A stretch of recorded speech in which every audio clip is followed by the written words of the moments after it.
My name is Guiyang, or now I should call myself Yangguo. Because, when I woke up, I traveled through time and space and became Yangguo in the Return of the Condor Heroes, and the original Yangguo had died from the torture of cold poison. When I realized my situation, the stiffness of my body and the biting coldness kept reminding me that this was not a simple dream. I took over Yangguo's body, but the cold poison was still raging in my body and could take my life at any time. I wanted to shout for help, but found that my mouth had already frozen and I couldn't even make a sound. Just when I was almost in despair, a familiar system prompt suddenly sounded in my mind, ding. The martial arts sign-in system is activated. This is the golden finger of the time traveler.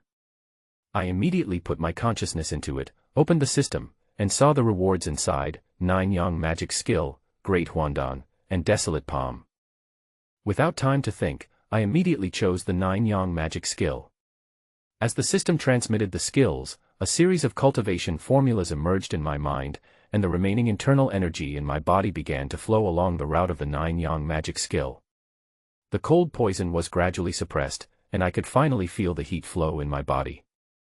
An hour later, my body had recovered by more than half, my internal strength gradually returned, and I was finally able to move. I sat cross-legged and continued to practice the 9 Yang magic skill, slowly expelling the cold poison. Although the 9 Yang magic skill was powerful, my internal strength was not enough to completely expel the cold poison, but at least my life was saved for the time being. Just as I calmed down, I heard footsteps outside the door. Guofu came, the unruly young lady who had taken Yangguo's life. She kept calling my name beside my bed, and finally confirmed that I was dead, and she ran out of the door in a panic. After Guofu left, I sneered and secretly decided in my heart that I would never let her have the opportunity to bully me again. Soon after, Guojing and Huang Rong arrived. Guojing tried to wake me up and questioned Guofu why she had falsely reported my death. When Guojing learned that I had not taken the 9 flowers jade dew pill given by Huang Rong, he was furious and questioned Guofu. At this time, I knew that Guofu had concealed the pill just because of her selfishness and willfulness. I watched all this and secretly made up my mind that I would never let anyone despise and bully me again in the future. After Guojing took out the 9 flowers jade dew pill and gave it to Yangguo to take, he said, "Guo, don't worry. Uncle Guo will take good care of you in the future and won't let this happen again." Even though Yangguo's soul was no longer his own at this moment, to Guiyang, Guojing was just a stranger he had just met. But even so, he could still feel the other person's true feelings for Yangguo, and his heart couldn't help but be touched. For him, who was an orphan in his previous life, this feeling was something he had never experienced before. "Uncle Guo, I can actually take care of myself. Otherwise, I'd better not go to Peach Blossom Island." Although Yangguo was deeply moved, he now had a system and yearned for a wider world. Naturally, he did not want to follow Guojing and his wife to Peach Blossom Island to suffer bullying. Guojing thought Yangguo was angry, so he tried to comfort him. "Guo, you must trust Uncle Guo. When we return to Peach Blossom Island, Uncle Guo will accept you as his disciple. At that time, I will teach you all my martial arts skills so that you will never be bullied again." Ah, it's strange that there is such a day. Although he believed very much in Guojing's sincerity, when he thought of Huang Rong, he knew that this would never happen, and his desire to leave became even stronger. However, after listening to Guojing talking about martial arts, he remembered that although he had learned the 9 Yang magic skill, he had not yet mastered it. If he rashly ventured into the world of martial arts, he would probably be wiped out before he even left the novice village. Thinking about it this way, maybe I can follow Guojing to Peach Blossom Island first, and when the 9 Yang divine art is completed, it won't be too late to go out into the world of martial arts. Thinking of this, Yangguo said, "Uncle Guo is good to me, I know it. If that's the case, then I'd better stay." "That's great." Guojing was overjoyed and immediately comforted Yangguo. "You should have a good rest first. Fu'er has made a serious mistake.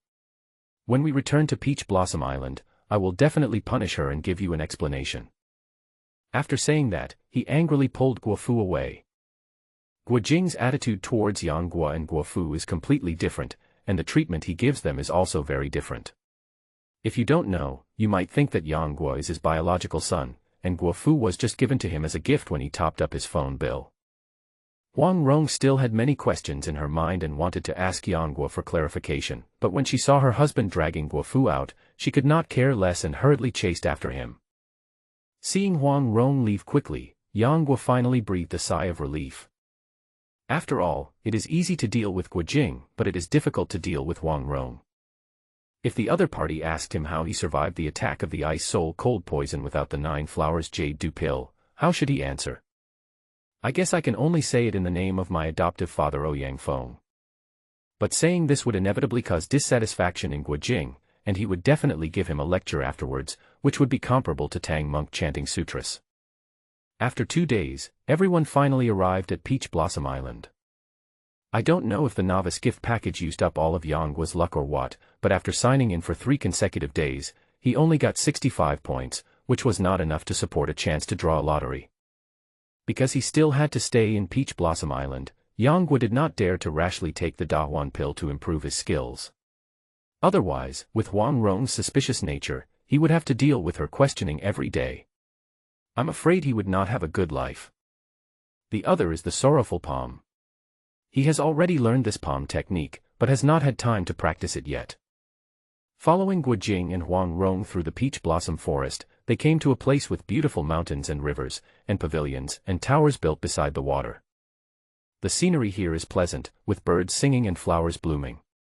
It is indeed a unique place, like a paradise on earth. Yang Guo secretly admired in his heart that the wisdom of the ancients was really profound.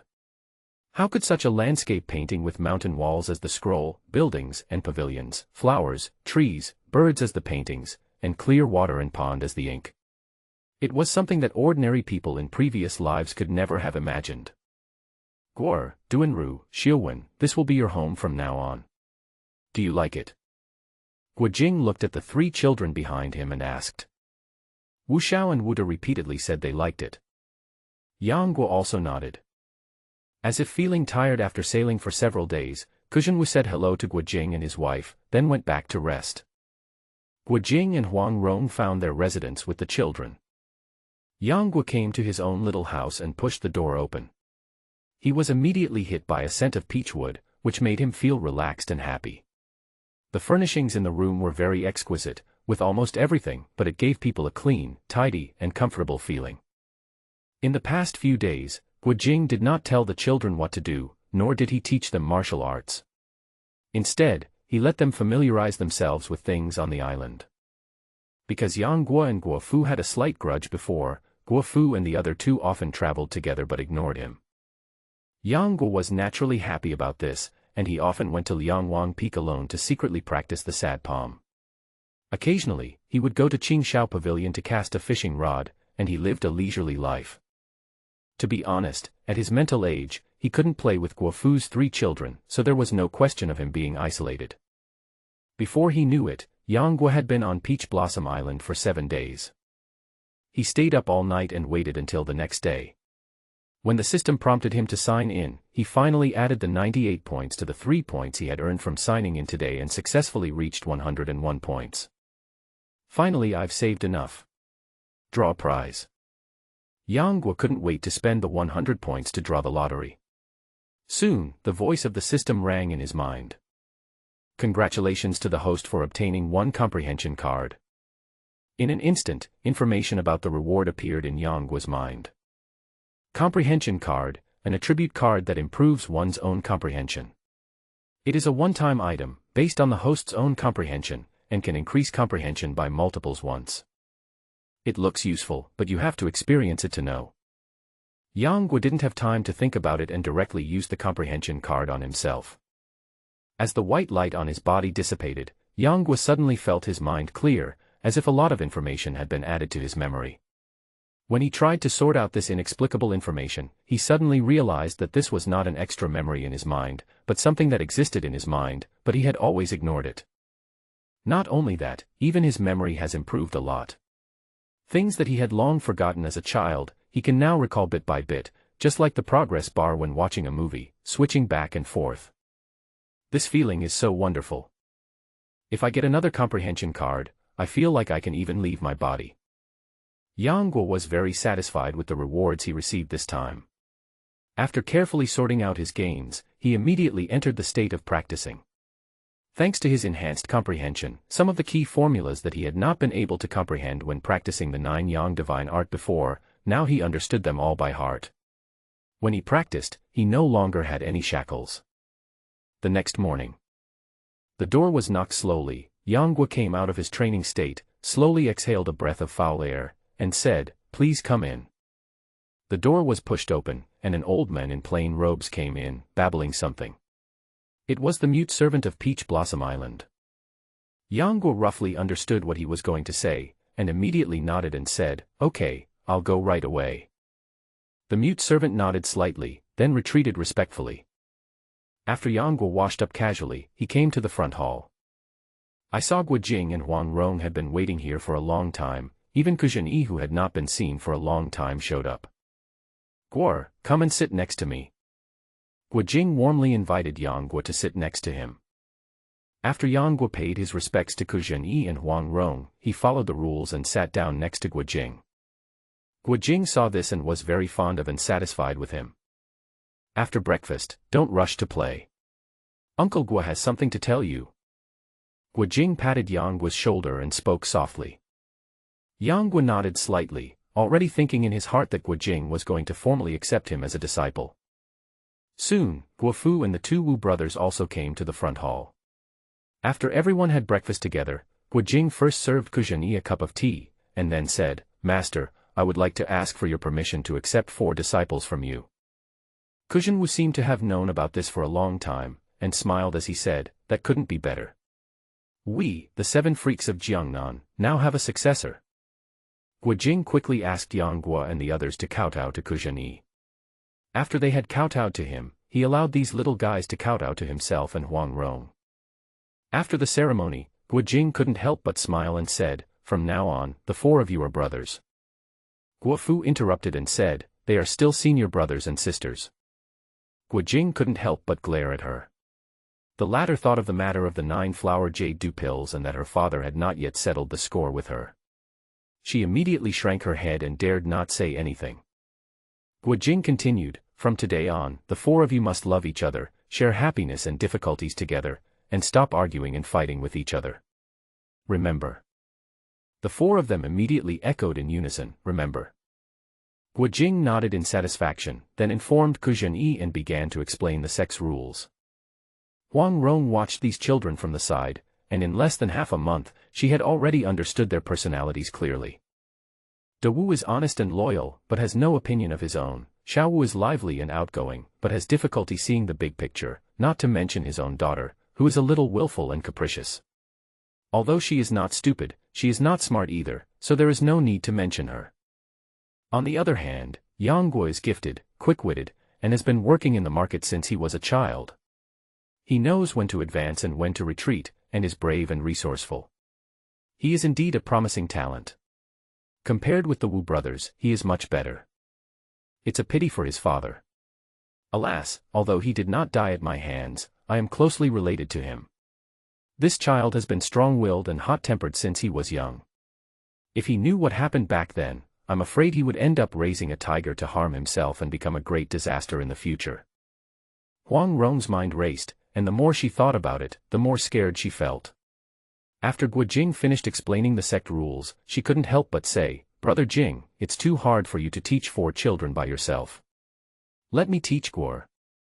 Guojing thought to himself, "Rong's intelligence and talent are 100 times better than mine. It's really good to have her to teach me." Kuzhen, who was standing by, also laughed and said, "That's great. You 2 can compete to see who teaches better. We really need to compare carefully." Guojing also praised. Guofu had already known from Huang Rong that her father was going to make things difficult for her during the training, so she immediately ran to her side, took her arm and said coquettishly, "Mom, I want to learn from you too." How could Huang Rong not see through her thoughts?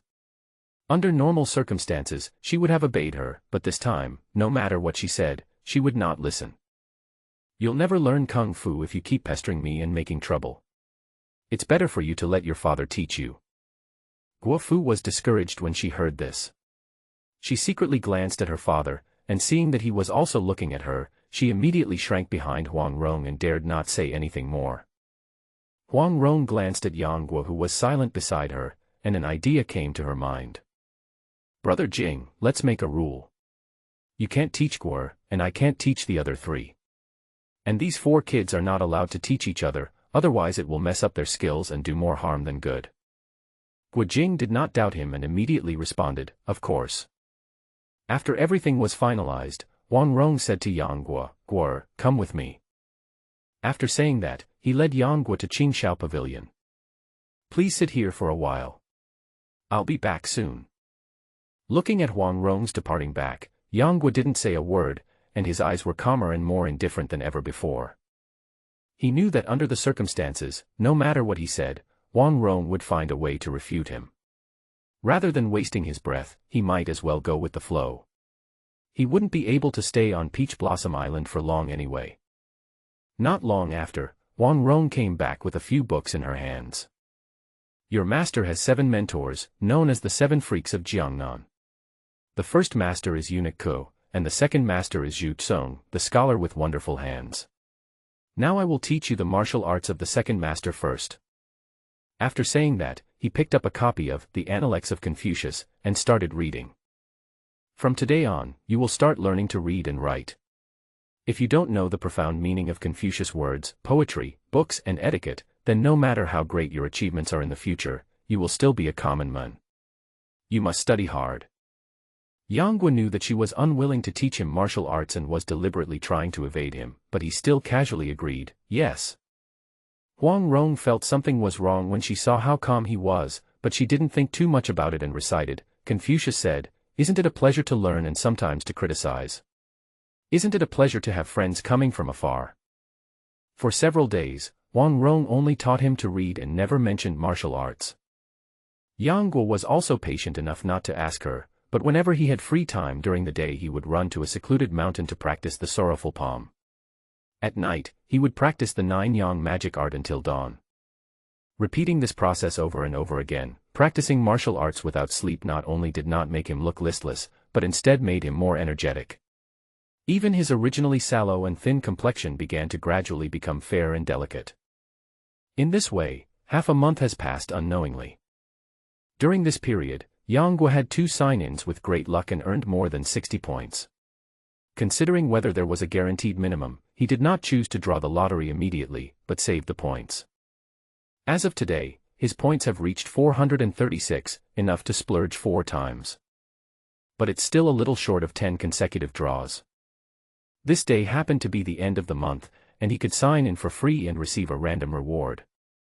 After practicing martial arts until the next day, Yang Guo suppressed his excitement and clicked on the last sign-in of the month. Bite. Congratulations to the host for obtaining a gourd of Xianbing Bihua wine. Mysterious Ice Jade Fire Wine.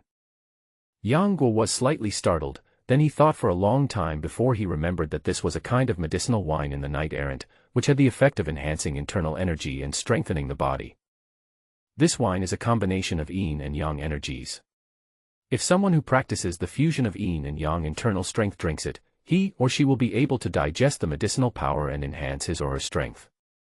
If an ordinary person drinks this wine rashly, the powerful medicinal power of the cold tonic and the hot tonic in the wine will destroy their vitality. Of course, to a certain extent, the Xianbing Bihua wine is just a tonic medicinal wine. If you control the amount you drink and use your deep internal strength to refine it, it can still strengthen your body. It just so happened that the 9 yang divine art that Yang Guo practiced was an extremely pure and yang internal energy, which could easily digest the hot tonic in the mysterious ice and green fire wine. As for the remaining cold tonic, it would need to be digested slowly. Yang Guo couldn't wait to take out the Xianbing Bihua wine and took a sip, then sat down cross-legged and began to refine the wine. I thought it would only take a moment to fully absorb the medicinal effects, but I didn't expect that I would be practicing until dawn. Phew, that was close. Yang Guo slowly exhaled a breath of foul air and sighed with lingering fear. The medicinal power of the Xianbing Bihua wine is truly terrifying. If he had not been practicing the 9 yang divine art, if he had used ordinary martial arts, he would have been tortured to death by the medicinal power long ago. Among them, the cold tonic medicine is almost as toxic as the ice soul silver needle. As the saying goes, a great tonic is a great poison and it should not be underestimated. Although the situation was almost out of control, Yanguo gained a lot. The training in this one night alone was enough to offset his 10 days' efforts. One day, after Yanguo finished the homework assigned by Huang Rong, he was planning to find a secluded place to practice martial arts, but he was blocked by the 3 little ones who came towards him. Guofu said dissatisfiedly, "My mother asked us to follow you and play with you. We didn't come here on our own." Yanguo raised his eyebrows, thinking that his mysterious appearances over the past month had caused Huang Rong to be wary, and he couldn't help feeling annoyed. Seeing that Yanguo's attitude seemed to be even more disgusted than hers, Guofu immediately asked angrily, "What's with that expression?" "Humph, let me tell you. If it weren't for you, my father wouldn't have punished me to practice for 2 more hours every day. This is all your fault." When Guofu talked about this, she stamped her feet in anger. Yanguo sneered, "You don't even know why your father punished you, and yet you come here to speak nonsense. You really don't know what you are talking about. You are saying who is ignorant." Guofu had been overwhelmed in the past month and could not stand the stimulation at this moment. Yanguo's words immediately angered her. "What? You still want to take action?" Seeing Guofu clenching her fists and looking angry, Yanguo continued to provoke her in order to enjoy the fun. The 2 Wu brothers still had some rationality left. As the saying goes, a bystander sees more clearly. How could they not see that Yanguo was deliberately trying to provoke Guofu? They immediately advised, "Sister Fu, don't bother with this kid. Let's ignore him." Xiao Wu's mind was more active, and he immediately thought of a good excuse, "Sister Fu, don't be angry with him. I think this kid deliberately went to Master's wife to complain, saying that we didn't want to play with him, so he cried and begged Master's wife to send us here." When Guofu heard this, she immediately perked up.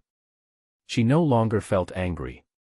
Instead, she smiled and said, "I was wondering why Mother suddenly told us that fellow disciples should unite. It turned out that you went to beg Mother. Humph, in the end you still have to listen to me. Idiot." Yanguo looked at Guofu and the other 2 who were still imagining things, and slowly uttered these 2 words. What did you say?" Guofu's pretty face changed, and then she looked at the other party in disbelief. "Ms. Guo, don't you think your ears are working?" Yanguo crossed his arms and said jokingly. "Dawu and Xiao Wu, teach him a lesson." Guofu was furious and knew that she was still being punished, so she asked the Wu brothers to take action. Dawu was stunned, and said hesitantly, "Sister Fu, Master once warned us that fellow disciples should not fight. If this matter gets out of hand, I'm afraid Master will blame me." When it comes to his master, Xiao Wu can't help but remain silent. Guofu was secretly annoyed at the 2 men's stupidity, and immediately said, "You 3 are sparring with each other, that's not even a fight, why don't you go?" Xiao Wu was the first to react. He nodded and said to Yanguo, "Brother Yang, the competition between us brothers is not considered a fight. Afterwards, no matter who wins or loses, you cannot tell Master and Master's wife. Even if you break your head, you can only say that you fell down. If anyone tells others, he will be a dog, a turtle, or a bastard. Do you dare?"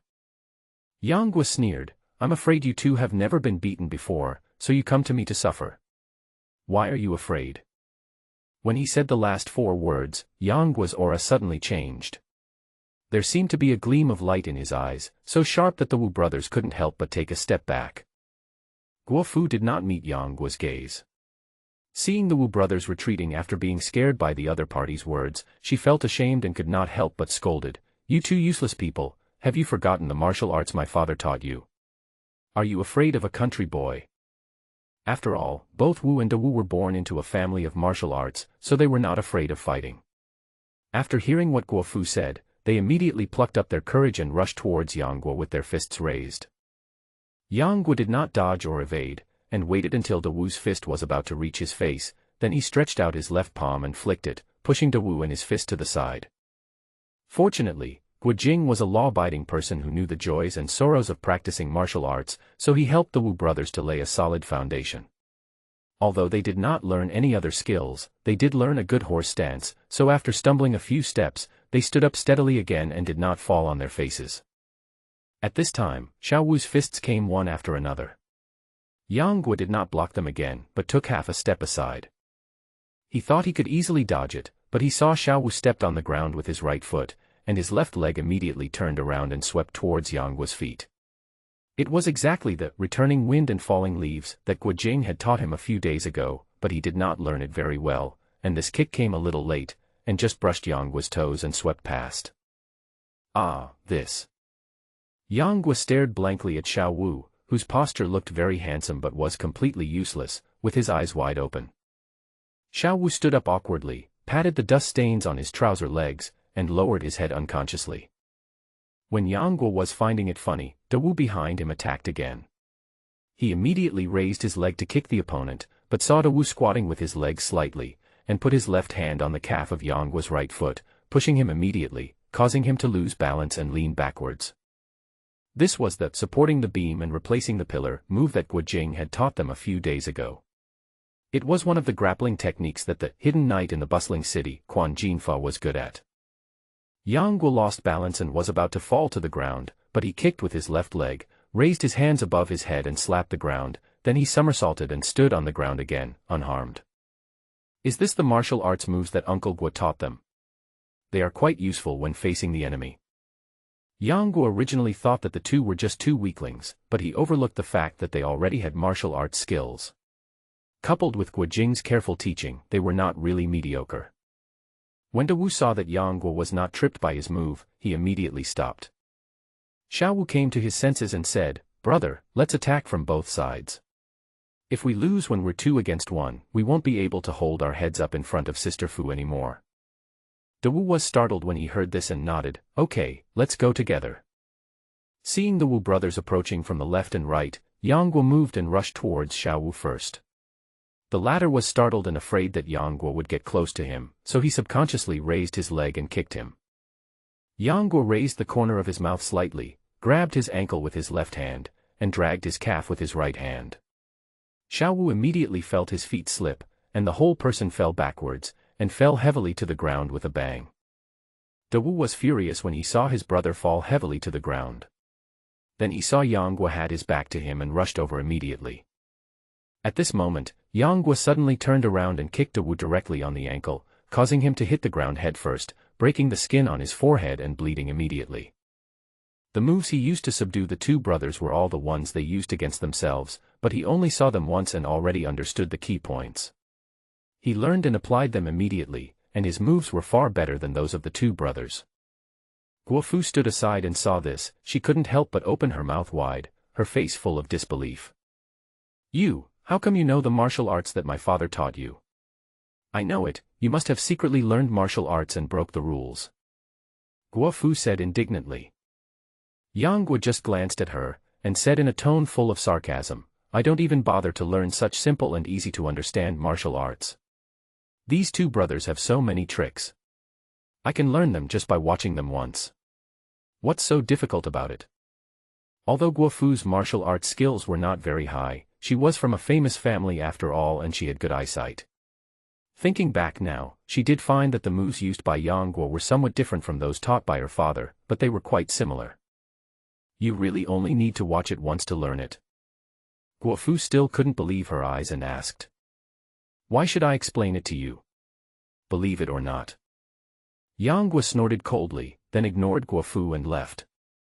As Yang Guo left, a figure slowly walked out from behind the rockery. "Mom, why are you here?" Guo Fu suddenly saw Huang Rong appear and couldn't help but exclaim. Huang Rong rolled her eyes at her and said angrily, "If I hadn't come, I wouldn't know how useless you guys are." "Ah, did you see everything?" Guo Fu immediately lowered her head feeling guilty. She knew very well that she could be a little naughty with her mother, but she must not play any ulterior motives, otherwise she would not be able to hide it from her mother, and when she was with her father, the two had to be reversed in order to be effective. Master's wife. The Wu brothers got up from the ground, lowered their heads in shame, and did not dare to look at Huang Rong. Huang Rong's original intention was to let them follow Yang Guo and prevent this kid from appearing and disappearing all day long and doing shameful things. She really didn't expect it to turn out like this today. What she didn't expect was that Yang Guo's martial arts talent was so high. Although these were just some very basic punches and kicks, Yang Guo was able to apply them flexibly after just watching them once. Compared with the rigid moves of the Wu brothers, his skills were much better. In comparison, his ability to hit the ground with his palm and use the force to turn over was nothing. Although there was some magical effect of internal force involved, she had long noticed that Yang Guo was practicing internal skills, so she didn't find it strange. I just don't know what kind of internal energy he is practicing. Suddenly, a figure emerged involuntarily in her mind, and her expression suddenly became stern. Could it be that this kid Guo is practicing Ouyang Feng's Toad Kung Fu? The more Huang Rong thought about it, the more she felt something was wrong. Given the relationship between Yang Guo and Ouyang Feng that day, she had to be suspicious. "Mom, please check on Brother Dao. His head is bleeding. Will he die?" "Da Wu." Guo Fu's words immediately interrupted Huang Rong's thoughts. Huang Rong checked Da Wu's injuries and said, "It's just a superficial wound. Just let the mute servant bandage you." "Thank you, master's wife." Da Wu held back his tears and left with the help of Guo Fu and Xiao Wu. Nightfall. Everyone gathered at the dinner table. Huang Rong looked at Yang Guo, whose complexion was becoming more and more rosy, and asked, "Guo, where do you go after you finish your homework every day?" Yang Guo had expected this, and answered without hesitation, "I went to the beach to catch fish." "Huang Rong, where's the fish? Let him go." "Why would you release the fish if you've already caught it? Catching fish is for fun, releasing fish is to avoid killing." Before Huang Rong could continue to ask questions, Guo Jing at the side said, "Guo, I didn't expect you to have such a kind heart. If you don't want to fill your stomach, you won't kill any living creatures at will. From big birds and beasts to small mosquitoes, rats and ants, they are all created by nature and should not be killed excessively. You have done a good job in this regard.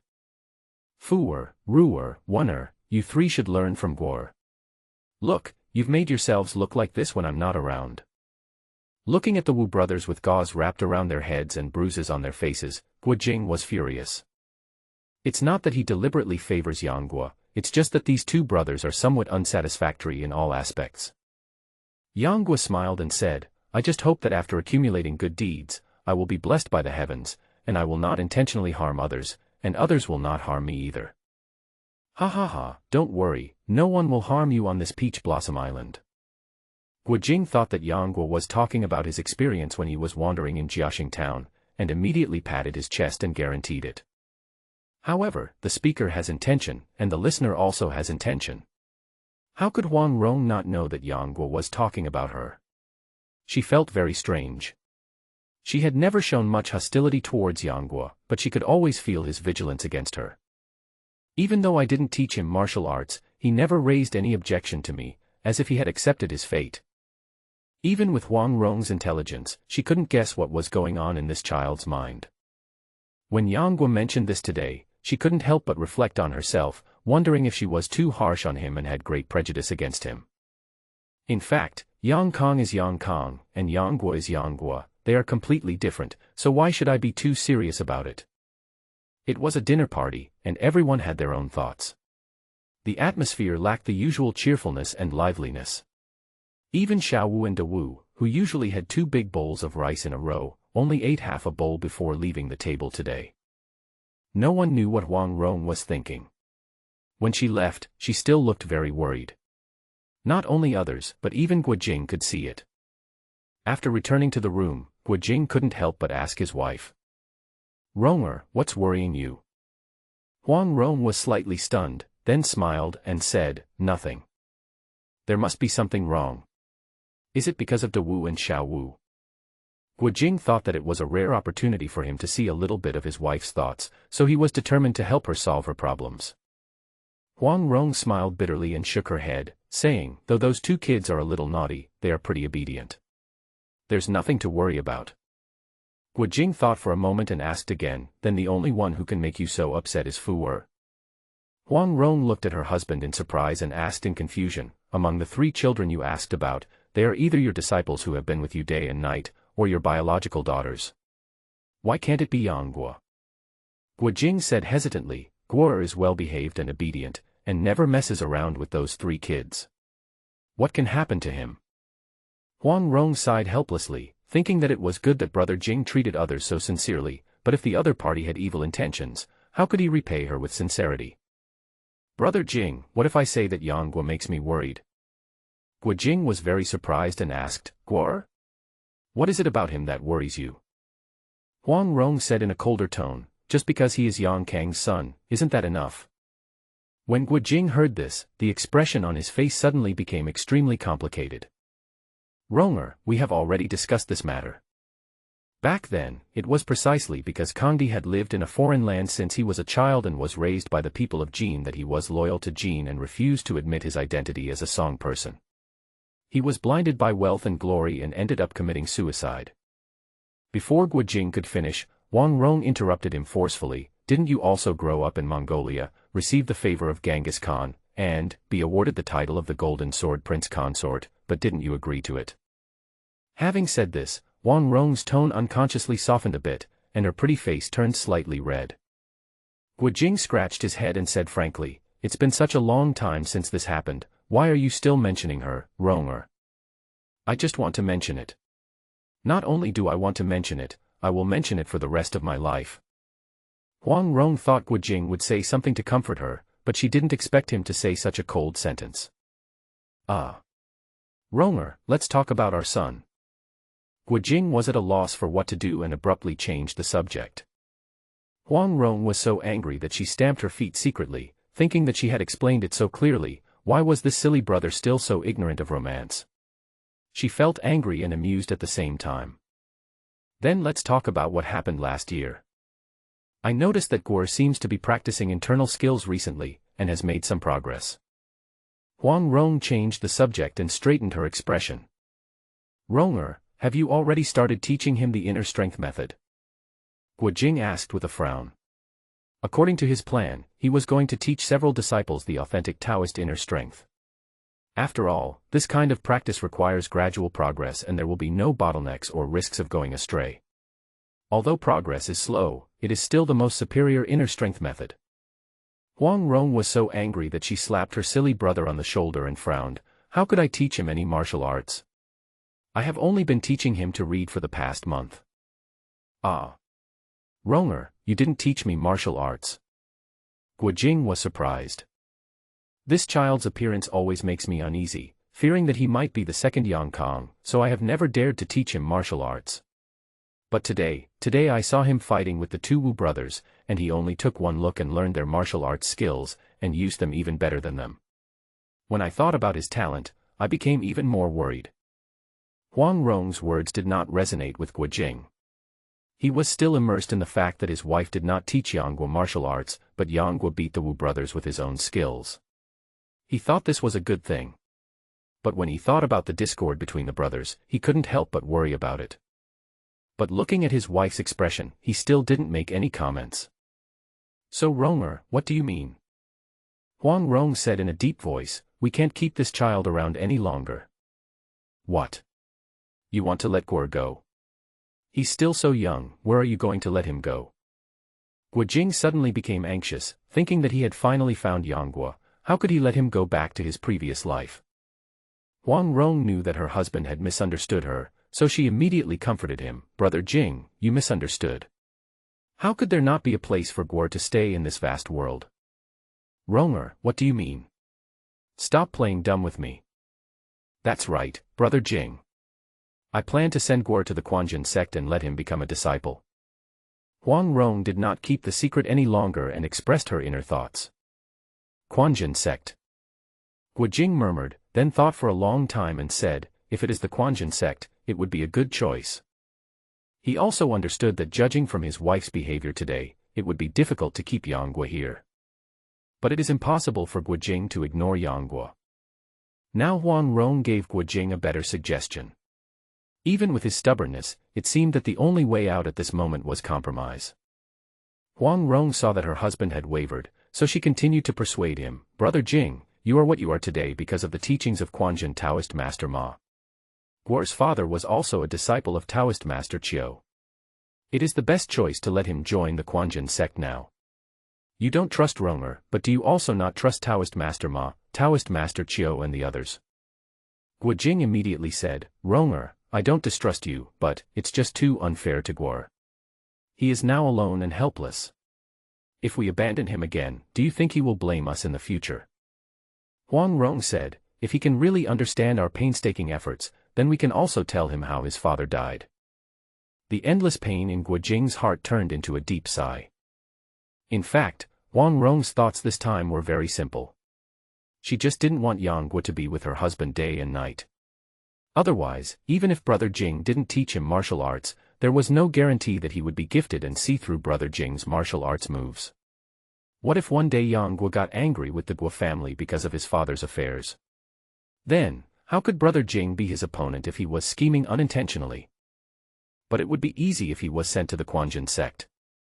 As long as he wrote a letter and told Taoist Chiu the truth, and asked him to only teach Yang Guo Taoist scriptures but not martial arts, then even if he had extraordinary talent, what he learned would only be the superficial martial arts of Quanjin sect.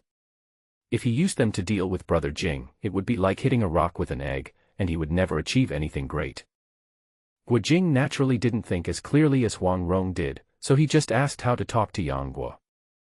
Huang Rong was delighted to see her husband agreed and said that she would be the one to tell the story. She also explained that she would teach him some ancient scriptures so that he could become a young talent who understood the big picture and great principles. Only then was she willing to let him leave. Guo Jing thought that it would be good if Yang Guo could read more books, so he agreed without any objection. The next day, Huang Rong found Yang Guo and tactfully relayed the matter to him at Qingxiao Pavilion. Surprisingly, Yang Guo did not react much and just said, let Uncle Guo and Aunt Guo arrange it. Huang Rong felt uncomfortable when she heard that. She looked at Yang Guo with a different mindset at this moment. She found that he was an excellent choice in terms of appearance, martial arts, and intelligence. If he could put aside his status and be trained well, he would definitely become Brother Jing's right-hand man in the future. It was a pity that she could not let go of his identity as Yang Kang's son. Just like that, before we knew it, the snow had just melted and the warm spring breeze had arrived. It has been 5 months since Yang came to Peach Blossom Island. During this period of time, with the help of the Xianbing Bihua wine, he has already practiced the 9 Yang divine art to the 7th level. His progress can be said to be very fast. One should know that Zhang Wuji in the Heaven Sword and Dragon Saber practiced the 9 Yang divine art for 5 years before he was only 1 level away from mastering the 9 Yang divine art. Although he still has a long way to go before he can master the 9 Yang divine art, he is expected to reach the last level within the remaining 6 months. In addition to the improvement of his martial arts, the rewards he received within the system were also very generous. His accumulated points have reached 3,250, and he was very surprised by the random reward he received at the end of the month. The first reward obtained was naturally the mysterious ice and green fire wine, followed by the Ziwei soft sword, the lost sword in the sword tomb of Dugu Qiubai, the golden silkworm armor, the same orange armor as the protagonist Wei Xiaobao in The Deer in the Cauldron, the empty hands, the unique skill of Zhu Cong among the 7 freaks of Jiangnan, and the night-shining jade lion, also known as the Magnolia White Dragon Horse, the mount of Zhao Yun during the 3 Kingdoms period. These 4 rewards are quite to Yang Guo's liking, especially the empty hands and the Magnolia White Dragon Horse. The former is naturally a good skill for stealing, fighting crime and pickpocketing, while the latter is one of the necessary tools for traveling in the world. After all, how can one travel all over the country without a satisfactory mount? Moreover, the system produced this horse, making it extremely human-like and no longer comparable to ordinary things. As for the points, he just finished drinking the Xianbing Bihua wine today, and he had no particular need for them during this period, so he endured and did not use them. In addition to the 9 Yang divine art, he has also mastered the sorrowful palm, but this palm power can only exert its true power when the heart and mind are coordinated. Moreover, the so-called heart and mind are mostly related to changes in emotions. After practicing for a long time, he felt that he could give this palm technique a more fashionable name, called the emo palm. The more depressed a person is, the more powerful this palm technique can be. In terms of moves, the desolate palm does not have much advantage, but its power is comparable to Guo Jing's 18 dragon subduing palms.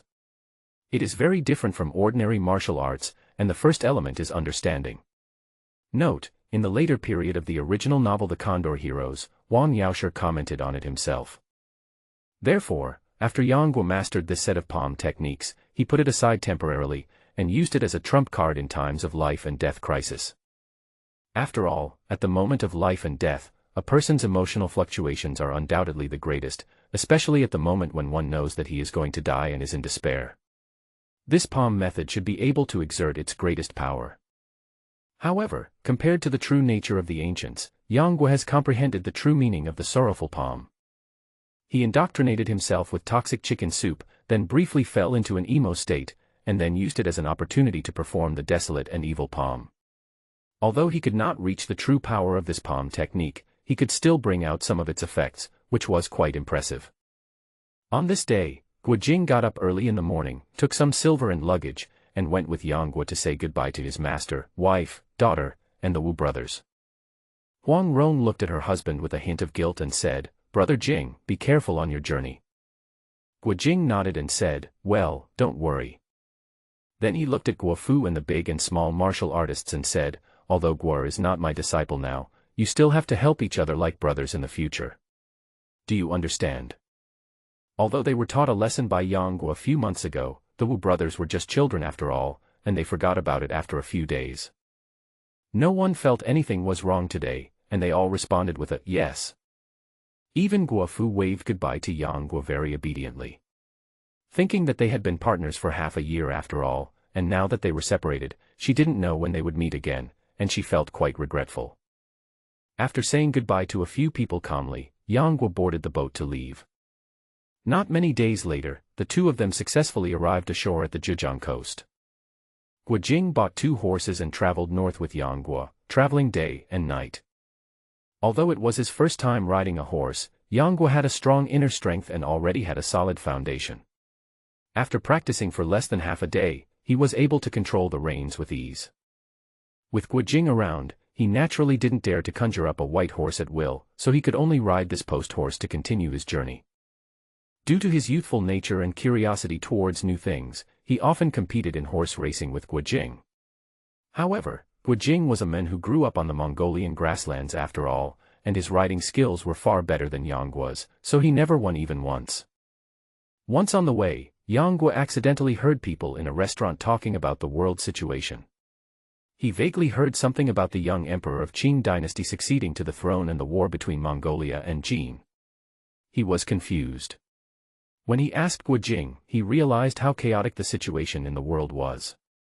In today's world, various countries are divided. Mongolia, Song, Jin, Liao, and Qing are the 5 major powers of the time, while foreign small countries include Western Xia, Tubo, Dali, and other forces. The Song dynasty was the Han Chinese regime in the Central Plains, occupying half of the country south of the Qinling Mountains and the Huai River. To the north of the Qinling Mountains and the Huai River was the Mongolian army that was pressing in. The northwest region was dominated by the Liao dynasty in Xijing and the Jin dynasty from the Huai River to Daisen Pass. Then there were small countries such as Dali in Yunnan and Tubo in the western regions. It is worth mentioning that the Han Chinese country was originally divided into 2 regimes, the Ming and Song dynasties. However, 30 years ago, Wang Taiji led the Qing army into the Forbidden City and completely overthrew the Ming dynasty. From then on, he occupied the 3 northeastern provinces and established the relatively weak Qing dynasty. However, the underworld forces are even more exciting.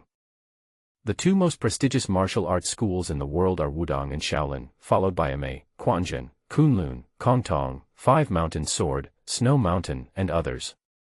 However, they are still very famous and well known to the world. Among these famous and upright sects, there is an outlier, the Beggars sect, which is known as the largest gang in the world. Ever since the Tartars invaded the Han country, the Beggars sect spread all over the world was divided into 2 Beggars sects, the North and the South, in order to survive. Today, the Northern Beggars sect is led by Wang Jiantong, while the Southern Beggars sect is led by the martial arts newcomer Huang Rong. Among all the evil forces in the martial arts world, the one that dominates the world is none other than the Ming cult on Guangmingding. However, it is often called the demonic cult in the martial arts world, and the Sun and Moon cult in Haima Cliff, Hebei is second only to it. In addition to the 2 recognized evil sects mentioned above, other notorious forces in the martial arts world include the Xingqiu sect in the Xingqiu Sea in the western regions, the 5 Poison sect in the 5 Poison Ridge in Miaojiang, the Lingjiu Palace in Piaomiao Peak of Tianshan Mountains, and the Blood Knife sect that dominates Qinghai. Before long, the two crossed the Yellow River and arrived in Shaanxi. The Jin dynasty in this world has not yet been destroyed, so the Huai River outside Daisen Pass is still guarded by the Jin people. When Guojing was young, he served as a general in the Mongolian army. He captured and killed Wanyan Honglia, the sixth prince of the great Jin dynasty, when he conquered Khwarezm. Fearing that he would meet a Jin general who would recognize him and get into trouble, he changed his horse to an extremely thin and ugly donkey, and disguised himself and Yangguo as two ordinary farmers' children. We arrived at Fanchuan today, which is the location of Zhongnan Mountain. Fan Kuai, a general in the early Han dynasty, was once a fief here, hence the name. Along the way, there are winding hills and mountains, pine and cypress trees, and paddy fields and vegetable gardens, just like the scenery of the south of the Yangtze River. The two of them followed the scenery all the way up, and soon they arrived at the entrance of the mountain. Just at this moment, two Taoists came down from the mountain and they bumped into each other. Guojing wanted to greet them with a smile, but the two Taoists drew their swords and shouted, "Who are you?" Foshan Huang Fei Hong. Yangguo had a mouthful of something stuck in his throat and he almost spit it out. Guojing immediately replied, "I am an old friend of Taoist Chiu, the Taoist of Changchun. I would like to go up the mountain to pay my respects to him. Please give me your guidance." Upon hearing this, the Taoist frowned and said, "Master Changchun is not seeing anyone irrelevant at the moment, so leave quickly." This. Guojing was speechless for a moment. When he was about to speak again, another Taoist priest spoke first, "What are you talking about? Get out of here." After saying that, one hand pushed towards Yangguo who was standing beside him. He saw that although Guojing was dressed like a farmer, he was tall and had a dignified aura and was intimidating without even getting angry, so he did not dare to embarrass him easily. But then he thought that the two of them were ordered to guard the mountain gate at the foot of the mountain. If he didn't drive them away, he was afraid that the master would blame him, so he attacked the thin Yangguo standing aside. Guojing was standing on one side and did not expect that the Quanjin Taoist priest would suddenly attack. When he wanted to stop him, it was too late. Seeing the opponent pushing towards him, Yangguo remained calm and ignored it. Just when the Taoist's hand touched Yangguo's shoulder, he was suddenly shocked by the recoil force and his arm became numb. He staggered back several steps and fell to the ground. Seeing this, the other man quickly held his sword in front of him and shouted behind him, "Help! Someone is breaking into the mountain gate." "Wait, misunderstanding." Guojing was shocked. He first looked at Yangguo in a daze and then wanted to explain. The Taoist priest shouted and 7 or 8 Taoist priests rushed down from the mountain path behind him. When they saw Guojing, they drew their swords and attacked him. "Everyone be careful, these two people used some kind of magic and hurt senior brother Qi." As soon as these words were spoken, the Taoist priests who did not know the truth immediately surrounded the two of them. Guojing hurriedly said, "Don't make a move, don't make a move. I, Taoist priest Ma of Danyang, and Taoist priest Chiu of Changchun Jinren are all old acquaintances, please don't hurt the relationship." "Bah, nonsense. How could the two Taoist priests know a peasant like you? I think they must be spies sent by Mongolia. Let's capture them first." It turned out that in recent months, Mongolia and the Jin people had been fighting fiercely in Shaanxi. Mongolia had sent envoys to the Quanjin sect several times, intending to win them over, but they were all rejected by Ma Yu, Qiu Chuji and others. Good. The others immediately responded with a shout and drew their swords to kill the two men. Guojing frowned, secretly wondering, all Quanjin disciples are virtuous people who treat others kindly, but why are these few people like frightened birds, drawing swords and knives on others for no reason? Seeing one of the men's swords stabbing at him, he slightly turned his body, stretched out his palm and slapped him on the hilt of his sword, pushing him to the left, colliding with the other man's sword, and at the same time separating the two men. On the other side, a short Taoist saw that Yangguo was thin and looked like a young boy, so he rushed to attack him. Little did he know that Yangguo was in a very unhappy mood at the moment. When he thought that he would have to live in this broken Taoist temple for some time in the future, his mood became depressed involuntarily. Just at this moment, the dwarf stabbed at him with a sword.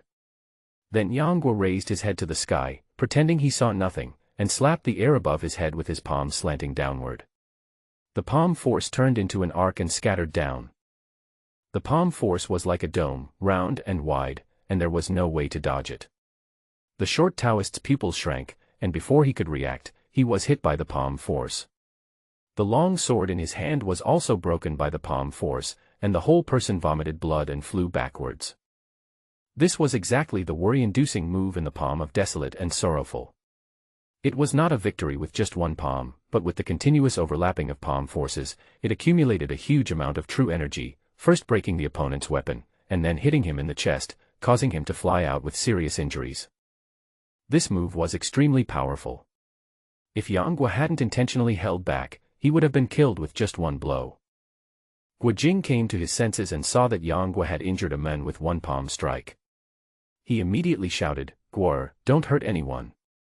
"Uncle Guo, these Quanjin Taoists are so suspicious, don't you want to know what happened?" He waved his palm to repel the attacking Quanjin disciples and said meaningfully. Guo Jing immediately noticed something was wrong, but he couldn't figure out why for a moment, so he subconsciously asked, "Guo, did you find anything?" This group of Taoists suddenly came to guard the mountain gate. Obviously, they expected that the enemy would come. However, there is more than one way to go up the mountain. We might honestly enter through the mountain gate, but if the enemy is coming, I'm afraid they won't be so stupid. Yang Guo's words immediately woke Guo Jing up.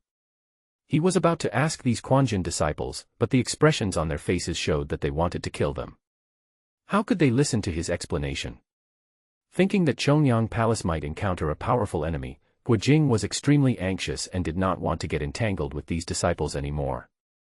He immediately sent them flying with lightning speed, then pulled Yang Guo and ran towards the mountain. The remaining Quanjin disciples, upon seeing this, were about to take some time to chase after him, but the opponent was too fast, and he disappeared in the blink of an eye. They could only stand there in disappointment, at a loss as to what to do. Guo Jing and Yang Guo ran all the way to the top of the mountain, passing Jinlian Pavilion and Baozi Rock along the way. When they reached a steep and narrow mountain path, they were blocked by a huge and terrifying rock. Four Taoists jumped out from behind the rock, holding swords and stopping Guo Jing and the other two. Seeing that they were near Chongyang Palace, Guo Jing no longer concealed his identity and said, "I am Guo Jing from Peach Blossom Island. I have come to the mountain to pay my respects to Master Qiu. I hope you will let me pass." One of the older Taoist priests couldn't help but sneer, "Mr. Guo is famous all over the world. He is the son-in-law of Mr. Huang from Peach Blossom Island. How could he be such a shameless rapist like you?" Guo Jing frowned, thinking that the words, "shameless lecher," were not something that anyone could say, so he immediately explained, "I am indeed Guo Jing, please take me to see Taoist Qiu and we'll know." The Taoist saw that he was just a country boy and didn't listen to his explanation at all. He shouted, "Stop talking nonsense. You dare to come to Zhongnan Mountain to show off your strength. I think you don't want to live." As he said this, he attacked him with the sword in hand, stepped on the strange door, swung the sword, and stabbed towards his waist and side. Guo Jing was puzzled as to why all the rules of the world had changed after he hadn't been out in the martial arts world for 10 years.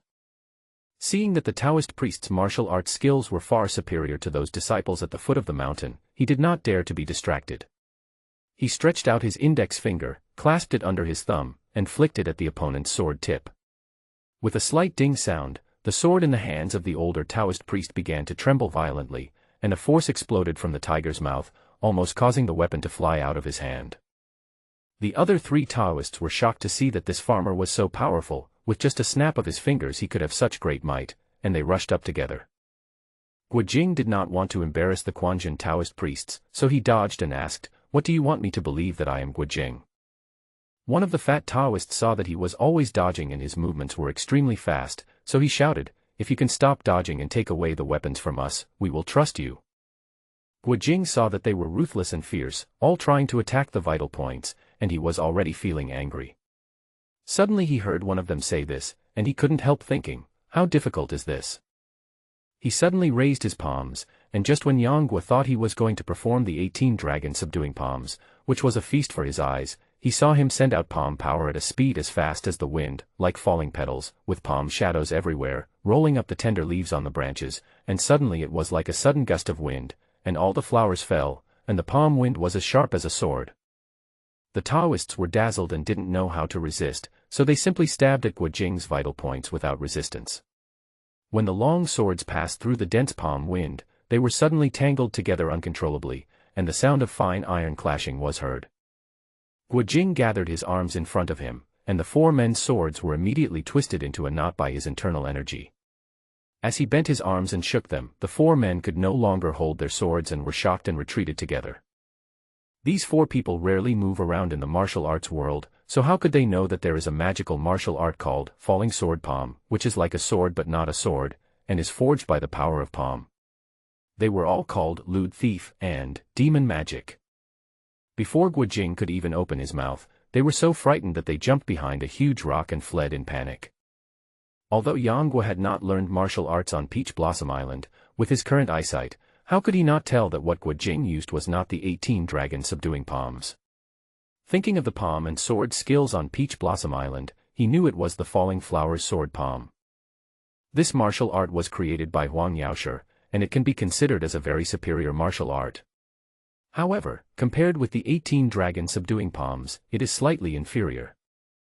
Yanguo had long been envious of Guojing's 18 dragon subduing palms, and had often wished to see it for himself, but the opportunity never came, and he could only sigh in despair. "Guor, let's go."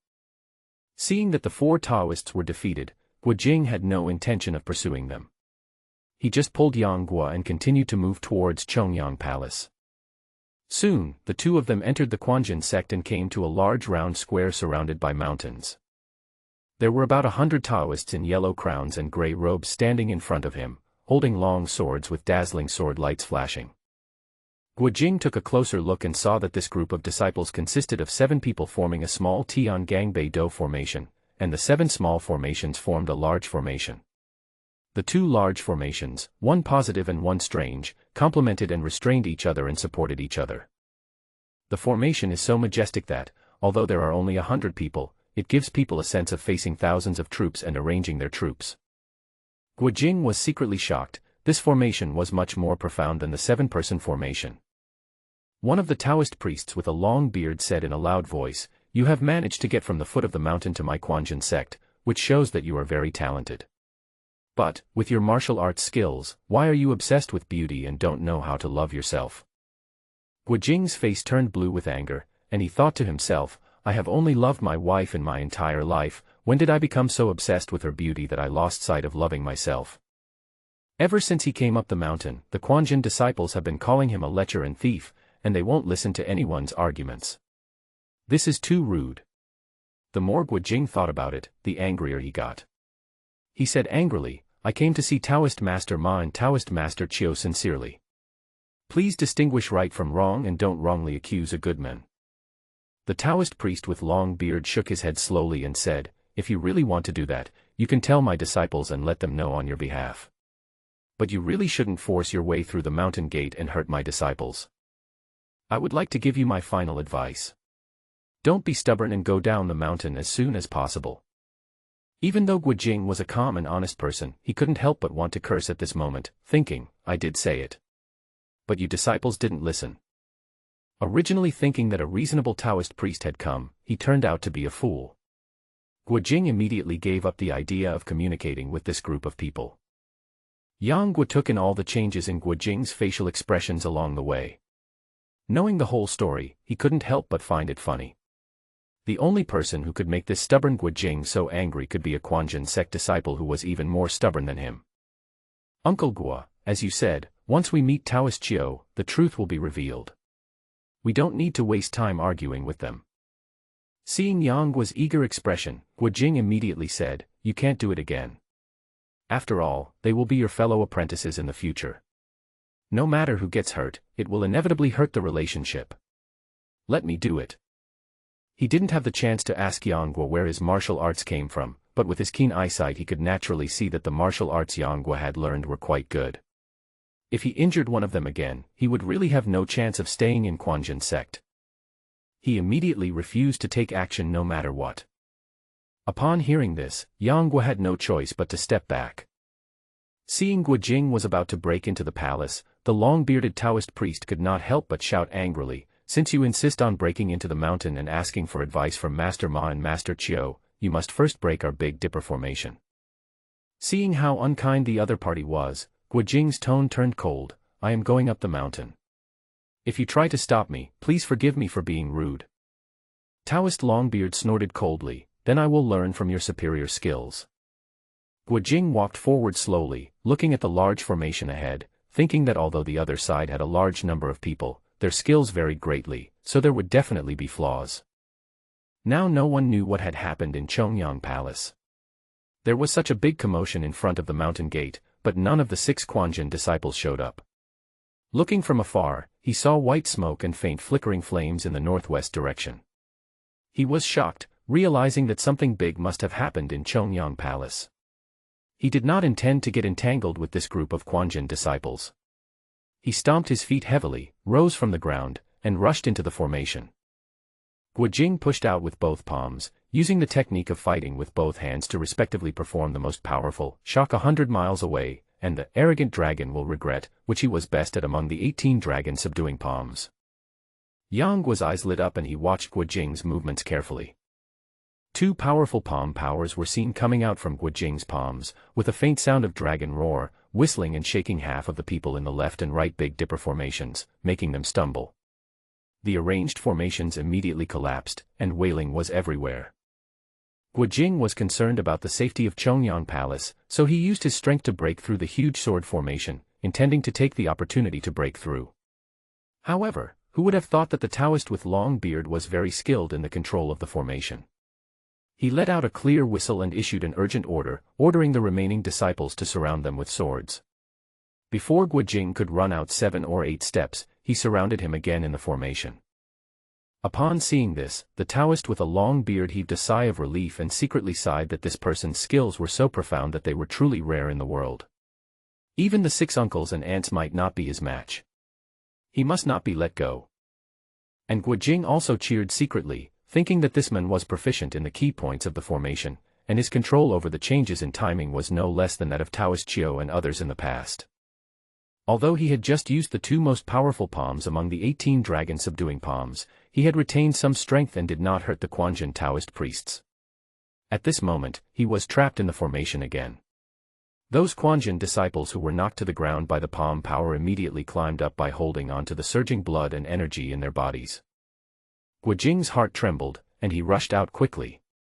Just as the Taoist priest with long beard controlled the formation to attack him, his body movement suddenly accelerated, and he jumped towards the northeast corner. With just one encounter, he defeated the 2 small Tiangang Beta formations composed of 14 people and snatched a long sword. His figure was seen moving left and right in the formation. All the Quanjin disciples were dizzy and could not find his whereabouts. Occasionally, a disciple surrounded him with the power of the formation, but he quickly pressed the acupoints on his arms with the long sword. His wrists became numb and the long sword was involuntarily picked up and flew away. In a flash, nearly half of the disciples' swords fell out of their hands. Seeing that the pressure suddenly decreased, Guo Jing began to attack the North Star position. But the formation was huge, and he was the only one there, so he could not occupy all 14 North Star positions at the same time. Every time Guo Jing occupied a North Star position, he would immediately turn around and rush to another North Star position. Relying on his extremely high level of lightness skills, he made the entire formation appear chaotic. Seeing that the large formation was about to collapse, Guo Jing once again used the left-right fighting technique to perform 2 moves of the 18 dragon subduing palms to attack the Jingqi and Qi formations. At this moment, the Quanjin disciples in the formation had been dizzy and unsteady on their feet due to Guo Jing's repeated changes of position. Not to mention being hit by his 18 dragon subduing palms, even a touch from a random child would knock them down. As the palm power poured down, the Quanjin disciples were once again knocked back, and the weapons in the hands of the remaining half of them could not be held and flew out of their hands. For a moment, the clanging sound of fine iron hitting the ground rang out throughout the square, and the shining white swords fell like rain. "Guo, let's go." Guo Jing moved, turned back immediately, pulled Yang Guo and ran towards Chongyang Palace. "Uncle Guo, your martial arts are truly amazing." Yang Guo witnessed everything from the side and couldn't help but sigh. Guo Jing smiled faintly, not noticing anything, and asked nonchalantly, "Guo, where did you learn your martial arts?" "Uncle Guo, I..." Before Yang Guo could finish his words, Guo Jing heard the bells ringing in Chongyang Palace. Without waiting for him to say anything, he said, "Be careful and stay with Uncle Guo." Seeing that he didn't ask any more questions, Yang Guo naturally didn't bother to explain to him, so he nodded in agreement. Guo Jing used his agility to run quickly, and in a moment he had jumped dozens of feet away and arrived in front of Chongyang Palace. He saw more than 10 Taoist temples with flames shooting up into the sky. The fire was very fierce, but strangely, no one came out to put out the fire. Guo Jing looked up and saw that the master was fine, so he ran away.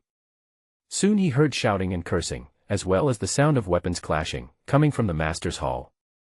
He immediately rushed into the hall with Yang Guo, and saw more than a dozen people in strange clothes and appearances besieging 7 Taoists. Among the 7 Taoists, Guo Jing recognized Ma Yu, Qiu Chuji, and Wang Chui at a glance. There was also a young Taoist who he took several glances at before recognizing. It was Yin Jiping, whom he had met several times before. In addition, there was a white-haired old Taoist lying on the ground, his life or death unknown. Seeing that Ma Yu and others were in danger, Guo Jing put Yang Guo aside and rushed forward to rescue them. He stretched out his palms in front of him, and 2 extremely powerful palm forces immediately dispersed the enemies, who were knocked to the sides by this irresistible force. Guo Jing came to Ma Yu and the others in one swift step, glared at them and said, "How dare you, you bastard, come to Chongyang Palace and make trouble?" His shout, filled with internal energy, was like the roar of a dragon or a tiger, shocking the enemy so much that they stood there in shock, and no one dared to respond. Ma Yu and the others saw Guo Jing's figure and heard his voice. How could they not recognize him? They couldn't help but secretly said, "Once this man arrives, our sect will have nothing to worry about."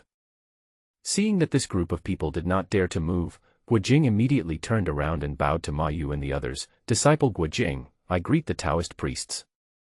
Ma Yu and others saw this, and Tuo Su smiled and nodded. But Yin Jiping suddenly shouted, "Brother Guo, pay attention." Guo Jing suddenly heard a gust of wind behind his head and realized that someone was attacking him secretly. Just as he was about to fight back, he heard Yang Guo's voice suddenly sounded behind him. "You dare to attack from behind? You're seeking death." Yang Guo's figure suddenly appeared behind Guo Jing, and he pushed out with both palms, hitting the chests of the 2 Tibetan monks at an even faster speed, causing them to spit blood and break out of the door. Everyone was stunned upon seeing this, staring foolishly at the boy in front of them who was only 13 or 14 years old. Not only the Mongolians, but also Ma Yu, Qiu Chuji, and others were dumbfounded and greatly shocked. They had just fought with the opponent and knew very well that the man's martial arts skills were very high and he was definitely not an ordinary person. But now, he was hit by this young man with one move and he spit blood from his mouth and flew out of the hall. How could they not be shocked? "Guo, are you okay?" Although Guo Jing knew that Yang Guo's martial arts skills were quite powerful, he also knew that this group of people were extraordinary as they could force Ma Yu and others to attack without defending. He was about to help him secretly, but he did not expect that Yang Guo's martial arts skills were so profound that he could repel the other party by himself. Yang Guo smiled faintly and said, "Uncle Guo, I'm fine." He secretly let out a sigh of relief, and the blush on his face gradually faded away. The 2 Tibetan monks were both masters of external martial arts, but their internal strength was also quite good. Although Yang Guo injured them, he was also shocked by their internal strength and his blood was surging, making him feel a little uncomfortable. The 9 Yang divine art has not yet reached perfection and still has many shortcomings. "You two are singing the same tune, are you trying to show off your abilities?" Suddenly, a very strange sneer sounded from the crowd. Guo Jing and Yang Guo looked over and saw the crowd dispersed, with 2 people standing. All I saw was a middle-aged Tibetan monk wearing a red robe, a golden crown, and a thin face. The other one was wearing a light yellow brocade robe and holding a folding fan, dressed like a nobleman. He was about 30 years old and had a ruthless look on his face. Yang Guo vaguely guessed the other party's identity, but did not mention it for the time being. Guo Jing saw that the 2 men did not look like people from the Central Plains, so he asked, "Who are you two?" The nobleman opened the folding fan in his hand and asked calmly, "Who are you?" Guo Jing was silent for a while, knowing that it was not appropriate for him to reveal his true identity in front of outsiders. He said, "I am the disciple of these masters." The noble young master snorted coldly, "I never thought that there are people like you in the Quanzhen sect." The contempt in the words made Qiu Chuji look angry. Guojing vaguely saw the flames rising from outside the hall, and asked in a deep voice, "What hatred do you two have against the Quanjin sect? Why did you set fire to the temple?" "Hey, I'm talking to your teacher, why are you, a junior, butting in?" The young master was somewhat afraid of Guojing and did not want to be in opposition to him. "You are being too reckless." Guojing was furious when he heard this. The noble young master was also a little unhappy at this moment. "If you feel that it is wrong, you can come up and ask for advice. If you can withstand 30 of my moves, I will spare these bull-nosed Taoist priests." "What's wrong with that?" "Uncle Guo, they are obviously here to cause trouble, why bother trying to reason with them?" Seeing that Guojing was extremely angry at Huidu's roguery, Yang Guo immediately spoke to comfort him. After hearing this, Guojing felt that he had been talking too much nonsense. Moreover, the fire was getting more and more intense and would soon burn up Chongyang Palace. He suddenly stretched out his right hand and grabbed Huidu's left shoulder. He exerted a little more force, and Huidu's face suddenly changed, and he quickly used his internal energy to resist. I saw a layer of purple air appear on his face, but it disappeared in an instant, as if he was quickly using his internal energy to resist. If purple air appeared on his face 3 times, his internal organs would be seriously injured. "Huh." Upon seeing this, a middle-aged Tibetan monk standing by, holding a golden pestle, started to shout at Guojing. Guojing immediately changed his grabbing move to a palm strike, hitting Huidu on the shoulder, then he grabbed Huidu with both hands, clamped the opponent's heavy golden pestle, and immediately kicked him, causing him to fall and roll on the ground for several rounds. There was not much skill involved in Guojing's 2 moves. He simply used his profound internal strength, which far exceeded that of the other 2, to subdue them. His purpose was to intimidate them and prevent them from acting rashly again. Huidu took several steps back, his left shoulder in unbearable pain. His face changed several times, but he finally suppressed his unhappiness and did not take action. "May I ask your name, sir?" Huidu asked with a flushed face. His tone was already very polite, and he didn't dare to do it again. Guojing still refused to reveal his true identity and said, "My humble name is not worth mentioning. Master Ma, Master Chiu, and Master Wang present here are all my mentors." Huidu was skeptical, thinking that he had just fought with those old Taoists for hundreds of moves, but they were not that powerful. They only relied on the Tiangang Beta formation to hold out. If it came to a one-on-one fight, who could be my opponent? How could there be such a powerful disciple? Your martial arts skills are amazing. I admire you very much. I will come back to learn from you in 10 years. As he said this, he cupped his hands. Guojing said, 10 years later, I will wait for you here. Huidu snorted coldly and whispered a few words in the ear of the middle-aged Tibetan monk in Tibetan. The middle-aged Tibetan monk then left indignantly. Seeing the enemy retreat, Ma Yu and others breathed a sigh of relief, and then helped the white-haired old Taoist who was lying on the ground up. Guojing looked closely and saw that it was Guangningzi Hao Datong. But his face was as pale as gold paper and his breathing was shallow, obviously he was seriously injured. Guojing stepped forward and untied his Taoist robe. He was immediately surprised and asked, "Is this the Tibetan school's great hand seal Kung Fu?" Although this palm is non-toxic, its power is still superior to that of Master Lingji back then. Guojing heaved a sigh of relief after taking his pulse. Hao Datong has been practicing authentic Xuanmen internal skills for many years and has considerable internal strength. As long as this big handprint is non-toxic, his life will not be in danger. Immediately, a disciple helped Hao Datong down. Ma Yu and others withdrew from the palace and stopped to watch after leaving Chongyang Palace. They saw the fire gradually spread to the palace. As the palace collapsed, the beams broke and the tiles fell, everything turned to ashes, and then everything returned to calm. Seeing this scene, Ma Yu, who was easygoing by nature and had no worries, just sighed slightly. However, Chiu Chuji had a bad temper, which became worse with age. He looked at the raging fire, gritting his teeth and cursing continuously. Afterwards, everyone came to the front hall to discuss the matter. After discussion with Ma Yu and others, Guojing also learned the whole story. It turns out that Li Macho, the red snake fairy of the ancient tomb sect, deliberately spread rumors in the martial arts world in order to obtain the sect's unique skills. She said that the ancient tomb sect's little dragon girl was in the prime of life, beautiful and graceful, and wanted to find a husband on her 18th birthday, deliberately attracting people from the martial arts world to disturb her. The Quanjin sect has a close relationship with the ancestors of the ancient tomb sect. In addition, the ancient tomb was the place where the founder of the sect practiced seclusion. Naturally, they would not allow outsiders to interfere. They immediately organized themselves and set up many obstacles at the foot of the mountain. Unexpectedly, this group of Mongols sneaked up the mountain from somewhere, set fire to the temple, and attacked Ma Yu, Qiu Chuji, and others. Hao Datong was seriously injured by a palm strike. Otherwise, with their martial arts skills, how could they be controlled by the other side? After learning the truth, Guojing was also very depressed and told his experience. Ma Yu and others had different expressions on their faces. Qiu Chuji was still depressed and slammed the table and said, "Asshole, call Zijing in." Not long after, the Taoist with a long beard who had just presided over the formation walked in. He glanced at Guojing awkwardly with an extremely unnatural expression, and it seemed that he knew the whole story. Yang Guo secretly took a look at the other person and thought to himself, is this person Zhao Zijing?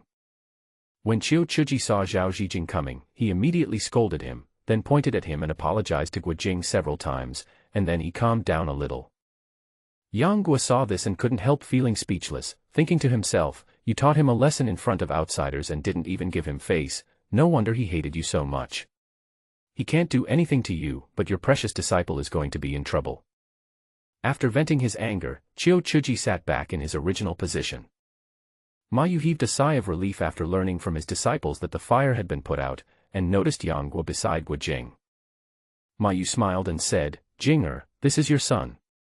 No wonder he has such advanced martial arts skills at such a young age. You have taught him well." Guojing said, "No, this is the posthumous child of my sworn brother Yang Kang." When Qiu Chuji heard Yang Kang's name, his heart trembled. He looked at Yang Guo carefully and found that there was a vague resemblance of Yang Kang in his features. Thinking that Yang Kang was his only lay disciple, even though this disciple was unfilial and had thousands of faults, every time he thought about it, he felt that it was his fault for not disciplining him properly that led him astray, and he often felt guilty. Now that he heard that he had descendants alive, he felt sad and happy at the same time, and hurriedly asked about them. After Guojing briefly explained Yang Guo's life story, he said he would bring him to Zhongnan Mountain to become his disciple and learn martial arts. Ma Yu asked, "Jinger, your martial arts skills are far superior to ours now, why did you take him to Zhongnan Mountain to become my disciple?" Regarding this, Qiu Chuji suddenly remembered the letter Huang Rong sent him half a month ago, and had some guesses in his mind. However, he was busy with the matter of the ancient tomb in the past half-month and forgot to discuss it in detail with his fellow disciples. Now that Guojing was in front of him, he couldn't tell Huang Rong what she had said, so he could only keep it in his heart. Guojing said, "Please let me tell you more about this later. Today, I rushed all the way from the foot of the mountain to the front of Chongyang Palace and injured many of your disciples. I feel very uneasy. I hope you will forgive me." Ma Yu smiled and said, "If it weren't for your support, the Quanjin sect would have been defeated long ago. What crime have you committed? There's no need to say anything about forgiveness or apology. Brother, what you said is absolutely right." Qiu Chuji, Wang Chuyi, and others all echoed this. Afterwards, Guojing talked about Yang Guo's joining the Quanjin sect. After hesitating for a moment, Ma Yu looked at Qiu Chuji and left it to him to decide. Qiu Chuji nodded and sighed, "Your uncle Yang Tiexin is a hero. His ancestors are all loyal and brave. How can he be without descendants? Don't worry. I will do my best to educate this child." As he spoke, he called Zhao Zijing, who was standing aside as punishment, and said, "He is junior brother Wang's eldest disciple, named Zhao Zijing. He is a strict person. Among the 3 generations of disciples, he has the purest martial arts skills. Let him teach Guo." Upon hearing this, Guojing hurriedly thanked him and said, "Brother Zhao, thank you for taking care of this child."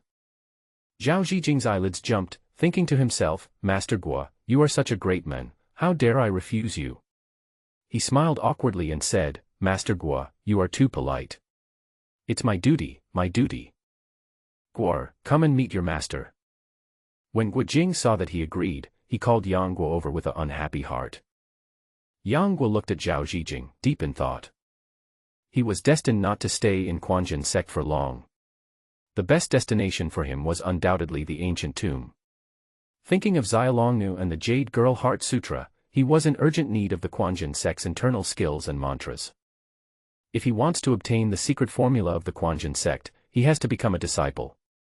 Among the 3 generations of disciples of Quanjin sect, Zhao Zhijing and Yin Jiping are the best. One has the highest martial arts skills and the other is the most favored by the master. If he wants to learn the internal skills of Quanjin sect, he has to become a disciple of one of them. To him, although he didn't hate Yin Jiping deeply, he at least wanted to kill him as soon as possible. Not to mention whether he was willing to take him as his master. Even if he did, given his personality, he would not teach him all of Quanjin internal skills in a short period of time. This was a problem. As for Zhao Zhijing, although this person is despicable, he has many advantages that can be used. Whether it is the internal strength of Quanjin sect or his betrayal of Quanjin sect in the future, his assistance is indispensable. After much deliberation, Yang Guo decided to take Zhao Zhijing as his master. From the moment he bowed to Zhao Zhijing, it was destined that Zhao Zhijing's life had begun to count down. With neither relatives nor a teacher, the only way to pay for Yang Guo's worship is with his life. Looking at Yang Guo who was saluting him, Zhao Zhijing felt a chill down his spine for no reason. He didn't know why, but he just felt uncomfortable all over. Seeing that everything was settled, Guo Jing planned to leave. Even though Yang Guo was reluctant in his heart, because he had been self-reliant since childhood, he did not have too much dependence on Guo Jing and only treated him as an elder whom he respected the most. After this battle, the dim sky had completely fallen into darkness. Zhao Zhijing casually arranged a room for Yang Guo and left. Looking at the empty room, Yang Guo sat cross-legged on the bed and immersed his consciousness in the system. After looking at the 3,780 points displayed on the system card slot, he opened the lottery for system rewards again after several months. Congratulations to the host for winning 10,000 taels of silver. Congratulations to the host, you have obtained 1 corpse dissolving powder. Congratulations to the host, you have obtained 5 treasures honey wine. Congratulations, host. Small grappling technique. Subduing tiger fist. Small wuxiang kung fu. 100,000 taels of silver. 4 palms. Loyalty card X1. Looking at the remaining 80 points, Yang Guo finally stopped drawing rewards. This time, he drew 37 times in a row, and 15 of them were for silver. Although it was not as practical as martial arts or elixirs, it was also an indispensable need for him who was traveling around the world. It instantly increased his wealth from 0 to the level of a small landlord with a net worth of 1.5 million taels. Apart from that, apart from some second- and third-rate martial arts, the only martial arts that could arouse his interest was the Xiao Wuxiang Gong, a unique martial art of the Xiaoyao sect in Tianlong. This martial art has endless uses. As long as you learn it and know the moves of other martial arts, you can rely on its power to imitate other people's unique skills and even surpass the originals. It is difficult for people who have not learned this martial art to distinguish. To others, perhaps Xiao Wuxiang Gong is only suitable for people with profound family knowledge, but to Yang Guo, it is simply tailor-made for him. Relying on this martial art, plus his natural talent for understanding, he no longer needs to work hard to practice external skills in the future. He only needs to remember the moves of the martial arts, and he can use Xiao Wuxiang Gong to activate them, which is far better than the original version. He has a system to rely on, and the martial arts he acquires are naturally unimaginable and unattainable for ordinary people. With unique advantages, he can completely rely on the Xiao Wuxiang Gong to study all the martial arts in the world and combine the strengths of hundreds of schools. Having said that, with his Xiao Wuxiang Gong, he is even more in line with the saying, "Give and take away what you have given to others as they would have given you," than the Gusa Murong family. After all, the Murong family's Do Zhuan Xing Yi only returns the opponent's martial arts, while he directly uses the opponent's unique skills. The difference between them is naturally self-evident. Apart from the 13 martial arts including Xiao Wuxiang Gong, the rest are miscellaneous items. For example, there is the corpse transforming powder from the deer in the cauldron, which can destroy corpses. There is the 5 treasures honey wine, which can make people immune to all kinds of diseases and poisons and increase their martial arts skills by 10 years. There is the Shaolin sacred medicine Yuling powder, which is used to treat external injuries. What surprised Yang Guo the most were the other 2 rewards. Looking at the thick red book in his hand, he mumbled the 6 big words on it. A delicious treat on the tip of your tongue. Are you asking me to come to another world and be a cook? Yang Guo suppressed his inner restlessness, stuffed the book into the system space, and then took out another reward. Loyalty card. This is the second type of card reward item that Yang Guo has obtained from the system. Compared to the memory card, this loyalty card, as the name suggests, is a card similar to a contract binding card. However, although the function of this card is very powerful and can force a person to submit to itself, it also has significant limitations. It must be someone whose strength is not greater than one's own. In his opinion, this is a bit useless. After all, why should he force someone to do anything if he can't even beat him? This is just like taking off your pants to fart, isn't it a waste of time? Considering that the loyalty card had no practical use for the time being, Yang Guo threw it into the system space and then began to practice the Xiao Wuxiang Gong. Although he now possesses the 9 Yang True Qi, the 9 Yang Divine Art is an integrated martial arts system. After mastering it, all martial arts in the world can be used. Therefore, the internal force of practicing the little Wuxiang Gong will not cancel each other out like the 9 Yin True Qi. You should know that all kinds of internal skills in the world are within the scope of the 9 Yang Divine Art. Xiao Wuxiang Gong and 9 Yang Divine Art are both Taoist magic skills. The conflict between them emphasizes the harmony of Yin and Yang. Although the 9 Yang Divine Art is named after the 9 Yang, it is highly compatible. In addition, the main feature of Xiao Wuxiang Gong is that it has no shape and no trace. The internal force he cultivates with Xiao Wuxiang Gong can also be transformed into 9 Yang True Qi in the Dantian. At the same time, 9 Yang True Qi can also be transformed into the internal force of Xiao Wuxiang Gong. You can have both. Therefore, he did not encounter any bottlenecks when practicing Xiao Wuxiang Gong. In addition, with the deep and continuous 9 Yang True Qi in his body, he had practiced Xiao Wuxiang Gong to a very high level in just one night. He could use the method and perform some basic martial arts from other sects without any problem. In addition to his hard training all night, the 5 treasures honey wine also contributed to this. His skills increased by 10 years out of thin air, which not only greatly improved his Xiao Wuxiang Gong, but also enabled him to practice the 9 Yang Divine Art to the final level. Now, all you need to do is to open up your own mysterious gate to achieve a breakthrough to great success. However, it is extremely difficult to open up the mysterious gates throughout the body. It requires dozens of masters to use their true energy at the same time to massage and squeeze hundreds of acupoints on his body. Only by stimulating his internal and external true energy can he break through the mysterious gates and achieve the sign of water and fire complementing each other, and the dragon and tiger meeting. But where can he find these dozens of experts? Yang Guo was of course very helpless about this, but fortunately he had obtained the Xiao Wuxiang Gong. It would be difficult for the 9 Yang Divine Art to reach perfection in a short period of time, so he could first practice the Taoist Xiao Wuxiang Gong to enhance his skills. Bang, bang, bang. Suddenly, a rapid knock on the door interrupted Yang Guo's thoughts. Yang Guo, Master wants you to go to the quiet room. He wants to teach you martial arts. Yang Guo pushed the door open and walked out. He was a little surprised to see a fat Taoist priest standing in front of him. I am your senior brother Lu Qingdu, come with me. The fat Taoist glanced at Yang Guo and said in a defiant tone. Yang Guo understood in his heart, and thought of the person who had joined forces with Zhao Zhijing in the original novel to bully him. What surprised him was that Zhao Zhijing was so eager to teach him martial arts so early in the morning. He had no idea what he was up to.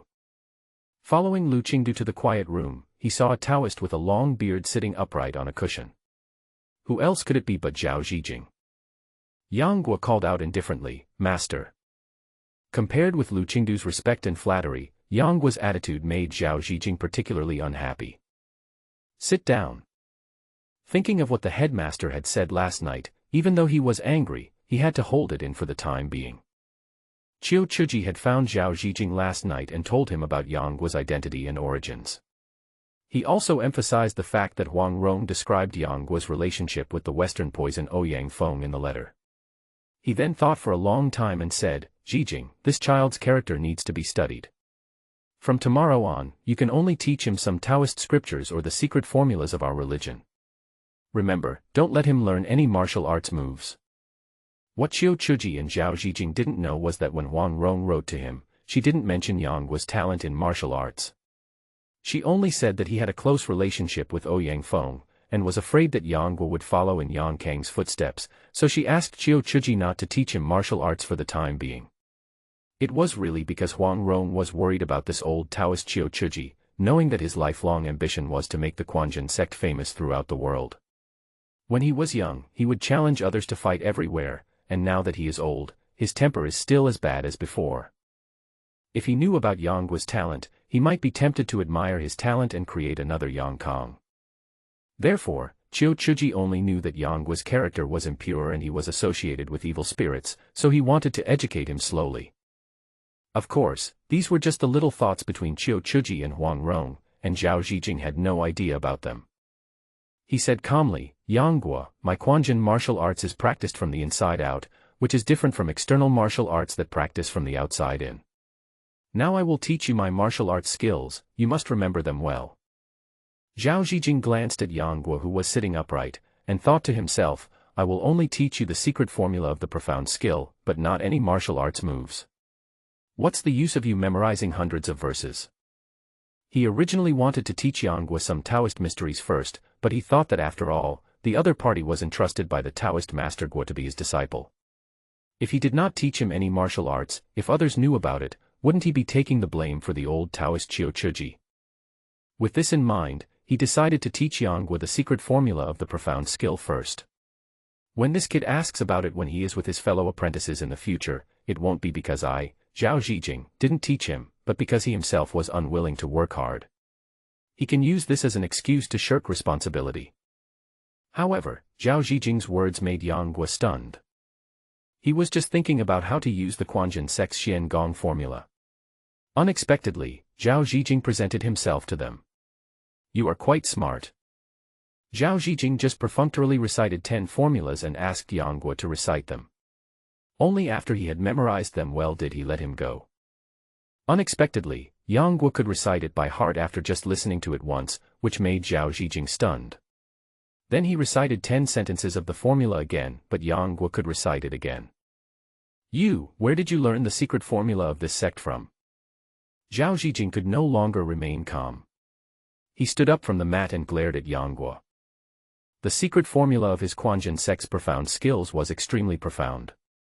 Not to mention deeply understanding the profound meaning therein, even a smart person who wanted to memorize it would have to read it silently 7 or 8 times before he could barely remember it. Therefore, when he was learning this profound skill, it took him more than 3 months to memorize the entire formula. "This kid is really weird." Yangguo said, "Master, what are you talking about? Yesterday was the first time I came to Zhongnan Mountain, and it was also the first time I met a Taoist priest from Quanjin sect. How could I have the opportunity to secretly learn the secret formula of this sect?" "Oh, that's right. I have always had a good memory. It's easy to remember everything I see. Master must have made a misunderstanding." Yangguo possessed 2 profound and subtle internal skills, the 9 Yang magic skill and the small Wuxiang skill. When Zhao Zhijing recited these short 20 sentences, he had already deduced their feasibility in his mind, proving that these sentences were by no means false. He was still thinking about the secret formula of the profound skill, so he naturally would not easily turn against the other party at this moment. Zhao Zhijing said he didn't believe it until he took out a few obscure Taoist scriptures and asked Yangguo to recite them after reading them over. Only then was he truly shocked by the other party's talent. Ask those who practice martial arts, who doesn't want to have a photographic memory? If he had the ability of photographic memory, he would have already learned all the martial arts of Quanjin sect and mastered them. By then, his martial arts skills would have greatly improved. Who would be able to compete with him for the position of the head sect? Looking at Yangguo, Zhao Zhijing felt indescribable envy and jealousy in his heart. In the end, Zhao Zhijing only taught Yangguo 20 mantras and let him go. Although he knew that he was gifted, Zhao Zhijing's original intention was not to preach to him, but only to fulfill his mission as the head teacher. "At most I can teach him a few words every day, and after I have finished teaching him the secret formula of our sect, I can use other martial arts formulas to fool him." Just like that, a month passed in the blink of an eye. Due to Zhao Zijing's constant procrastination, he had to wait until now to finish teaching the formulas, which originally had more than 100 sentences. Yang Guo knew that he was deliberately making things difficult for him, and he didn't want to waste his time in Quanjin sect, so he went to find Zhao Zijing today. "Why are you here?" Zhao Zijing looked at Yang Guo, who came uninvited, and asked with a frown. He was still a little unpredictable about this evil boy, especially when Guo Jing went up the mountain that day. This boy attacked twice and seemed to have impressive martial arts skills. If it was not necessary, Zhao Zijing did not want to get too entangled with this boy. The so-called master and apprentice was just a title. Yang Guo questioned, "Master, you clearly know my talent, but you refuse to teach me the formula. What's the meaning of this? I know you have a good memory, but I am afraid that you will not understand the meaning of the words, and will never be able to become a useful person. Therefore, I teach you 5 formulas every day. I hope that you can understand the meaning of these formulas, rather than just memorize them. Do you know that I have such good intentions?" Zhao Zijing's tone was sincere, as if he was really considering Yang Guo. However, Yang Guo would not be bewitched by him. He took a step forward, his aura accumulated and burst forth. A cold light flashed in his eyes and shot at Zhao Zijing. The latter suddenly felt a chill in his heart and subconsciously took a step back, saying, What are you going to do?" He opened his eyes wide and looked at Yang Guo. A sense of fear suddenly arose in his heart for no reason. However, the other party's calm and steady aura told him that all this was not an illusion. "I hope Master will consider this carefully and not deliberately make things difficult for me. I am still young and don't know what it means to be a heretic or to betray my teacher and ancestors. I just hope Master won't let me know one day." Yang Guo's tone was as cold as the chill wind blowing from the 9 netherworld abyss, chilling Zhao Zijing to the bone and making the hairs on his body stand on end.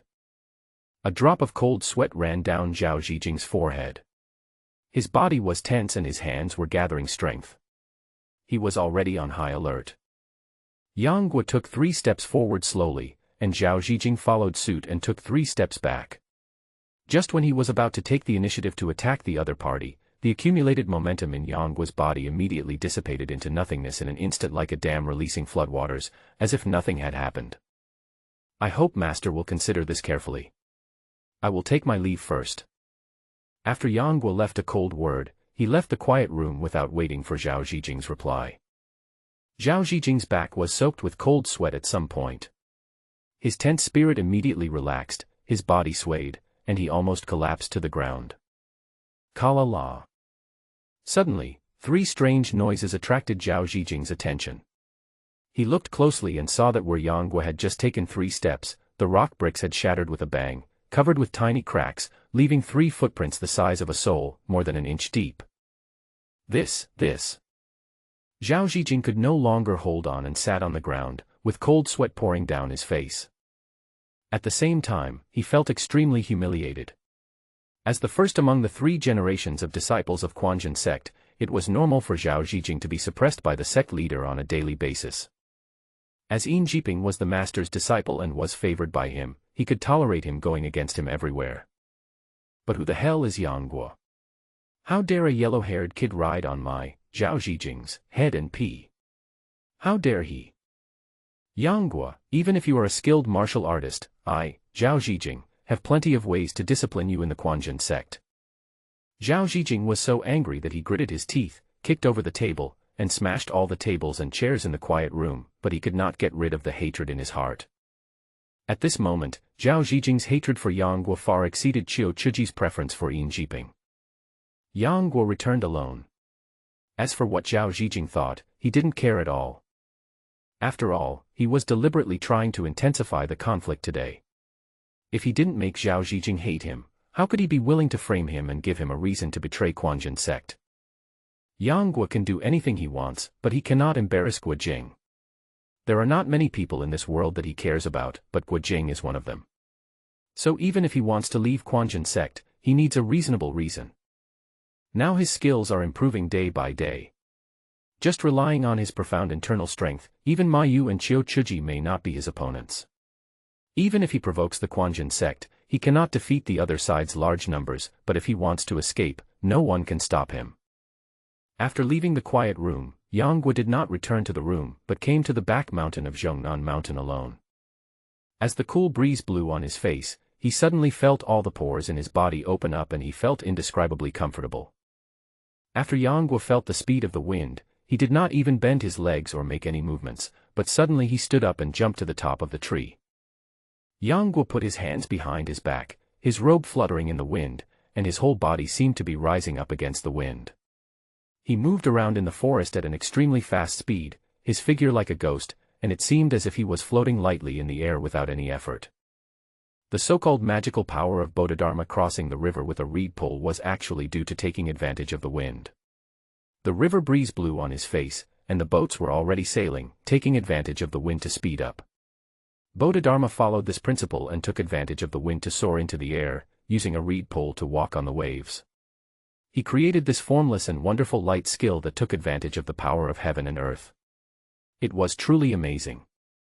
Yang Guo had obtained this light skill as a sign-in reward a few days ago, but he had always found it difficult to get started. After a few days of silence, he suddenly had an epiphany while practicing the little Wuxiang Kung. Then he realized that it also followed the martial arts theory of being formless and untraceable. However, after he practiced this light kung fu, he realized that, crossing the river with a reed, can only be regarded as an outlier among light kung fu. The premise that it can only exert its magical effect by taking advantage of the momentum undoubtedly adds a lot of restrictions to himself, just like his sorrowful palm. To a certain extent, this kind of martial arts has exceeded its original scope and can be regarded as an alternative martial arts that breaks the common martial arts theories. Yang Guo used his lightness skills to swiftly fly down Mount Zhongnan. None of the disciples along the way noticed his presence. In this way, he unknowingly wandered into a deep forest.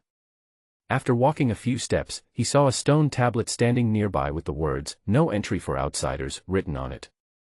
With a thought, he walked several feet away without even trying to exert any force. But soon his footsteps stopped. He stayed there in deep thought for a long time, then turned around and returned to Chongyang Palace.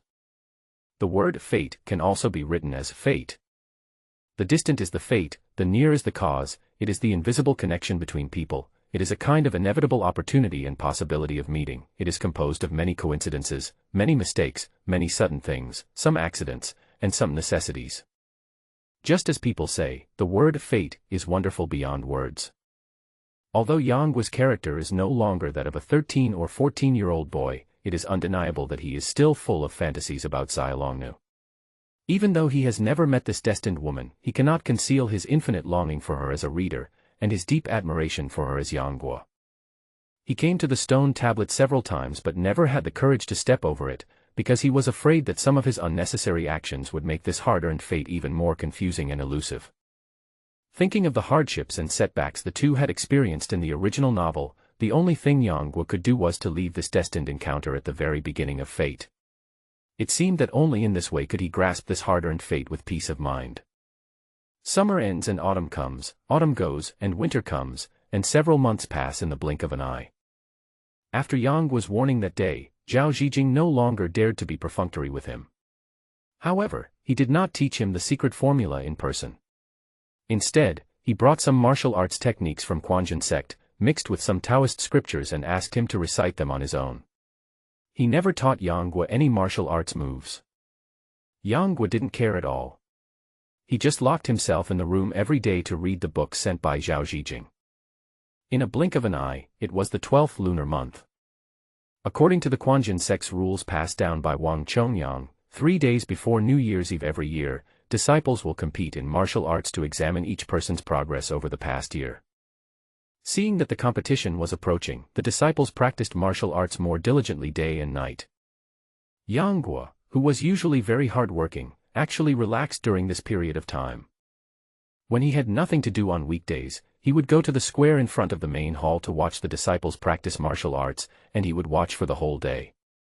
Although he felt that their moves were mediocre and nothing exquisite, by comparing them with the mental formulas he had learned, he could roughly deduce the remaining few exquisite moves, which made him secretly happy. As expected, knowledge is power. I have a photographic memory, and what I have learned should not be bound by the popular theory that martial arts are broad but not profound. Add to that the Xiao Wuxiang Gong, and it is simply Yang Guo was so excited that he couldn't calm down for a long time. With this confirmation, he became even more interested in watching people practice swordsmanship. On this day, the full moon in the 12th lunar month, the disciples of Quanjin sect had a small competition in the martial arts field. The Quanjin sect was founded by Wang Chongyang, who was the founder of the sect. The 7 Quanjin disciples were the second-generation disciples, Zhao Zhijing, Yin Jiping, Li Xichang, and others were the third-generation disciples, and Lu Qingdu, Yang Guo, and others were the fourth-generation disciples. The disciples of the 7 masters of Quanjin competed with each other in martial arts, which was called small competition. Today, Zhao Zhijing will preside over the small competition. When the third generation of disciples compete, the 7 masters of Quanjin will show up to preside over the overall situation.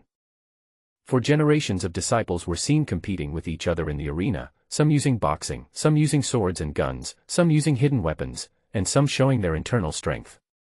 The winners were determined by Zhao Zhijing. Yang Guo still lowered his head in meditation, but he could keenly perceive that Zhao Zhijing was looking at him from time to time. He felt amused in his heart. It seemed that he had waited for so long, and the other party's foxtail was finally revealed. Sure enough, after the 4 generations of disciples had competed for 7 or 8 times, Zhao Zhijing shouted loudly, "Yang Guo, come out." Yang Guo slowly walked out from the last seat and bowed slightly to Zhao Zhijing. At this moment, he didn't even call him master. Zhao Zhijing's face darkened and he felt very unhappy. "It has been half a year since you started learning martial arts. I have worked hard to teach you martial arts. Today is a good time for you to show your skills. Go up and learn a few moves from your fellow disciples." Zhao Zhijing suppressed his anger and shouted loudly. Looking at the wooden sword handed over by Lu Qingdu, Yang Guo looked around the field and saw that many disciples had happy expressions on their faces, and they seemed to want to bully him. After all, everyone wants to show off in front of their teacher, but everyone's strength is almost the same, so it is difficult to determine the winner. But Yang Guo is different. He is also a 4th-generation disciple. He has only been in the sect for half a year. Although he has practiced hard, his martial arts skills are not very profound. He is undoubtedly the best candidate to win. How could Yang Guo not guess what they were thinking? However, with his current level, how could he compete with a group of young disciples who had just entered the sect?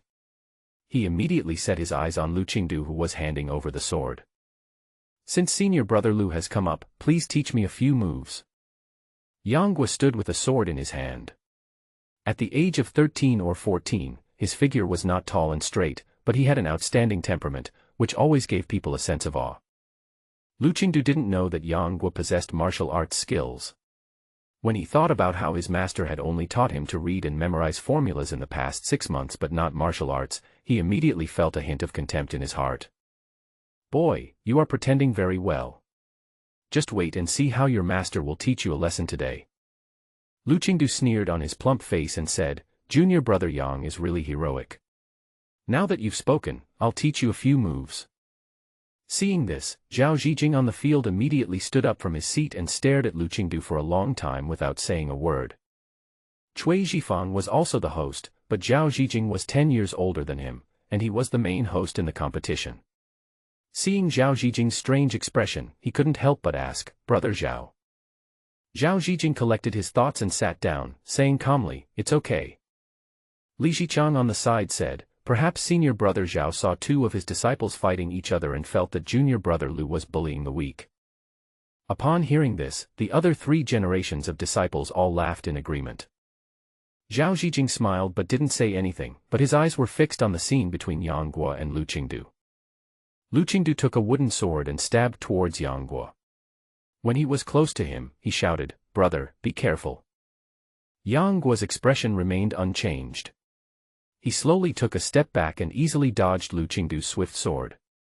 Then he stabbed out with a sword at a speed invisible to the naked eye, hitting the Shenman acupointment on his right hand. The scene in Lu Qingdu's eyes was still on Yang Guo dodging his moves, when suddenly he felt a pain in his wrist and the wooden sword flew out of his hand. Yang Guo took advantage of the situation and kicked his 200-pound body, sending it rolling out like a ball. Seeing this, some young disciples in the audience couldn't help but burst into laughter. Even some older Quanjin disciples couldn't help laughing. Lu Qingdu got up from the ground in a panic. Hearing the laughter of the crowd, his face suddenly turned purple, his eyes were full of shame and anger, and there was a bit of hatred in his eyes as he stared at Yang Guo. Yang Guo, I was willing to give in and reminded you, but you attacked me by surprise. Do you still have me as your senior brother in your eyes? Lu Qingdu's words made the scene quiet. Some disciples with shallow skills and poor eyesight remembered that Lu Qingdu had deliberately warned the opponent before making a move, but Yang Guo kicked him away without saying a word. In this way, Yang Guo was indeed not fair. Yang Guo said coldly, if you want to fight, then fight. Why waste your words? You. Lu Qingdu was choked by Yang Guo and felt extremely angry. Glancing at the long sword that fell in the distance, he blushed and said, you have a weapon in your hand right now, do you want me to fight you with my bare hands? As soon as he said this, there was a burst of booing from the audience, all of whom felt that his words were somewhat unworthy of his status. Lu Qingdu entered the sect earlier, which means he has been here for 10 years, while Yang Guo has only been here for half a year, and he is also 6 or 7 years younger than the other. If he is so petty, even if he wins later, he will probably lose face. However, Lu Qingdu was not a fool. Although he didn't know how Yang Guo could dodge his fast sword, the power of his kick was indeed quite strong. He was very confident in his weight, so how could he dare to underestimate the opponent again? Losing face is a small matter, but if he loses to Yang Guo again, he will really be too ashamed to face anyone. Although Yang Guo's experience has deviated from the original novel, and Lu Qingdu did not beat or scold him like Zhao Zhijing did, but he usually took advantage of his master's power and mocked him, so he had to be taught a lesson. Yang Guo swung the wooden sword in his hand and picked up Lu Qingdu's wooden sword, which fell back into his hand with incredible precision. Everyone was shocked when they saw this. Some of the third-generation disciples who figured out the trick couldn't help but show admiration and looked in Zhao Zhijing's direction frequently. He thought that only his master, Zhao Zhijing, could teach him how to use his inner strength. However, Zhao Zhijing was not in the mood to pay attention to these details at the moment. He held the handrail nervously, as if he was ready to attack at any time. Qingdu, please don't blame me. If I want to get rid of this little troublemaker, I have to sacrifice you today. Only in the field. After a moment of hesitation, Lu Qingdu raised his sword again to attack Yang Guo. This time he had learned his lesson and used all his strength, performing a move from the Quanjin sword technique called slanting wind and drizzle. The tip of the sword tapped several times. Although the power was not as strong as a long sword that penetrated directly, it was faster and more varied. Moreover, without the deep internal energy to protect the body, how could the flesh body be able to block the sharp blade even with a light stab? Although Lu Qingdu was using a wooden sword, it would still be painful if he stabbed someone. Yang Guo had just embarrassed him, now was the time for revenge. He was seen holding a wooden sword and charging forward. The rain-like sword force was nothing in front of him. He stabbed the opponent in the chest first, and his true energy was condensed on the wooden sword. With a shake of Yang Guo's arm, there was a bang, and the long sword in Lu Qingdu's hand exploded into flying sawdust. Lu Qingdu was suddenly struck by lightning, and a mouthful of blood spurted out. He flew backwards and fell to the ground, coughing up blood. You are so good, Yang Guo. You actually resorted to such heavy blows when sparring with your fellow disciples. Do you still have me as your master in the Quanjin sect in your eyes? When Zhao Zhijing saw Lu Qingdu being injured by Yang Guo, 2 rays of light suddenly flashed in his eyes. He suppressed the joy in his heart, pretended to be righteous and shouted angrily. He had originally arranged for another disciple to be injured deliberately and defeated by Yang Guo in the competition room, and then he would jump out to attack him. However, who would have thought that Yang Guo chose Lu Qingdu to challenge, so he had no choice but to play along. Even if Lu Qingdu was nearly defeated by Yang Guo, he would arrange for someone else to compete with him. He must make sure that Yang Guo was disgraced today. Before Cui Zhifang, Yin Zhiping, and others could react, Zhao Zhijing had already leapt onto the stage to check on Lu Qingdu's injuries. Master, father. Lu Qingdu was in a daze, watching Zhao Zhijing appear in front of him. When he was about to accuse Yang Guo to him, he saw the other party put his hand on the back of his heart, and then an external force invaded his body. He was shocked and his eyes widened. He looked at the master in front of him in disbelief, whom he respected and feared. He opened his mouth and spat out a mouthful of blood uncontrollably. The words on his lips could no longer be uttered, and he died with his eyes open. Ching Tuk! Ching Tuk!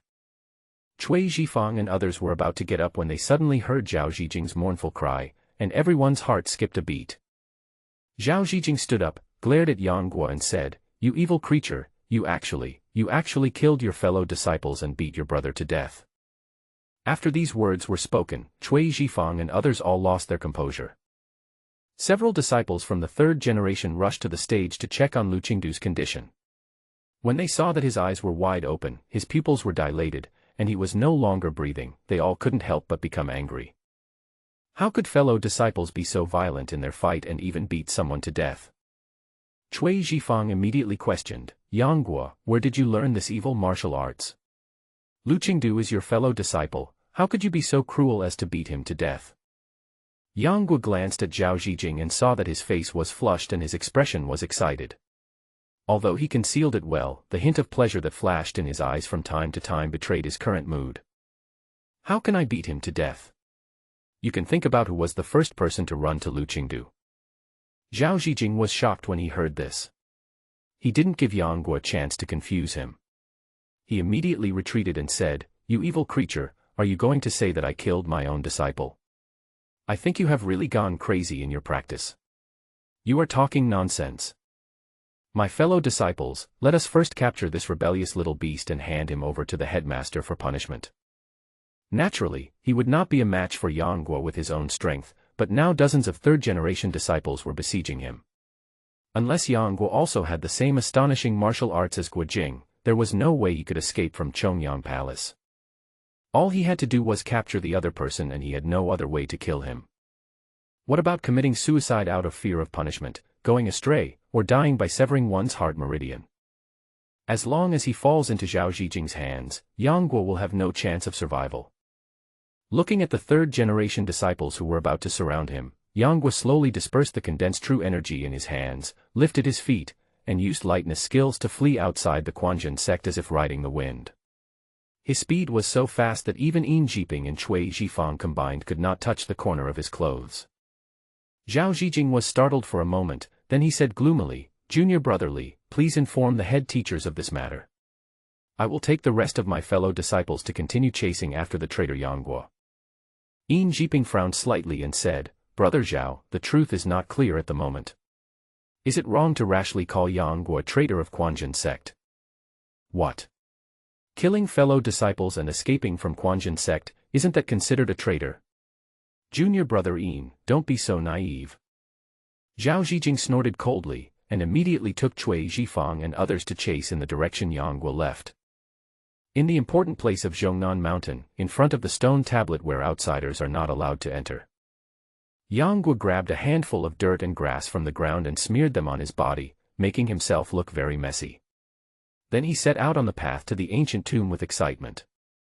Along the way, he thought about teaching the stinking Quanjin Taoist priests a lesson, especially Zhao Zhijing, and even wanted to kill him. But then he changed his mind and thought, he is very powerful in Quanjin sect now, but what about when he arrives at the ancient tomb? That kind-hearted grandma's son is not a fool. Knowing that I have great martial arts skills, would she still be kind enough to take me in? With this in mind, Yang Guo had no choice but to flee without fighting, and came to the ancient tomb pretending to be in a miserable state. After passing through a forest, Yang Guo saw two huge stone gates standing in the rocks. Next to the stone gates were two stone towers that had been covered with dust for a long time and the ground was covered with fallen leaves.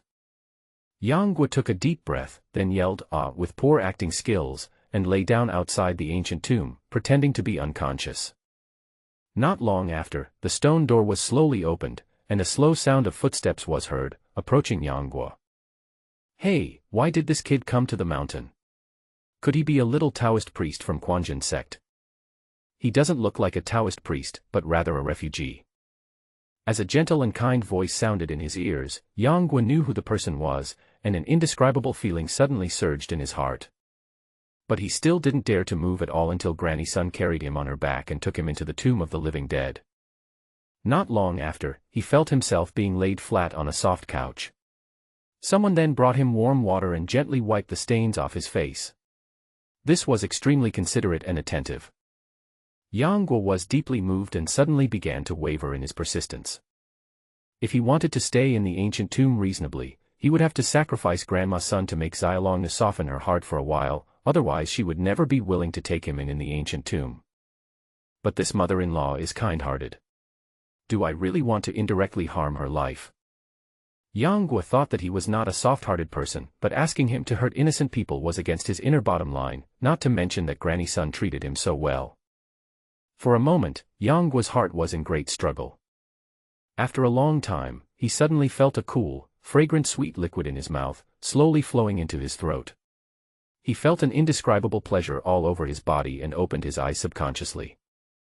Suddenly, I saw an ugly face covered with goosebumps 2 feet in front of me, staring at me. Child, wake up. Granny's son smiled peacefully. Yang Guo saw that her smile was very ugly, but within it was a hint of kindness and tenderness. He immediately felt a warmth in his heart and nodded in astonishment, saying, "Mother-in-law, where is this?" Granny's son was surprised to see that he was not afraid of her, but she also felt a little pity for him when she saw that he was frowning, as if he was troubled by something and could not make a decision. She thought to herself, this child is so young, and he fled to the tomb of the living dead in a panic.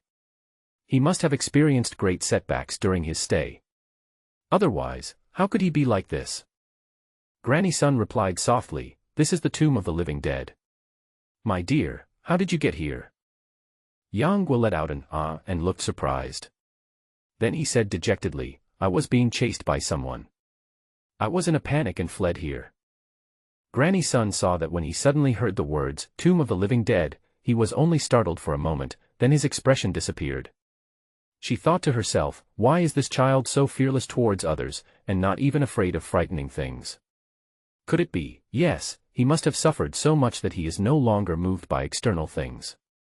This child is really pitiful. At such a young age. Alas. From the moment Yang Guo opened his eyes and saw Granny's son, he was ready to leave. He couldn't bear to see his mother-in-law get implicated and killed, so in terms of facial expression management, he gave up on showing the shock and fear of a 13 or 14-year-old boy towards horrific things. Simply put, he doesn't want to act anymore. He's going to leave anyway. But Yang Guo had no idea that the more he acted like this, the more sympathetic and pitying Granny's son would feel towards him. Granny's son took Yang Guo's hand and said, "Good boy, is there anyone else at home?" Yang Guo shook his head and said, "My parents are long gone." Granny's son opened her mouth but still did not mention whether he had other relatives. After all, if he did, how could he have fallen to this point? "Child, since you are homeless now, if you don't mind, you can stay and keep Grandma company." Yang Guo said, No, if I stay, it will harm my mother-in-law." "Nonsense, just stay in this tomb of the living dead with Grandma, and even if your enemies come to find you, they can't do anything to you." Granny's son only knew that he was worried that his enemies would implicate him, so she immediately made a promise. Yang Guo said helplessly, "I am now in the territory of my enemies, so I don't need them to come to my door. Grandma, please let me leave." Granny's son was stunned when she heard this, and then she asked, "Did you offend the Quanjin Taoist priest?" Yang Guo nodded hesitantly. Granny's son said, "You don't have to be afraid of them. I'm here and I won't let them bully you." Humph, this Quanjin Taoist priest is really going backwards. How can a group of people bully a child? They are really shameless. Wang Chongyang's disciples are getting worse with each generation. Suddenly, a gentle voice was heard outside the house, "Grandma son, did the disciples of Quanjin sect provoke you?" Yang Guo looked over and saw a girl about 16 or 17 years old, dressed in white, as if she was in the mist, walked in. Except for her black hair, her whole body was snow-white, and her face was extremely beautiful, but it lacked a layer of blood color, making her look extremely pale. But her beauty is in no way inferior to that of the married woman Wang Rong, and she even surpasses her in temperament. Yang Guo only glanced at her, and the expression on his face froze. Granny's son saw the young girl coming in and asked happily, "Miss Long, a group of Quanjin Taoists teamed up to bully this child.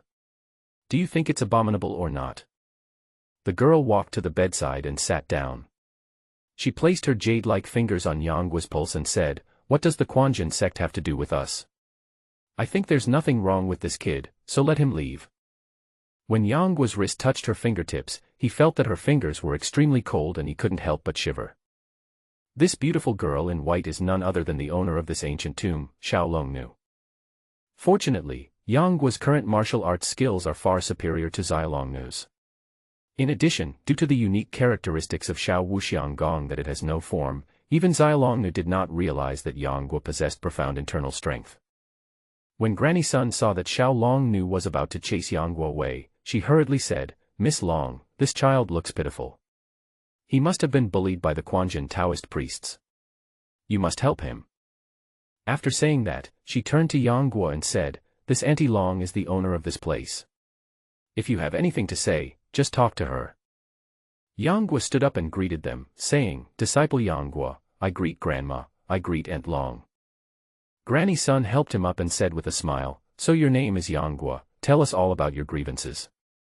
She had lived in the tomb of the living dead for decades and had never interacted with outsiders. Seeing that Yangguo was handsome and polite, she naturally liked him indescribably. However, Xiaolongnu still sat there without saying a word, as if she was indifferent to everything. Yangguo immediately recounted his miserable life story, and then mentioned a few words about what happened on Peach Blossom Island. As for the stories about Quanjin sect, they were completely made up. He described Zhao Zhijing and Lu Qingdu as two extremely evil people who insulted and tortured him in every possible way. They clearly did not teach him martial arts, but they insisted that he compete with his fellow disciples today, and they chose to let Lu Qingdu compete with him. Yangguo only said that he accidentally kicked Lu Qingdu to the ground and fainted. Then he was slandered by Zhao Zhijing for murder and was chased here. Granny Sun kept sighing and occasionally interjecting a comment or two, each word was meant to protect Yangguo. Sometimes she felt sorry for his life experience, sometimes she said that Guojing and his wife disregarded the greater good and left him alone to suffer in the Quanjin sect, sometimes she rebuked Zhao Zhijing for being narrow-minded, deliberately slandering, having no sense of shame, and bullying a child. After Yangguo finished speaking, Granny Sun couldn't help but hugged Yangguo in her arms and kept saying, "My poor child." Xiaolongnu slowly stood up and said, "Now that we have finished talking, Granny Sun, you can send him out now." Yangguo saw that Xiaolongnu was beautiful and graceful, and one could not look at her closely. She was indeed a peerless beauty who was aloof from the world. However, her expression was cold and indifferent. She was truly as pure as ice and snow, and also as cold as ice and snow. One could not tell whether she was happy or angry, sad or happy. She was like a piece of solid ice that would never melt. Although when a person's appearance reaches its peak, his personality and temper can be ignored, but Yangguo has his own pride in his heart. The other party has ordered him to leave several times, and even if he still admires the other party's appearance, he is now angry and is unwilling to stay any longer. So without waiting for Granny Sun to say anything to persuade him, he said, "Grandma, thank you for saving my life today. We'll meet again in the future." Having said that, he walked out the door. Granny Sun looked at Xiaolongnu and advised, "Miss Long, this child has a pitiful life story, why can't you keep him?" Xiaolongnu said in a cold tone, "Grandma Sun, have you forgotten the rules that Master taught you?" Granny Sun sighed sadly, stopped talking, and quickly chased in the direction Yangguo left. When Yangguo was running around in the dark stone chamber of the ancient tomb, his hand was suddenly grabbed by someone, and Granny Sun's voice rang out, "Child, you don't know the way, let me take you out." "Thank you, Grandma." Granny Sun held his hand and sighed uncontrollably, but said nothing. As soon as the two of them came out of the ancient tomb, they heard a voice coming from far away in the woods. "Yin Jiping, a disciple of the Quanjin sect, is here to meet Miss Long on the orders of the Master." Granny Sun was furious and told Yangguo beside her, "The stinky Quanjin Taoist priest is here to find you, don't leave." Yangguo had already made up his mind to leave, and he immediately said stubbornly, "Mother-in-law, you should go back first. Everyone has their own responsibility for their own actions, let's see what they are going to do to me." After saying that, he broke free from Grandma Sun's hand and ran out of the woods. Granny Sun was startled and hurriedly chased after him, shouting, "I'll go with you." Yangguo walked out of the forest and saw Yin Jiping and 7 or 8 Taoists standing side by side. The Taoists were also startled to see Yangguo suddenly appear, and they all took a few steps forward at the same time. Yangguo glanced at the faces of several people one by one, and asked coldly, "Where is Zhao Zhijing?" Yin Jiping frowned. Yang Guo, senior brother Zhao is your master anyway, how can you call him by his full name? Yang Guo snorted coldly. Zhao Zhijing, this evil Taoist priest, killed his own disciple, and now he is blaming me. How can such a person be considered a master? When these words were spoken, all the Taoists were shocked.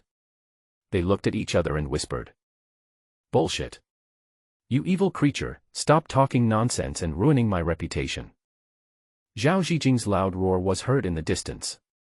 After a few breaths, he came over with the remaining third-generation disciples and looked at Yang Guo with a gloomy face. Haha, right and wrong, justice is in the heart of the people. You killed Lu Qingdu today to frame me. Aren't you afraid that his ghost will come to find you in your dreams at midnight? In my opinion, Master Zhao should not sleep at night, otherwise you might get nightmares and accidentally tell the truth. Then we'll see how you can defend yourself. Yang Guo's words were like a sharp thorn that pierced Zhao Zhijing's heart. His expression suddenly changed and a hint of fear flashed in his eyes, but he concealed it well and was not noticed by others. You bastard, you still don't repent until now. I, Zhao Zhijing, will clean up your mess today. Facing the confused looks of the crowd, Zhao Zhijing flew into a rage. He didn't care whether he could defeat Yang Guo or not. He drew his sword and rushed towards him to kill him. Yang Guo clenched his fists and was about to attack when he saw Granny Sun blocking him. She flicked her long sleeves, interrupting Zhao Zhijing's attack and snorted coldly, what's the point of bullying a child? I, an old woman, want to learn the Quanjin sect's high skills. Zhao Zhijing saw that it was not Yang Guo who attacked, he suddenly felt relieved, and with a shake of the long sword in his hand, he stabbed out 7 or 8 times with the sword in a flash. The sword light flashed and Granny Sun was agile, and while she tried her best to block, she was still stabbed by the opponent. Fortunately, her sleeve-wielding skill was excellent, so she used her long sleeves to avoid the vital parts of the body, and only pierced a few holes in the hem of her clothes. Yin Jiping saw the two sides fighting. Thinking that the ancient tomb had been adjacent to Quanjin for decades and their ancestors had a deep relationship with it, how could they use swords on their own territory? He immediately advised, Brother Zhao, don't fight. Don't hurt the harmony. Zhao Zhijing thought, although his martial arts skills were slightly better than that of this ugly old woman, Yang Guo was still nearby. If the fight got too late and he had exhausted his energy, and this guy attacked him by surprise, how could he survive? So after hearing Yin Jiping's words, he immediately stopped and stood aside. Granny Sun exchanged dozens of moves with the opponent, and felt that the opponent's martial arts was better than hers, so she did not fight him head-on and quietly retreated to Yang Guo's side. Yin Jiping stepped forward and bowed, saying, Disciple Yin Jiping greets the senior. This child is a disciple of my Quanjin sect. Please give him back to me. Granny Sun said sternly, I can't let it go. As she spoke, she looked at Zhao Zhijing and said, this man's attack just now was so ruthless that he obviously wanted to take the child's life. Although I don't have any skills, I can't just watch you kill him. Without waiting for Yin Jiping to explain, Zhao Zhijing said, this boy is extremely stubborn. He bullies his teacher and ancestors and harms his fellow disciples. People in the martial arts world value respecting teachers and honoring virtues. It is not the place for outsiders to control us no matter how we deal with him. Yang Guo said angrily, Zhao Zhijing, I will no longer be a disciple of your Quanjin sect today. If you have anything to say, just come to me, don't put any big accusations on me. Zhao Zhijing raised his eyebrows and said coldly, you are not a disciple of my Quanjin sect, but you killed one of my disciples. My Quanjin sect will also settle accounts with you. You can't escape responsibility. Seeing Zhao Zhijing and the other party clashing again, Yin Jiping was distressed. Just as he was thinking about what to do, a rather majestic voice suddenly sounded behind him. Hao Datong, a disciple of Master Chongyang, greets Grandma. Granny Sun only heard the voice coming from a distance, but it seemed as if the other party was still speaking in her ear. Then she heard the other party introduce himself and immediately knew that the person was one of the 7 true men. She immediately pulled Yang Guo behind her to protect him. Master Wang's disciples. Humph, what a great group of disciples. Granny Sun saw an old Taoist priest with white hair and beard walking towards her from afar and could not help but snort coldly. Yang Guo suddenly saw Hao Datong's figure, and felt a chill in his heart for no reason. He knew that in the original novel, Granny Sun died at the hands of the other party. No matter what, he couldn't let Granny Sun suffer because of him. Yang Guo immediately perked up his mind and was on guard at all times, thinking that even if he risked killing his master and getting a reputation as a traitor, he couldn't let Granny Sun get hurt. Why would mother-in-law condone and protect this child? He has committed a serious crime in Quanjin sect, and he can't escape. Hao Datong sighed helplessly, obviously not wanting to make enemies with the people in the ancient tomb. Humph, ask yourselves, is this child really at fault? Granny Sun was in a rage at the moment and would not listen to them. She refused to hand over Yang Guo no matter what.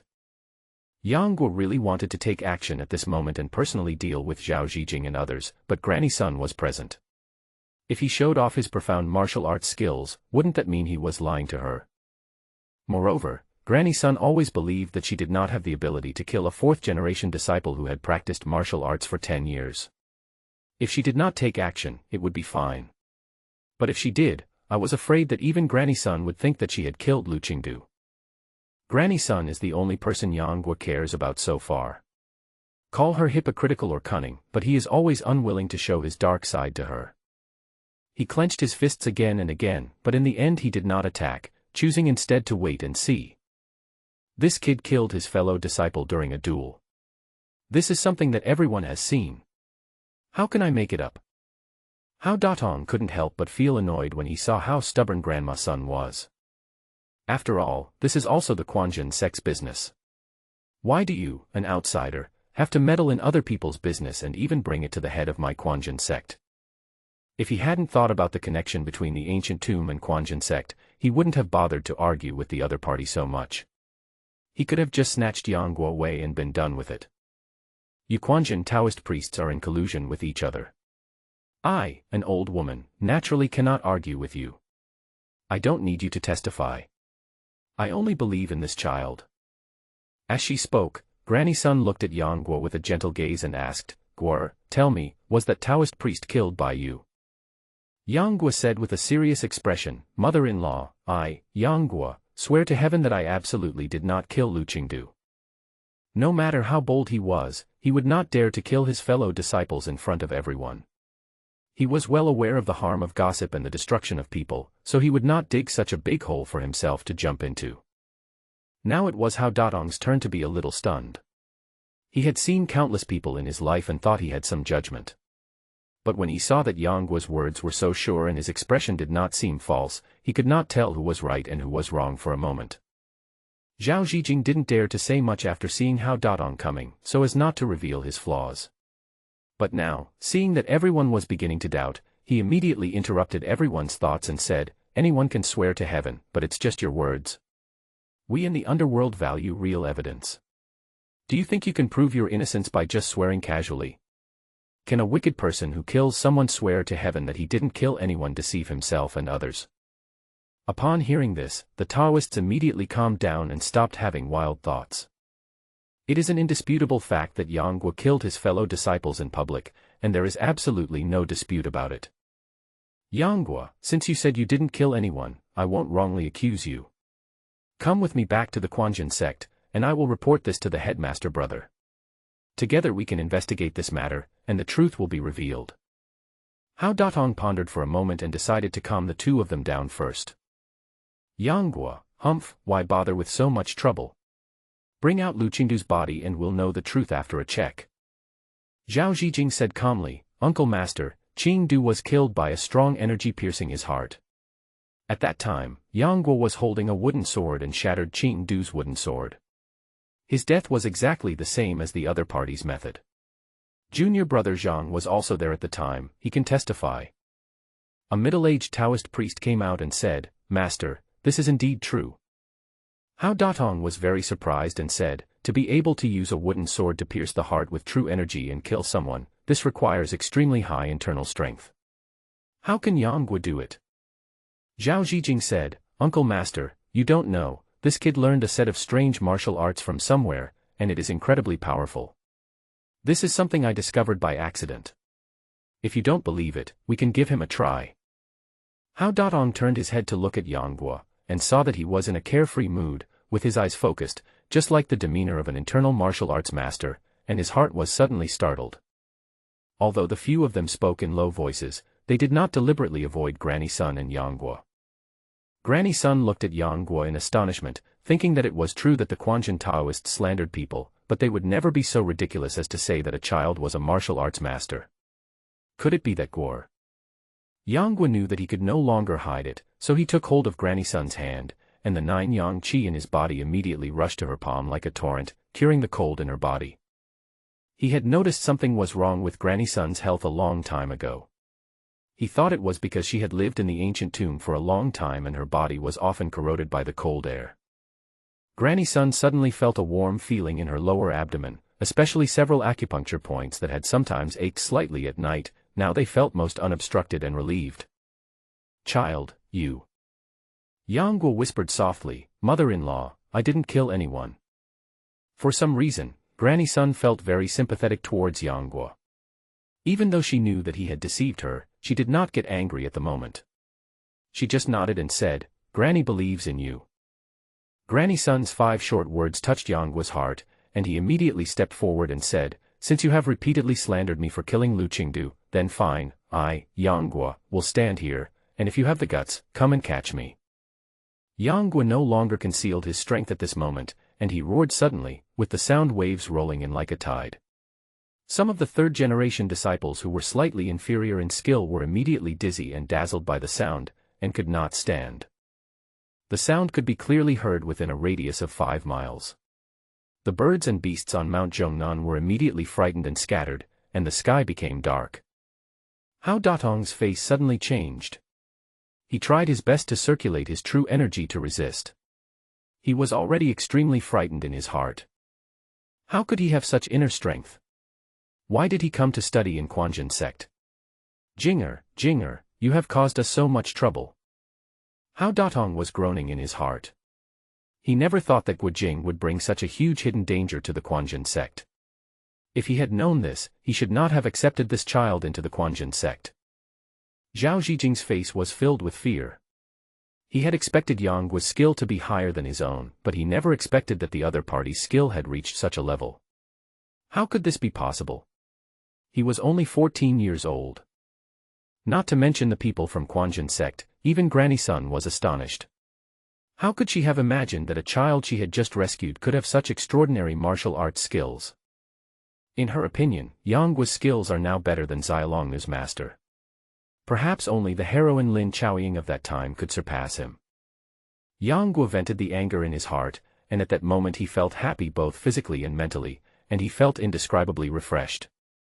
After all, it has been nearly a year since he arrived at the Quanjin sect from Peach Blossom Island. During this year, he has been carefully disguising himself, hoping not to disrupt this part of his life, so that he can smoothly enter the ancient tomb, get to know Xiaolongnu, and finally achieve success. However, reality is reality after all, which is different from the world he has been trying to cater to. At this moment, he has truly released all the emotions that have been suppressed in his heart and become himself again. From today on, Yang Guo can live freely without being bound by anyone's constraints. Junior brother. Ma Yu, Qiu Chuji, Wang Chuyi, and Sun Bu'er, each with a group of 3rd-generation disciples, rushed here upon hearing the noise. How Datong was already intimidated by Yang Guo's magical powers.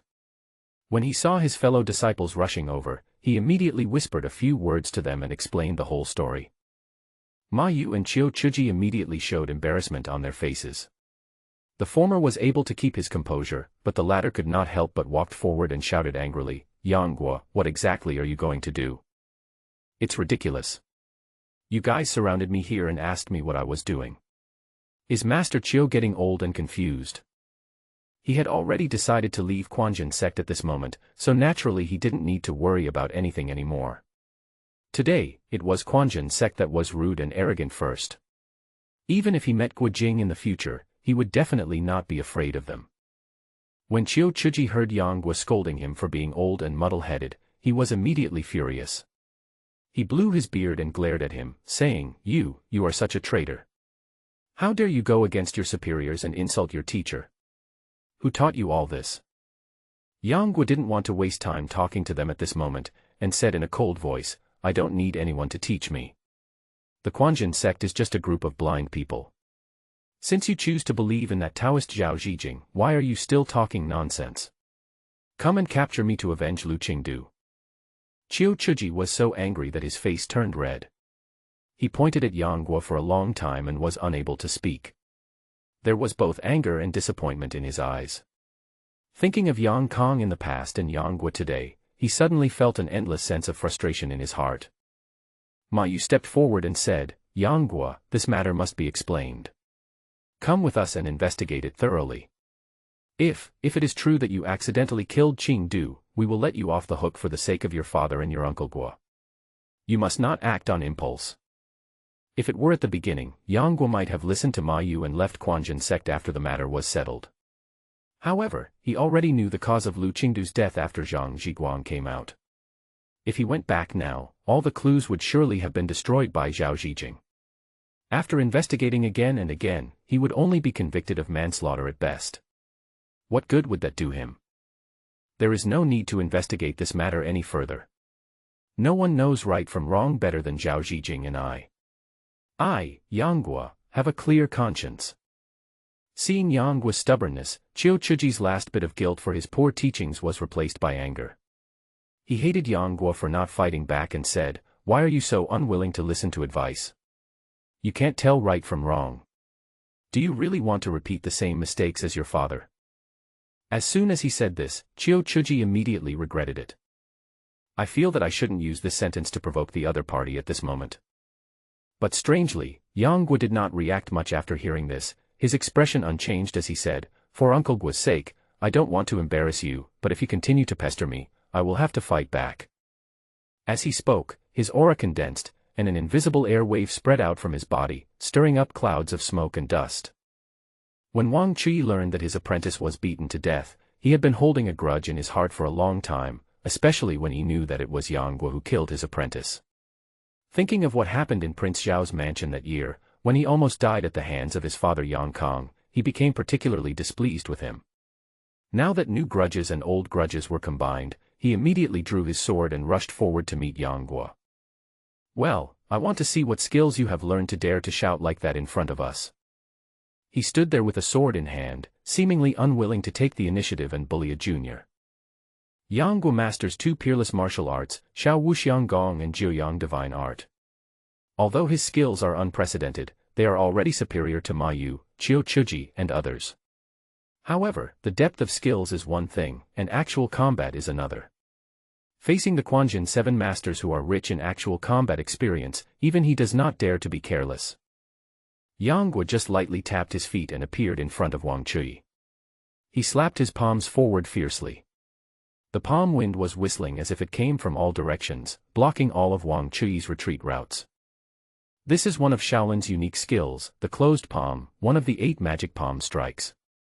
Over the past few months, Yang Guo has acquired a lot of Shaolin Temple's unique martial arts from the system. He didn't know it before he practiced it, but after practicing it, he realized that Shaolin Temple's martial arts are truly profound and worthy of being the backbone of the martial arts world. When Wang Chu saw that Yang Guo's palm wind was swift and powerful, he immediately used his superior internal force to protect his body. He tried his best to avoid the impenetrable palm force while using his fists and feet to block it.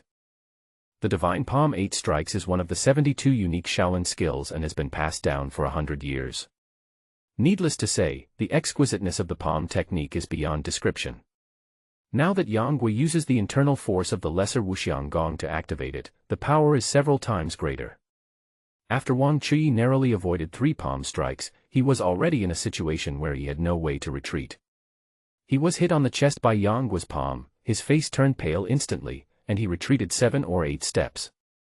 Having underestimated the opponent for a moment, Wang Chu suddenly felt a fishy and sweet taste in his throat.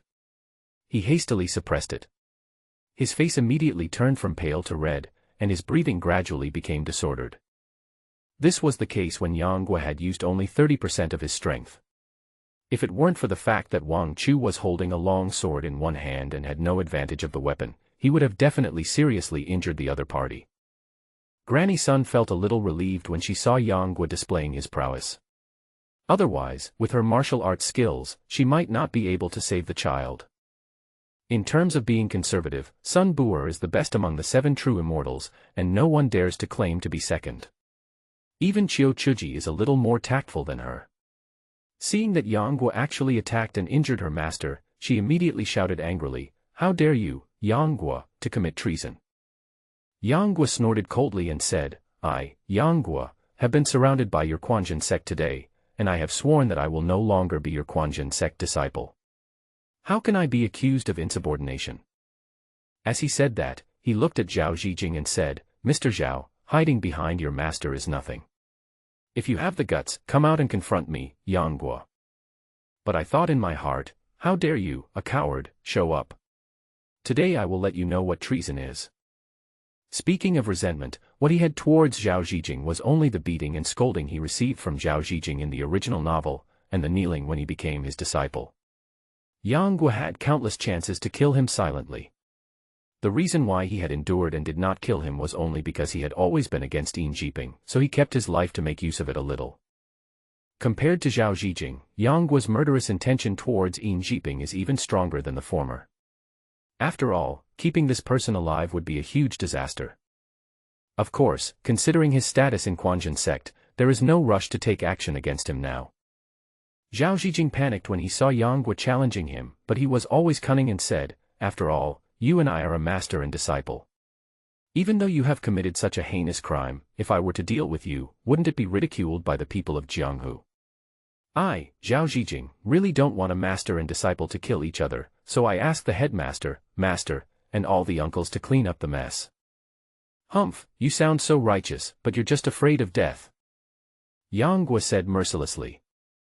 Zhao Zhijing lowered his head. His expression kept changing, but the hatred in his eyes became more and more solid. Ma Yu sighed, "Well, Yang Guo, since you won't surrender, we have no choice but to take action." Sun Bu'er said, "Brother, why waste your time talking to him? He is such a traitor. Let's teach him a lesson today on behalf of Zhijing."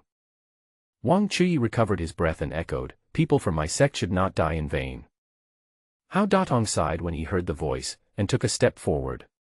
Although he did not say anything, his attitude was made clear. The Taoists now realized that Yang Guo's martial arts were no ordinary ones. If they fought alone, it would take hundreds of moves for him to win. They came here this time to bring back Yang Guo, their evil disciple, rather than to compete in martial arts, so naturally they didn't need to follow the rules of the martial arts world. Seeing that 5 of the 7 Quanjin disciples were about to attack Yang Guo, Granny Sun hurriedly walked to Yang Guo and said, "I have really learned a lot today. Are all of Wang Chongyang's disciples so incompetent?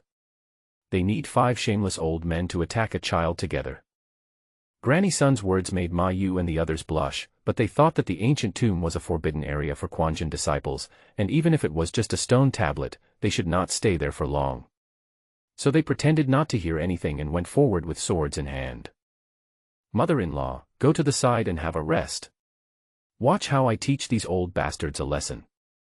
Yang Guo helped Granny Sun to the side, then faced Ma Yu and the others. Sun Bu'er was furious, "Yang Guo, you are too presumptuous." As she said that, she came up with the sword in her hand. The sword in her hand was shining with green light and was cold and chilling, like a pool of autumn water. It was indeed a sharp weapon that could cut gold and jade. Yang Guo immediately tried to test it with his small grasping hand. However, when his fingers were still an inch away from the sword, he felt a sharp sword energy cutting his fingertips, which hurt. He could only use his body to evade, and did not dare to rashly try to snatch her sword with his bare hands. Sun Bu'er's martial arts was the weakest among the 7 Quanjin masters. Although she received a sword passed down by Wang Chongyang, she was unable to bring out the true power of the sword. Yang Guo avoided her sharp edge and dodged a few sharp sword moves. He turned around and swung out 2 palms, one hitting the sword's spine and the other hitting her wrist, immediately knocking the sword out of her hand and stuck into a tree trunk several feet away. The power of these 2 palms was extremely fierce and domineering. They were Qiao Feng's specialty, the Paiyun palms. However, after he learned the 18 dragon subduing palms, he rarely used this set of palm techniques.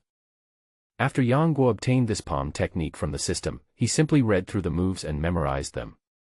Now, using the internal force of Shao Wuxiang Gong to activate it, he did not feel awkward at all. Instead, he could move it freely, as if he had practiced it for more than 10 years. Seeing that Yang Guo was so powerful that he knocked Sun Bu'er's weapon away in just a few encounters, Ma Yu and others no longer dared to underestimate him. The four of them attacked him at the same time. Yang Guo immediately concentrated and held his breath. His palms formed a circle in front of him. He flicked his arms and immediately there were overlapping shadows. He slapped someone with one palm and suddenly shook slightly. Immediately, one palm turned into two palms turned into four palms turned into 8 palms, and he continued like this for 32 palms before he stopped. In an instant, the sky was full of his palm prints. Ma Yu and others were greatly surprised. Qiu Chuji and Wang Chui fought against some of the palm prints. They thought they were just illusory palm shadows condensed by internal force, but who would have thought that they were like real palms and so powerful that they hurriedly gathered their true energy to barely resist them. What was even more shocking was that Hao Datong and Ma Yu also attacked at the same time. When the four palms touched, they found that the palm prints were exactly the same as human palms, and their eyes widened.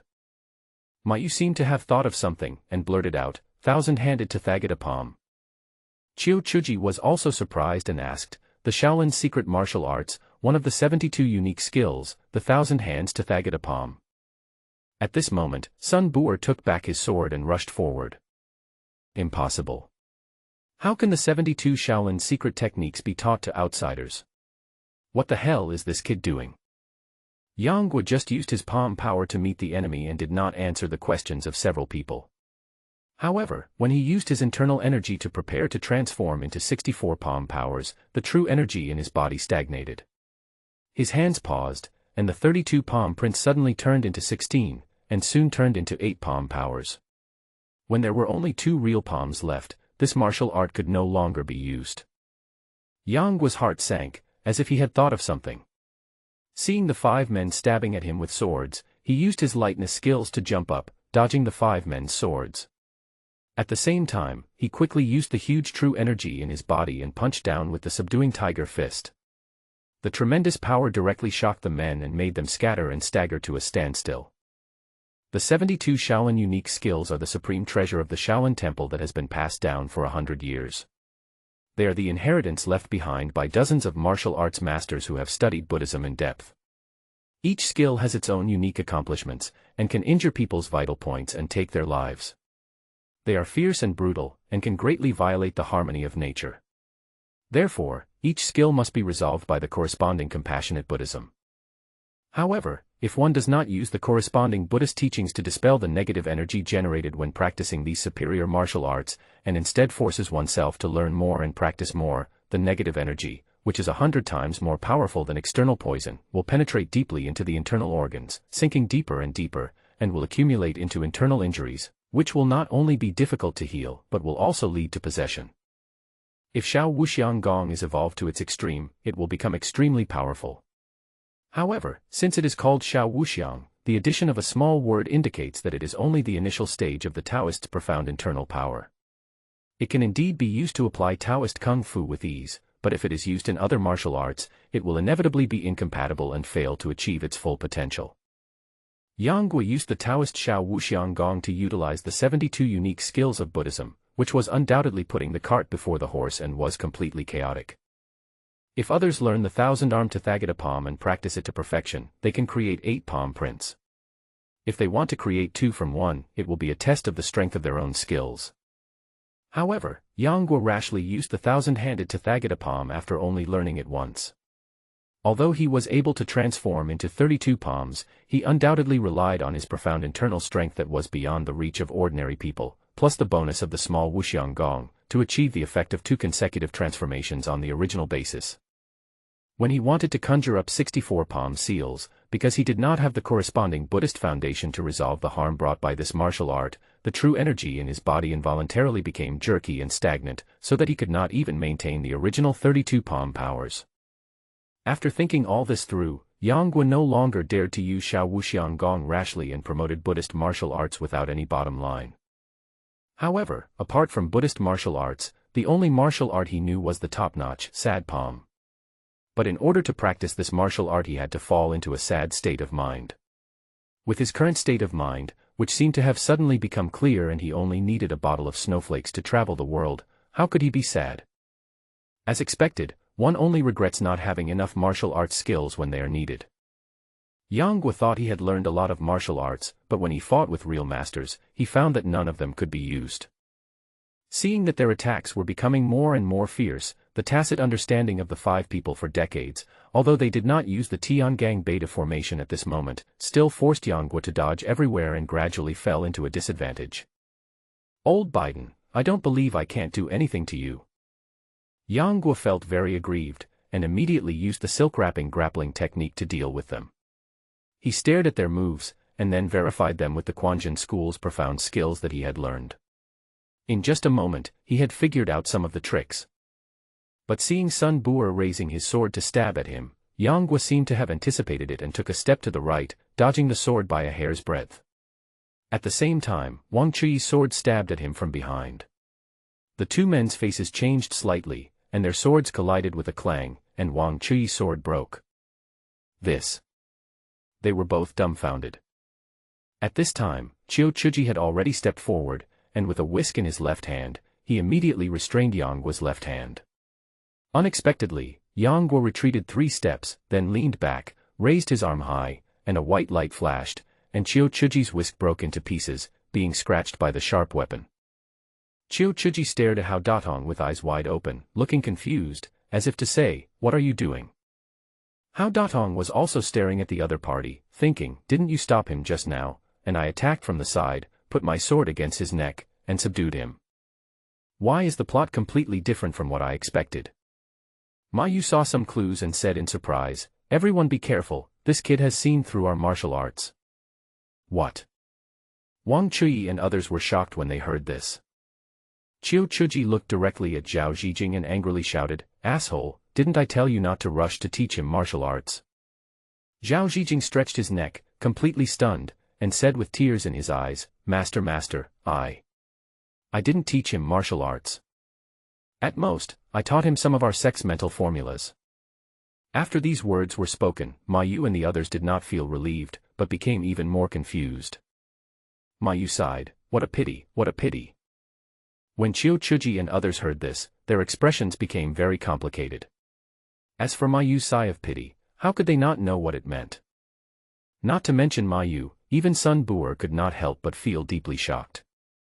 Seeing that it was really effective, Yang Guo exclaimed that he was a real genius, and immediately moved between the 5 people. After a while, some of the 5 people had their weapons broken, their beards cut off, or their Taoist robes were missing several large pieces. Fortunately, none of them were injured. Zhao Zhijing, who was standing by, saw that the headmaster and several uncles and seniors could not take down Yang Guo even if they worked together, and he was terrified. He was afraid that Yang Guo would come to trouble him, so he immediately called Yin Jiping and said, "Brother Zhen, you and I will take action together to help the headmaster and several uncles and seniors form the Tiangang Beta formation.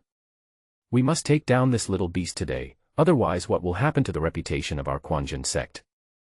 At this point, Yin Jiping had no choice but to agree immediately in order to preserve the reputation of Quanjin sect. "Master, fellow apprentices, I am here to help you." Zhao Zhijing shouted loudly, and rushed forward with Yin Jiping holding swords.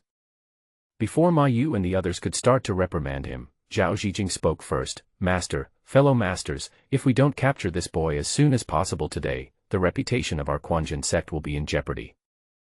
The 7 Quanjin masters care most about the word reputation. Otherwise, they would not have run around the martial arts world when they were young, doing justice everywhere and spreading the reputation of the Quanjin sect. Sometimes they even go so far as to challenge others to a fight. This is evident from this. After hearing what Zhao Zhijing said, even Ma Yu fell silent. Qiu Chuji said solemnly, "Form the Tiangang Beta formation." Yes. Everyone agreed and immediately dispersed to form a large formation. Ma Yu is in the position of Tianqiu, Yin Jiping is in the position of Tianxian, Zhao Zhijing is in the position of Tianji, and Qiu Chuji is in the position of Tianquan. The 4 of them form the Dipper. Wang Chuyi is in the position of Yuheng, Hao Datong is in the position of Kaiyang, and Sun Bu'er is in the position of Yaoguang. The 3 of them form the Dipper's handle. Among the Big Dipper, Tianquan is the dimmest, but it is located where the Kuei and Kuei handle meet, and is the most important. Therefore, it is in charge of Chiu Chuji, who has the strongest martial arts among the 7. Yuheng, which is the main one in the handle, is in charge of Wang Chui, who has the second strongest martial arts. Yang Guo saw that Zhao Zhijing and Yin Jiping made up the difference in numbers and joined forces with Ma Yu and others to form the Tiangang Beta formation. Thinking of how powerful this formation was, Yang Guo immediately recalled the scene of Guo Jing breaking the formation that day, and then searched for the position of the North Star among the few people. The Tiangang Big Dipper formation is the most advanced Xuanmen Kung Fu in the Quanjin sect. When facing the enemy, only one palm is used, and the other palm is placed on the person next to you. When the enemy attacks, the person who bears the brunt of the attack does not need to make any effort to parry, but can be counterattacked from the side by the Taoist partner next to him. It is like one person combining the skills of several people, and it is truly unstoppable. If you are trapped in the Tiangang Big Dipper formation, you will never be able to escape unless you knock down one of the 7 people. The 7 people in the formation use stillness to control movement. If you hit the head, the tail will respond; if you hit the tail, the head will respond; if you hit the waist, both the head and the tail will respond, and you can firmly trap the enemy in the formation. Back then, the 7 Quanjin disciples formed this formation and were able to defeat Huang Yaoshi, whose martial arts were far superior to theirs. This shows that this formation has long surpassed the combined strength of the 7 people. Tian Quan and Yuheng were seen defending the enemy head-on, while Tianji and Kaiyang were attacking from the side. Yao Guang and Tianxian were also coming up from the back, and as soon as they attacked, they tried to trap Yang Guo in the formation with the force of thunder. Yang Guo's pupils shrank and he quickly pulled back. He had not yet occupied an advantageous position, so how could he let the other party gain the upper hand? Although the Tiangang Big Dipper formation formed by Ma Yu and others is not as powerful as the Big Dipper formation formed by 100 people that day, the martial arts of these 7 people are much higher than that of the group of Taoists that day. In addition, the formation of 7 people is flexible and changeable, and the threat to Yang Guo is far greater than that of the large formation of 100 people that day. Not to mention Yang Guo, even if Guo Jing was here at this moment, he might not be able to come and go freely and break the formation easily. But he still underestimated the formation presided over by Chiu Chuji. He had already pushed his body skills to the extreme, but after the attack and strategy of Chiu Chuji and Wang Chui, he still fell into the formation in a moment. Seeing that the situation was not good, Yang Guo ran straight to the end of the 2 key positions of the Tianchu and Tianxian star formations, which was the position of the North Star. The Big Dipper stretches northward and meets the North Star. This star is always located in the due north, and the Big Dipper revolves around it every night. This is the flaw in this formation. Yang Guo rushed forward, but Chiu Chuji was well aware of the flaws in this formation and had taken precautions.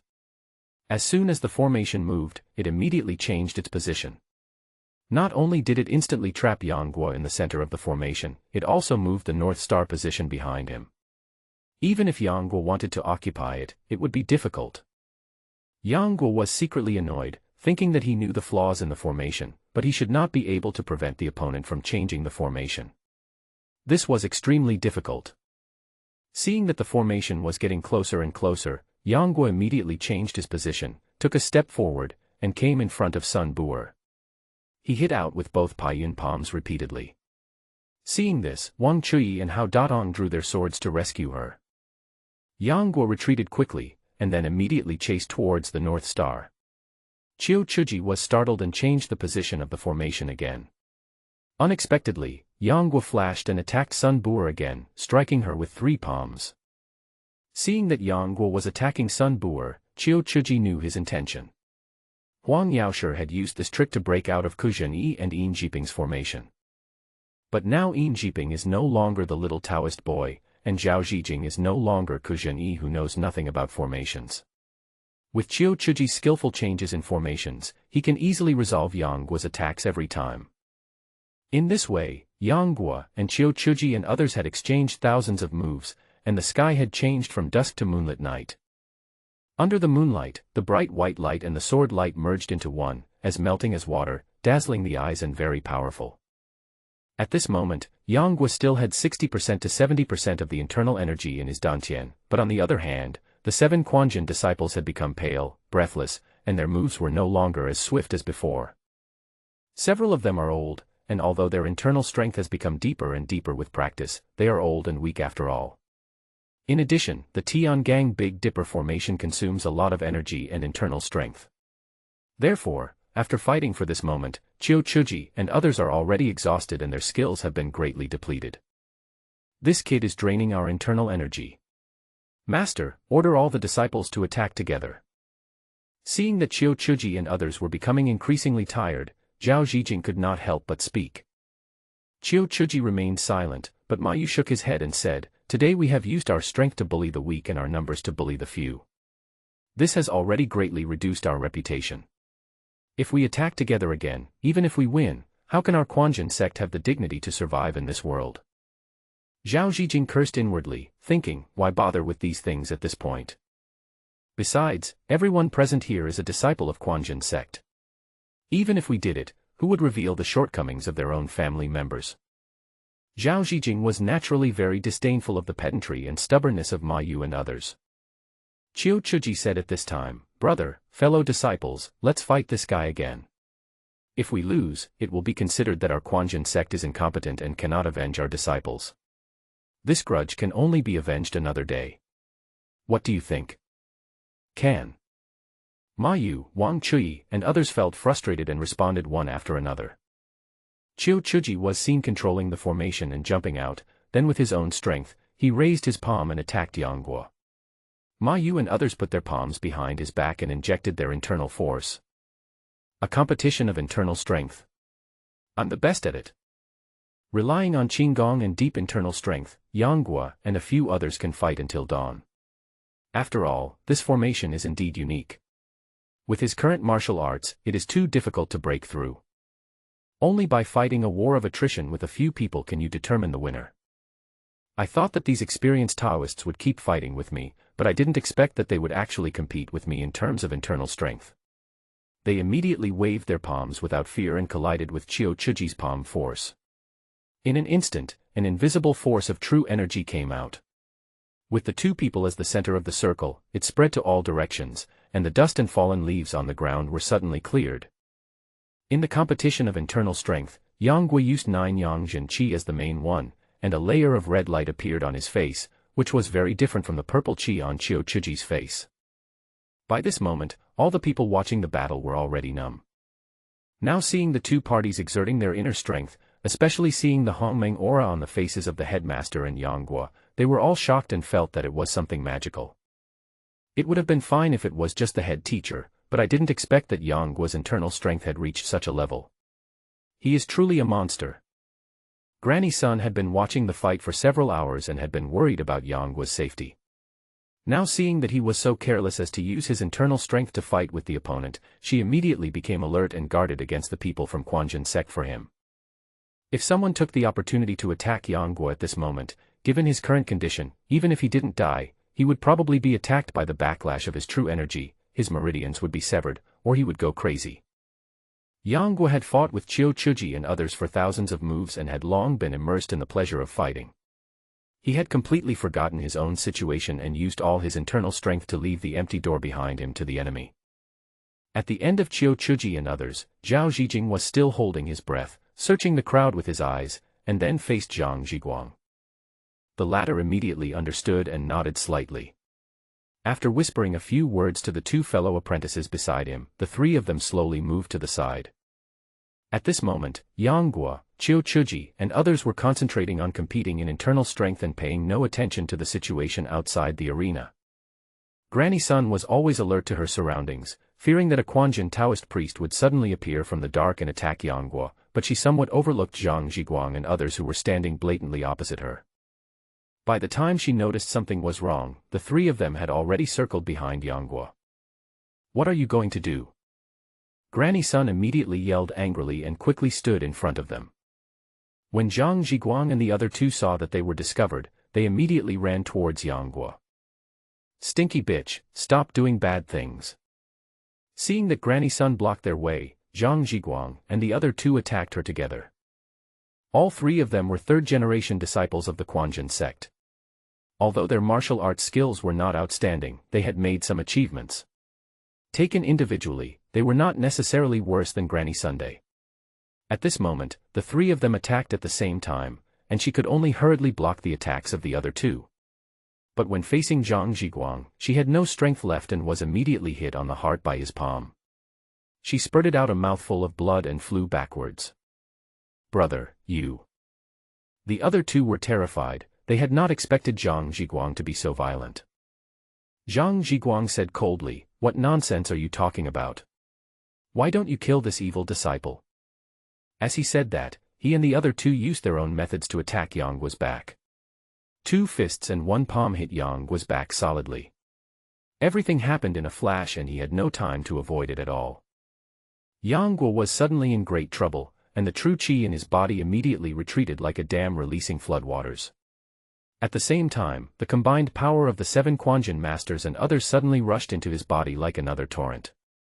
His meridians were impacted by the 2 internal forces, and he immediately spat out a mouthful of blood, and his body fell uncontrollably. Qiu Chuji had no time to stop his power, and the force of his palm retreated so quickly that he suffered a great backlash, with a trace of blood flowing from the corner of his mouth. But he was too hot-tempered to care about the minor injuries at the moment. He stepped forward and slapped Zhang Zhiguang and the other two to the ground, angrily cursing, "You bastards, who told you to do that? My Quanjin sect's reputation of several decades is going to be ruined by the 3 of you. Is it me, Qiu Chuji, who can't afford to lose? Or is it the Quanjin sect that can't afford to lose? Do we need you 3 bastards to launch a sneak attack to win?" Qiu Chuji stepped forward and kicked several people away, furious. Ma Yu and the others also looked very unhappy, except Zhao Zhijing, who lowered his head with a smile of success on his face. After many twists and turns, Zhao Zhijing finally got rid of this major problem. At this moment, Yang Guo felt as if all the bones in his body were about to break. The indescribable pain made his whole body tremble. But even so, he still forced himself to get up from the ground and ran towards Granny Sun. When he arrived at Grandma Sun's side, he saw that she had closed her eyes, her collar was covered in blood, and there was no sign of life at all. Impossible. How is this possible? Yang Guo's eyes were bloodshot. He couldn't believe that Granny Sun couldn't escape her fate and died like this. Tears immediately burst out of his eyes, mixing with the blood on his face and sliding down his cheeks, making his whole face look extremely terrifying. "Grandma, wake up, don't die. Grandma, it's all my fault. I've let you down and hurt you. Please wake up." Yang Guo could no longer contain the sadness in his heart and burst into tears. No one, whether in past or present life, has ever treated him as well as Granny Sunday. Even Guo Jing was nice to Yang Guo only because of Yang Guo's identity. If he was Guiyang, would Guo Jing still treat him as well as always? But Granny Sun is different. She is the only one who treats me sincerely, no matter whether I am Yang Guo or Guiyang. But such a person was killed by him. Yang Guo endured the severe pain in his body and helped Granny Sun up. He placed his palm on the Lingtai acupointment on her back and continuously supplied the 9 yang true qi. However, when his true energy was injected into Granny Sun's body, it was like a stone sinking into the ocean, not causing even a ripple. Yang Guo was immediately in despair. Just when he was completely desperate, he suddenly remembered that he still had the system. He then searched through the system space and found the Great Huan Dan, which had the effect of bringing the dead back to life. When he first joined the Quanjin sect, he wanted to take this pill to increase his internal strength several times, but after thinking it over again and again, he decided not to waste the Dahuan pill on increasing his internal strength. After all, this is a magical pill that can bring the dead back to life and cure all internal and external injuries. If it is only used to enhance one's skills, it would be a waste of talent. If used at a critical moment, it might even be able to save lives. With this in mind, Yang Guo crushed the Dahuan Dan into powder without thinking, poured it into Granny Sun's mouth, and then used his internal energy to refine the medicinal power for her. In a moment, Grandma Sun's dying vitality gradually revived like a rekindled flame, and her heart, which had stopped beating, also began to come back to life. Yang Guo was overjoyed, and he spared no effort to transfer the 9 yang true qi to her. Not long after, Grandma Sun woke up after a violent coughing fit.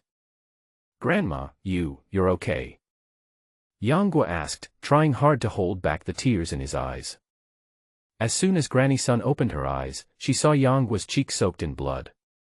She couldn't help but feel pain in her heart and said, "Good boy, Granny can't survive." How? How could it be? Didn't Grandma come back to life? He didn't know how to explain the matter of the Dawan Dan, so he could only say this.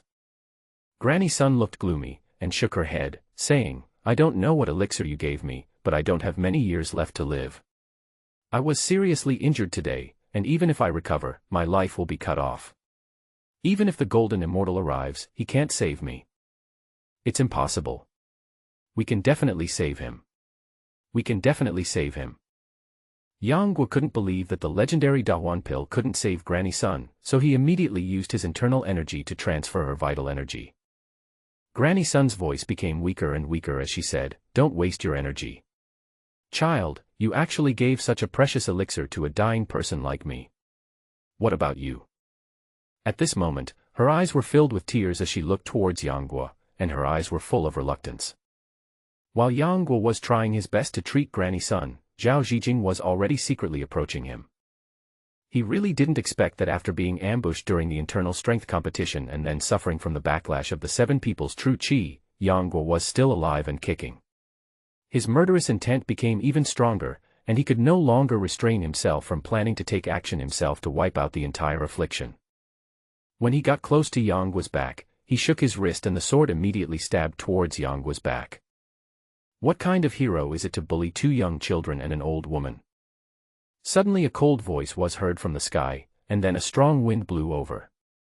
With a ding sound, the sword in Zhao Zijing's hand was shaken out of his hand, and he himself was shaken back repeatedly by the remaining force in his hand. Under normal circumstances, he would not be so helpless that his weapon would fall out of his hand. But at this moment, the internal force in his dantian had already been lost by 70% to 80%, and the martial arts of the person who came was not inferior to his, so he could not resist. Who? Zhao Zijing was furious. He didn't expect that someone would intervene at this time. He was obviously just one step away from killing Yang Guo. At this moment, Ma Yu and others were also attracted over. Seeing the long sword that fell to the side and Zhao Zijing standing not far behind Yang Guo, Qiu Chuji asked, "Zijing, what are you doing?" Zhao Zijing tried to hide the unwillingness in his eyes, and returned to the others and said, "Yang Guo's martial arts skills are too high. I want to seal his acupuncture points and then let the uncles and uncles deal with it." Ma Yu and the others were all feeling extremely complicated at the moment. They did not doubt him and just nodded, then looked at the girl in white walking out from the darkness. The person who came was wearing a white dress that looked like a light gauze. She had a peerless appearance, both beautiful and gorgeous, with a skin as white as ice and bones, and a bright glow. Against the backdrop of the moonlight, she looked like a fairy who had descended to the earth.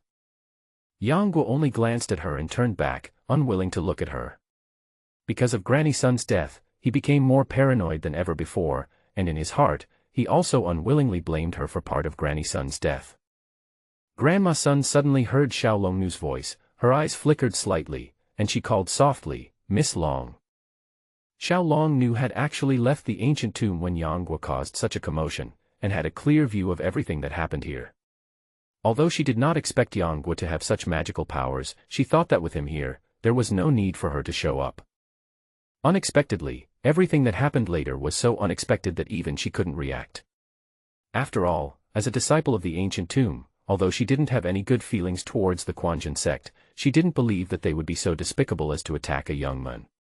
Therefore, she couldn't respond in time to everything that happened afterwards. It was not until Zhao Zijing launched a surprise attack on Yang Guo that she came to her senses and stepped forward to rescue him. Xiao Longnu walked over to Granny Sun and squatted down, saying, "Granny Sun." Granny Sun held onto little dragon girl's hand and said with a hopeful look on her face, "Miss Long, I have never asked you for anything in my life, but today I have a request for you. Will you agree?" Seeing Xiao Longnu's hesitation, she continued, "When you were a child, I did everything from eating, sleeping, sewing, and folding quilts. But, have I ever asked you to repay me?" Xiao Longnu bit her lips and teeth, and said with determination, "Okay, I promise you." A smile appeared on Granny Sun's face, but she didn't say what it was all about. Xiao Longnu naturally understood and didn't ask any more questions. Afterwards, she was seen holding Yang Guo with her other hand, as if she had something to tell him. Yang Guo wiped the tears from his face and leaned down to listen to her instructions. You, lower your head again. Yang Guo obeyed the voice and almost put his ear to her mouth. Your Aunt Long is helpless. After I die, she will be truly alone. I can't bear to leave you, and I can't bear to leave her either. I know you have the ability. Please take care of her for the rest of her life after I die. Granny Sun spoke intermittently until this point, and then she could no longer breathe, and died with her eyes closed. Yang Guo suddenly reacted and saw her pass away peacefully, as if she had let go of some wish and had no regrets anymore. But Yang Guo suddenly felt a great sadness in his heart and he cried loudly to the sky. He had never felt so sad in his heart. It was as if his closest relatives had left him. He could no longer control his mood at this moment. Upon seeing this, Ma Yu, Qiu Chuji and others sighed and showed endless regret on their faces. Although Zhang Zhiguang and others were beaten black and blue by Qiu Chuji and admitted their mistakes repeatedly, they were very disdainful of Yang Guo and Granny Sun in their hearts, thinking that it was just an old woman who died, so why was this necessary? Zhao Zhijing stood behind Ma Yu and others, staring at Yang Guo's back. He wished he could pick up his sword and kill him right there. However, he didn't dare to take the risk because he was afraid of Zai Longnu's existence. Beside Zhao Zhijing, Yin Jiping stared blankly at the girl in white who came into his sight. He had already lost his soul and disappeared. After Yang Guo cried for a long time, his mood gradually calmed down. It was not that his heart was colder than others, but the hatred in his heart had taken over the sadness at this moment. Yang Guo took out a bottle of snow ginseng and jade toad pills from the system and swallowed them all in one gulp. Then he slowly stood up and walked towards the Quanjin sect members. Ma Yu and others noticed something unusual and immediately gripped their swords, ready for battle. Yang Guo, what are you going to do? Qiu Chuji asked with a frown. Kill. As if his voice was hoarse from crying, Yang Guo's voice at this moment sounded unusually low, but the short two words were filled with murderous intent. Now that Granny Sun is dead, we in the Quanjin sect have decided not to pursue you anymore. Let's both take a step back on this matter. What do you think? Qiu Chuji was afraid of Yang Guo's strength, fearing that he would really go crazy and leave all his people here, causing the Quanjin sect's inheritance to be cut off. Then he would become a great sinner. Yang Guo did not say anything, but continued to walk towards them. Ma Yu and others could sense that his murderous intent was directed at Zhang Zhiguang and the other two. But today his Quanjin sect has already suffered a great disgrace. It was Yang Guo who killed Lu Qingdu first, and now that Granny Sun has met with an accident, they are even.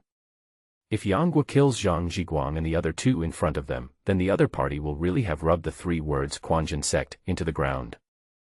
On one hand, there were the lives of himself and others, and on the other hand, there was the decades-long reputation of the Quanjin sect.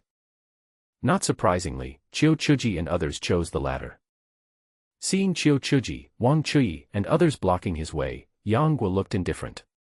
He slowly raised his right hand over his left shoulder, and then slapped it in front of the group of Taoists at a very slow speed.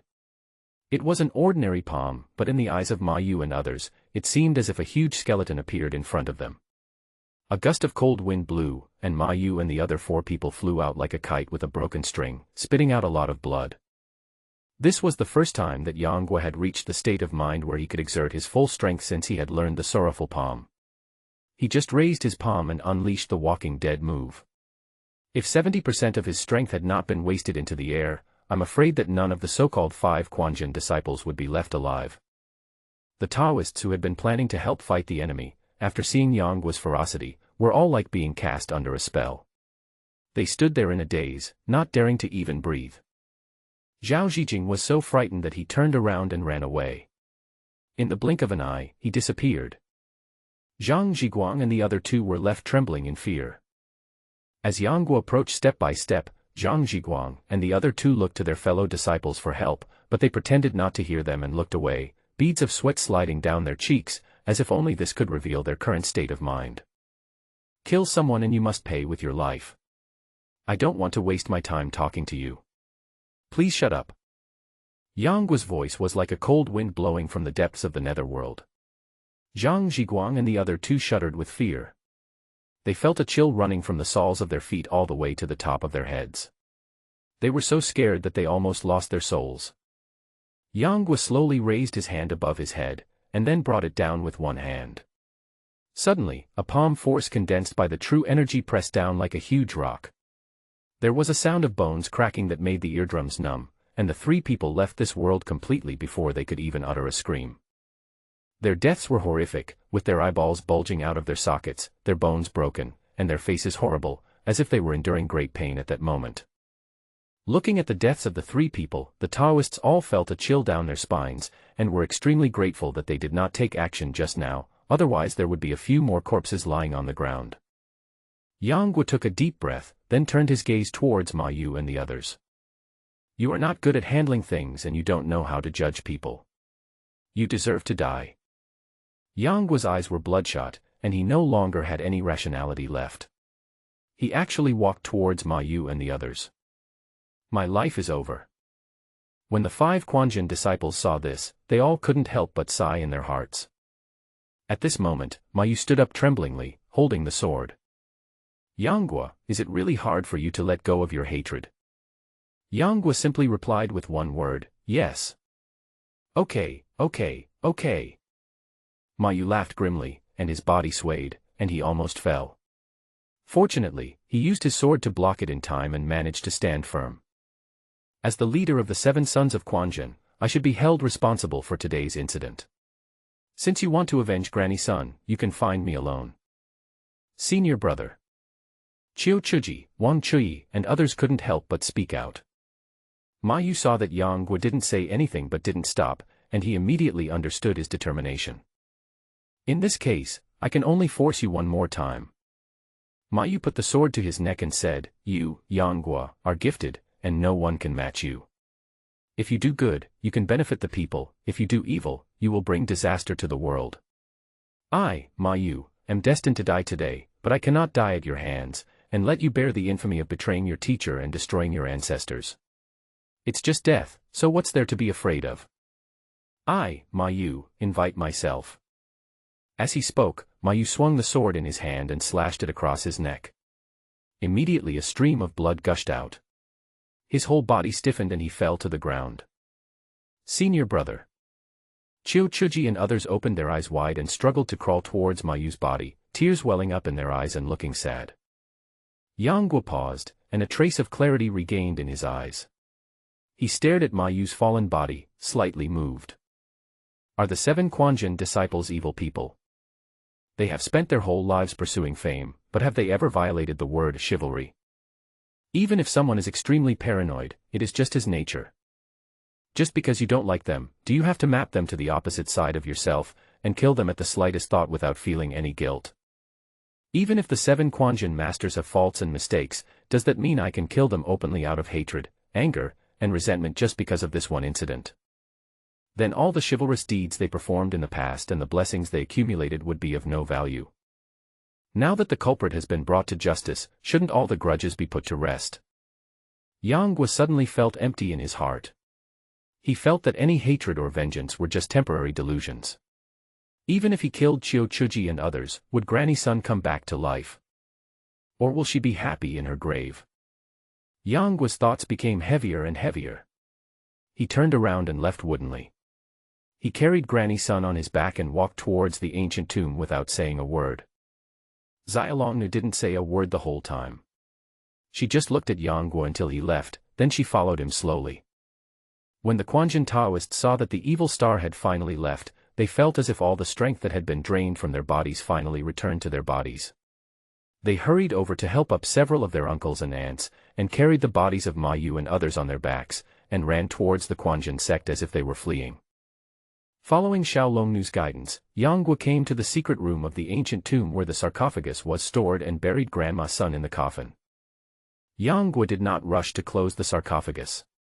Instead, he knelt beside it and watched for a long time. Then he kowtowed 3 times before solemnly closing the sarcophagus for her. But Xiaolongnu had already left and her whereabouts were unknown. 7 days passed like this, and Yanghua kept kneeling in front of Grandma Sun's sarcophagus to keep vigil for her. The medicinal power of the snow ginseng and jade toad pill in the body is gradually dissolved day by day, so there is no need to worry about daily energy intake. However, what surprised Yang Guo was that Xiaolongnu would bring him a bottle of yufeng juice every day. Yang Guo had no reason to be polite. He only took a bottle of yufeng juice a day, which was enough even if it did not have the tonic power of the snow ginseng and jade toad pills. After 7 days, Yang Guo stood up and sat cross-legged in meditation for several hours to recover. The numbness and pain in his legs gradually disappeared. Mother-in-law, although Zhang Zhiguang and the other two are dead, Zhao Zhijing, the root of trouble, is still alive. Just wait, I will never let him die so easily. Yang Guo clenched his fists and suppressed the urge to capture and kill Zhao Zhijing right away. He left the stone chamber, but saw nothing but darkness, without even a candlelight. Seeing this, he had no choice but to grope around blindly in the ancient tomb. Just as he was bumping around in the ancient tomb like a headless fly, his palms suddenly felt cold, as if they were being held by a hand. Yang Guang was subconsciously startled, then he remembered something and calmed down. Come with me. Just as Xiaolongnu's voice was heard, Yang Guo was dragged by her through twists and turns and arrived at a stone chamber. Xiaolongnu used a fire stick to light the candlesticks in the room, and the entire stone chamber immediately became bright. Yang Guo looked around and saw that the stone room was filled with stone tables and stone beds, and it had everything you need. Since I promised Granny Sun that I would take care of you, I won't go back on my word. From now on, you will stay here. Xiaolongnu's cold voice sounded, and Yang Guo looked at her beautiful profile. Her pretty white cheeks were bloodless, and she looked like a fairy in the snow. He sighed leisurely, I know. Before she died, Granny Sun also asked Yang Guo to take care of Xiaolongnu. He would not go against Granny Sun's last wish, so he had no choice but to agree with Xiaolongnu. As for what will become of the two of them in the future, we can only leave it to fate. Right now, he really doesn't have the mood to think about those trivial things. What's more, when Xiaolongnu really stands in front of you alive, you can truly feel what it means to be cold as ice. Even if she is beautiful, but she has a cold face all day long, even the most devoted dog will find it difficult to be enthusiastic. Wait, I'm not a bootlicker, how can I describe myself like that? It's a sin. Yang Guo shook his head and forced away the distracting thoughts in his mind. An awkward atmosphere spread between the two of them. He didn't know what Xiaolongnu's normal life was like, but Yang Guo felt that the fact that two people could stand together for more than 5 minutes without speaking was really distressing. Goo. Suddenly, Yang Guo's stomach growled. He looked at the little dragon girl beside him and asked, Dragon girl, miss, is there anything to eat in the ancient tomb? Xiaolongnu nodded and said, yes, I'll get it for you. She came back with a bottle of yufeng juice in her hand. Yang Guo held his forehead and thought, although this thing is cool and delicious with a sweet aftertaste, he seriously doubts whether he will get diabetes if he eats too much of it, and no one can eat syrup as a meal all day long. Miss Long, besides the jade peak juice, aren't there any other dishes that ordinary people can eat? After a moment's hesitation, Xiaolongnu replied, yes. That's great. I don't want to drink yufeng juice anymore. Just make me some rice and stir-fry 2 dishes. Yang Guo was immediately overjoyed. He hadn't eaten for 7 days, which was simply a torture for a southerner. Xiaolongnu was seen standing there in a daze, with no intention of leaving at all. After Yang Guo's excitement passed, he asked cautiously, Miss Long, is there any problem? Xiaolongnu glanced at him and said slowly, I can't cook. Yang Guo. I really admire you. Why didn't you say it earlier? Why didn't you say it earlier? Yang Guo took a deep breath and sighed, she is truly a fairy who does not care about worldly matters. Miss Long, there should be ingredients for cooking in the ancient tomb, right? Xiaolongnu said, come with me. Seeing her leaving on her own, Yang Guo quickly walked up to her and held her hand. Xiaolongnu paused, looked back at him and asked, what are you doing? Yang Guo said as a matter of course, it's so dark that I can't see the road. After a moment of silence, Xiaolongnu let Yang Guo hold her hand, and then left without saying a word. Yang Guo only felt that the hand he was holding was soft and delicate, like a fine work of art, which made people love to put it down. However, the only flaw was that Xiaolongnu's hand seemed to have no temperature, but was icy cold to the bone. He had to use his internal energy to resist it before he could barely adapt. Not long after, Yang Guo and Xiao Longnu arrived at a stone chamber in the east corner. The layout of the stone chamber was no different from that of an ordinary kitchen. It was equipped with a boiler for making fire, and there was also a chimney leading directly to the outside of the ancient tomb. The shelves on the side are filled with a lot of vegetables and rice and noodles, because the ancient tomb is an extremely spacious and grand underground warehouse. Because it is built underground, the temperature is much lower than the outside world. It is equivalent to a natural refrigerator. Some fresh vegetables will not wilt even if they are kept for 3 or 4 days. However, it had been nearly 10 days since Granny Sun picked and stored these vegetables. Even though the temperature in the ancient tomb was very low, many of the vegetables had begun to dehydrate and dry out. Yang Guo had no choice but to pick out some edible parts and plan to prepare a vegetarian feast. The internal skills practiced by the disciples of the ancient tomb emphasize a pure mind and few desires. On weekdays, they eat little meat and only eat vegetarian food. Therefore, after looking around, Yang Guo only found some vegetables and radishes, and he was greatly disappointed. But even though there are only vegetarian dishes, don't forget that he is a man who has learned the encyclopedia of folk cuisine called The Delicious Food on the Tip of the Tongue. A few vegetarian dishes are naturally no problem for him.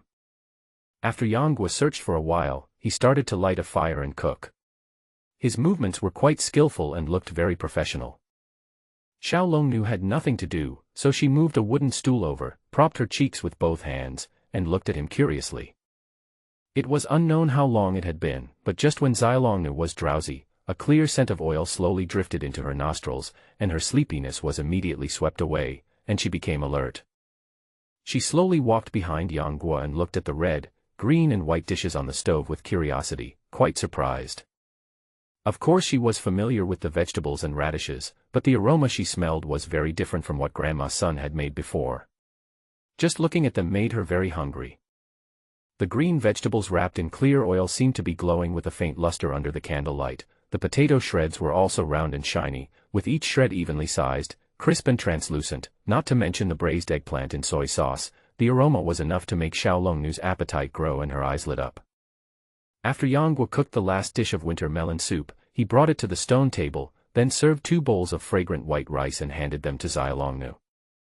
Xiao Longnu took it carefully, and then, without hesitation, she picked up a piece of the braised eggplant and tasted it impatiently. The soft, glutinous and greasy eggplant flesh melted in her mouth immediately, and the rich aroma of the sauce wrapped in the oil instantly whetted her appetite. She quickly took a mouthful of rice to neutralize it, and felt very satisfied. But what surprised her even more was that today's rice seemed to be much more fragrant than before. She looked at Yang Guo and asked, "I don't know how to cook. Does rice become more fragrant the longer it is stored?" Yang Guo was somewhat surprised at Xiao Longnu's train of thought, but he also knew what she wanted to ask, so he said, "This rice is still the same rice, it has not changed, and if it is left for a long time it will only get moldy and go bad, instead of becoming more fragrant. The reason why it is a little different from the rice that Miss Long ate before is because I added a little vegetable oil when washing the rice. This makes the rice grains look crystal clear and taste more fragrant." Xiao Longnu nodded as if she understood something, with a serious expression. Yang Guo saw this and couldn't help but find it funny, but seeing that she was satisfied with the food, he felt a surge of pride in his heart for some reason. Maybe this is the sense of accomplishment that craftsmen often talk about. Although the dishes were very delicious, Xia Longnu had been accustomed to eating less grains since she was a child. Even though her appetite increased today, she only reluctantly finished the rice in the bowl. From the satisfied smile on her face at the beginning to the regret in the end, it undoubtedly touched Yang Guo's nerves. After all, the expressionless Xia Longnu and the Xia Longnu who sometimes frowns and sometimes smiles are completely like 2 different creatures. The former is beautiful, but she gives Yang Guo a sense of distance, as if she is an unattainable fairy, and sometimes her temperament is so cold that it makes people feel chilled, while the latter is more human. In Yang Guo's eyes, she is still a fairy, but no longer so distant, more like a fairy who has been banished to the mortal world, making people can't help but want to get close to her. After a hearty meal, Xia Longnu sat back in her seat woodenly, with no intention of helping Yang Guo clean up the dishes. Well, it's restored to factory settings again. Yang Guo didn't think that Xia Longnu would take the initiative to help wash the dishes, but what he thought was one thing, but when she really did so, the feeling he had was naturally another. In this way, the two of them spent about half a month getting along with each other in a lukewarm manner. Although Xiaolongnu was indifferent by nature and almost never took the initiative to talk to Yanguo, she could not stand Yanguo's talkativeness. He always said things that she could not understand, which prompted her to ask questions. After a few interactions, the two gradually became familiar with each other. On this day, the two of them unknowingly talked about their future. Xiaolongnu said softly, "Grandma's son asked me to take you in and take care of you before she died. I promised her and I won't go back on my word. But your martial arts skills are not weak and you seem to be able to take care of yourself. If you want to leave the ancient tomb, I can't stop you." Yanguo scratched his head and said, "I'm not in a hurry to leave. I don't have many relatives in this world. The whole world is my home. It doesn't matter where I stay." Upon hearing this, Xiaolongnu fell silent. She kept her words to the point and never talked nonsense. Over the past half-month, Yanguo had basically gotten used to her temper. "By the way, I have been sitting in the ancient tomb doing nothing for the past half-month and it is really boring. Miss Long, why don't you teach me martial arts? It will help me pass the time." Yanguo thought for a moment and said. Apart from cooking and practicing martial arts every day, he had nothing else to do for fun. He was so bored that he used up all his points, but only gained some silver and healing medicine. He had nothing to improve his martial arts. He was so bored that he was almost bloating. Although the Tomb School's martial arts, apart from the Jade Girl Heart Sutra, are not particularly outstanding, their moves are exquisitely varied, light and graceful, and can be used to verify martial arts, especially the more magical, heavenly net, among them. According to Yanguo's understanding, this martial art is very interesting. It seems that it is not just a simple martial arts technique, but a genuine set of martial arts theories. When disciples of the ancient tomb sect practice this martial art, they mostly use palm techniques to activate it, combined with body techniques, to achieve a dense and impenetrable network of force. Just like its name suggests, a net of heaven and earth that leaves nothing to escape. He remembered that there was a highlight moment of Xiaolongnu in the original novel, which was when she used the heaven's net and golden silk gloves to throw more than 10 swords back and forth to deal with the three great masters, Nimixing, Inkashi, and Xiaoxiangzi. From this we can see that this martial art is not just limited to palm techniques. It can be used with sword, fist, and leg. It just depends on how you integrate the essence of this martial art. Yanguo's interest in the ancient tomb school's heaven and earth net style has far surpassed the attraction of the Jade Girl Heart Sutra to him. Among the 17 moves of the Sorrowful Palm, there is a move called the End of the Road, which is very similar to the heaven and earth net style. Every time he practiced this move, he always felt that his technique was not fast enough and he could not reach that level. Now that he has come to the ancient tomb, naturally he has to complete this move. The Sorrowful Palm was created by Yanguo in his later years when he gathered all his martial arts skills. He learned a lot in the first half of his life, and it was not until his middle age that he integrated all these unique skills and summarized them into this set of palm techniques. For example, the drag and drag in the Desolate Palm was derived by Yanguo based on Huang Yaoshi's 5 elements fist. The 15th move, Pale Face, was derived from the soul transferring technique in the 9-in manual. The 9th move, Going Against the Grain, was derived from Ouyang Feng's reversal of the 9-in manual. Although Yanguo had mastered the essentials of this kind of martial arts, he was still unable to practice it to the point of being proficient in it. He always felt that something was missing. Now was the time to complete all of it. When Xiaolongnu heard that he wanted to learn the ancient tomb martial arts, she said calmly, "Your own martial arts are already very good, so why do you need to learn our ancient tomb martial arts? What's the point of learning it? It may not be to your liking." Yanguo laughed and said, "How could that be possible? I have heard of the great name of the female hero Lin Chaoying. It is said that her martial arts skills are even better than Wang Chongyang, the leader of the 5 great masters back then. How can the martial arts she created be bad?" Seeing him praising the founder of the sect, Xiaolongnu felt a little closer to Yanguo and nodded. The ancient tomb sect's martial arts are indeed unique. Although I dare not say that they are definitely better than other sects, but when it comes to Quanjin sect, they can still suppress them forever. Yanguo said, "That's great. I will learn the martial arts of the ancient tomb sect and seek revenge on the Quanjin Taoist priests later." Xiaolongnu glared at him coldly and said, "When did I say I would teach you? Can you learn martial arts from other sects just because you want to? Yang Guo was stunned for a moment when he saw her suddenly become serious. In this martial arts world, the prejudice of family background is very strong. Each sect cherishes its own unique skills and would not easily teach others their own unique skills. Even if someone becomes a disciple, they will not easily teach their advanced martial arts without 10 or 8 years of study. Do you think it is a training course from the previous life? You can just sign up, and as long as you pay enough money, you can also get one-on-one guidance from a dedicated instructor. You're dreaming. Yang Guo said awkwardly, "Please forgive me, Miss Long. It was me who was reckless." Xiaolong glanced at Yang Guo and saw that although he usually looked serious, he was still just a child after all, so she didn't bother with him anymore. Yang Guo quickly said, "Miss Long, how about this? If I become a disciple of the ancient tomb master, can I learn the ancient tomb martial arts?" Even though he looked down upon the Jade Girl Heart Sutra, the process was a great opportunity to develop feelings with Xiaolong, so how could he give up so easily? After experiencing what happened with Granny Sun, Yang Guo thought about it for a long time and gradually figured out many things. Since Granny Sun is no longer with us, it proves that some things are irreversible and will not develop along the original trajectory. His fate with Xiaolong is now entangled, so he might as well go all out and pursue his love to the end. As for other things, he can't care about it now. After hearing what Yang Guo said, Xiaolong pondered for a moment, thinking that she had nothing to do all day, and if Yang Guo wanted to learn, as long as he became a disciple of the ancient tomb, it would be fine for her to teach him herself. So he nodded and said, "It's not easy to become a disciple. Have you thought it through?" Seeing that there was hope, Yang Guo nodded and said, "I have thought it through. Granny Sun treats me so well, I will join the ancient tomb sect and I will never regret it for the rest of my life." Xiaolong nodded slightly and said, "In that case, please follow me." As she spoke, she led Yang Guo to the back hall, which was completely empty with nothing furnished except for a painting hanging on each of the east and west walls.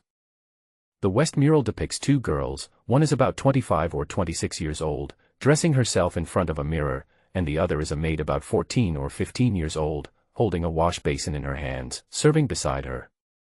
The older girl reflected in the mirror in the painting was extremely beautiful, with beautiful eyebrows reaching her temples, but there was a hint of murderous intent between the corners of her eyes.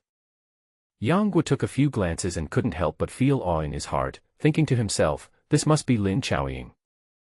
Xiaolong pointed at the older woman and said, "This is the grandmother ancestor. Please kowtow to her." Yang Guo stepped forward and bowed solemnly, "Grandmaster, I, your disciple Yang Guo, kowtow to you." Seeing Yang Guo bowing very respectfully with a serious expression, less playful and playful as usual, Xiaolong was very satisfied. Then she pointed at the little maid and said, "This is my master, you should kowtow too." Yang Guo nodded and kowtowed, "Master, I, your disciple Yang Guo, kowtow to you." Xiaolong was very surprised and said, "This is also your ancestor grandmother." "She is my master, but not your master."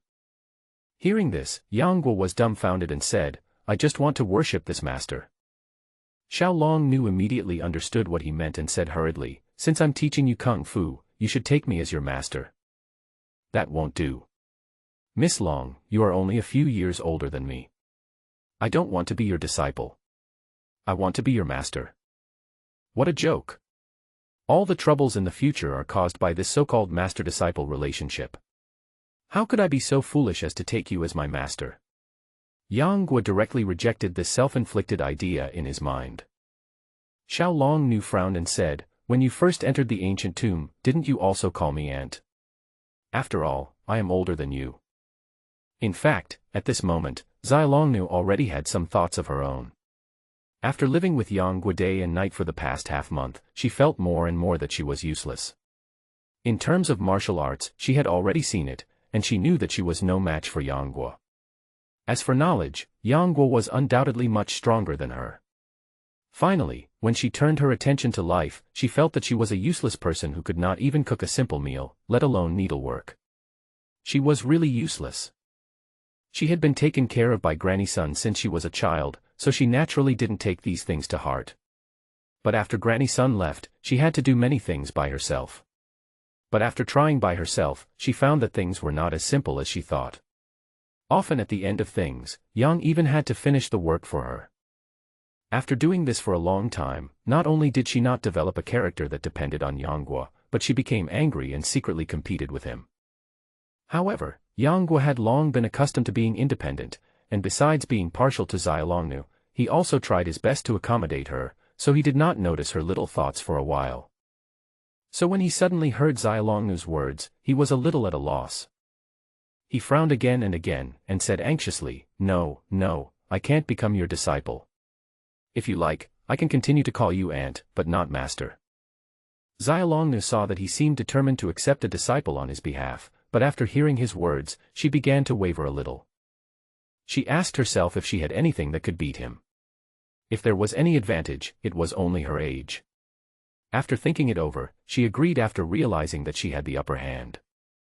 Although Xiaolongnu has been taught by her master to be pure-hearted and free from all joy, anger, sorrow, and happiness since she was young, which has led to her current calm and indifferent character, she is, after all, just a child who has been protected and has not grown up, so naturally she has some thoughts of a little girl.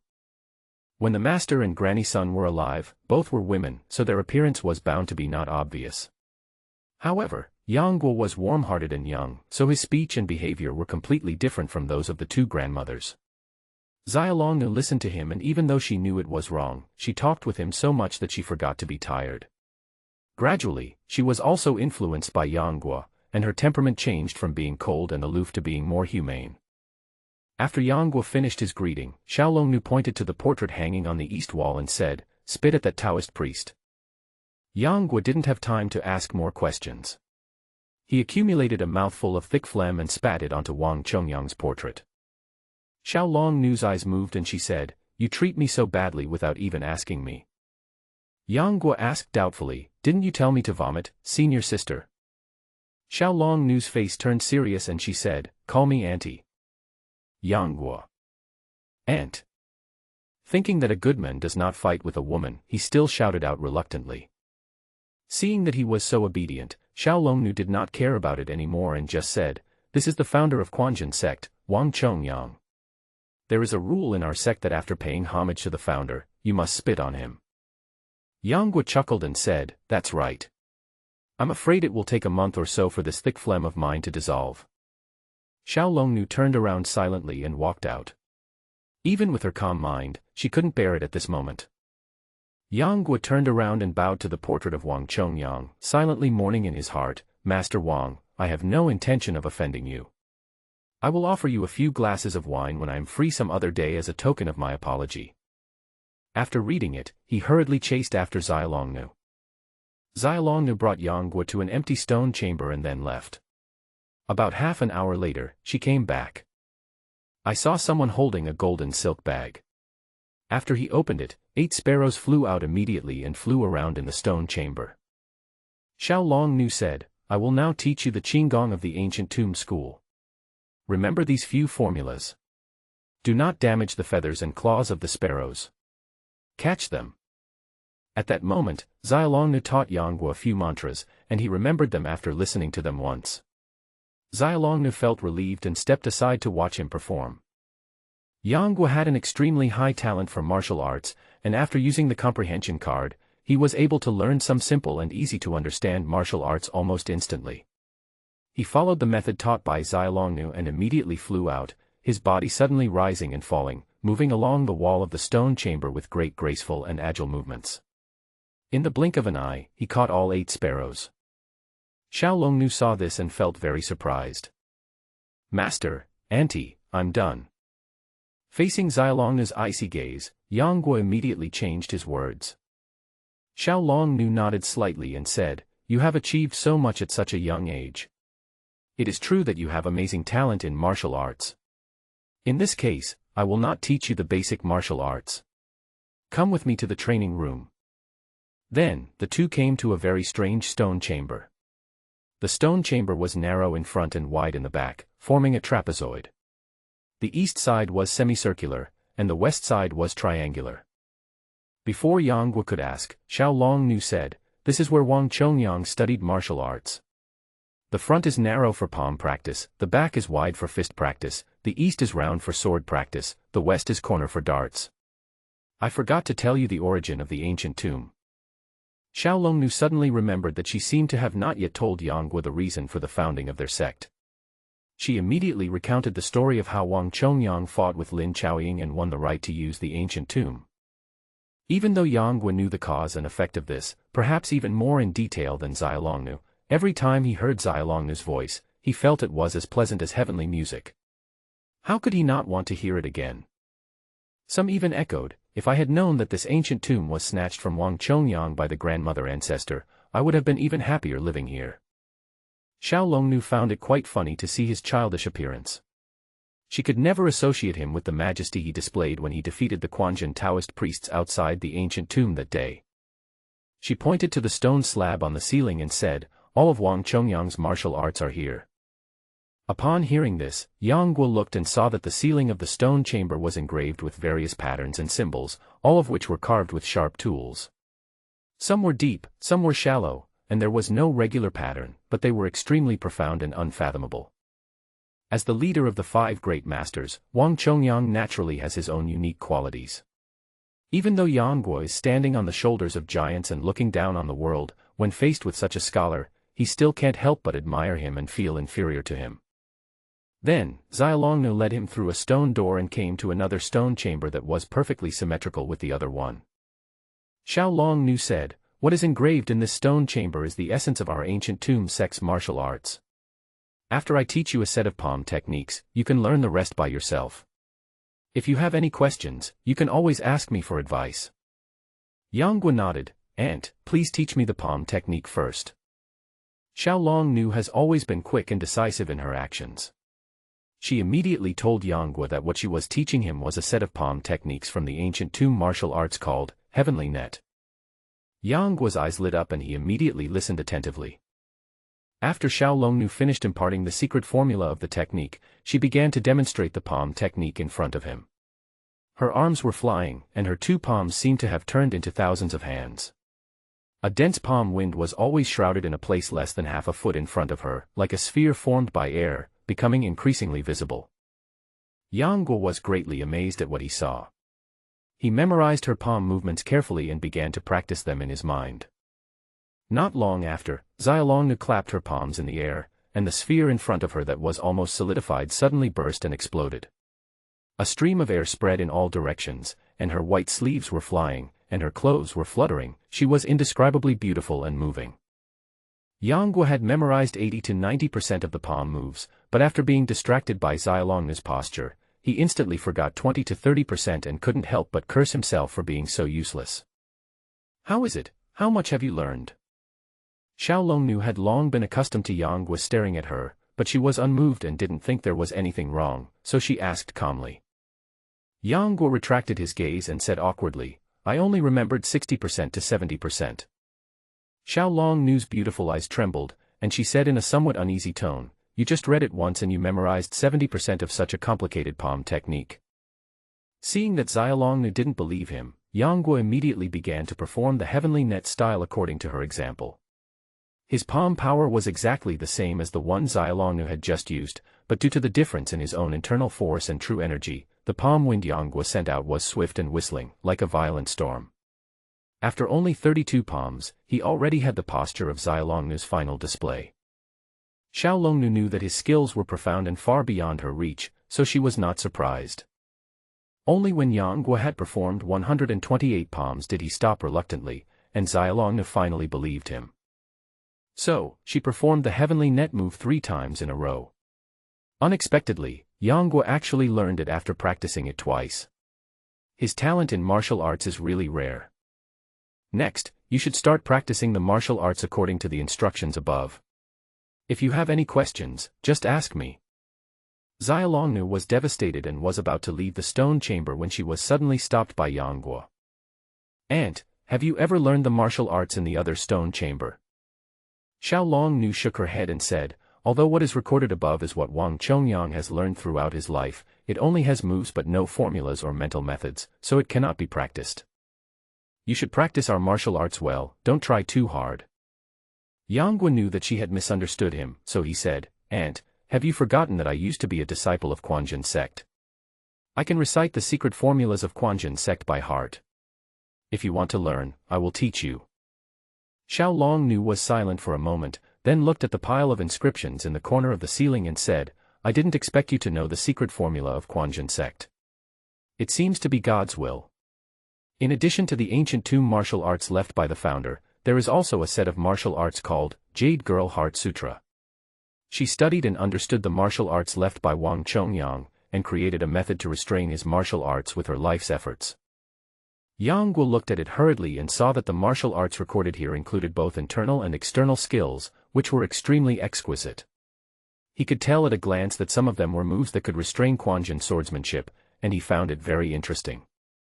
These two enemies have been obsessed with each other for their entire lives. Both are martial arts geniuses. They should have been a perfect match made in heaven. There was no third party, male or female, to cause emotional turmoil between them, nor were there any hatreds and entanglements between relatives, friends, and fellow students. Wang Chongyang had been concentrating on the uprising against the Jin army and had no time to care about his children's personal affairs. But when his righteous army was defeated and lived in an ancient tomb, Lin Chaoying came to comfort him. Her tenderness and righteousness were truly touching. At that time, it was reasonable that good things should not go wrong, but they still ended up with long-lasting love and sorrow. One became a monk and the other died in depression in a stone tomb. It is really a pity. If this had happened in their previous life, the two of them would have been the perfect high-profile male and female protagonists. Although a Mary Sue-style love story wouldn't have been created, it wouldn't have been so bloody and ended in a tragic ending. If it had happened then, the screenwriter would have been sent knives. After Yang Guo sighed for the two of them in his heart, he passed on all the secret techniques of Quanjin sect to Xia Longnu. She had been practicing Jade Girl skills since she was young, and she had a memory that was unmatched by ordinary people because she was fully focused. She remembered about 60% to 70% of a long and obscure Taoist formula after just one listen. After Yang Guo recited it a few more times, she had memorized it completely. From today on, the two of them will live in two separate stone rooms, each practicing two different martial arts. Yang Guo was a man of extraordinary talent. It took others several years, or even more than a decade, to master martial arts, but he learned all of the ancient tomb school's martial arts and mastered them in just 1 year. Because in order to practice the Jade Girl Heart Sutra, one must first master the martial arts of both the ancient tomb and Quanjin sects, and it is not something that can be activated by just using the small wuxiang gong. Therefore, Yang Guo concentrated on practicing all the martial arts to the extreme before coming out. One day, he came to the stone chamber where Xia Longnu was, and saw that she had already practiced Quanjin sect's martial arts for about 40% to 50%. So he did not disturb her, but found a corner and sat cross-legged. Although he had practiced martial arts diligently in the past year, he had never missed a single day of signing into the system. The points he had accumulated had reached as many as 7,000 points, and there were also many good things in the guaranteed rewards for signing in every month. He happened to have some free time today, so he was not in a hurry to practice Quanjin martial arts and planned to sort out the rewards he had received first. Putting his consciousness into the system space, his eyes were immediately dazzled by the dazzling array of rewards. 9-flower Jade Dew Pill. Tongshi Dilong Pill X1. Treasure Map of Tianning Temple Treasure ×1. Black Iron Dagger X1, the same orange-clad dagger used by Wei Xiaobao, the protagonist of The Deer in the Cauldron. 1 musket, with 3 rounds of gunpowder. Military Crossbow X1, 10 feather arrows. Thunderbolt Fire Bomb X3. Baiyun Bear Bile Pills. The Dragon Catching Skill. The Flower Picking Finger. The Manual of the Sword of Exorcism. Sunflower Manual. The above are the minimum rewards Yang Guo gets every month, especially the 2 goals he scored in the past 2 months, which made his legs tighten and he felt a chill between his buttocks. 1 copy of The Sword of Exorcism is not enough, there is also a copy of The Book of the Sunflower, which is absolutely amazing. Ever since he obtained these 2 sets of skills, they have been collecting dust in the system space. He was too lazy to even take a look at them, for fear that he would go crazy and do something he would regret. He just glanced at the location of the treasure in Tianning Temple, secretly memorized it and didn't care about it anymore. He didn't care about the gold, silver, and other treasures. After all, the most profitable things he made from the points lottery were those useless gold, silver, and other treasures. Yang Guo could say without hesitation that he had never touched silver and that he had no interest in it. The silver he has accumulated now has exceeded 10 million taels, and even the gold has reached as much as 10,000 taels. Moreover, this is only the income of less than 2 years. It is conceivable that after 10 or 20 years, his wealth will have accumulated to a terrifying level. So he really has no interest in money, or even no idea about it.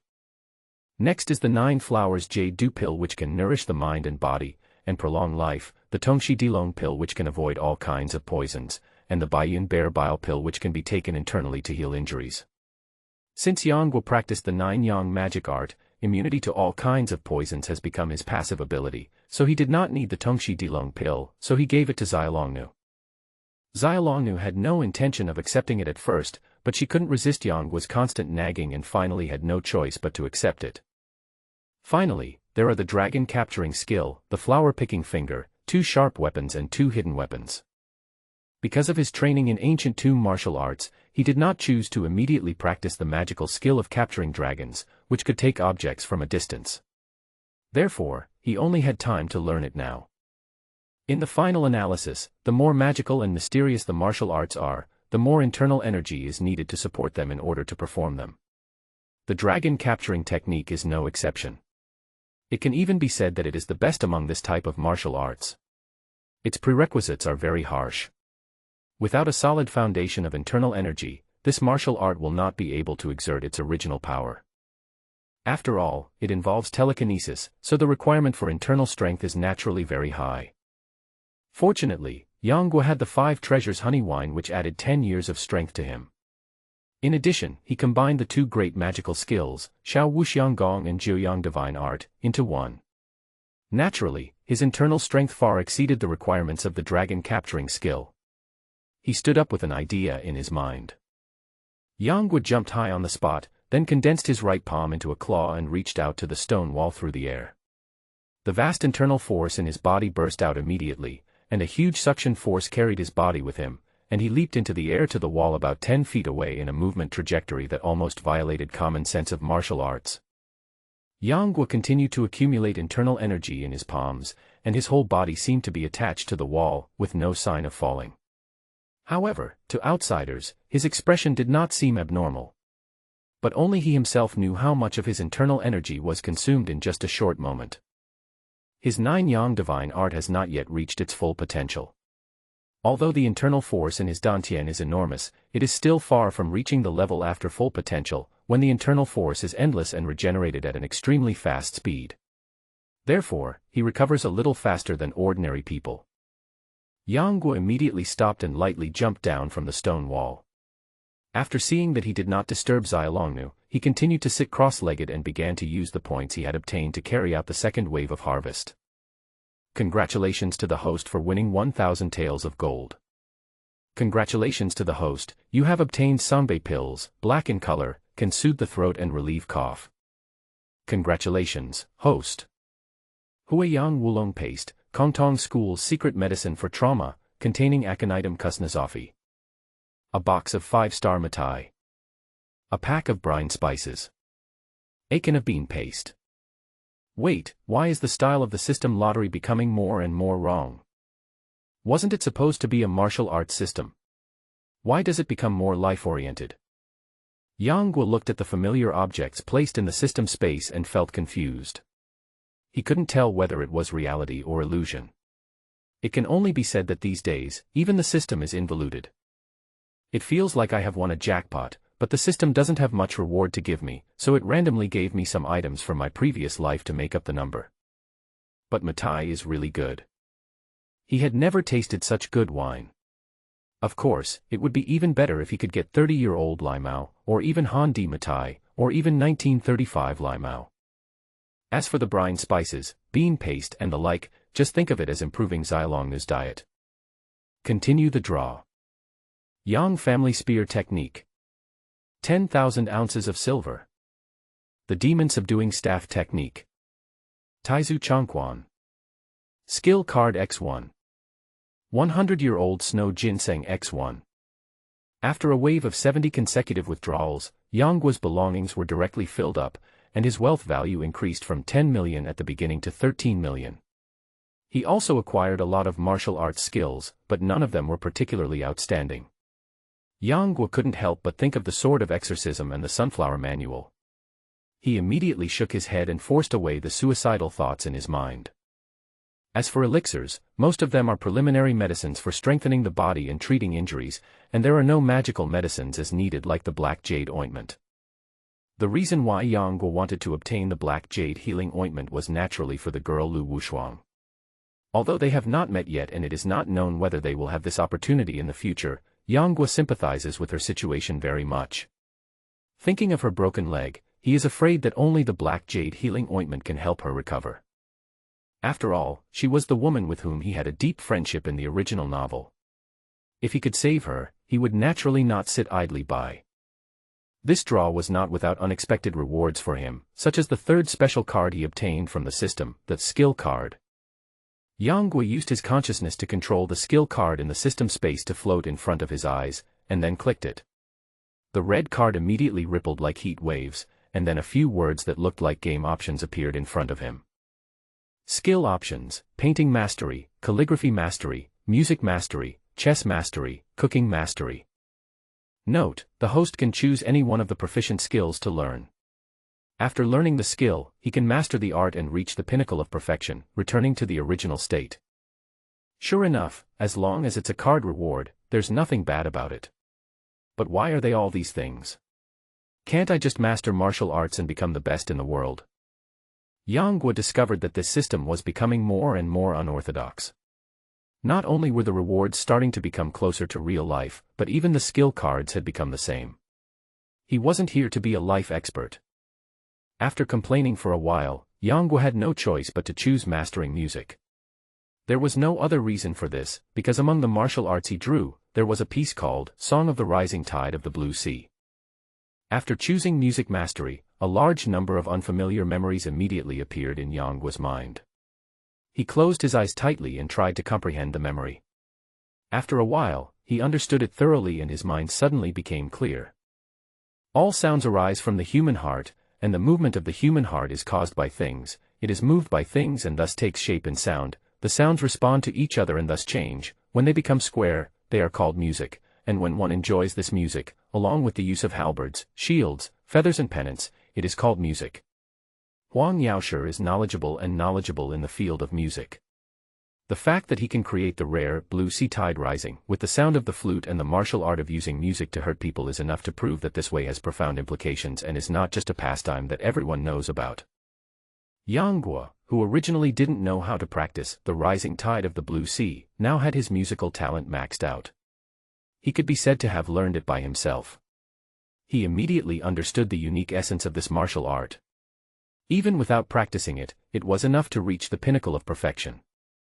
I don't know how long it took, but when Yang Guo opened his eyes, Zai Longnu was already standing in front of him, looking at him quietly. "You're awake?" Yang Guo asked in surprise. "Aunt, what's the matter?" Xiao Longnu slowly said, "A long time has passed, I'm a little hungry." Yang Guo slapped his head and said quickly, "Then wait, I'll go cook. You'll be in for a treat today." Originally, Zai Longnu was going to continue practicing sword after just informing Yang Guo, but after hearing what Yang Guo said, she became more curious, so she followed him to the stone room where cooking was done, moved a small stool and sat down, waiting for dinner. Yang Guo couldn't help but laugh when he saw her like this, thinking that she looked just like the child in his previous life who would sit on a small stool next to the TV, looking forward to the upcoming cartoon. A few days ago, he went down the mountain on purpose and bought a lot of food. Now there are abundant supplies in the ancient tomb, not only vegetables, but also a lot of meat. Zai Longnu does not eat meat, but Yang Guo cannot do without meat. He is in the period of growing up now, and coupled with the hard training every day, he naturally needs a lot of meat to replenish his physical strength. At first, Zai Longnu did follow the rules of the ancient tomb and only ate some vegetarian dishes, but later, she couldn't resist the temptation of the meat and tasted a few bites. So, from then on, she forgot about this rule and ate and drank as usual. Half a year passed, and Zai Longnu's appetite had grown a lot compared to the beginning, but for some reason, her figure was still slim and slender. She seemed to be the kind of person who could not gain weight. No matter how much calories she consumed, she had no worries in this regard. Soon, the kitchen was filled with tempting aromas of food, making people salivate. Xiaolongnu suppressed her curiosity and sat there waiting with dignity. After less than half an hour, Yang Guo had already completed his task. There were 3 dishes and a soup exquisitely arranged on the stone table, and one of the dishes immediately caught Xiaolongnu's attention. "Is this tofu?" She poked the chewy square tofu cubes with chopsticks. They were thickened with minced meat and looked very delicious. Yang Guo picked up a piece for her and put it in the bowl, saying, "This is called mapo tofu. If it were any other way, it wouldn't taste as authentic as this." Glancing at the bean paste in the corner, Yang Guo thought that it was well worth spending the 100 points to be able to eat the famous dish from his previous life. Xiaolongnu picked up the tofu with difficulty and put it into her mouth. She felt that the tofu was soft, tender and smooth, and it broke into pieces at the touch. Then there was a slight numbness on the tip of her tongue, and then a slight spicy taste filled her taste buds. Her pretty face immediately became rosy. She was used to eating light food, so it was naturally difficult for her to adapt to spicy food. Although Yang Guo had deliberately adjusted the spicy taste to the lowest level, it was still a bit spicy for Xiaolongnu. However, the spicy feeling made her unable to stop. Although it was hard to swallow, she simply couldn't stop. After eating 2 mouthfuls of rice, she picked up another piece and tasted it carefully. Yang Guo saw that she had only eaten 2 pieces of tofu and sweat had already appeared on her forehead. He immediately wiped it for her with his clean sleeve, and then served a bowl of cucumber soup and placed it aside. "Luckily I made some preparations. Don't rush to eat. Drink some soup first." Xiaolongnu was so spicy that she stuck out her tongue. Soon, even her white lips seemed to be coated with rouge, which was extremely beautiful. Xiaolongnu took the heat-clearing cucumber soup and drank it all. She felt much better, but her eyes were still fixed on the mapo tofu on the table. So, this lunch ended with Xiaolongnu's inner struggle of pain and joy. Looking at Xiaolongnu, who was enjoying the cool air nearby, Yang Guo suddenly laughed unkindly. Xiaolongnu turned her face away, and half of her face was red under the faint candlelight. It was not known whether it was because of the residual heat or because she was embarrassed, but she looked extremely beautiful. Compared with her usual cold and aloof appearance, she was really like a beautiful jade with a halo, so beautiful that she was incomparable. After a while of silence, Xiaolongnu asked, "Guo, have you mastered all the martial arts passed down by your ancestor, Grandma?" After a year of living together and accompanying each other, under the influence of Yang Guo, Xiaolongnu has become a little more humane than before, but her cold personality is still the same as before, and she never smiles to him. However, Yang Guo didn't care. He knew Xiaolongnu's personality very well and naturally wouldn't argue with her about such a thing. He immediately replied, "I have already practiced everything." Xiaolongnu sighed, "You are truly gifted, and it is truly beyond the reach of ordinary people. I have been practicing Quanjin martial arts diligently for the past year, but I have only mastered about 40% of it." Yang Guo immediately comforted her, "Aunt, don't be discouraged. When I learn Quanjin martial arts, we can verify each other's skills and improve faster." Xiaolongnu nodded slightly and said, "You are right. Without further ado, let's learn the Quanjin sex martial arts as soon as possible, and then practice the Jade Girl Heart Sutra passed down by our ancestor, Grandma." From that day on, Yang Guo and Xiaolongnu practiced martial arts in the same stone chamber. Yang Guo's martial arts improved very quickly, and he caught up with Xiaolongnu in less than half a year. In the following time, the two of them studied the martial arts left by Wang Chongyang together. Whenever Xiaolongnu didn't understand something, she would take the initiative to ask Yang Guo, and Yang Guo was naturally happy to discuss and communicate with her. After pointing out several shortcomings, Xiaolongnu's progress gradually became faster. Just as Yang Guo said, with the two of them confirming each other, many times problems that one could not figure out alone could be solved from the perspective of an outsider, which naturally complemented each other, and the speed was very fast. Originally, with Xiaolongnu's speed, it would take more than a year to master Wang Chongyang's martial arts, but with Yang Guo's help, it only took 8 months for the two of them to master the essence of the ancient tomb and Quanjin martial arts. Nearly 2 years had passed since Yang Guo came to the ancient tomb. He was already 16 years old. He had grown taller, his voice had become deeper, and his facial features had become more upright. He had become an extremely handsome young man. As Xiao Longnu grew older, she became more and more beautiful. However, she grew up in an ancient tomb and had never seen the sun, so her skin was particularly delicate. Moreover, she had already achieved some internal strength, so she looked like she was only 16 or 17 years old. Now the two of them stood together. Yang Guo was even taller than Xia Longnu, the handsome man and beautiful woman. They looked a perfect match. However, no matter how hard Yang Guo tried over the past year or so, he still couldn't take his relationship with Xia Longnu any further. It was as if there was an invisible distance between the two of them, like heaven and earth. One day, Xia Longnu and Yang Guo came to the stone chamber where Lin Chaoying practiced martial arts to study the martial arts and the Jade Girl Heart Sutra. At this time, the two of them had already mastered the unique skills of the two sects, and they were very proficient in learning the external skills of the Heart Sutra. Whenever Yang Guo performed the Quanjin sword technique, Xia Longnu would restrain her with the Jade Girl sword technique. When Xia Longnu performed the Quanjin sword technique, Yang Guo would restrain her with the Jade Girl sword technique. With every move, the Jade Maiden sword technique suppressed the Quanjin sword technique to the point where it was unable to move. Every step was tit for tat, and every move was an advance over the enemy. Now that their external skills have been perfected, the two of them turned to internal skills. But when the two men looked at the pattern on the top of the stone, one of them frowned in thought, while the other raised the corner of his mouth slightly, as if thinking about something.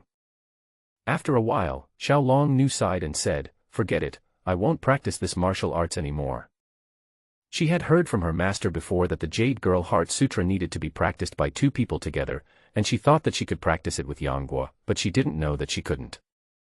How could Yang Guo not understand the training method described above?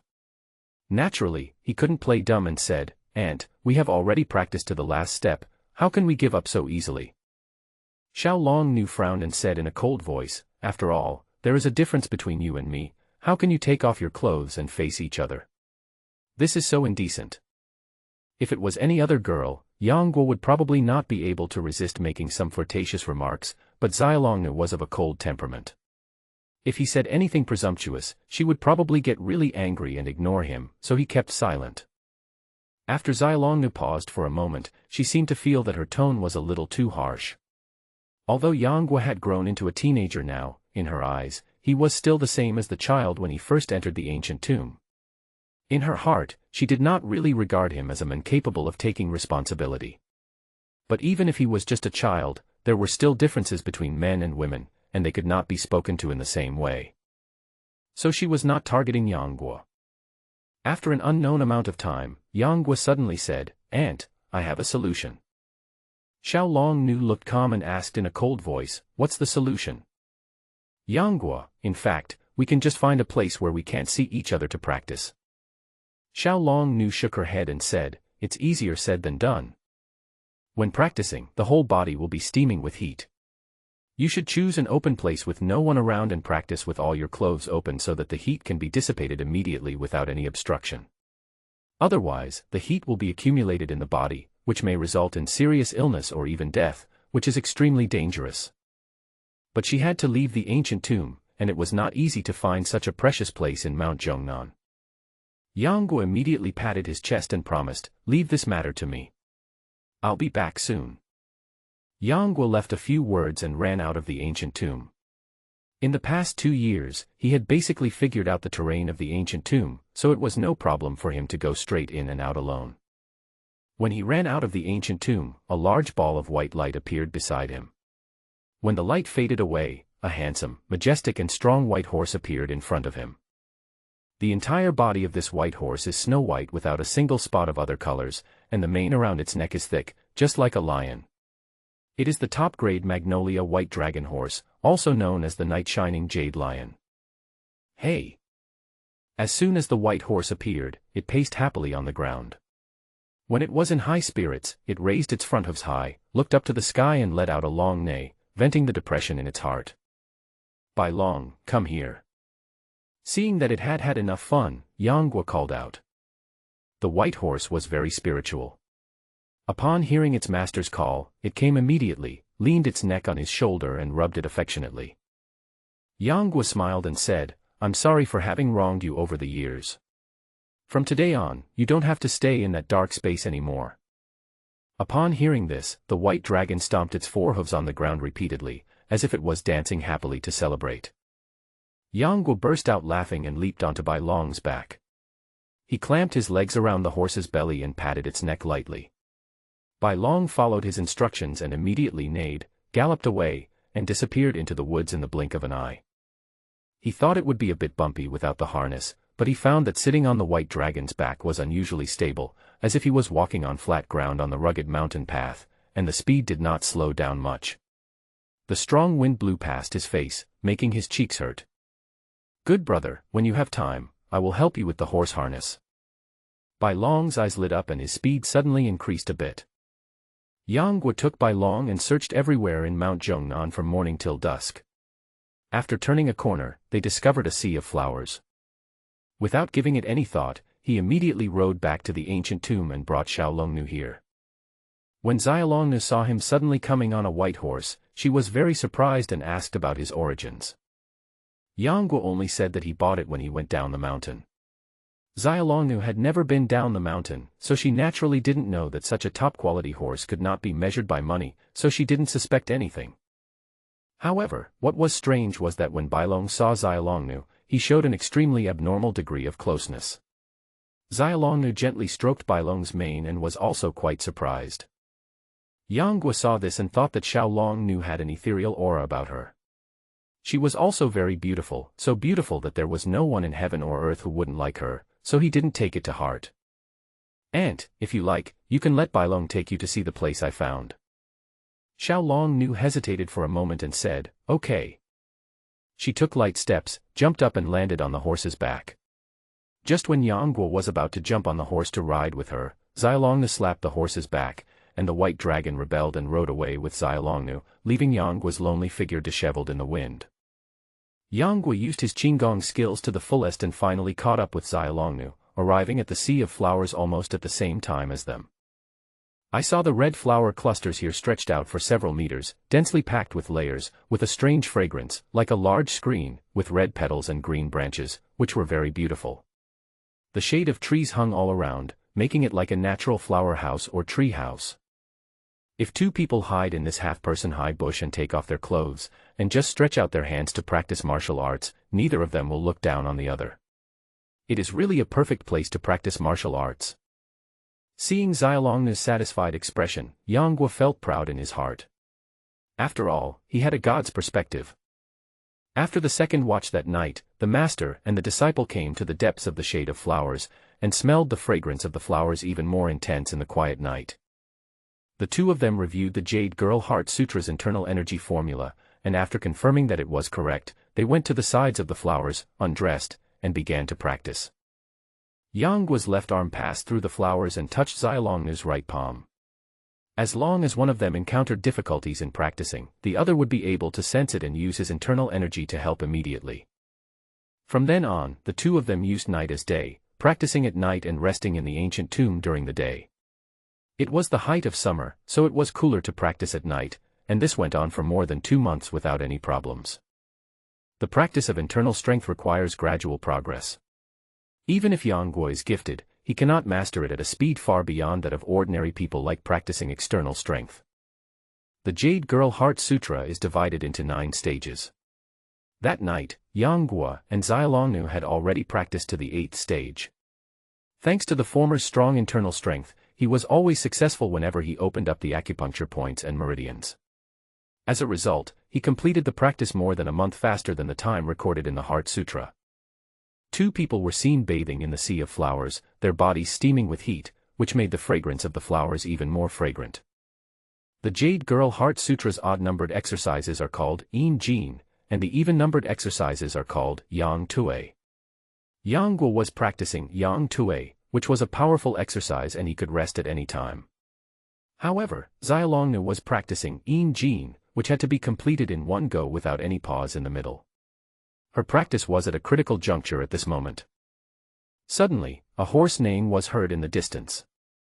Yang Guo suddenly opened his eyes, his heart trembling.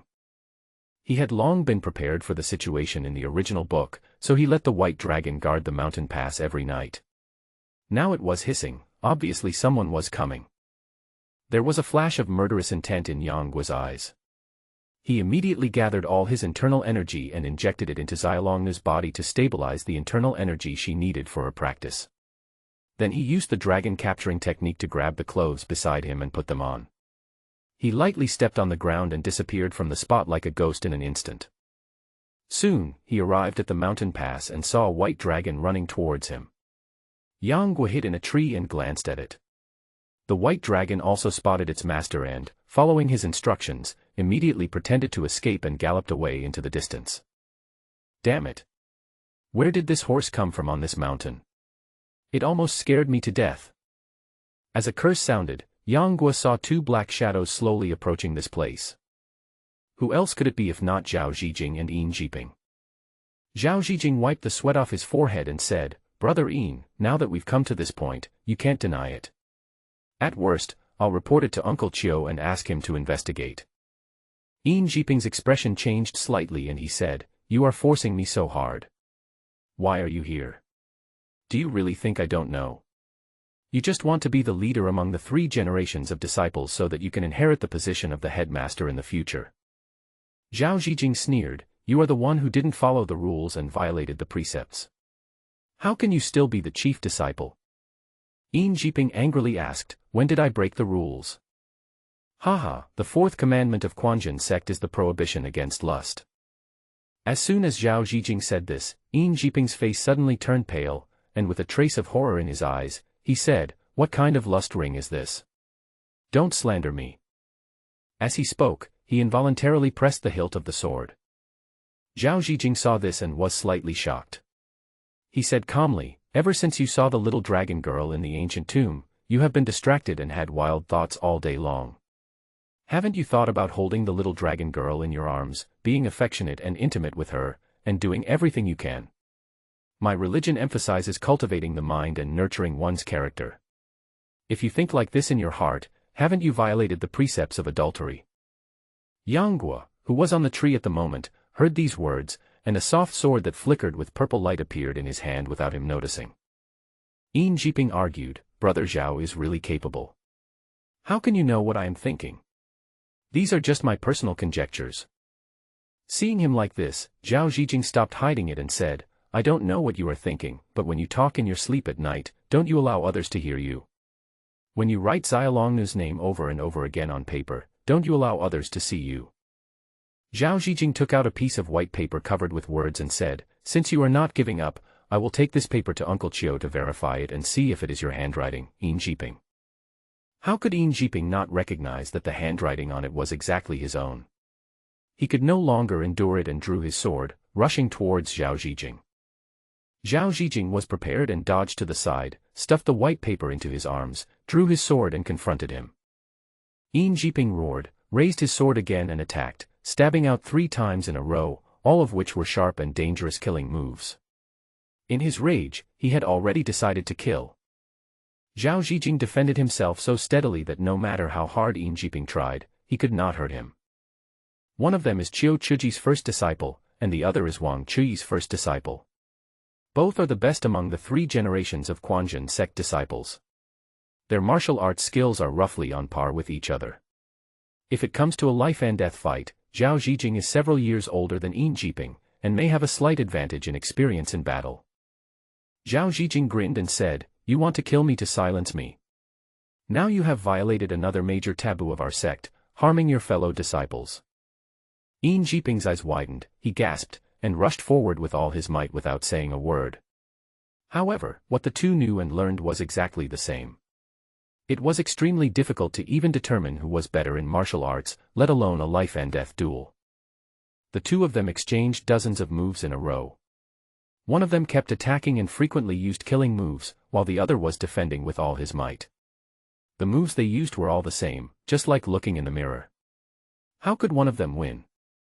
Yangguo was naturally happy to see the two people fighting each other under the tree, but when he saw them moving towards the flowers while fighting, he immediately lost interest in watching the fun. Seeing the two of them simultaneously using the wandering around the world move from the Quanjin sword technique, Yangguo immediately flew down from the tree and also used the wandering around the world move from the Jade Girl Pure Heart sword technique. Unlike the two of them who stabbed with his sword diagonally, Yang Guo swung his sword straight down. With two clear clang sounds, Yin and Zhao were immediately swept away by Yang Guo's sword. They felt a sharp pain in their knuckles and could not help but retreat several steps. The two were greatly surprised. First, they didn't know how there could be someone else eavesdropping in the dark here. Secondly, the timing and angle of the sword swung by the other party was so clever that it broke the sword moves of both of them at the same time without any deviation. It was really weird. After a brief moment of shock, Yin Jiping and Zhao Zijing looked at the young men in front of them. The man was holding a slender, shining sword with purple light, dressed in cloth, with long hair scattered behind him. His extremely handsome face gave people a sense of evil charm under the faint moonlight. However, when Zhao Zijing saw the other person's face, he felt familiar for no reason, but he couldn't remember where he had seen him for a while. Yang Guo at this moment has changed a lot from when he was in Quanjin sect. Although he had practiced the 9 Yang divine art at that time, and his physique and body shape were much better than those of people of the same age, the childishness on his face was innate and needed time to polish. Therefore, in everyone's impression, he is still just a child. However, he has lost the childishness on his face. His youthful and handsome face has become tall and slender. He is no longer the child he used to be. Therefore, even Zhao Zijing did not recognize him at first. Even Zhao Zijing couldn't recognize him, let alone Yin Jiping. He clasped his fists and said, "I don't know who you are, why are you interfering?" Yang Guo said coldly, "If you want to fight, go fight somewhere else, don't pollute my eyes here."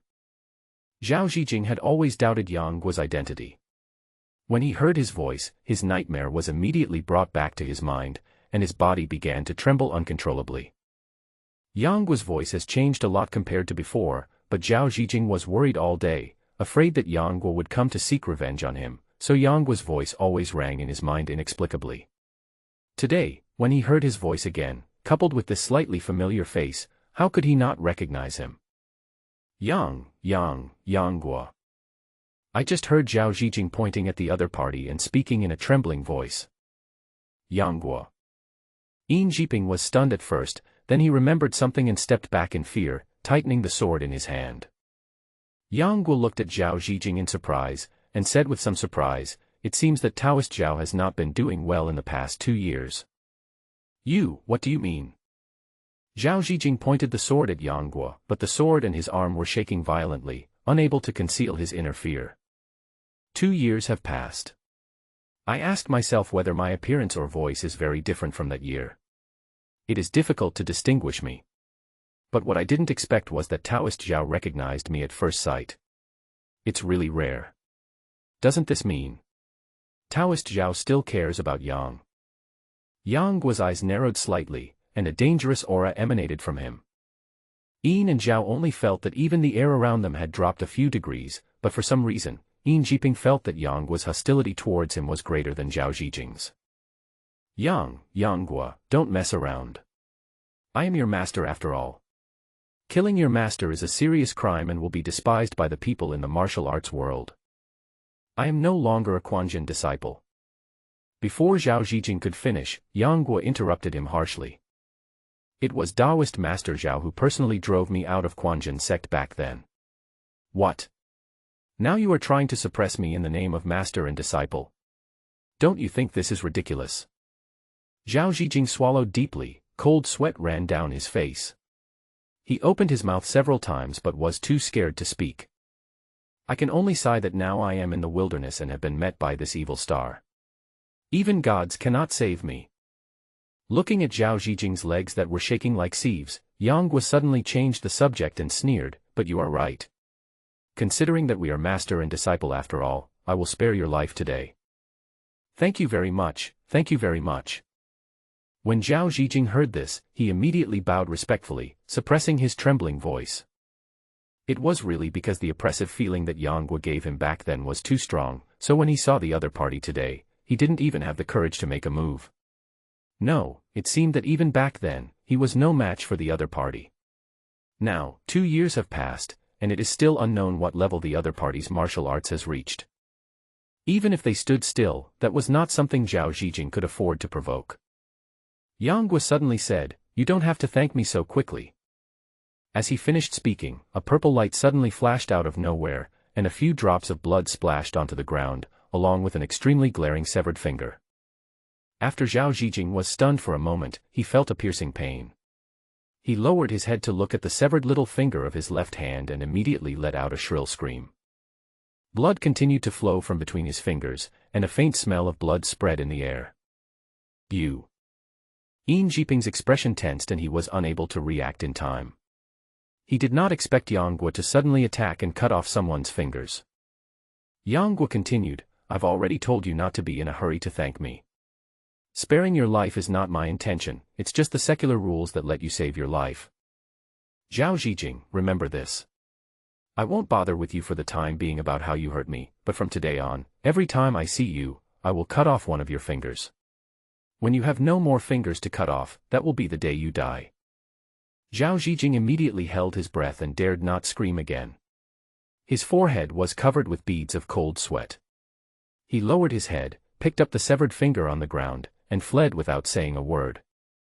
Yang Guo looked at his departing back, murderous intent surging in his eyes, until the other party's figure disappeared from his sight. In the end, he suppressed the hatred in his heart and did not kill him directly. He now wanted to make Zhao Zhijing live in infinite despair and fear every day, to break his will bit by bit. At this moment, Yin Jiping was about to retreat quietly, but was stopped by Yang Guo. "Master Yin, are you so afraid of me?" Yin Jiping looked a little flustered, but he soon calmed down, looked him straight in the face and said, "Yang Guo, I have no grudge against you. If you want to kill me, there is no need to waste words, just do it directly." Suddenly, Yang Guo, who was several feet away from him, disappeared from the spot. The next moment, his neck was grabbed by the other party and he was lifted up. "Do you think I don't dare?" Yin Jiping's face immediately turned red, veins popped out on his forehead, his eyes widened like copper bells, a suffocating feeling of oppression immediately took over his mind, and he began to struggle hard. Yang Guo remained unmoved and said coldly, "Do you know how much I want to kill Zhao Zhijing? Do you know how much I want to kill you?" Yang Guo clenched his 5 fingers slightly, like an iron clamp. No matter how Yin Jiping struggled, it was useless. He could only linger on the edge of death in the pain of suffocation. At this point, Yang Guo only needed to apply a little more force to break Yin Jiping's neck, but at this moment, he suddenly felt that killing the other party like this was too easy. Unlike Zhao Zhijing, death is not a bad thing for Yin Jiping. It may be more like a relief. Yang Guo has never had the virtue of helping others, especially his enemies. Thinking of this, the 5 fingers of Yang Guo's right hand gradually loosened, but the index finger of his left hand suddenly pressed hard on Yin Jiping's Guanyuan acupointment and Senyin-jiao acupointment. The force of his fingers penetrated his body, and Yin Jiping immediately vomited blood and flew backwards, fell to the ground, unable to move for a long time. The Guanyuan point is located along the Ren meridian that runs through the chest and abdomen along the center of the head. The Ren meridian is an acupuncture point closely related to the male and female reproductive systems. It has the same effect as the Senyin-jiao point where the 3 Yin meridians of the liver, spleen, and kidney meet. With his 2 finger forces, the powerful true qi directly hit Yin Jiping's 2 vital points. I'm afraid he will never be able to be a man again. Over the past year, Yang Guo has reaped a lot of rewards from the system, and the 2 medicine classics are what made him most satisfied. One is the Unknown Medical Book, written by Hu Qingniu, the medical immortal of Diegu, and the other is the Wang Nangu Poison Book, written by his wife Wang Nangu. After studying these 2 medicine classics, Yang Guo instantly jumped from an ignorant doctor to a contemporary miracle doctor. In particular, the Unknown Medical Book, written by Hu Qingniu contained not only his theoretical knowledge of traditional Chinese medicine, but also the 2 medical books, Ziwu Acupuncture and Moxibustion Classic, and Daimai Theory, which he created. At this moment, his understanding of the human body's acupuncture points had reached an extremely high level. Even if Hu Qingniu himself came, he might not be able to compete with him. In order to prevent Yin Jiping from being obsessed with Zai Longnu again, Yang Guo can temporarily spare his life, but he cannot be completely unprepared. Yin Jiping still didn't know what Yang Guo had done to him. At that moment, he only felt severe pain in his abdomen. He vomited blood several times before gradually calming down. This is just a lesson for you. If you dare to have any improper thoughts about Miss Long from the ancient tomb sect again, there will be no need for the Quanjin sect in Zhongnan Mountain in the future. Yang Guo snorted coldly, said some harsh words, and left. Yin Jiping looked deeply at Yang Guo's departing back, then tremblingly got up from the ground and returned towards Chongyang Palace. When Yang Guo returned to the Sea of Flowers, he saw that Xiaolongnu looked normal and there seemed to be nothing wrong, so he felt relieved. He did not continue to sit cross-legged and practice the Jade Girl Heart Sutra with her, but stayed at a distance to protect her. About 2 hours passed before Xiaolongnu slowly woke up. Following a rustling sound, Xiaolongnu put on her clothes and came out. Yang Guo was seen sitting in meditation with his back to the moonlight, leaning against a huge rock. Xiaolongnu felt warm in her heart and was about to wake him up when she saw his handsome face. She was stunned for a moment. Yang Guo had a straight nose, thin lips, and sword-like eyebrows. He was a martial artist and should have an unrestrained and chivalrous air, but he inexplicably had a kind of indescribable elegant temperament. If he were given a suitable set of clothes, no one would doubt that he was a scholar who came to Beijing to take the imperial examinations. Xiaolongnu grew up in an ancient tomb, so she naturally doesn't know much about the various people and things in the outside world, but she can still feel Yang Guo's unique temperament of water moon guanyin, elegance and handsomeness. It turned out that although Yang Guo grew up in the market when he was young, after Guiyang took over his body, he first studied the 4 books and 5 classics, poetry, literature and etiquette with Wang Rong on Peach Blossom Island for half a year, then he went to Quanjin sect, and spent the whole day studying the Taoist scriptures that Zhao Zhijing used to fool him. Now he has also learned 2 medicine classics from Hu Qingniu and his wife, plus the musical talent from the skill card, and his own culinary talent. With the addition of various buffs, he has now become a man of both literary and martial talents and profound knowledge.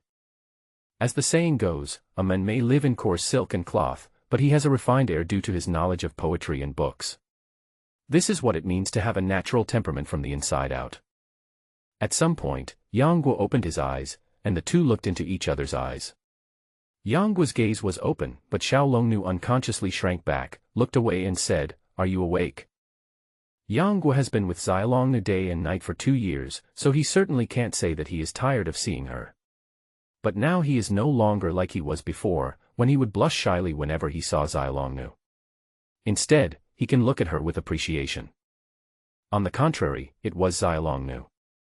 When Yang Guo first entered the ancient tomb, although he behaved like a little adult, he was old after all, so Xiaolongnu naturally would not treat him differently. But now 2 years have passed, Yang Guo has grown into a handsome young man. When she occasionally gets along with him, she always looks at him unconsciously. Whenever Yang Guo sews clothes and cooks for her as usual, there will always be a different meaning in her heart. This feeling, even she herself can't explain it clearly. After practicing for the past 2 months, this feeling seems to have taken root in my heart and it is difficult to control it. Yang Guo had always been accustomed to Xiaolongnu's cold attitude towards him, so he didn't find anything unusual. He just stood up and said, "Aunt, let's go." Xiaolongnu said, "It seems that this place is not safe. If Bai Long hadn't warned us in advance today, I'm afraid we would be in danger." Although Xiaolongnu had to concentrate when practicing, she did not close her 6 senses and be deaf or blind to anything in the outside world. Therefore, she knew a little about the unusual situation that had just happened, but she didn't know who the person was. Yang Guo said, "Aunt, now we only need the last part to complete the Jade Girl Heart Sutra, we must not give up." Seeing how persistent he was, Xiaolongnu thought that it was just as she had imagined. She sighed and said, "Yes, now that you have mastered this last part, there will be nothing left in the ancient tomb that can hold you back. You can go down the mountain now."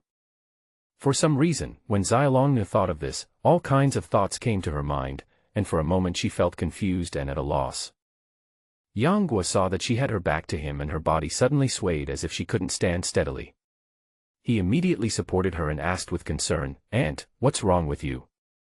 Xiaolongnu lowered her head, and a strange blush appeared on her pale face. Even her lips turned as red as blood, which looked very strange. Xiaolongnu suppressed the surging blood in her body and said in a tone colder than usual, "Go back. Come back to practice tomorrow." Having said that, he ignored Yang Guo and used his Qing Kung Fu to return to the ancient tomb. Yang Guo was like a bewildered monk, staring blankly at Xiaolongnu's back as she left. He was very confused and wondered how he had made her angry. He couldn't figure it out at the moment, so he didn't think about it anymore. After summoning the white dragon, he rode it back to the ancient tomb. For 7 consecutive days, the two of them practiced diligently and finally mastered the inner strength of the Jade Girl Heart Sutra to the critical 9th level. Yangguo reminded, "Aunt, now the training has reached the final stage, we need to deal with it carefully, and we must not make any mistakes." Xiaolongnu did not respond, but she suddenly deepened the internal force in her palm in response to the other party. Upon seeing this, Yangguo also concentrated and held his breath, starting to break through the final hurdle. Heat was rising above the sea of flowers, and white turbid air was lingering around the two of them, slowly spreading out to the surroundings, as if they were in a fairyland. The red sea of flowers and the white mist are intertwined with each other, blending with the fragrance of flowers and moonlight, as if giving birth to a ball of mist, which is neither illusory nor unreal, neither flowers nor mist. Just when Yangguo was about to break through the last level, the qi in Xiaolongnu's body suddenly rioted, and the rapidly circulating internal qi was immediately blocked in the dantian of the two, and could no longer return. Xiaolongnu immediately vomited blood and fainted, and Yangguo's blood and qi in his body also boiled, and he was forced to spit out a large mouthful of blood, and his breath gradually weakened. When the practice reached the most critical moment, Xiaolongnu, for some reason, suddenly thought of whether Yangguo would leave her after she had mastered the Jade Girl Heart Sutra. She had been with Yangguo in the past, and she had expected that they would spend a long time together, so she had no idea what was going on. But at this critical moment, she couldn't help but feel a surge of worries in her heart. She felt the blood in her chest surging up, like the calm sea suddenly surging with waves. She tried her best to control herself, but she couldn't calm down. Little do they know that using Jing.Gong to suppress the 7 emotions and 6 desires is against the will of heaven and cannot be eliminated. At this moment, the more they suppress it, the more restless their internal energy becomes. When she thought that after Yangguo left, there would be no master, no granny son, and no Yangguo in this ancient tomb, and she would be alone and helpless, she couldn't help but feel emotional, like a dam bursting, and all kinds of thoughts came to her mind.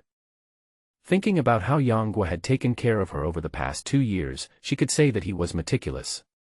She had clearly promised Granny Sun that she would take care of him, but who would have thought that he would take care of her instead, and he took such good care of her, she felt very happy. But if I were to leave him, wouldn't I be able to live? I haven't learned how to cook, sew, or fold clothes, and he has always done all of these things. But if I really have to leave him, When she thought of this, she could no longer suppress her surging thoughts. The tranquility she had practiced for more than a decade was immediately broken. The true qi in her body could no longer be suppressed and became restless like a volcanic eruption. The 2 streams of true qi blocked each other, and her body and mind were shaken violently. She was immediately backlashed and fainted. Yangguo was also severely injured internally, and he spat out a mouthful of blood, and his breath gradually weakened. He forced himself to take out a large number of healing pills from his system, such as 9-flower jade dew pill, impermanence pill, calming heart qi pill, and snow ginseng pill, and swallowed them all into his stomach. Then he hurriedly practiced the 9-yang divine art to refine the medicinal power. In just a few breaths, his injuries had recovered a little. Yangguo grabbed the clothes on the ground and draped them over Xiaolongnu, then helped her up and put his right hand on her wrist. He saw that the 2 streams of yin and yang in her body were colliding with each other, and her own power was constantly dissipating for some unknown reason, making it difficult to suppress the 2 retrograde streams of energies. Yangguo quickly placed his palm on the Lingtai Akup ointment on her back, and began to use the power of the Jade Girl Heart Sutra to absorb all the 2 streams of true energy in her body into himself. After a quarter of an hour, Yangguo used the 9-yang true qi to heal her injuries. However, her injuries were like a collapsing building and were difficult to repair. Yangguo's heart suddenly sank, and he felt his whole body getting colder. No way. I won't let anything happen to you. Yangguo immediately thought of the cold jade bed in the ancient tomb that could cure serious illnesses and terminal diseases. He immediately picked up Xiaolongnu and used all his strength to run towards the ancient tomb. Arriving outside the ancient tomb, Yangguo activated the mechanism and rushed straight in. Following a series of secret passages, he came to the stone chamber where Xiaolongnu was. After tidying up Xiaolongnu's clothes, Yang went over to get a bowl of jade peak juice, intending to have her take it along with Baiyun bear bile pills and snow ginseng jade toad pills. However, Xiao Longnu clenched her teeth tightly and her body became increasingly stiff and cold, so she could not even pour the jade peak juice into her mouth. Yang Guo was extremely anxious at the moment and did not have time to worry about whether to take advantage of the situation or not. He drank the 2 pills and the jade peak juice, held them in his mouth, and kissed Xiaolongnu's lips. After his tongue tip pried open her teeth with difficulty, Xiaolongnu successfully swallowed the pills and the jade peak juice. Noticing the sweet fragrance lingering on the corner of his mouth, Yang Guo couldn't help but blush. To be honest, this was his first kiss, and he didn't expect to give it to the other party without any preparation. He always felt that there was a lack of expectations. Ahem. As Xiaolongnu coughed lightly, her face became even more rosy and sickly. Yang Guo gathered his thoughts and immediately sat cross-legged on the cold jade bed. He used the dragon capturing technique to absorb Xiaolongnu's palms and put them together with his own palms. He then began to help her reverse her meridians and circulate the internal energy in the Jade Girl Heart Sutra to heal her wounds. Back in Jiaxing Town, Ouyang Feng taught me a few tricks to reverse the meridians and force out the icy cold poison, which came in handy now. At this moment, Xiaolongnu's internal energy was dissipated because the Jing Gong she had practiced for many years was broken. The Jing Gong she practiced was known for its feminine internal strength. At this moment, this feminine internal force was running wild in her body, making the injuries to her internal organs, which had already been damaged by the yin advancing and yang retreating, even worse. Yang Guo had the 9 yang true qi to naturally dissolve the feminine internal force in her body, but women are yin, and Xiaolongnu's physique was extremely yin and cold. This feminine internal force instantly aggravated the yin and coldness in her body, which was like a dam releasing floodwaters, and it was out of control. The Jade Girl Heart Meridian's forward movement is pure yin, and its reverse movement is pure yang. At this moment, Yang Guo wants to use the pure yang power stimulated by the cold jade bed and his own 9 yang true qi to improve her physique. Only after the yin and cold qi in her body are completely eliminated, can he slowly heal her injuries. However, if there was a Dahuan pill at this time, Yang Guo would not have to go through so much trouble. Back then, he used the Dahuan Dan on the dead Granny Sunday. Although she was not brought back to life, Yang Guo did not feel it was a pity. He only hoped to hear one last word from her before she died. That would be worth it. However, elixirs like this are hard to come by. He no longer pinned his thoughts on these long-gone things and began to concentrate on removing the coldness from Xiaolongnu's body. It was a very difficult task for Yang Guo to guide the unconscious Xiaolongnu to reverse the circulation of her meridians by himself, but he relied on his great skills and courage as well as his deep inner strength to accomplish it. However, this was only the beginning. Improving a person's physique was not easy and required a lot of energy and manpower. However, as long as Xiaolongnu could be saved, Yang Guo wouldn't care about these things. He continued to use the cold air from the cold jade bed as a guide, using his internal energy to help Xiaolongnu get rid of the cold. Whenever his internal energy was running low, he would take a large amount of pills to replenish it, and this took several days. On this day, a young Taoist nun wearing an apricot-yellow Taoist robe and holding 2 swords on her back appeared outside the door of the ancient tomb. She looked around curiously, then picked up a few stones and threw them towards the wide-open door of the ancient tomb. There were only a few clanging sounds, but no mechanism was triggered. Hey, the door of the tomb of the living dead is open and it looks like nothing unusual. Why is Master always so afraid? Hee, this is good too. It's a good deal for me. It turned out that she was Hong Lingbo, the eldest disciple of the Red Snake Fairy Li Macho. In recent years, she had learned from Li Macho and her martial arts had improved greatly, and she had also become much braver. After learning about the existence of the Jade Girl Heart Sutra in the ancient tomb from her master, she began to have evil thoughts and wanted to go to the ancient tomb to take a glimpse of the secrets of the Heart Sutra. It happened that Li Macho arranged for her to assassinate an enemy this time. After the mission was accomplished, she went straight to Zhongnan Mountain. With this thought in mind, Hong Lingbo found the tomb of the living dead according to the few words she had heard from her master. Hong Lingbo approached the gate of the ancient tomb cautiously and looked inside. He saw that it was pitch black and he could not see his hand in front of him. He immediately took out a fire starter to light the way and walked carefully into the tomb. After she took 7 or 8 steps, she discovered that there were some marks on the ground about every 2 or 3 feet. They were either muddy footprints or a few drops of blood, as well as fallen leaves and weeds, which were very eye-catching. She was very curious and followed the marks into the deep ancient tomb. After twists and turns, she finally arrived at the door of a stone chamber. The door of the stone chamber was still open. She stuck her head out and looked in. She saw a candlelight flickering in the chamber. On a stone bed in the middle, a man and a woman were sitting cross-legged with their palms facing each other. She didn't know whether they were practicing martial arts or healing. She glanced sideways and saw that the men had delicate features and the woman was extremely beautiful, truly a perfect match. However, both of them looked pale, and their clothes were stained with blood. It looked more like they were healing rather than practicing martial arts. Seeing this, Hong Lingbo was overjoyed, thinking to himself that he was really lucky and had come at the right time. However, she was still a young girl, and could not tell who was more seriously injured, nor how seriously they were injured. As a long-time companion of Li Macho, Hong Lingbo had learned some of her caution, and immediately took out 2 cold silver needles and shot them at the two at the same time. Whoosh! 2 silver needles instantly penetrated into the bodies of the 2 men. Yang Guo was shocked and vomited blood. But the strange thing was that Xiaolongnu looked normal, as if she was not injured. Seeing that the 2 were hit by his ice soul silver needle, Hong Lingbo immediately strode in without hesitation and couldn't help laughing. I didn't expect my luck to be so good, it's simply God's gift. Yang Guo slowly opened his eyes and glanced at the other person. Seeing that it was a young Taoist nun, he was slightly startled, then he guessed something. But he still asked, "Who are you and how did you get into the ancient tomb?" As soon as he said this, he remembered that he seemed to have forgotten to close the door when he brought Xiaolongnu back to the ancient tomb, and he couldn't help but blame himself for being careless. At the same time, I didn't expect that the other party would so coincidentally arrive at Mount Zhongnan at this time.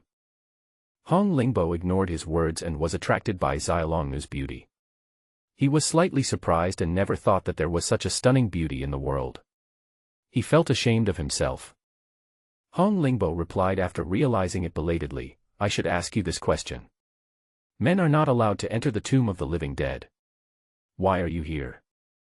A hint of mystery flashed in Yang Guo's eyes, and he asked, "Did you enter the ancient tomb alone?" Hong Lingbo was startled when he heard this. He looked back and saw that there was no one there. He couldn't help but breathe a sigh of relief. "How dare you bluff me, you little brat? It seems like you haven't had enough of the ice soul silver needle yet." Yang Guo said, "What's the point of just using hidden weapons?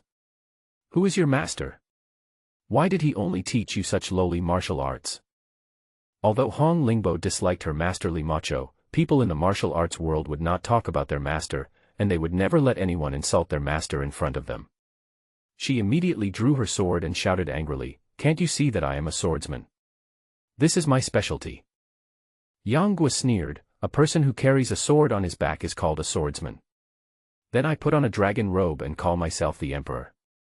Seeing the sarcasm on his face, Hong Lingbo could no longer hold back and raised his sword to stab him. However, at this moment, Yang Guo suddenly withdrew his right palm, then put his 5 fingers together and gathered the true energy in his palm, and a huge suction force enveloped the opponent's whole body. Hong Lingbo suddenly felt his body lighten and he fell uncontrollably towards Yang Guo. Before he could react, the other person grabbed his neck in his hand. She subconsciously swung her sword towards Yang Guo, but Yang Guo tightened his fingers slightly, and she lost all strength in pain, and the weapon in her hand fell to the ground. "Tell me, who are you?" Although Yang Guo already had some guesses in his mind, he still didn't want to kill before confirming the other party's identity. "My name is Hong Lingbo. I am also the heir of the ancient tomb sect." "It's really her." Yang Guo gradually exerted force with his 5 fingers, and Hong Lingbo could no longer make any sound. Her face turned red, her eyes widened, and her eyeballs gradually became bloodshot. When she was about to die, Yang Guo suddenly loosened his hand as if thinking about something, and while she was falling, he sealed several of her vital points in succession. Then he looked outside and said, "Li Macho, since you are here, why do you have to hide?" Hong Lingbo, who was lying on the ground, was still in shock, with a look of pain and despair on his face. When he suddenly heard his master's name, he couldn't help but look sideways, with a look that was inexplicably filled with confusion, fear, and a subtle hatred. "Boy, how did you find me?" I saw a beautiful Taoist nun slowly walking out of the darkness. Who else could it be but Li Macho? Back then, in his small, shabby cave in Jiaxing, Li Macho came to capture the two sisters Lu Wushuang and Cheng Ying, so Yang Guo naturally knew her. However, as time passed, Li Macho could not recognize the young men who had hugged her and did not kill her because she was soft-hearted. Yang Guo said, "How could I have discovered how powerful the red snake fairy is? I was just testing her with words, but who would have thought that she would actually trick senior sister Li out?" Li Macho saw his frivolous words and looked at his handsome face. She was so ashamed and angry that she asked, "Who is your sister?" Yang Guo smiled and said, "Disciple Yang Guo, I have already become a disciple of the ancient tomb. My aunt accepted me as a disciple on behalf of the master. She is my senior sister, and you are her senior sister, so you are naturally my senior sister." Nonsense. Li Macho was furious and was about to attack with the whisk in her hand, but Xiaolongnu, who had not made any movement for several days, suddenly spoke very weakly, "Sister, he didn't lie to you." Li Macho raised her eyebrows and asked, "Junior sister, how did you get to know this guy? Have you forgotten the sex rules that men are not allowed to enter the tomb of the living dead?" Xiaolongnu was about to speak, but she couldn't help but cough violently, and her face turned even paler. "Aunt, stop talking and leave it to me." Seeing this, Yang Guo hurriedly advised. Xiaolongnu looked at him infatuatedly, nodded slightly, and said no more. "Senior sister Li, you don't have to deny my identity, but my aunt is your junior sister. I hope you can remember our old friendship and not harm her." Li Macho naturally didn't understand Yang Guo's strange way of addressing Xiaolongnu, but after seeing Yang Guo's tone gradually soften and pleading, she couldn't help but sneer and said, "Okay. As long as you hand over our Jade Girl Heart Sutra, I promise not to hurt you and this kid." Xiaolongnu glanced at her and didn't answer. Under normal circumstances, Yang Guo would not care much about the Jade Girl Heart Sutra and would just give it to her. But at this moment, if he easily gave the Jade Girl Heart Sutra to Li Macho, he was afraid that the other party would kill her the next moment. How could he and Xiaolongnu survive? Now he has been healing Xiaolongnu's injuries day and night for several days, and the true energy in his body has been reduced to only 1/10, and he is relying on elixirs to support himself. Neither his internal strength nor his current physical condition is enough to deal with Li Macho. In recent days, Yang Guo used the 9 Yang True Qi to reverse the meridians for Xiaolongnu and drive away the cold. He had opened up the 36 major acupoints on her body one by one. At this moment, he was using his internal breath to stimulate the Tenzhong point of Xiaolongnu's Ren meridian. This point was located right on the chest, 1 inch and 6 points below the Yutang point. It was called the Qi Hai in ancient medical classics. It was the place where all the qi in the human body belonged, and it was the most important one. Now that we are facing a powerful enemy, if we cannot help Xiaolongnu to open up the Danzhong acupointment as soon as possible, if something goes wrong, the danger will be unpredictable, and she will really die, and even the gods will not be able to save her. Yang Guo was already in a difficult situation at this point, and could only continuously transfer his internal energy into Xiaolongnu's body, impacting her major acupoints, not daring to stop at all. "Senior sister Li, it's not difficult for you to obtain the Jade Girl Heart Sutra, but you can see that my aunt is seriously injured now, so I absolutely cannot withdraw my power. Please wait for a moment. After I heal my aunt, I will take you to get the secret book of the Jade Girl Heart Sutra. What do you think?" Li Macho saw that both of them were covered in blood, and Xiaolongnu's face was as pale as paper, and her breathing was disordered. Obviously she was seriously injured. Even if she could save her life, she would not be his opponent. This young man, however, seems a little difficult to deal with. The move he used to grab Lingbo just now showed how profound his skills are. It is hard to tell how deep he is now, so we need to be on guard. "Boy, you only need one person to take me to find the Jade Girl Heart Sutra, why keep 2 troublemakers?" Li Macho's words immediately made Yang Guo's heart tremble, and even Xiaolongnu slowly opened her eyes and looked at him. Yang Guo pretended to be stupid and said, "I'm new here and don't know the way. If my aunt died, I wouldn't be able to take you to find the Heart Sutra." Li Macho said, "That's easy. I'll kill you first, and then let my junior sister take me to find you." Yang Guo said anxiously, "Absolutely not. Senior sister Li, my aunt is seriously injured. I'm afraid you can't cure her with your ability. As soon as I withdraw my palm, you will never get the Jade Girl Heart Sutra again. Li Macho frowned slightly, feeling very unhappy. With her current skills, was there anything that this boy could save that she couldn't? Boy, don't try to delay time. One of you is destined to die today. Li Macho reacted quickly and thought that Yang Guo was deliberately delaying time. She flicked the whisk in her hand, ready to hit the two men on the head at any time. Yang Guo saw that Li Macho was still several feet away from him.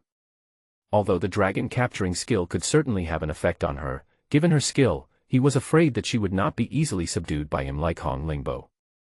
He did not dare to act rashly and alert the enemy. Seeing Xiaolongnu looking at him calmly, Yang Guo's eyes were filled with her beautiful face, and he suddenly felt infinite pity for her. Facing Li Macho's questioning, he sighed deeply and said, "If you want to kill me first." Li Macho's eyes turned cold and she asked, "Are you willing to sacrifice your life in exchange for her?" Xiaolongnu's beautiful eyes trembled slightly, and she just looked at him like this, with a different kind of emotion in her eyes. Yang Guo said, "I promised Granny Sun that I would take care of her for the rest of her life. Even if I die, I will die before her." Only then did Xiaolongnu understand that when Grandma Sun asked Yang Guo to bend over her before she died, her last words were for him to take care of herself. Li Macho felt inexplicably irritated, and with a flick of her whisk, she immediately caught the sword that Hong Lingbo had dropped, and then she pointed it at Yang Guo's throat from a few feet away and said, "I'll ask again, if I can only kill one person today, will you die or will she die?" Yang Guo sneered and said, "Even if you ask me 1,000 times, I will die first." He placed his left palm on top of Xiaolongnu's right palm, and secretly withdrew the power from his right palm, only using the dragon capturing technique to absorb Xiaolongnu's left palm, pretending to be practicing his technique. Li Macho saw that Yang Guo's expression was not fake, and her body could not help but tremble. After a long silence, she sighed and said, "Junior sister, your oath has been broken, you can go down the mountain now." At this moment, Xiaolongnu also showed a smile on her face, and called him with deep affection in her eyes, "Guo." It turns out that the founder of the ancient tomb sect, Lin Chaoying, was deeply in love with Wang Chongyang, but the relationship was ultimately unsuccessful. She was heartbroken and set up a rule that anyone who inherited her teachings must swear to live in the ancient tomb and never leave Mount Zhongnan. However, if a man was willing to die for her, the oath would be broken. It was the first time that Yang Guo heard Xiaolongnu speaking to him in such a soft voice. His heart trembled violently and he looked at her infatuatedly. "Aunt, don't worry. Senior sister Li is kind and kind-hearted. She won't really kill me." If it were any other time, Li Macho would have been secretly delighted by such praise, but now that she saw Yang Guo treating Xiaolongnu so sincerely, she could not help but feel envious and resentful. Thinking of Lu Zhenyuan's betrayal to her, she raised her eyebrows and angrily said, "I, Li Macho, have always been ruthless and cruel. How could I treat my words as a joke?" As she said that, she stabbed at Yang Guo with her sword. When seeing that this extremely sharp sword was about to pierce him, Yang Guo suddenly stretched out his right hand and firmly clamped the sword with just his index finger and middle finger. Then a huge force came from his fingertips, and with a clang, the sword blade was broken by him. Li Macho's pupils shrank slightly, and before she could react, she saw a white light passing by. She immediately dodged sideways, and saw the severed half of the blade almost brushing the corner of her eye. The next moment, a huge suction force came, and her body in the air fell uncontrollably towards Yang Guo. This trick again. Li Macho had been hiding in the dark just now, but when she saw Yang Guo using this method to capture her own disciple, and realizing that it was no longer enough to use her internal energy to resist this external force, she quickly used her palms to counterattack the opponent. Seeing that Li Macho's palm technique was so powerful, Yang Guo was afraid that he would die under the power of her palm if he didn't wait to subdue her. So he had to abandon the dragon capturing technique and instead used the 5 Luo light smoke palm to block it. But he was able to deal with Li Macho's double palms with one palm, and he was still at ease. After the two of them blocked for more than 10 moves, there was no obvious difference between the superior and the inferior. This kid. Li Macho was greatly shocked. She didn't know where this young man came from and could fight against her own double-handed opponent with only one hand without being defeated. However, although Yang Guo looked calm, his heart was extremely uneasy. At this moment, he was completely relying on the Xiao Wuxiang Gong to activate this palm technique. Not only did it consume a huge amount of internal energy, but he was also concentrating on dealing with Li Macho's 3 no's and 3 no's, and he was becoming more and more tired mentally. Seeing that Li Macho was using many surprising moves, Wu Luo Qingyan had no moves to resist the palm strike coming from under her side. She immediately changed her palm technique and slapped her hard on the right cheek from the outside. The edge of Li Macho's palm was close to Yang Guo's chest, and she was suddenly slapped. She was always cautious and was immediately frightened to death. She was afraid that it was a trick or that the palm was poisonous, so she retreated 7 or 8 steps and kept a distance from him. Yang Guo wanted to keep her, but Li Macho's Qinggong skills were so amazing that he was out of reach in the blink of an eye. Li Macho was terrified. She covered her red cheeks and glared at Yang Guo with hatred in her eyes. After she practiced her qi and found that there was nothing wrong, she felt relieved. Although there was no one she loved in this world, as a woman who was proud of her beauty, Li Macho naturally cherished this face very much. Yang Guo was disappointed to find that he had deliberately shown weakness and retreated to advance, but still failed to capture Li Macho. "Senior Sister Li, this is the Jade Girl Heart Sutra you wanted to learn. You stinky boy, how dare you tease me?" Li Macho was furious when she heard this. She flicked the whisk in her hand, picked up the broken sword on the ground and rushed towards Yang Guo. Yang Guo flicked his finger and knocked the broken sword away. "This is the tomb of the living dead. Senior Sister Li, since you broke the rules back then, you shouldn't enter this ancient tomb again. You should go back to where you came from." Yang Guo didn't succeed in any of his moves, so he could only provoke Li Macho to continue to deal with him. If he waited for her to calm down and continue to use hidden weapons to harm people, he would really be helpless. "You are just bluffing. If you are really capable, how could the palm strike you just now only have this much power?" Li Macho was determined to obtain the Jade Girl Heart Sutra, so how could she give up such a great opportunity? She immediately rolled the whisk in her hand towards Yang Guo's empty right hand, and suddenly, her left palm had already attacked Yang Guo's face. Yang Guo's right arm was caught by her whisk, and he had no time to rescue her. He was hit in the chest by the opponent's red snake palm, and immediately spat out a mouthful of blood. Guor. When Xiaolongnu saw that Yang Guo was injured, she couldn't help but exclaimed, and immediately wanted to withdraw her palm power so that he could concentrate on fighting the enemy. However, Yang Guo used the dragon capturing technique to suck Xiaolongnu's right palm with his left palm and resist it. Xiaolongnu was still seriously injured at the moment, and it was also the critical moment of breaking through the acupoints. She had no strength at all in her body. She could only watch Yang Guo being injured by Li Macho, but she could do nothing. "I'm fine." Yang Guo responded with red eyes, and his right arm trembled. A strong force directly broke the tail of the whisk into pieces. He then hit out with his right palm, but Li Macho just dodged it by brushing the edge of his palm. "At this moment, you still have this kind of power. It seems that I have to keep you here today." Li Macho was also frightened by Yang Guo's increasingly courageous state. After retreating with one move, she immediately mobilized her palm power and attacked again. Seeing that her palm was even more powerful and fierce, Yang Guo immediately swung out with his right palm, and with a snap, his palm collided with Li Macho's.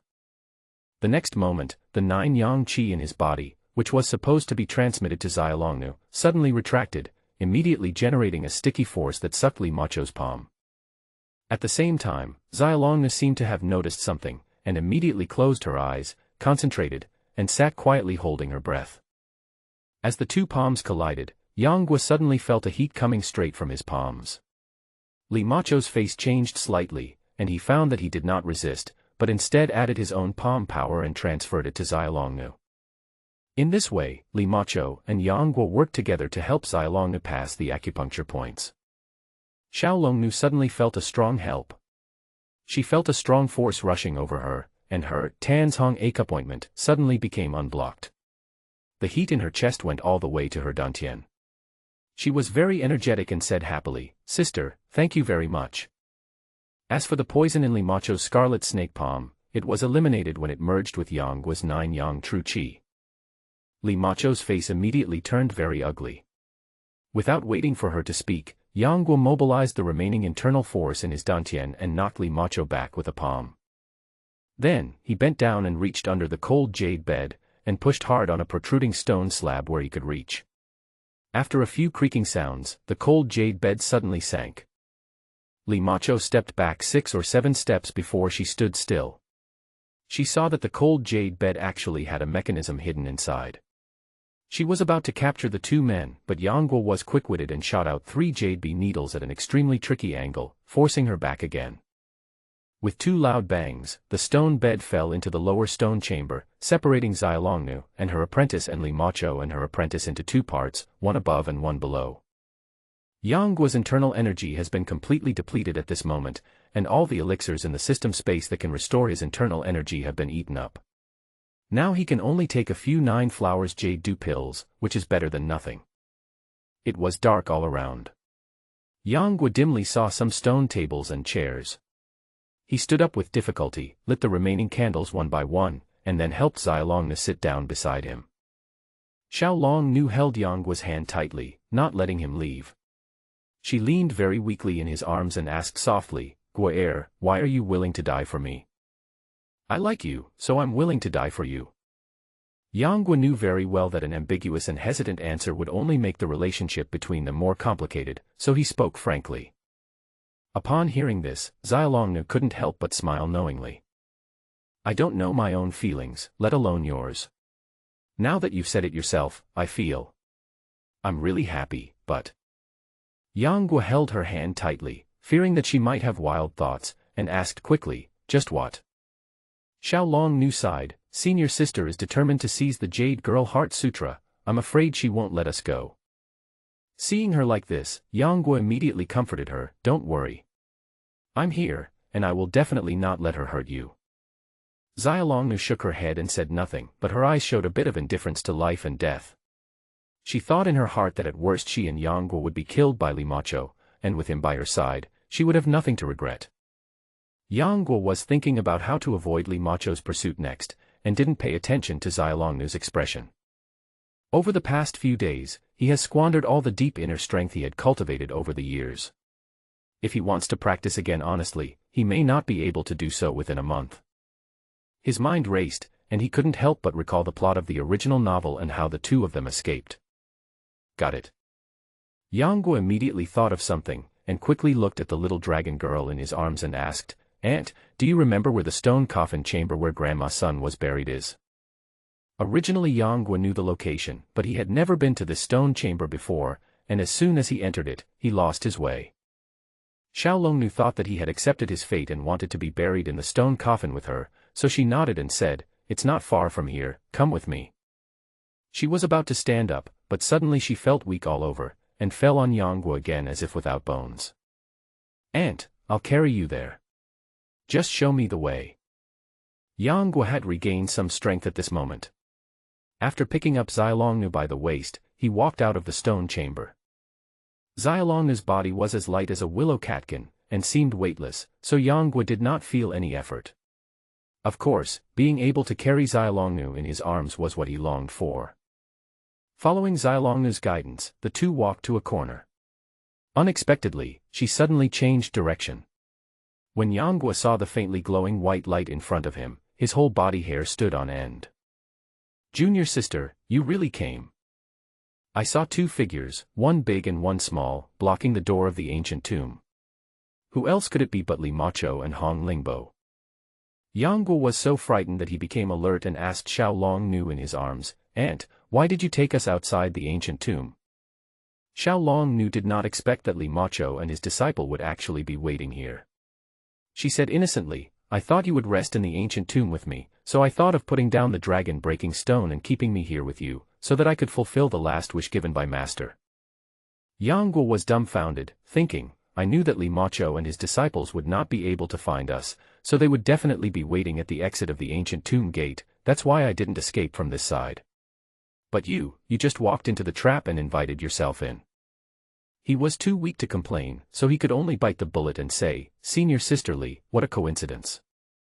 Li Macho and Hong Lingbo, who was full of anger, walked up and said, "You little bastard, where are you going to escape now? Ouyang Feng is here." Yangguo suddenly pointed outside the tomb door and shouted, Hong Lingbo subconsciously turned his head to look, but there was no one outside the tomb, and there was nothing. What was strange was that even Li Macho looked back. When the master and disciple came to their senses, Yangguo's figure had disappeared in the dark corridor of the ancient tomb. Chase. Li Macho's pretty face turned red and she immediately chased after him. In fact, with Li Macho's alertness, he should not have been fooled by such childish tricks. However, he accidentally provoked Ouyang Feng that year, so he was chased by the other party all the way back to the ancient tomb, leaving him with a psychological trauma. If it weren't for the master's rescue, she would have died long ago. However, it was precisely because of this incident that her master lost his life. Although she was cruel and cold-blooded, she was still grateful for her master's upbringing and cultivation, and felt very guilty. Now when she suddenly heard Ouyang Feng's name, she was naturally startled instinctively, like a cat whose tail was stepped on. But after finding out that she had been cheated, Li Macho became angrier and angrier. She thought that she was such a famous figure in the martial arts world, but today she was repeatedly fooled by a bad boy. Now she wished she could tear the men into pieces to relieve her hatred. Yangguo arrived at the main gate and was already quite familiar with the terrain. Without Xiaolongnu's guidance, he triggered several mechanisms in succession to stop Li Macho, and then dodged and hid in a rotating stone door. After passing through several stone chambers with traps, he slowed down his pace and said with lingering fear, "I guess they are not chasing us." Seeing the sweat pouring down his face, Xiaolongnu wiped it away with her sleeve. Yangguo looked at her helplessly and said, "Aunt, I only said to go to the spirit room to find another way out, but it doesn't mean that you have to accept your fate." Xiaolongnu was surprised and asked, "There are only a few stone coffins in the spirit chamber. Is there any other passage?"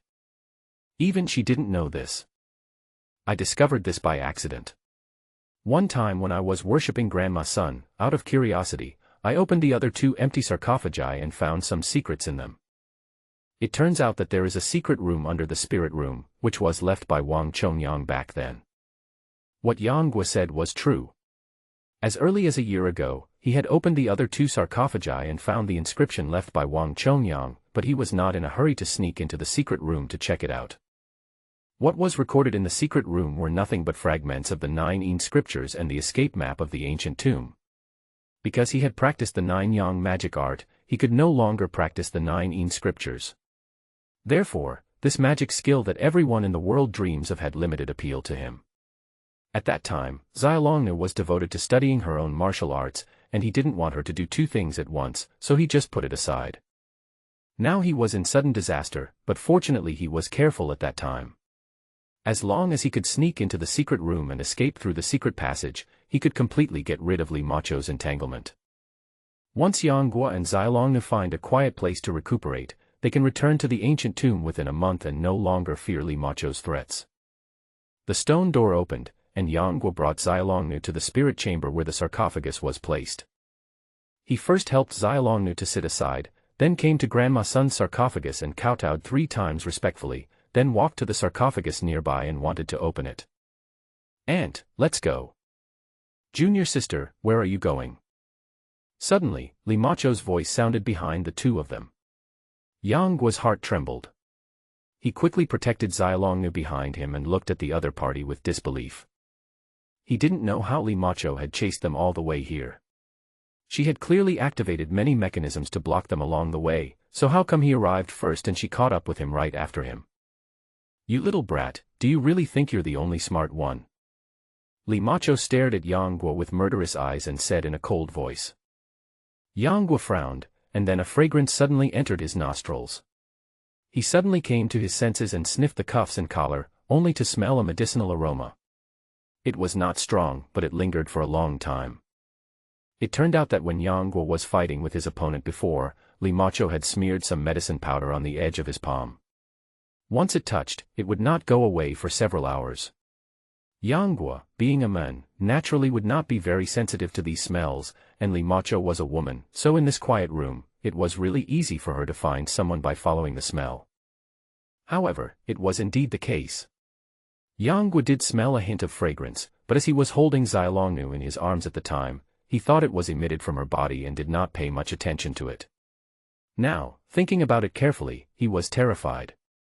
He had been with Xiaolong day and night for 2 years, and he had never seen her put on makeup. How could there be such a strange fragrance on her body? Master Li is really thoughtful and calculating. Yang Guo could only sigh that he lacked experience and was able to win by relying on his strength, but his agility was far inferior to that of these old veterans. Li Macho was extremely angry at first, but now that she saw that the two men had no way to escape, jealousy took over and she was no longer in a hurry to kill them. Seeing these two men, they were a perfect match. She couldn't help but feel jealous. She looked at Xiaolong and asked, "Junior sister, who is he? Have you married him?" Xiaolong shook her head and said, "He is also a pitiful man. Before she died, Granny Sun asked me to take care of him for the rest of his life, so I accepted him as my disciple. Today he said he likes me, and I just realized that I like him in my heart, too." Seeing that Xiaolong was vague, Li Macho said, "Junior sister, let me see your arm." Xiaolong did not suspect anything and rolled up her sleeves, only to see a bright red spot on her snow-white skin, which was the toad's blood that her master had drawn. Li Macho secretly admired them and thought, these two people were so close in the ancient tomb, and they were able to behave politely. This is really rare. She rolled up her sleeves, revealing a little bit of her chastity, which was very attractive. However, she had no choice but to remain a chaste woman, while Xiaolong had someone who was willing to die for her. The difference between happiness and misfortune was very different. Thinking of this, she couldn't help but sigh. Li Macho had intended to humiliate her, saying that she seduced men and brought disgrace upon her master, so that when she was filled with shame and anger, she could force her to tell him the whereabouts of the Jade Girl Heart Sutra. However, she was so sad at this moment that she was speechless. "Sister, you don't have to lie to me. Whether you hand over the Jade Girl Heart Sutra or not, you are going to kill us today. So since this involves our sex-unique skills, you'd better give up the thought. With him accompanying me today, I have nothing to fear even if I die." When Xiaolong said this, she couldn't help but hold Yang Guo's hand, and a sweet feeling welled up in her heart. Li Macho was furious when she saw Xiaolong was so determined. She blew the whisk in her hand and smashed the bricks on the ground into pieces. She said indignantly, "I am also a disciple of the ancient tomb. Why did the master only teach you the Jade Girl Heart Sutra and not me? It's obvious that she is biased." Hearing this, Xiaolong sighed and said, "Senior sister, you were so stubborn back then that you ended up bringing disaster upon yourself. Master never forced you to do anything. Shut up." Li Macho's sore spot was touched, and in a rage, she swept the whisk in her hand straight towards Xiaolong.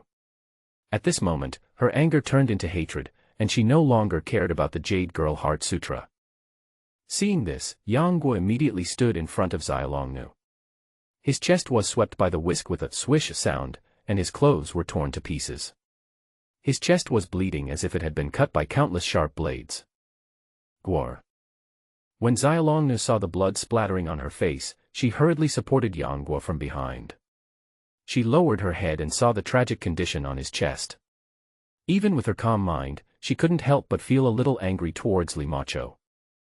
She took out a small jade bottle and waved her hand.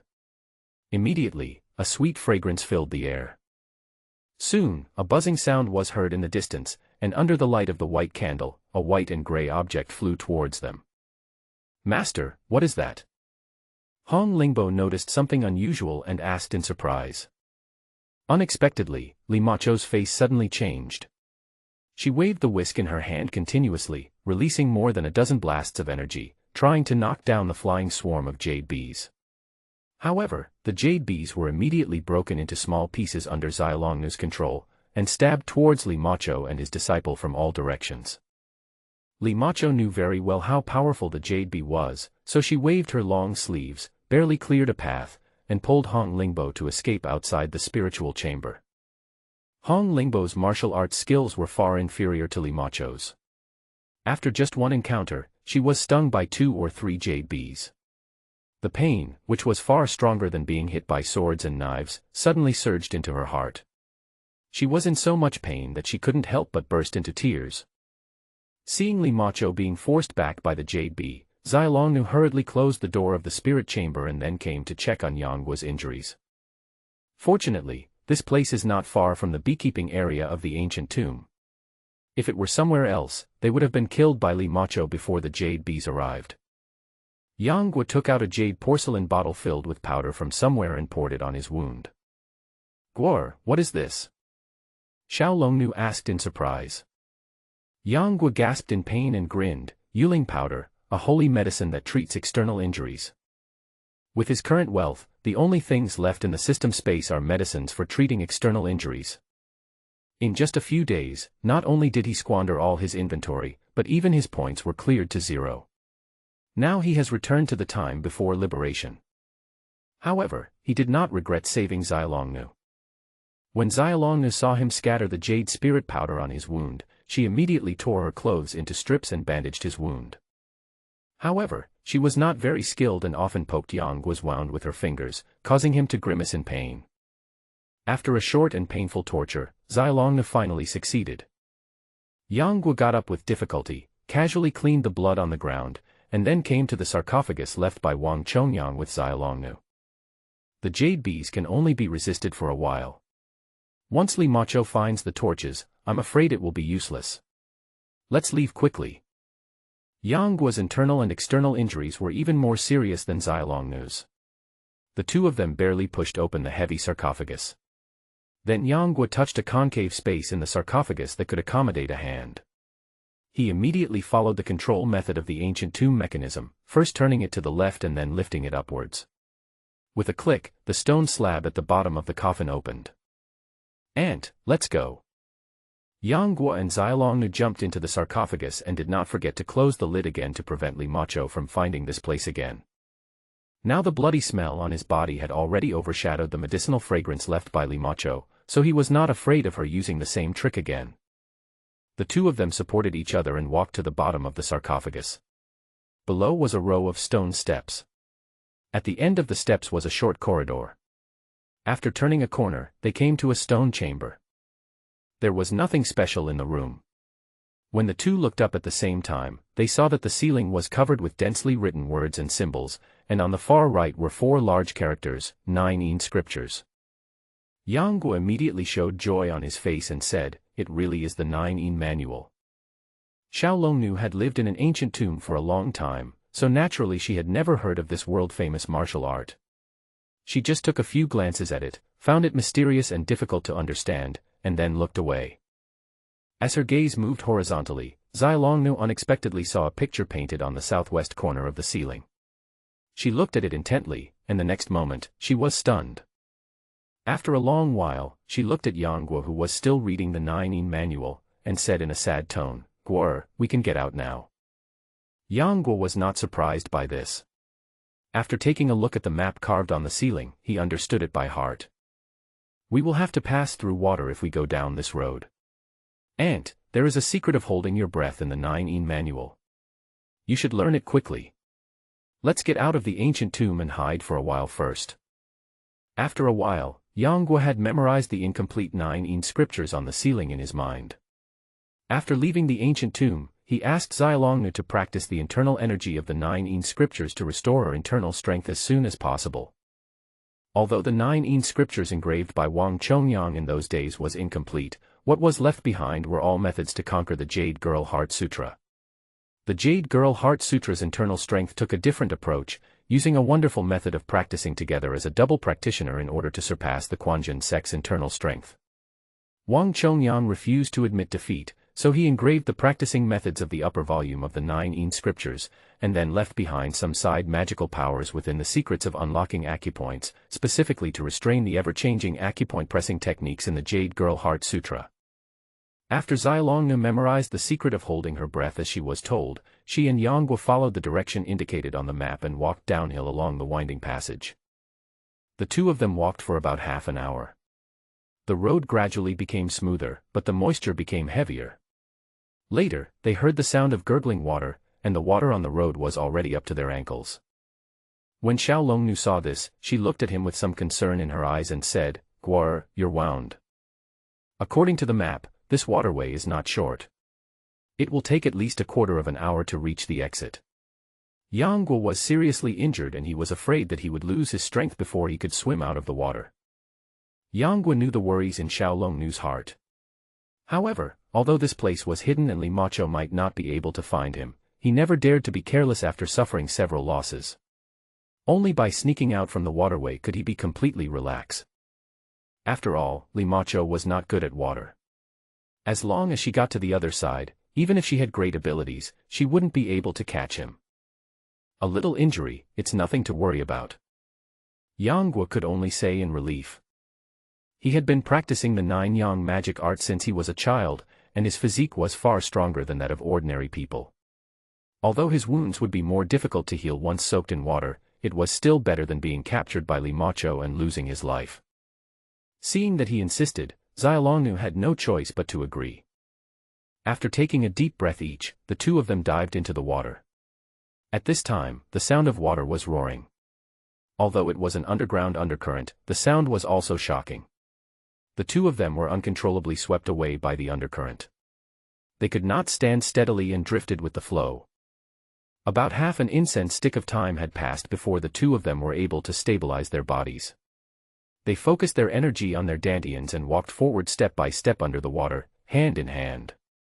After walking for about a quarter of an hour, Xiaolongnu and Yang Guo felt extremely breathless and gradually could not hold on any longer. Fortunately, the water level slowed down and the terrain became higher. Soon they emerged from the water. After walking for another incense stick of time, the view became brighter and brighter, and they finally came out of a cave. The two were exhausted. They first tried to vomit out the water in their stomachs, and then lay on the ground and breathed in deep breaths of fresh air. Yang Guo was soaked all over, his front was already stained with blood, which was still flowing out. Upon seeing this, Xiaolongnu hurriedly undressed him and applied Yuling powder to him again. However, the clothes of the two had already been soaked by water. They had no choice but to go to a shade tree to make a fire and dry their clothes first. Yang Guo looked around and saw only thick shades, floating flowers and no sound of human beings. It must be a very remote place. He immediately broke off a willow branch and used his clothes to cover Xiaolongnu's wet body. Guo, actually, you don't have to do this, there are only you and me here. Xiaolongnu's face was filled with shame, she lowered her head, and her voice was as soft as a mosquito. Yang Guo smiled and said, "Aunt, since I treat you sincerely, I will naturally not take advantage of you in this matter. You should have a good rest first." Xiaolongnu felt a little relieved, but what followed was a hint of sweetness. Yang Guo was lying naked on the side, not afraid of being seen, and chatted with Xiaolongnu, making the atmosphere gradually change from ambiguous to joyful. And Yang Guo unknowingly led the topic to the prosperity at the foot of the mountain. At first, Xiaolongnu would greet him with a smile, but as she listened, she became unhappy and just responded silently. After Yang Guo noticed her strangeness, he hurriedly asked, "Aunt, don't you want to go down the mountain with me?" Xiaolongnu's delicate body trembled, and after a long while she uttered two words hesitantly, "Yes." Upon hearing this, Yang Guo couldn't help but be overjoyed and continued talking to himself. However, at this moment, Xiaolongnu was not in the mood to listen to him. Xiaolongnu had never seen the outside world. Somehow, every time she heard Yang Guo talk about it, she became extremely scared and felt an indescribable resistance in her heart. But Yang Guo sounded very happy, and his words were full of yearning for the outside world. He thought that he was reluctant to leave the world, but it would be difficult to confine him to the desolate mountains for long, and endless sorrow welled up in his heart. That night, the two of them fell asleep on the grass under the shade of the tree, each with their own thoughts. When they woke up the next morning, Yang Guo and Xiaolongnu each put on their dry clothes. Yang Guo wanted to take Xiaolongnu down the mountain and find an inn to heal his wounds, but Xiaolongnu said, "Since senior sister couldn't find us in the ancient tomb, she will inevitably come down the mountain. If we rashly show up in the market, I'm afraid we won't be able to hide it from her." Yang Guo thought it made sense, so he had no choice but to stay where he was and practice his internal energy to heal his wounds. Xiaolongnu's injury has now healed on its own. Although something went wrong while practicing the Jade Girl Heart Sutra, the Jade Girl Heart Sutra has been practiced, and now they no longer need to take off their clothes to practice. However, Yang Zhao taught her the method of operating the internal energy of the 9-yin manual last night. At this moment, Xiaolongnu is practicing the profound internal energy of the 9-yin manual. She must not be displeased with her efforts, and it will be effective in just one day. In less than half a month, Xiaolongnu's skills have been restored, and most of the internal injuries she suffered previously have healed. If she encounters Li Macho again, she will not be afraid if she relies on the martial arts in Jade Girl's Heart Sutra. As for Yang Guo, because the external injuries were more serious than the internal injuries, and he was soaked in cold water, his power has recovered to about 60 to 70%. However, the external injuries on his chest are only scars, and it will take at least a month for him to fully heal. But with their current skills, it was enough to deal with Li Macho. That day, they returned to the ancient tomb, but after some investigation, they found that the tomb was already empty, with no trace of Master Li Macho and his disciples. Only a few torches scattered outside the spiritual room could prove that they had broken in again. They must have not found Yang Guo and Xiaolongnu, and were afraid that they would seek revenge after their injuries healed, so they had no choice but to leave. After the two of them rested in the ancient tomb for 3 days, Yang Guo was confident that his injuries were no longer a burden, so he talked to Xiaolongnu about going down the mountain. However, during the leisure time in the ancient tomb these days, Xiaolongnu felt that such a stable life was nothing else in the world could compare to it, and she was even more reluctant to leave. But seeing Yang Guo's expectant look, she really couldn't bear to say no. Of course, she knew that as long as she said she didn't want to go down the mountain, Yang Guo would definitely stay with her in the ancient tomb, but it would be hard to be truly happy if she forced him to stay for her. After a lot of thoughts, she could only sigh and say, "Let's talk about it tomorrow." Yang Guo also saw her difficulties and knew that he might be too anxious, so he immediately made up his mind to put the matter off until later. At nightfall, Yang Guo was lying on the bed and snoring when a figure slowly walked in from outside the door. Looking at Yang Guo's sleeping face, Xiaolongnu couldn't help but want to reach out and touch his cheek, but when her hand was halfway out, she retracted it. It's better not to disturb Guo. Xiaolongnu thought of Yang Guo's profound martial arts and was afraid that if she touched him, he would be awakened, so she looked at him deeply, walked to the stone table, put something down, and left. The next morning, Yang Guo woke up from his sleep and thought that he should no longer pester Xiaolongnu to follow him down the mountain. He must spend some time with her today. As soon as he stood up, he saw the white paper on the stone table swaying slightly with the flickering candlelight. He walked to the stone table curiously, and saw the words, "Don't think," written on a piece of white paper pressed under the candlestick. Yang Guo had not woken up from his sleep at first, but when he saw the words clearly, he was suddenly struck by lightning. He staggered and almost lost his balance. "This is my aunt's handwriting.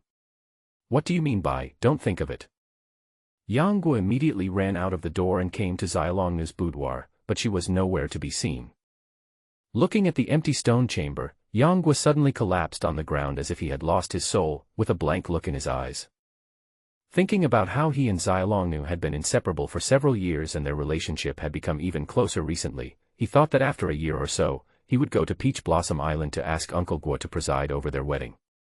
But suddenly, she left without any clear reason. Wouldn't he be heartbroken? Yang Guo was so angry that he beat his chest and stamped his feet, vomiting blood. He couldn't understand why she wanted to leave him. After thinking about it, he thought that he forced her too much and forced her to go down the mountain with him, which inadvertently annoyed her and caused this. As soon as he thought of this, Yang Guo stuffed the white paper with the words, "Don't worry," written on it into his arms, and immediately ran as fast as he could, all the way out of the ancient tomb and down the mountain. However, just as he was leaving the ancient tomb, a man slowly walked out of a hidden stone chamber and stared blankly in the direction where Yang Guo left. This person is dressed in white, who else could it be but Xiaolongnu? "Guo, since you long for the life down in the mountain, how can I bear to reject you? I can only let you go.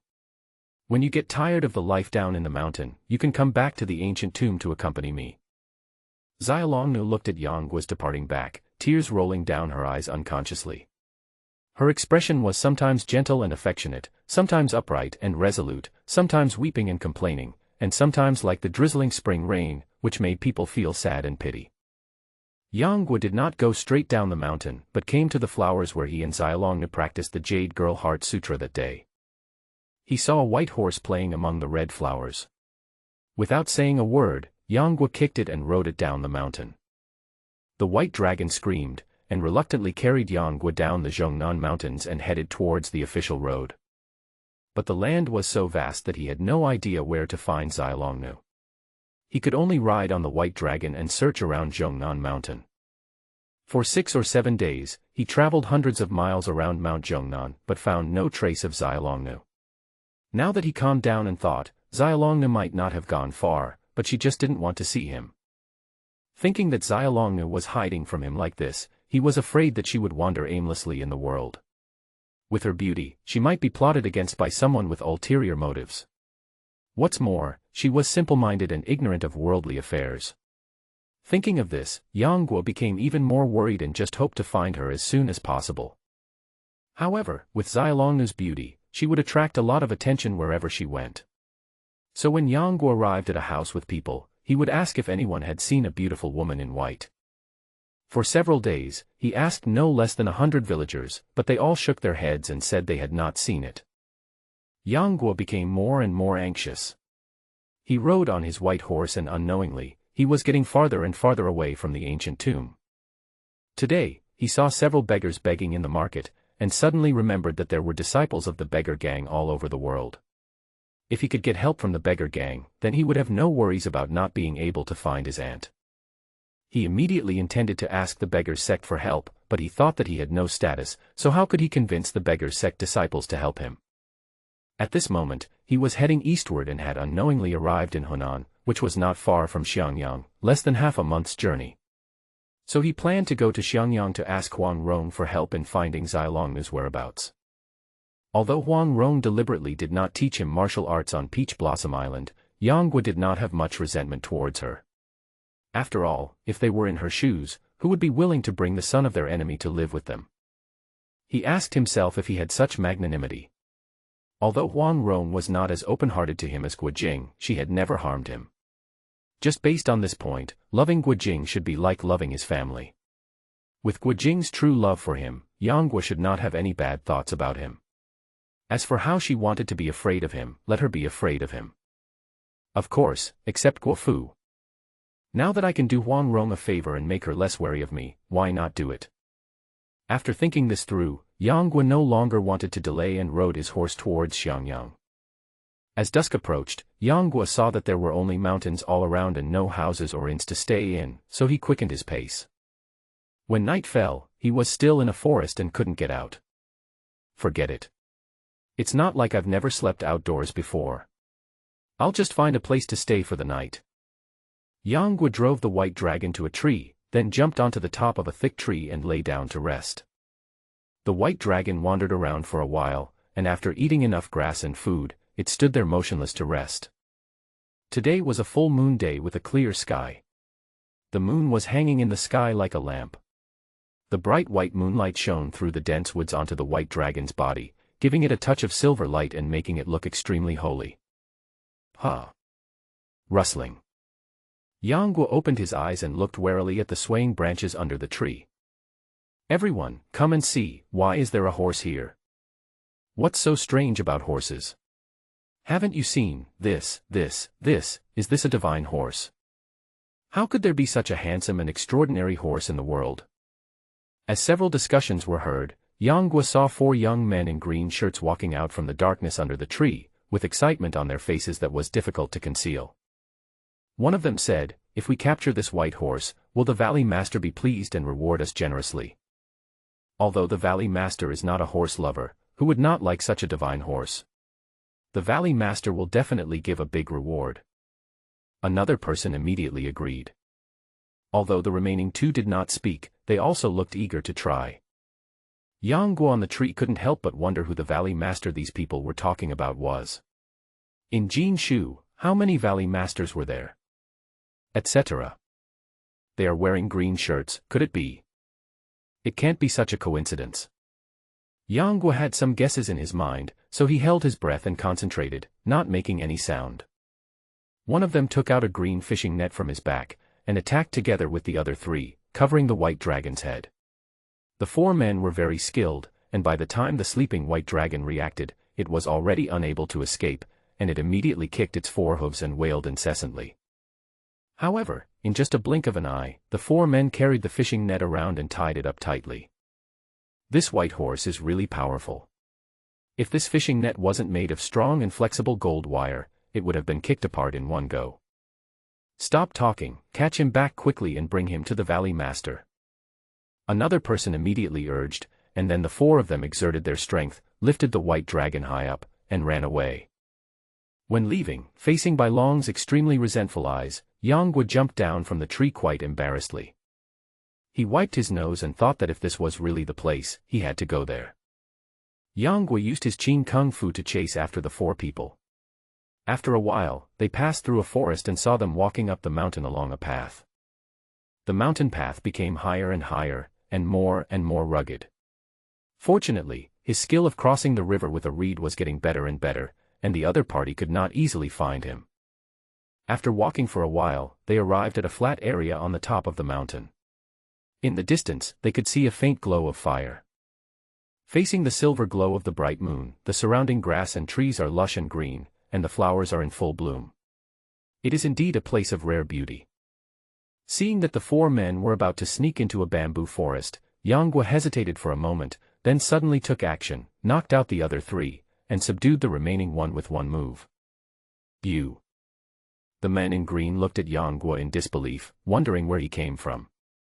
Yang Guo placed one hand on his Jianjing ache ointment and applied a little force with his fingertips, and he felt unbearable pain. Let me ask you, is this the Valley of Absolute Lovelessness? The man was unwilling to confess, but he could not bear the torture of the other party holding his vital points, and blurted out, spare my life, this is the Valley of Absolute Lovelessness. Yang Guo suddenly realized and thought to himself that he had come to the right place. He immediately asked, have you seen any strangers in your valley recently? For example, a beautiful woman in white. The man shook his head repeatedly and said, no, our Jueqing Valley is a remote place, how could anyone easily visit us? Halfway through his speech, he glanced at Yang Guo, his expression becoming somewhat awkward, and he was too embarrassed to continue. After hearing this, Yang Guo couldn't help but feel relieved. But soon, he remembered many things. Although the Jueqing Valley is hidden from the world, it is a disaster place for him and Xia Longnu to stay there. Why not take this opportunity to eliminate this hidden danger? After thinking for a while, he had an idea. Let me ask you, where is the Ghost Peak? The man quickly pointed to a peak in the southwest and said, if you want to go to Ligui Peak, that's it. Yang Guo nodded slightly, then dragged the three people who had fallen to the ground and hid them in the flowers nearby. He pressed their sleeping points and asked Bai Long to watch over them. Then he took out a throat-soothing and cough-relieving sangbei pill and gave it to the man to swallow, threatening him, this is a heartbreaking and life-threatening pill. The effect will take effect in 4 hours. If you don't take the antidote by then, your intestines will rupture and you will die. When the man heard this, he turned pale with fright, covered his throat, and had a hideous and painful expression on his face. Yang Guo said speechlessly, you don't have to do this. The poison won't take effect yet. As long as you listen to me, I will give you the antidote to save your life. When the man heard this, he was terrified and could only accept his fate. Take me to Ghost Peak. Ah. Ghost Peak. The man's face suddenly showed fear, and he shook his head like a rattle, refusing to go no matter what. Yang Guo said with a cold expression, then you will wait for death here. As he spoke, he gathered his inner energy and took a few steps forward, running towards the direction of the evil spirit peak. When the men saw this, the thought of his own miserable death with his intestines pierced and his stomach ruptured made his hair stand on end. He had no choice but to run after him. By the time the two arrived at the Ligui Peak, the disciples from the Jueqing Valley were already exhausted and panting. On the way, Yang Guo asked him a few simple questions and found out that his name was Zhang Kai. This is the top of a steep mountain. There are dense forests all around, but on the top of the mountain there are jagged rocks, which look somewhat hideous and terrifying, and lives up to the name of the Ghost Peak. It is said that when the mountain wind blows through the cracks in the rocks, it will make a sound like the crying of an evil spirit, which is terrifying. After Yang Guo looked at the bottom of the cliff, he found a deep cave behind another huge rock. This must be the right place. Without thinking too much, Yang Guo asked Zhang Kai to cut some tree bark and roll it into rattan sticks. Naturally, Zhang Kai did not dare to disobey his order. He immediately took a sharp dagger from his hand and went to the woods to cut tree bark. After about half an hour, Zhang Kai came back dragging dozens of pieces of rubbed tree bark. he said with a bit of curiosity on his face. Sir, your dagger is so sharp. It is as easy to cut this tough bark as to cut paper. Yang Guo took the dagger, turned his back and put it into the system space, and said, Stop talking nonsense, quickly tie these vines into ropes. If you dare to play any tricks, I will make you suffer more than death.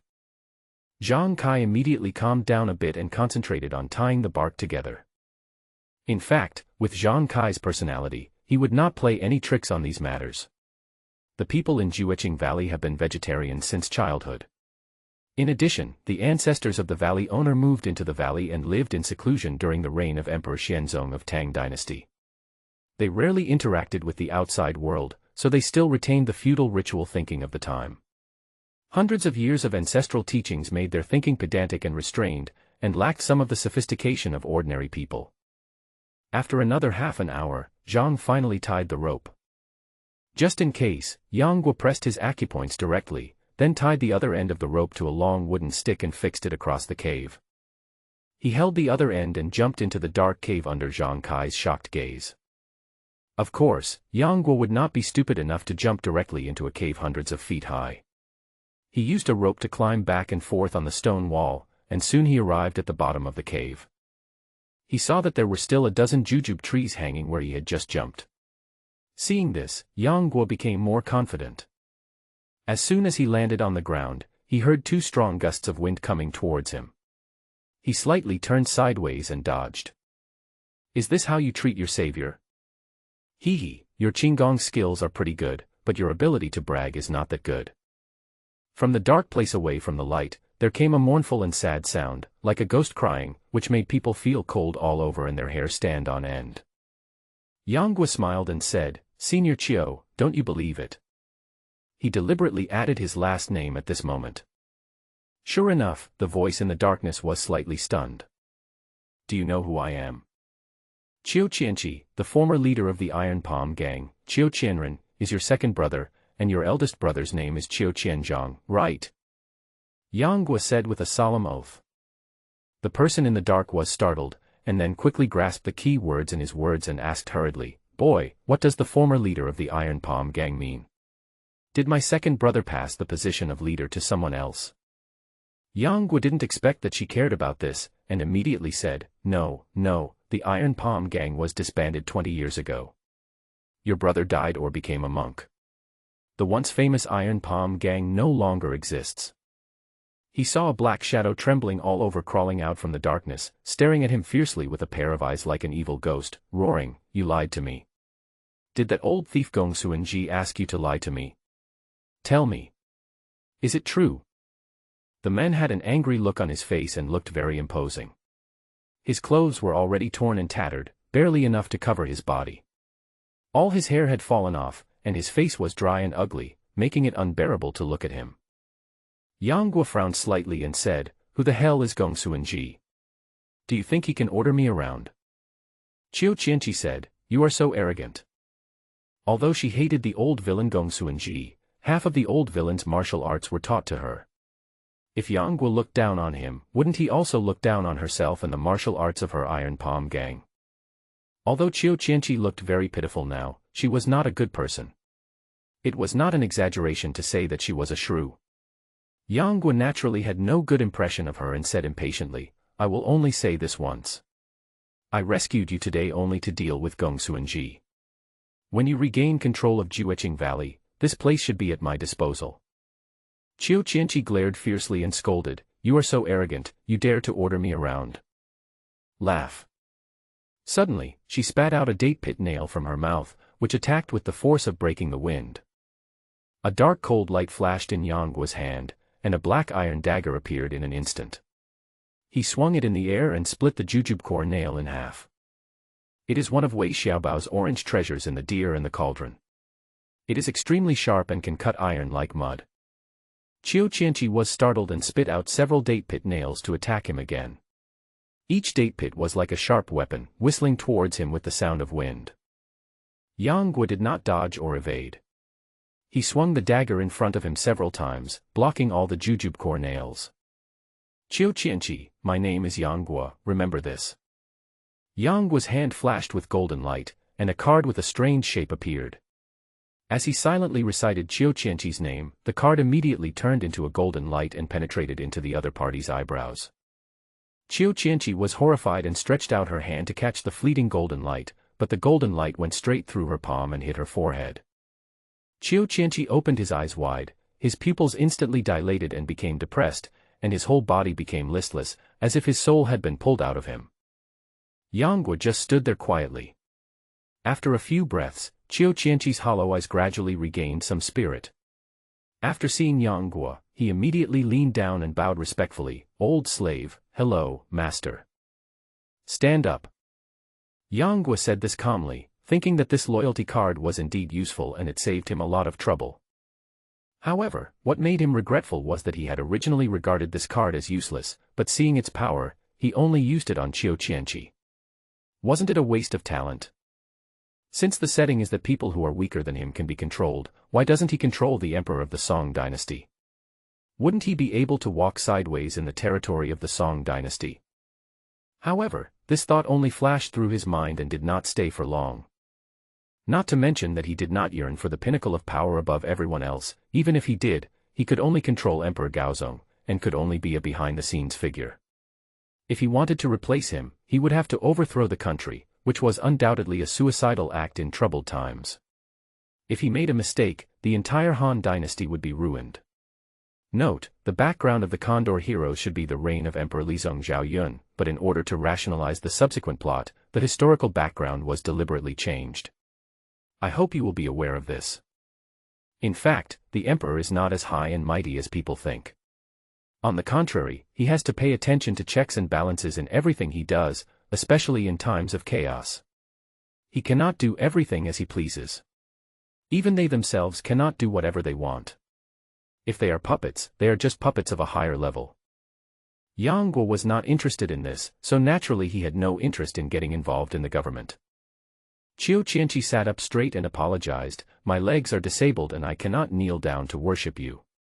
Please forgive me, master." Looking at Qiu Qianqi's sarcastic, ugly, and fierce face, Yang Guo felt a chill and waved his hand quickly, saying, "No need.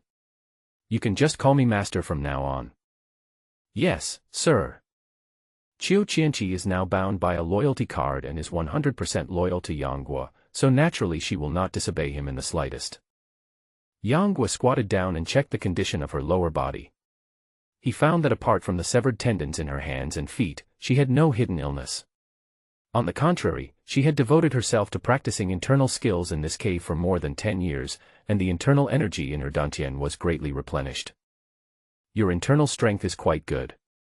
After the matter in Jueqing Valley is settled, I will teach you a martial art that should be able to reconnect the tendons in your legs."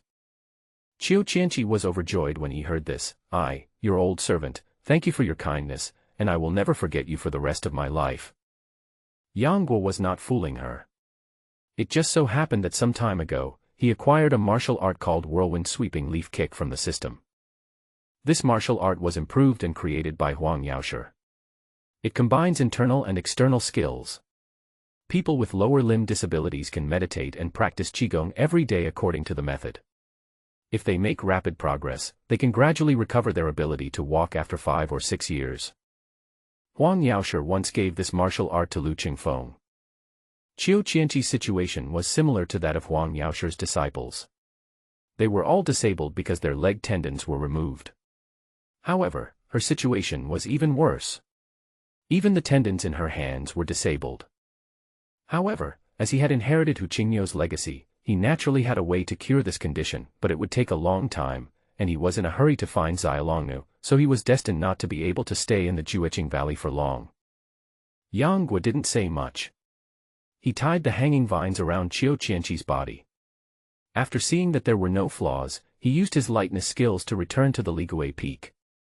He untied Zhang Kai's acupoints and personally pulled Qiu Qianqi out. The moment Qiu Qianqi showed her head, Zhang Kai was nearly frightened to death, and kept shouting, "Ghost! Ghost!" But after being scolded by Yang Guo, he immediately stopped. When Qiu Qianqi saw Zhang Kai dressed in the uniform of a disciple of Jueqing Valley, he immediately showed his mistress's demeanor and said with a stern look in his eyes, "You bastard, don't you even recognize me? Zhang Kai is over 30 this year. Logically, he should have met Qiu Qianqi. But after being scolded by Qiu Qianqi, he immediately calmed down and was able to see the other person's face. His legs suddenly went weak and he fell to his knees on the ground. You are the mistress. Qiu Qianqi snorted coldly, it's rare that you still remember me. It was not a big deal that she did not remember who were in the valley, but given her notoriety in the valley back then, who would dare to say that they did not know her, Qiu Qianqi? If Zhang Kai still hasn't recognized her, she will spit out a date pit and nail him to death. Yang Guo didn't want to waste time, so he asked Zhang Kai to carry Qiu Qianqi down the mountain. They came to a stone chamber, and Zhang Kai called a few old servants from the Jueqing Valley to help Qiu Qianqi bathe and change clothes. When those old servants saw Qiu Qianqi, they were all frightened out of their wits. After they were unable to withstand Qiu Qianqi's might, they believed that she was still alive.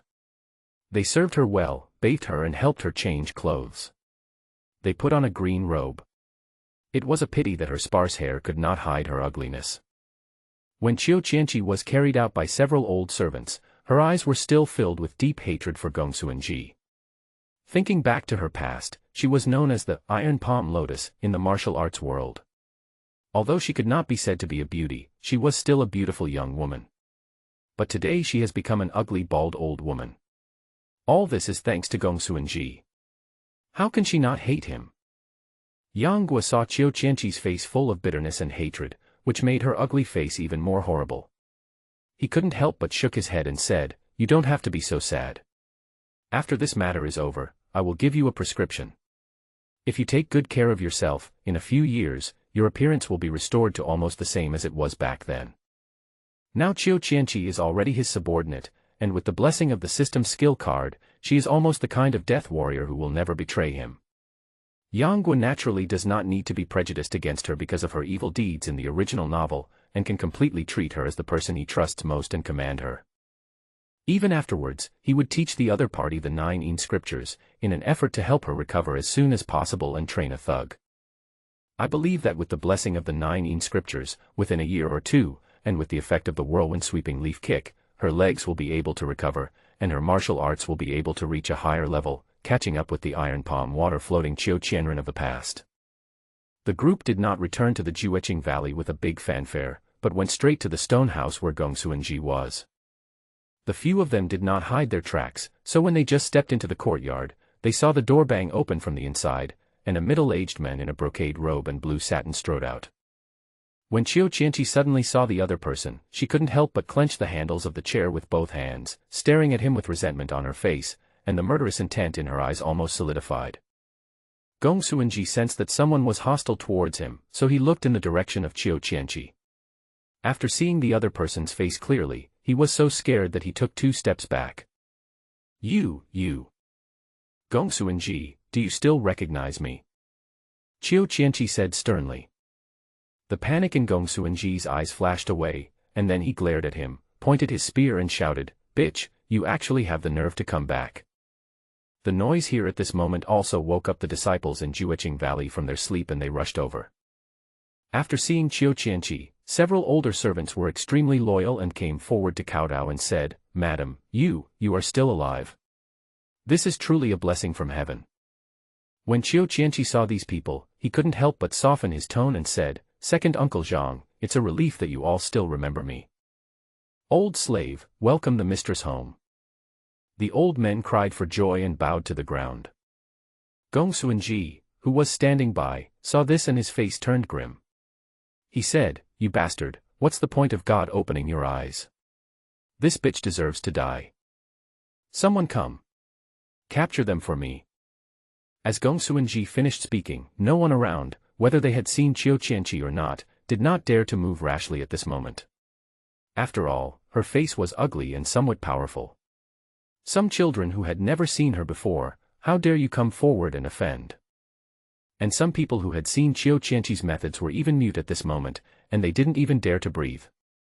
This shows how aggrieved Gongsuanji was when Qiu Qianqi was in charge of Jueqing Valley. No wonder he fell in love with a maid who was submissive to him. After all, a strong woman and a male chauvinist were together, but the men couldn't beat the woman. Due to the difference in personality and the fact that both parties didn't know how to be considerate of each other, naturally this is the cause of all this. Originally, Yang Guo had no enmity with Gong Suanji, and he really shouldn't have come to help Qiu Qianqi harm him. However, this guy had illusions about Xiao Longnu and repeatedly threatened and persecuted him. Even if these things hadn't happened yet, he didn't intend to let him go. Old Biden. We happen to be together today, so naturally we must put an end to this evil once and for all. Seeing that no one around was moved, Qiu Qianqi couldn't help but burst into laughter. Gong Suanji, Gong Suanji, you are really just like you were back then, a complete coward. Bah, you clearly cut the tendons of my hands and feet, but you didn't dare to kill me. Now that I'm back, how dare you face me? Bitch, I'll kill you. Gong Suanji suddenly felt extremely humiliated, leaped up, and attacked her with his palm raised. At this moment, a black shadow blocked his way and struck out with a palm from his backhand. The strong internal energy immediately pushed Gong Suanji back. After your scandal is exposed, you are so angry that you want to kill your wife. Yang Guo snorted coldly. He had no good feelings towards Gong Suanji, the hypocritical man. When this man gets cruel, he won't even spare his own daughter. Compared to him, Qiu Qianqi at least has some conscience towards his own flesh and blood. Gong Suanji only felt a sharp pain in his palm, and he was shaking uncontrollably. He felt a chill in his heart, and stared blankly at the boy in front of him who was only 16 or 17 years old. Who are you? How dare you interfere in the affairs of my Jueqing Valley? Yang Guo stepped heavily on the ground, stepped forward without hesitation and waved his palm, saying, everyone in the world can intervene in the injustice in the world. Remember, my surname is Yang Guo. The palm wind whistled towards him, and Gong Suanji's heart trembled. He quickly counterattacked with the iron palm skill he had learned. The palm force was light and fluttering, but in fact it was soft on the outside and strong on the inside, containing great power. Yang Guo was proud of his 9-yang divine art and his deep internal strength. Although he knew that the opponent's palm was a trick, he still collided with the opponent. Two extremely powerful forces suddenly shook each other, and the blue bricks under their feet exploded. The two men had no time to relax their numb right palms and attacked each other again, and in an instant they had exchanged more than 10 moves. Everyone only saw two palm shadows flickering in the dark night. It was already reaching its fastest speed. Wherever the palm wind reached, the surrounding flowers and trees were all bent. Yang Guo concentrated all his energy on blocking Gong Suanji's iron palm technique and found that his internal strength was indeed far inferior to his own.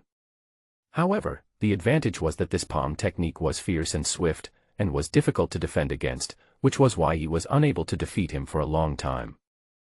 Seeing the opponent put his 5 fingers together and stretched his arm forward suddenly, he immediately dodged and retreated, but he was still injured by the edge of the opponent's palm, and his left shoulder felt numb. Yang Guo took 2 steps back and saw Gong Suanji attacking again. A hidden light flashed in his eyes. The next moment, he pushed out his right palm to meet the opponent's palm force. At this moment, the hem of his clothes that was originally fluttering in the wind began to float still, as if everything around it had stopped moving. It was the wandering in the empty valley, from among the 17 palm techniques of the sad and sorrowful palm. It just matched his mood at the moment. He performed it subconsciously, and its power naturally emerged. Ever since he left the ancient tomb, he has been searching for Xiaolongnu's whereabouts. The two of them were originally inseparable, but now he is the only one left alone. His heart has long been filled with infinite loneliness. This set of palm techniques is entirely dominated by the mind. At this moment, all kinds of thoughts surged into his mind, and the power of this sorrowful palm can be wielded as usual. However, Gong Suanji did not know the power of this palm, and only thought it was bluffing. But when his right palm really collided with Yang Guo's, he found that the opponent's palm power was like a tidal wave that overturned him in an instant, which was beyond human power. He was immediately hit hard, spurted out a mouthful of blood, and flew backwards.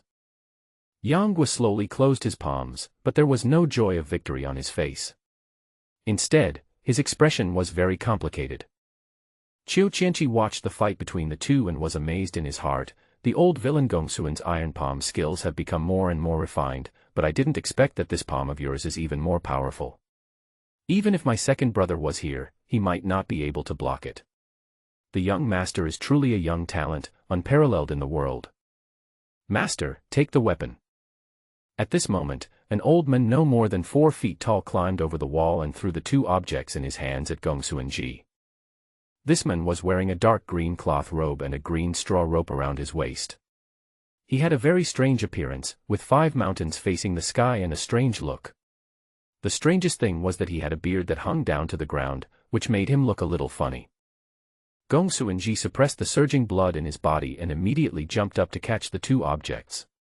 In his left hand was a serrated knife with a thick back and a wide blade, shining with golden light, as if it was made of gold. In his right hand was a thin and long black sword, which trembled slightly in his hand, and the blade seemed to be very soft. Both sides of the blade emitted a blue light and were extremely sharp. The 2 weapons are completely opposite, one is extremely hard and heavy, while the other is extremely light. When Qiu Qianqi suddenly saw Gong Suanji holding a weapon, he immediately turned around and glared at the dwarf, then spat out a date-pit nail from his mouth and hit him on the acupoints unexpectedly. Fanny Wing's whole body trembled, his chest seemed to be hit hard, and he spat out a mouthful of blood. His breath suddenly weakened, and he fell down. He was subdued by Qiu Qianqi in one move. With Qiu Qianqi's keen eyesight, he could naturally tell that Fanny Wing had a good foundation in martial arts, and he immediately pressed his acupoints, rendering him unable to move. He then shouted to the servant beside him, "Take this villain away and kill him." However, at this moment, he was stopped by Yang Guo. "Don't vent your anger on irrelevant people. Even though he has a golden sword and a black sword in his hand, I have my own way to defeat him." Yang Guo pulled out the Ziwei soft sword hidden in his belt, bent his arm and shook it. The sword body trembled slightly, and a purple light flashed, piercing people's eyes. "You are so arrogant, I will kill you first and then kill this bitch." Gong Suanji roared, and stabbed first with the black sword in his right hand, but the tip of his sword did not go straight forward, but circled in front of Yang Guo, disturbing his mind. Although Yang Guo didn't know where the black sword would stab, he relied on his ability to remain unchanged in the face of ever-changing circumstances, and remained focused and alert, preparing for an attack. I saw that the sword circle of Gong Suanji's black sword was getting bigger and bigger. At first, it only circled around his chest, but after a few moves, even his lower abdomen was covered by the sword circle. After a few more moves, the sword circle gradually expanded to his head and neck. From the neck to the abdomen, all the vital points of Yang Guo were covered by the tip of his sword. Gong Suanji's sword technique of drawing a circle to force the enemy to move was actually very different from the martial arts of the outside world. When he swung the sword, a sword had already been forced out from the sword shadow and stabbed towards Yang Guo's chest. Yang Guo immediately swung his sword to block, and with a clear clang, his Ziwei soft sword seemed to be caught in a whirlpool, and was uncontrollably moving along with the opponent's sword circle. At this moment, a golden light flashed, and it was Gong Suanji's serrated golden knife that came slashing at him diagonally. Seeing this, Yang Guo formed a palm with his left hand and slapped the blade of his sword with the heart-pounding move from his sorrowful palm. With a dull bang, the huge force from his left hand almost made Gong Suanji's golden sword fly out of his hand. He was greatly surprised and felt that the opponent's internal strength was so deep, like an overwhelming force. He immediately changed to using a sword and a knife, hoping to defeat the opponent in moves. Gong Suanji was seen slashing horizontally with his left sword and stabbing diagonally with his right sword, using them more and more urgently. He had mastered the use of these 2 weapons with completely different properties. He could distinguish between the sword and saber techniques clearly, and combined hardness and softness, and yin and yang. Yang Guo's eyes darkened, and he immediately fought back with Quanjin swordsmanship. At the same time, he did not forget to incorporate the ancient tomb school's heavenly net into his swordsmanship. His moves were so swift and graceful, and his sword energy was so dense that it seemed as if an impenetrable sword net had formed in front of him. He actually blocked all of Gong Suanji's swordsmanship. Not only that, the sharp sword energy swept out, and Gong Suanji could only switch from offense to defense after only 20 moves. Among Gong Suanji's martial arts, 3 of them, namely, A-appointment closing kung fu, fishing net formation, and golden knife and black swords yin and yang double blades, were inherited from his ancestors. More than 20 years ago, he was taught the martial arts of the Iron Palm Gang by Qiu Qianqi, and his skills improved greatly. Although Qiu Qianqi himself was not a great master, he had broad knowledge and a careful mind, which helped him to make up for many deficiencies in his family's martial arts, especially the yin-yang double-blade moves. He once said, "This martial art of using both sword and blade has reached perfection. Even if the opponent is extremely smart, he will not be able to see through the mechanism within 50 moves. But now that you have both blades, how can you not kill him within 50 moves?" But to be honest, this martial art of combining sword and knife is not actually a wonderful martial art that is good at both offense and defense. It is just relying on the fact that people have lived in a secluded valley for generations and have not interacted with outsiders for hundreds of years. Therefore, although this martial art is strange, it is unknown to the world. If you meet a master, you will be forced to switch from offense to defense, and you will definitely be defeated. At this moment, Gong Xuanji was covered by Yang Guo's sword net. He felt sword shadows everywhere and he was unable to defend himself. He barely blocked more than 10 moves and 7 or 8 blood holes appeared on his body. He was covered in blood and looked very miserable.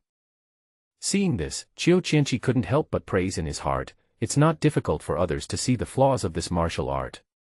As long as they can block 50 or 100 moves, they can understand its mystery. But there are not many people in the world who can force the old villain Gong Xuan to defend without attacking like you did." In the martial arts world, when competing with a master, one must be extremely cautious.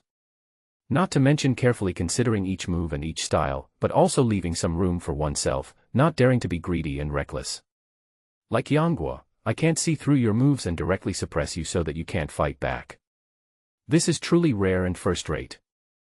At this point in the fight, Gong Xuanji knew he was no match for his opponent, and gradually fell into a state of madness, slashing with his sword in an attempt to escape. Unexpectedly, Yang Guo used the Quanjin ancient tomb swordsmanship repeatedly, and the net of heaven and earth was already formed. No matter how sophisticated his yin-yang reverse blade swordsmanship was, he could not escape.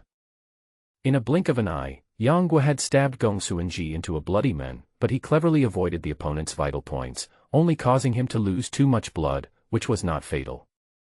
Gong Xuanji's death was almost a foregone conclusion, and Yang Guo would never let him go, but he couldn't be the one to kill him, so he had to make it clear. After all, this is a grudge between Qiu Qianqi and Gong Xuanji, so he naturally cannot interfere. Gong Xuanji's consciousness had already become a little fuzzy due to excessive blood loss. He finally couldn't hold the golden sword and it fell to the ground. Yang Guo took this opportunity and kicked him in the chest, sending him flying. Puff! Gong Xuanji spat out a large mouthful of blood and collapsed to the ground powerlessly. Yang Guo stepped forward and sealed his acupuncture points to prevent him from losing too much blood and dying. Then he picked him up and threw him in front of Qiu Qianqi. "Thank you, sir, for helping me to avenge this great hatred." Qiu Qianqi excitedly climbed down from the chair, prostrated herself on the ground, and bowed deeply to Yang Guo. Yang Guo said, "I'll leave this person to you to deal with." "Thank you, sir." After Qiu Qianqi thanked him, he ordered someone to bring water to wake Gong Xuanji up. After Gong Xuanji woke up, he looked up and saw Qiu Qianqi's hideous face twisted with hatred. Fear flashed in his eyes and he said in a trembling voice, "Qiu, don't you really have any feelings for me?" Qiu Qianqi said coldly, "I thought I had spared your life that year, but you turned evil into good. Now you come to me and talk about old feelings. Gong Xuanji, you are really a cowardly and useless villain." Gong Xuanji's face darkened, and he looked at Yang Guo with great fear. He knew that he had no way out today. If he wanted to find another way to survive, he had to take a risky move. He immediately pretended to be affectionate and said, "Madam, I know it is difficult to atone for my sins, but before I die, please promise me one thing." Qiu Qianqi was not moved by Gong Xuanji's soft words and pleading. She snorted coldly, "You are about to die, what tricks do you want to play?" Gong Xuanji begged, "Madam, do you still remember our daughter? Before I die, I only hope to see our daughter one more time. Tell her mother is still alive. If I can see you and your daughter recognize each other, I will be able to die with my eyes closed." Yang Guo frowned slightly, remained silent for a moment, and still said nothing. After all, the murder of his daughter was the result of Gong Xuanji's evil transformation in his later years. At least before that, he still had a trace of affection for his daughter. When a dying man is about to speak, his words are good. Thinking of this, Yang Guo did not say anything to stop him. And Qiu Qianqi couldn't help but remain silent. During the past 10 years in the cave, all she had been thinking about was her daughter. Now that they were about to meet, she was actually a little scared. After all, if she frightened her child with this appearance, how would she explain it clearly? But if the old villain Gong Suanji was present to testify, he would not be able to stop his own child from recognizing him. As for the fact that his daughter later found out that he had killed her father, Qiu Qianren didn't take it to heart at all. What's the point of keeping such a beastly father? Okay, someone, go and ask the young lady to come over. Yes, madam. Immediately an old servant responded and stepped down, asking the young lady to leave. Not long after, the old servant came back, followed by a young girl in green with elegant features and fair skin. When Qiu Qianqi suddenly saw the girl, his eyes couldn't help but become moist, his heart was filled with endless longing, and his eyes were full of admiration. Uncle Zhang, hurry, quickly bring her to me. Upon hearing this, the old servant immediately led Gongsun Lui over. Along the way, he had told Gongsun Lui some of the truth. Although the latter was surprised and delighted, and Zhang, the old servant, had said before that Qiu Qianqi's appearance was very different from what it was back then, Gongsun Lui was still a little hesitant and at a loss when she saw the real person with her own eyes. Although Qiu Qianqi's face was ugly and her eyes were filled with a bit of awe, which made people feel daunted, Gongsun Lui's longing for her mother over the past decade still drove her to walk slowly in front of Qiu Qianqi. Her beautiful eyes were slightly red as she asked, Are you really my mother? Qiu Qianqi choked up and said, You are 16 years old this year, and your birthday is the 3rd day of the 2nd month, and you were born at the hour of the dog, right? Without waiting for Gongsun Lui to answer, Qiu Qianqi reached out and grabbed her wrist and said, There is a cinnabar mark on your left waist. Am I wrong? Gongsun Lui was shocked and thought to herself, Even my father may not know about this red mark on my body. She is really my biological mother. At this point, Qiu Qianqi could no longer hold back her tears, opened her arms, and cried, My dear child, your mother misses you so much. Gongsun Lui looked at her face and suddenly became excited. She rushed forward and threw herself on her, crying, Mother, mother. Seeing this, several old servants standing by all had tears in their eyes and were happy for the two. As for Gongsun Ji, he lowered his head, hatred flashed in his eyes, and he clenched his fists involuntarily. After the mother and daughter hugged each other and cried for a while, they turned the topic back to Gongsun Ji. This is your damn father, go and say goodbye to him. When the mother and daughter were hugging and whispering just now, Qiu Qianqi revealed her experiences over the past decade. She thought her daughter would understand her difficulties, but unexpectedly Gongsun Lui knelt on the ground and begged for mercy for Gongsun Ji, Mother. Please spare my father's life. He will definitely be grateful for your kindness. Our family will be reunited, isn't that good? Upon hearing this, Qiu Qianqi immediately frowned and scolded, Stupid. Will Gongsun Ji remember my kindness? If he did, he wouldn't have been so cruel as to drug me, cut my tendons, and push me into the crocodile pond. Mom. Dad must have been possessed by a ghost. Please forgive him just once. Gongsun Lui really didn't want to see her parents killing each other. She thought that her deceased mother's sudden resurrection was a great joy, but she didn't expect that her mother actually came to kill her father. This made her feel extremely sad and desolate. Is it necessary for her two closest relatives to fight each other over life and death? What are you talking about? It's obvious that he planned it all along. Also, you are not allowed to call him daddy anymore. Qiu Qianqi said angrily. Yang Guo watched from the side and thought that although Qiu Qianqi was respectful to him because of the loyalty card, she could not change her nature. She was still as arrogant and domineering as usual and could not put herself in his daughter's shoes. Of course, no matter what, even if Gongsun Lui managed to save Gongsun Ji, he would still kill him secretly and would not let him leave the Jiuqing Valley alive. After all, Gongsun Ji was like a poisonous snake lurking in the dark when he was alive, and he did not want to have such an enemy hiding in the dark and targeting him. Fortunately, Qiu Qianqi's hatred for Gongsun Ji over the past 10 years was unresolvable, so she said coldly, He has something to say to you, go and listen, or I will kill him now. Seeing her determination, Gongsun Lui collapsed on the ground with a dead heart. After a long time, she stood up and slowly came to Gongsun Ji. Dad, Gongsun Ji raised his head and said weakly, Dad can't hear you clearly, can you come closer? Gongsu and Louis had no doubts. Seeing her father, who had taken care of her for 16 years, in such a state now, she felt as if her heart was being cut by a knife. She couldn't help but shed tears. She slowly squatted down and reached out to help Gongsu and Ji up. Dad, please apologize to Mom and ask her to forgive you. Gongsu and Louis shed tears and said in a sad voice. However, at this moment, Gongsu and Ji suddenly attacked. His right hand turned into a claw, and grabbed Gongsu and Louis's fair neck, and hissed, "Bitch, if you dare to kill me, I will kill her first." Seeing something strange happening, Yangguo moved and was about to step forward to rescue her. Unexpectedly, Gongsu and Ji had been prepared and blocked Gongsu and Louis in front of him, shouting, "Stop! If you dare to take another step forward, we'll die together." Gongsu and Ji showed no mercy and dug his nails into Gongsu and Louis's neck, causing blood to flow out immediately. Yangguo knew that Gongsu and Ji was not just talking. If he was pushed into a corner, he might really kill his daughter. He immediately stopped and stared at him with a gloomy face and said, "This should be your biological daughter, right? Do you think you can use her to threaten me?" Qiu Qianqi on the side opened his mouth, but then thought of something and swallowed back the words that were about to come out. Gongsu and Ji looked at Yangguo with great fear, then turned his gaze to Qiu Qianqi and shouted, "Shrew, if you don't want your daughter, who you have finally reunited with, to die, then tell that brat to get out of here." Qiu Qianqi was so angry that her whole body was shaking, but thinking of her precious daughter, she still endured it and said in a deep tone, "Young master saved my life, and now I am at his disposal. If he wants to kill you, how can I stop him? You are so cruel." Gongsu and Ji was furious when he heard this, and suddenly felt despair in his heart. Yangguo said, "Gongsu and Ji, put her down, and I will leave you with an intact body. This person is too cold-blooded and ruthless.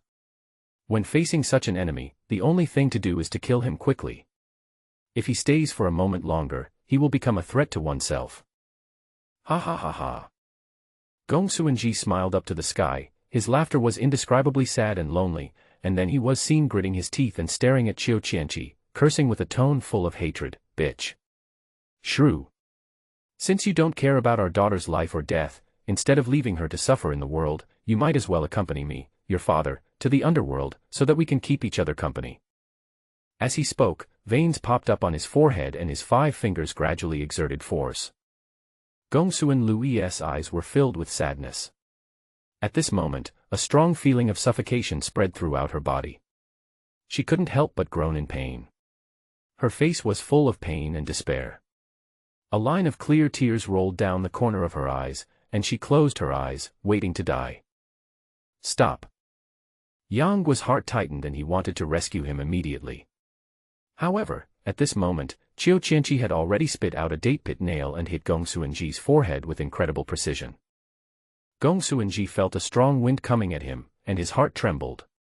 He dodged sideways, but the jujube core nail came at him very fast. Although he avoided the vital points, he was still hit in the right eye, and the strength in his hand could not help but loosen. Upon seeing this, Yangguo immediately used his dragon capturing technique in an attempt to rescue Gongsu and Louis from a distance. Although Gongsu and Ji was suddenly hit hard, his instinct for survival did not let him let go of the last straw. He grabbed Gongsu and Louis's neck with his backhand, pulled her back, and held her hostage. This sudden change happened in a flash. Before the disciples of Jueqing Valley could even exclaim in surprise, the situation returned to what it was before. However, this also made everyone despise Gongsu and Ji's character even more. After all, relying on threatening his own daughter to survive was really too cruel. At this moment, Gongsu and Ji only wanted to survive, so he naturally didn't care about the eyes of others, especially the disciples in Jueqing Valley. In his eyes, they were nothing more than a group of traitors, so he didn't care at all. He, Qiu Qianqi, you didn't expect that this move couldn't kill me, what else can you do to me? After a burst of sinister laughter, Gongsu and Ji couldn't help but burst into laughter again, venting the tension and anger in his heart. Yangguo originally thought that the other party would still have some conscience, and would show signs of weakness after learning that they could not escape with the help of Gongsu and Louis. However, he did not expect that this person was so scheming and so decisive in the face of things, which made him very annoyed. If I had known this would happen, I shouldn't have let Gongsu and Louis get involved. At this moment, Qiu Qianqi also changed her previous calmness. Her eyes were full of fear, fearing that Gong Suanji would harm her daughter. Seeing that this matter could not be resolved peacefully, Yang Guo had no choice but to step forward and say, "You just want to stay alive. As long as you let her go, I will spare your life and you can leave." Gong Suanji pondered for a moment and said, "Boy, don't try to play any tricks. Let everyone back off. Once we are in a safe place, I will release my good daughter." "Young master." Yang Guo just glanced at Qiu Qianqi and said, "Let everyone leave." Upon hearing this, Qiu Qianqi immediately shouted and asked everyone to step aside and make way for Gong Suanji. Seeing this, Gong Suanji raised the corner of his mouth slightly, and carefully retreated holding Gong Suan Lui. Yang Guo, Qiu Qianqi, and others followed slowly behind him, never staying more than 10 feet away.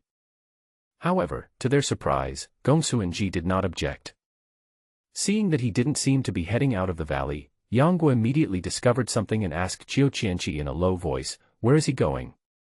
Qiu Qianqi hesitated for a moment and then replied, "My lord, this direction is both the sword room and the alchemy room. I don't know either." Then she asked several old servants around her, and they also said that the layout and furnishings in the valley had not changed in the past 10 years, and this direction was indeed the sword room and alchemy room. Now that Gong Suansu had staked everything on his life, Yang Guo and Qiu Qianqi did not dare to rush towards him, and could only follow closely from a distance of 10 feet. After a while, Gong Suanji was seen retreating to the door of a stone chamber. "Sir, this is the alchemy room," Qiu Qianqi immediately reminded.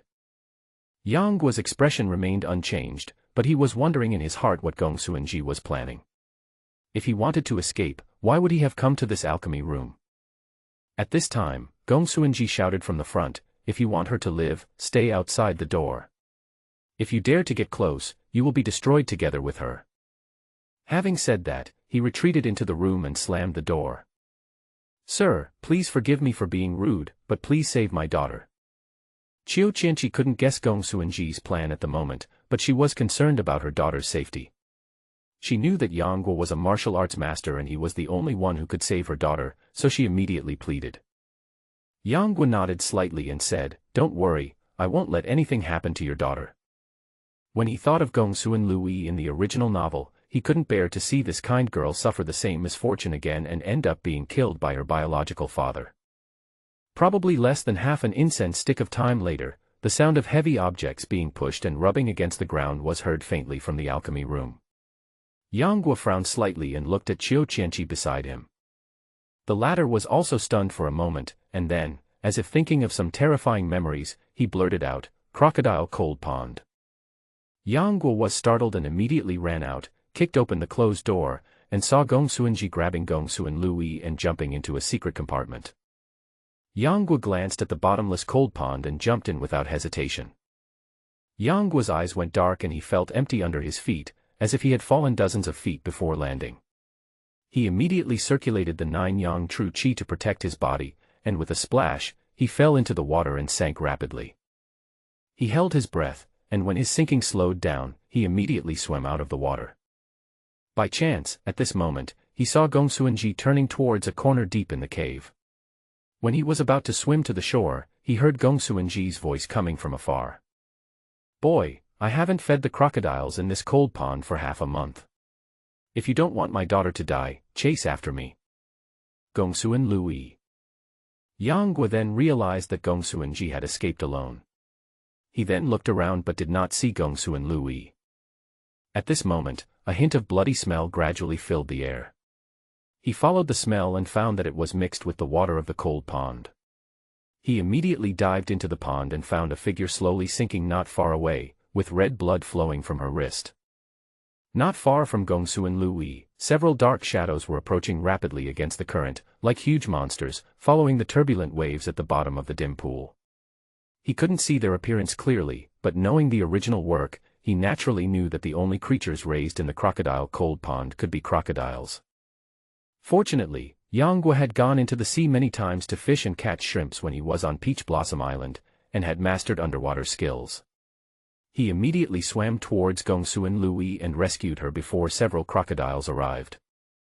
Before he had time to think, a sharp dagger suddenly appeared in his hand, and he slashed at the crocodiles that were rushing towards him. Although the dagger touched the crocodiles' scales, it easily penetrated their defense and scratched them. Several crocodiles were frightened and immediately turned around and swam away. Taking this opportunity, Yang Guo took Gongsun Lui and swam out of the cold pond into the shore. Gongsun Lui's face was pale, her wrist was cut by a sharp blade and blood was constantly flowing out. When she was at the bottom of the pool, she swallowed several mouthfuls of water and was now half unconscious. Yang Guo quickly sealed the acupuncture points on her arm, then laid her on his legs and slowly spit out the water. There was a scratching sound on the rocks, and a fishy smell became stronger. A few more crocodiles climbed out of the pool. Gongsun Lui turned over and sat up, subconsciously hugged Yang Guo's neck, and screamed, What is that? Yang Guo comforted him, Don't be afraid, hide behind me. Gongsun Lui had experienced a series of twists and turns. She was terrified and hugged him tighter, shouting, It's a crocodile, a crocodile. Yang Guo was helpless. His neck was strangled and he could hardly breathe. He could only pick her up by the waist. Seeing the 3 crocodiles getting closer and closer, he stomped his foot hard. Immediately, his true energy surged and several stones were shaken into the air. Seeing the right moment, he raised his foot and kicked out. Several stones came with a whistling sound, breaking through the wind and hitting the 3 crocodiles' eyes squarely. The 3 crocodiles immediately let out a low roar, turned over and fled back into the cold pond. Gongsun Lui, who was still in shock, saw Yang Guo so easily repel 3 ferocious crocodiles. Her eyes sparkled and she couldn't help but exclaimed, You are so amazing. Yang Guo couldn't help but laugh and said, That's nothing. Compared to your mother's jujube nail, its power is far inferior. Qiu Qianqi's skill of spitting date pit nails from her mouth is unique, and its power is no less than that of a master of hidden weapons throwing them with her hands. Combined with her excellent internal strength, the power is naturally not to be underestimated. It is far more powerful than Yang Guo's kick. When Gongsun Lui heard him mention her mother, she couldn't help but think of Gongsun Ji and asked hurriedly, Where is my father? Yang Guo frowned and said, He has hurt you so much, why do you still care about him? Gongsun Lui lowered her head, her tone unable to conceal her sadness as she said, No matter what, he is the father who gave birth to me and raised me. Even if he kills me, the most I can do is give him my life back. Yang Guo shook his head and said, Although everyone is born by parents, even parents cannot kill their children. Not everything can be restricted by morality. Besides, it would be a relief if you died, but what about your mother? Have you ever thought about her pain of losing her daughter? Have you lived up to her memory of him thinking about you day and night for more than 10 years under the ghost peak? Upon hearing this, Gongsun Lui's delicate body trembled. She buried her head even lower, not knowing what to say for a moment. Yang Guo looked around and was thinking about where to leave when he saw a rope hanging from above. Then he heard Qiu Qianqi's voice, You useless things, hurry up and rescue the young master and young lady. Yang Guo immediately gathered his true energy and shouted upwards, No need to send anyone down, I'll grab the rope now and have someone pull us up. Qiu Qianqi in the alchemy room was delighted when he heard this, and asked cautiously, Sir, where is my daughter? Yang Guo said, Don't worry. She is with me, she is fine. Thank you, sir. Thank you, sir. Qiu Qianqi's voice of thanks immediately came from above. Yang Guo glanced at Gongsun Lui in his arms and couldn't help but smile, See. At least your mother really loves you. Do you really want to die for your heartless and ungrateful father? Although Gongsun Lui didn't say anything, she was shaking her head like a rattle, with tears in her eyes, obviously touched by his words. Yang Guo leaped up and tied the hanging rope around Gongsun Lui's body. Please go up and tell Senior Qiu that I have my own way to leave, so don't worry about me. Gongsun Lui knew that he was going to continue pursuing Gongsun Ji, but she was so heartbroken at the moment that she couldn't think of any reason to persuade herself to let Yang Guo spare her father's life. Yang Guo kept watching Gongsun Lui disappear before his eyes. After confirming that it was correct, he immediately chased in the direction Gongsun Ji left. Following the bloodstain all the way, when they came to another pool of water, the bloodstain disappeared from the shore. Yang Guo guessed that there was another way out of the bottom of the Jueqing Valley, otherwise Gongsun Ji would not have thought of escaping from here. he immediately dived into the cold pool and began searching in an unknown direction. The water in the deep pool at the bottom of the valley was naturally as cold as ice. Even Yang Guo had to use the 9 Yang True Qi to resist the erosion of the cold water. After sneaking around for more than a quarter of an hour, he finally saw a ray of light in front of him. When he emerged from the water, he had come to a valley full of flowers and green grass. Although he didn't know where he was, there were several small paths leading out of the valley, which seemed to be another way out. Yang Guo wanted to see if there were any footprints left by Gong Suanji on the ground, but when he looked around, there was only green grass, without any signs of being trampled on, let alone footprints. Gong Suanji, good, very good. Yang Guo still clenched his fists, his face was so gloomy that it seemed like water could drip out. Gong Suanji had already been on his kill list, and he would find him no matter where the other party fled to. On this trip to Xiangyang, there is one more person to look for. The Valley of Unfeeling. Before Gong Suanji retreated, he displayed an ugly act, and the disciples of Jueqing Valley saw the true face of the Valley Master. Coupled with Qiu Qianqi's prestige in the valley back then, he regained control of Jueqing Valley without any effort. But to everyone's surprise, she did not call herself the Valley Master, but said that the position of Valley Master was occupied by someone else.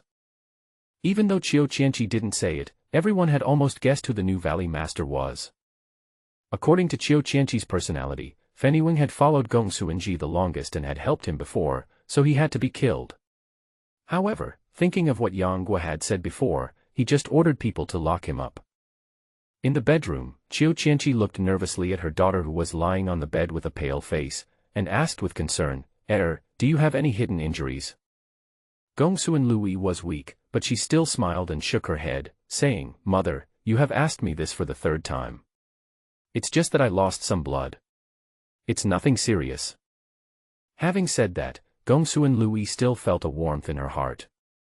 Even in the past, Gong Suanji had never cared about her so much. Now that she had a mother who loved her so much, it was enough to make up for the loss in her heart. Qiu Qianqi smiled helplessly, then her expression turned angry again. How dare Gong Suanji, that bastard, treat you like this?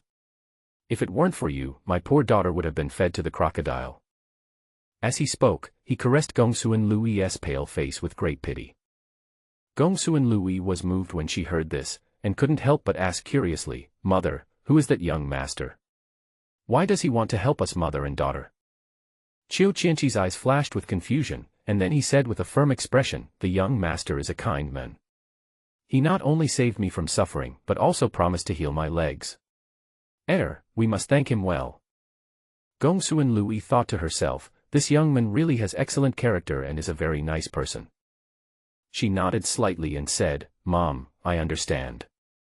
Gong Suanlui was very grateful just for the fact that he had reunited her and her daughter, not to mention the fact that he had saved her life before. She didn't know how to repay him. Just as she was thinking, an idea flashed through Gong Suanlui's mind involuntarily. Her cheeks suddenly turned red with shame, and she silently covered her head with the quilt. At this moment, a servant came to report, Madam, young Master Yang is back. Qiu Qianqi's eyes lit up, and he shouted outside, Quick! Take me to see the master. Gong Suanlui poked her head out from under the quilt and said timidly, Mom, I'll go with you too. Qiu Qianqi said, You have lost too much blood and have been exposed to the cold. You should rest here. After saying this, he ignored his daughter's little thoughts and ordered several old servants to carry her away. Inside the hall, a servant from Jueqing Valley had already led Yang Guo into the hall and served him tea. Not long after, Qiu Qianqi came hurriedly. When several old servants just put down the bench, Qiu Qianqi fell to the ground and bowed respectfully, I am here to meet you, young master. Seeing this, several old servants behind her also knelt down in panic and saluted. Yang Guo almost choked before he could even swallow a sip of tea. You don't have to be so polite. If your daughter knew, how would she look at me? After this, you and I are friends now. There's no need to be so polite. With the loyalty card, Yang Guo was not afraid of the other party betraying him. He did not have the desire to be an emperor, so naturally he did not like others to show such courtesy as soon as they saw him. Seeing that Yang Guo actually considered her own face, Qiu Qianqi became even more respectful to him. She stood up tremblingly and said, how dare I be your friend? In the future, no matter if it's mountains of swords or seas of fire, as long as you say a word, I'm willing to go. Yang Guo waved his hand, and after asking the old servants to help her up, he said calmly, I didn't expect the terrain under the alchemy room to be so complicated. I didn't catch up with Gong Suanji, and he escaped. Qiu Qianqi didn't show any displeasure on her face. Instead, she said with gratitude in her eyes, thank you for your help, my daughter was able to escape from the murderous hands. I am very grateful. Don't worry, as long as I'm here, I will keep her safe and happy for the rest of her life, you don't have to worry. Yang Guo is not a cold-blooded person. Perhaps influenced by the fusion of his memories from his previous life, there are not many people in this world that he truly cares about, but Gongsun Lui is one of them, so he naturally will not let her get hurt again. Thank you for your kindness, sir. I have no way to repay you. I am willing to marry my daughter to you.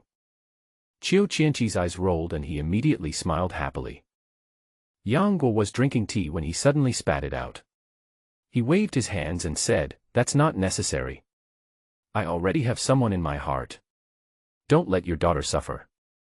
Qiu Qianqi said hurriedly, don't feel wronged, even if you marry the young master and become a concubine, it is also heir's blessing. Stop. Don't mention this matter anymore. Miss Greeneard has her own life. I don't want to interfere. Let her choose her own happiness. If Gongsun Lui was interested in him, Yang Guo naturally wouldn't mind marrying her as his wife, and definitely not as a concubine. However, because he arrived earlier, some of the plots in the original novel had already changed. What if the other party didn't like him and he still forcibly occupied her? How could he protect her for the rest of her life and ensure her safety and happiness? As for Xiaolongnu, in Yang Guo's eyes, there is no distinction between wife and concubine. Both of them are his beloved ones, and he will never distinguish between them. However, all this is based on the premise that Gongsun Lui likes me, otherwise everything is just empty talk. Qiu Qianqi was a smart person, how could she not hear the hidden meaning behind Yang Guo's words? Although she looked disappointed, the thoughts in her heart became even stronger. Since you said so, I will thank you on behalf of heir. Yang Guo waved his hand and said, let's talk about the Jueqing Valley first. Seeing that the topic was back on track, Qiu Qianqi's expression became serious. Senior Qiu, where is Fanny Wen? Yang Guo suddenly asked. Sir, I have already put him in the cell. What orders do you have for him? Yang Guo said, bring him here. This man was deceived by Gong Suanji without knowing it. He is a man of integrity. You can recruit him to serve yourself. Seeing that Yang Guo had spoken, Qiu Qianqi naturally did not dare to embarrass Fanny Wing anymore, and immediately ordered someone to bring him over. At this time, Qiu Qianqi said again, Sir, Gong Suan the old villain is now disgraced, so he naturally cannot be the leader of Jueqing Valley. I am willing to recommend you to be the leader, please do not refuse. Yang Guo pondered for a moment and said, it is difficult for me to stay in this Jueqing Valley for long. The position of Valley Master. Qiu Qianqi was afraid that he would refuse, so he immediately said, don't worry, sir. You don't need to bother with any matters in Jueqing Valley. You just need to take the position of Valley Master. I can also rely on your reputation to deter the evildoers. With some interest, he immediately responded, in that case, then it's up to you. Thank you, sir. Qiu Qianqi finally felt relieved. While the servants were escorting Fanny Wing to the scene, Yang Guo finally spoke out his plan. There are love flowers everywhere in this Jueqing Valley, but as far as I know, there are only a few Jueqing pills left. Rather than leaving these love flowers to harm others, it is better to burn them up. This will also reduce some of the worries for everyone. His biggest purpose in coming to the Jueqing Valley was to burn all the flowers of love and get rid of the root of all the troubles. Qiu Qianqi would naturally not go against Yang Guo's wishes, and immediately obeyed the order. Don't worry, Valley Master, I will immediately arrange for people to remove the love flowers in the valley. Okay, I'll leave this matter to you, Senior Qiu. Make sure to eliminate all the love flowers in the valley. Yang Guo couldn't help but breathe a sigh of relief, as if he had solved a major problem that had been bothering him for a long time. Soon, 2 servants from Jueqing Valley came in escorting Fanny Weng. Fanny Weng was older than Gong Suanji and his wife. He came to Gong Suanji with his skills. When Gong Suanji accepted him as his apprentice, Qiu Qianqi had already been trapped in the cave, so he did not recognize this nominal master's wife. But during the period of imprisonment, he also learned Qiu Qianqi's identity from several old servants. Then, thinking about Gong Suanji's shameless behavior, he seemed to have guessed what happened between the couple. He was afraid that Gong Suanji had wronged Qiu Qianqi first. Being captured at this moment, he had nothing to say. Even if he was killed, he could only blame himself for being blind and following the wrong person. When Yang Guo saw Fanny being brought up tied up, he did not attack him, but asked someone to remove the iron chains and shackles on him. "Mr. Fan, this is an extraordinary period. Please forgive me if I have offended you." Yang Guo clasped his fists, his attitude quite sincere. Fanny stretched his arms and legs, looked at Yang Guo and Qiu Qianqi in surprise and said, "How are you going to deal with me? Just tell me straight out." Yang Guo smiled and said, "Mr. Fan, you misunderstood. I didn't mean to embarrass you. I just hope that Mr. Fan can stay and help Senior Qiu manage Jueqing Valley." Qiu Qianqi raised his eyebrows slightly, with a strange look on his face, but did not speak. Fanny Wang, on the other hand, said with a look of disbelief, "Will you trust me to manage Jueqing Valley? You must be kidding. Asshole, how dare you speak to the Valley Master like that?" Before Yang Guo could say anything, Qiu Qianqi was the first to scold him. Fanny Wang snorted coldly, then turned his head away and did not argue with Qiu Qianqi. Yang Guo continued, "I came to invite Mr. Fan with great sincerity. As the saying goes, trust a person you employ, and don't employ a person you don't trust. I believe Mr. Fan doesn't want to leave the place where he has lived for 10 years, right? Instead of wandering in the troubled times, Jueqing Valley is far away from the hustle and bustle of the world. It is indeed a good place to enjoy your old age. I don't think you need me to make more choices for Mr. Fan." Fanny Wang frowned slightly, his eyes flickering, obviously weighing the pros and cons of this matter. "With my martial arts skills, if I really want to harm Mr. Fan, how confident is Mr. Fan that he can stop me? Sometimes, people still need to be free and easy. Not everything has a perfect choice. On the contrary, people are often helpless in their lives." Yang Guo's words immediately woke Fanny Wang up. He looked at him deeply, and then said calmly, "Okay, I, Fanny Wang, am willing to stay." "Good." Yang Guo laughed loudly, then ordered someone to take Fanny Wang downstairs to bathe and change clothes, and told him that all matters in Jueqing Valley, big or small, would be handled by him from now on, and appointed him as the general manager. After Fanny Wang left, Yang Guo noticed that Qiu Qianqi had a strange look on his face, and said with a half-smile, "Senior Qiu, if there is anything between you and me, just tell me." Qiu Qianqi nodded and said, "Valley Master, why do you trust Fanny Wang so much?" What Senior Qiu wants to ask is actually why I gave him the post of the chief of Jueqing Valley to take care of, right? Having her thoughts exposed by Yang Guo, Qiu Qianqi could only smile awkwardly, not knowing how to respond. Yang Guo came to the east and sat down on the chair. He then took out a pen and paper and wrote, "Senior Qiu has profound inner strength. I admire him very much.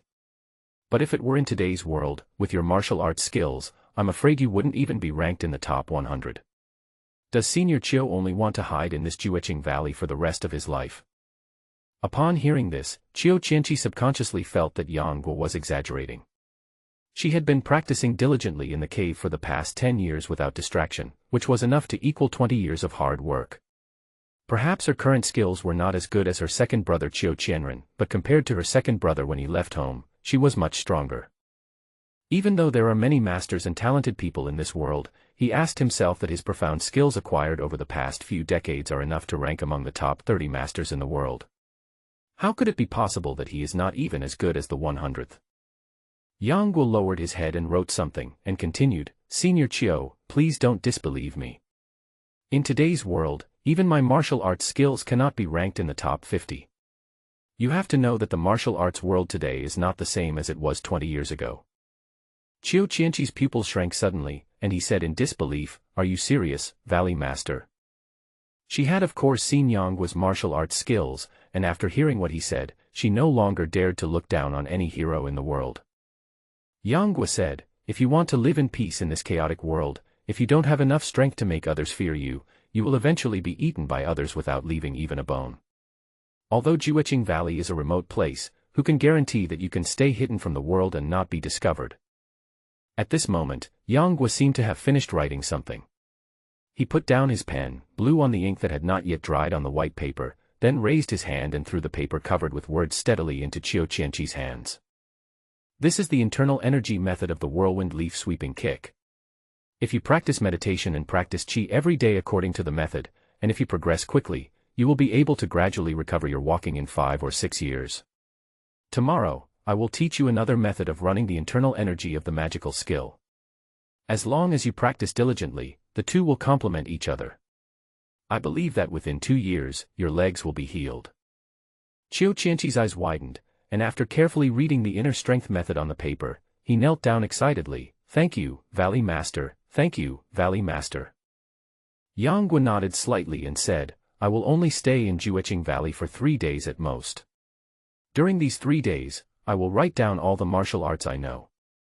After I leave, you can select some talented disciples and have them practice diligently to strengthen the power of Jueching Valley. Qiu Qianqi said, I will follow the order of the Valley Master. Yang Guo chuckled, now you know why I handed over all the mundane affairs of Jueching Valley to Fanny Wing to manage. Qiu Qianqi's face turned serious and he said, Valley Master is very far-sighted. I admire him very much. After Qiu Qianqi happily left with the whirlwind sweeping leaf kick in his hand, Fanny Wing came back after resting for a while. Meet the Valley Master. Fanny Wing bowed respectfully. Yang Guo walked straight past him and said, take me to the study. Fanny Wing didn't understand, but took him to the study as he was told. Yang Guo walked around and stopped at the bookshelf on the east side. On the bookshelf was a dusty prayer box. Yang Guo took it down and opened it. Inside was a letter. He tore it open and saw the words, to my younger brother and younger sister, since my eldest brother was killed by Guojing and Huang Rong at the Iron Palm Peak. When he saw this, Yang Guo crumpled the letter into a ball, his face gradually turning cold. Seeing that Fanny Wing had been waiting respectfully outside the door, his expression eased a little. Thinking that the letter must not be seen by Qiu Qianqi no matter what, Yang Guo borrowed a tinder and burned the letter to ashes. What would happen if Qiu Qianqi saw this letter someday? In fact, Qiu Qianzhang's death was entirely his own fault and could not be blamed on Guojing or Huang Rong at all. Yang Guo naturally did not want this feud to continue endlessly, so it was better to let it rest at this. Afterwards, Yang Guo asked Fanny Wing to take him to the sword room. After searching for a while, I successfully found the 2 swords of gentleman and lady. Yang Guo hung the 2 swords on his waist, waiting to find Xiaolongnu one day, so that he could give her the other lady sword. He thought that no matter how angry she was, after seeing this sword again, she would understand his feelings and calm down.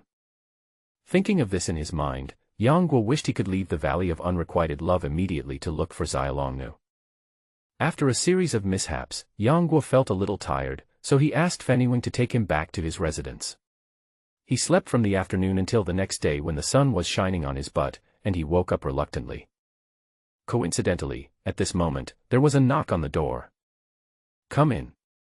Yang Guo yawned lazily and sat up from the bed. The door was gently pushed open, and a graceful figure floated into the room like a shadow in the breeze, instantly filling the whole room with light. Yang Guo couldn't help but open his sleepy eyes. But Gongsuan Lui was seen in a green shirt, elegant and graceful, about 16 or 17 years old, with extremely fair and delicate skin, elegant eyebrows and eyes like a lonely white lotus, blooming silently in the water, with a kind of spiritual elegance of mountains, rivers, sun and moon, which made people's hearts moved. Gongsuan Lui held the prepared light food in her hands and placed it carefully on the table. When she turned to look at Yang Guo, she saw him staring at her blankly. Her heart trembled slightly, and 2 blushes immediately appeared on her white jade face, which was very beautiful. Valley Master. She called softly. Yang Guo came back to his senses immediately, his old face flushed, and he said with embarrassment, Miss Gongsuan, why are you here? I saw that the Valley Master had not yet woken up, so I prepared some more breakfast and brought it to you. Seeing her reserved look, Yang Guo couldn't help but laugh and said, Miss Gongsuan, I'm not afraid of you laughing at me. Although this is the first time I've met you, I always feel like we've known each other for a long, long time. I hope I'm not being rude to you by saying this. Gongsuan Lui was startled when she heard this, but then she couldn't help laughing and said, the Valley Master is talking about past lives and present lives. I don't know if it's from the past life or this life, but the first time I saw you, I felt very close to you, so you don't have to call me Valley Master. If you don't mind, just call me by my name, Yanghua. However, as soon as he finished speaking, he was stunned. I just felt that these words came out of my mouth without thinking, without even passing through my mind, and I was completely unaware of it. It was just like my usual habit, which was normal. But now that I have reacted, I suddenly feel that it is very inappropriate, as if I am deliberately teasing the girl. Yanghua, you are here to see your aunt, why are you talking nonsense? Why don't you try to make your aunt happy with your bad temper? Yanghua was so annoyed that he wanted to slap himself twice. However, what he didn't know was that after occupying Yanggua's body, he had acquired some of Yang Kang's frivolous and rogue nature. Although he had no ill intentions, he couldn't help but tease a beautiful girl when he saw her, which was what he loved in his heart. Back in the ancient tomb, because Xiao Longnu's husband was cold, although Yanghua thought she was extremely beautiful, he had no intention of teasing her. Instead, it was one of the rare times in his life that he behaved well. As expected, Gongsuan Lui blushed and said with a hint of expectation in her eyes, you are the Valley Master. It would be inappropriate for me to call you by your name. Can I call you Big Brother Yang? After Yanghua cursed himself for being shameless in his heart, he happily replied, of course. Yanghua walked to the table and saw an exquisite porcelain bowl on the table. In the bowl was only vegetarian porridge made with green vegetables. However, he had not eaten grains for 2 days. Just smelling the faint salty fragrance, he felt his appetite increase. He immediately picked up the bowl without any image, sipped twice, and ate it all up. Although it was not as good as the dishes he had carefully prepared, the taste was close to the taste of the ingredients themselves, so Yanghua naturally did not hesitate to praise it. Gongsuan Lui's face was filled with joy, and even her tone was a little cheerful as she said, if Brother Yang likes it, there's more in the kitchen. I'll go get you some more.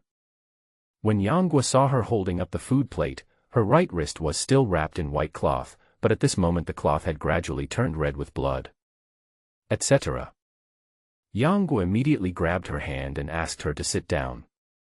Then he took out a bottle of Yuling powder, removed the white cloth for her, and reapplied the medicine and bandaged her wound. When Gongsuan Lui saw the powder being sprinkled on the wound, she was so scared that she quickly closed her eyes. But after a while, she found that there was no irritation or pain at all. Instead, it felt cool and comfortable. She couldn't help but wonder, Brother Yang, what kind of medicine is this? How come it doesn't hurt at all? It's amazing. Seeing that she was just like a curious baby, Yanghua couldn't help but smile and said, this medicine is called Yuling powder, it is a holy medicine for external injuries. Take this bottle and change it every day. In less than half a month, you won't even have a scar on your hand. Gongsuan Lui was both surprised and happy.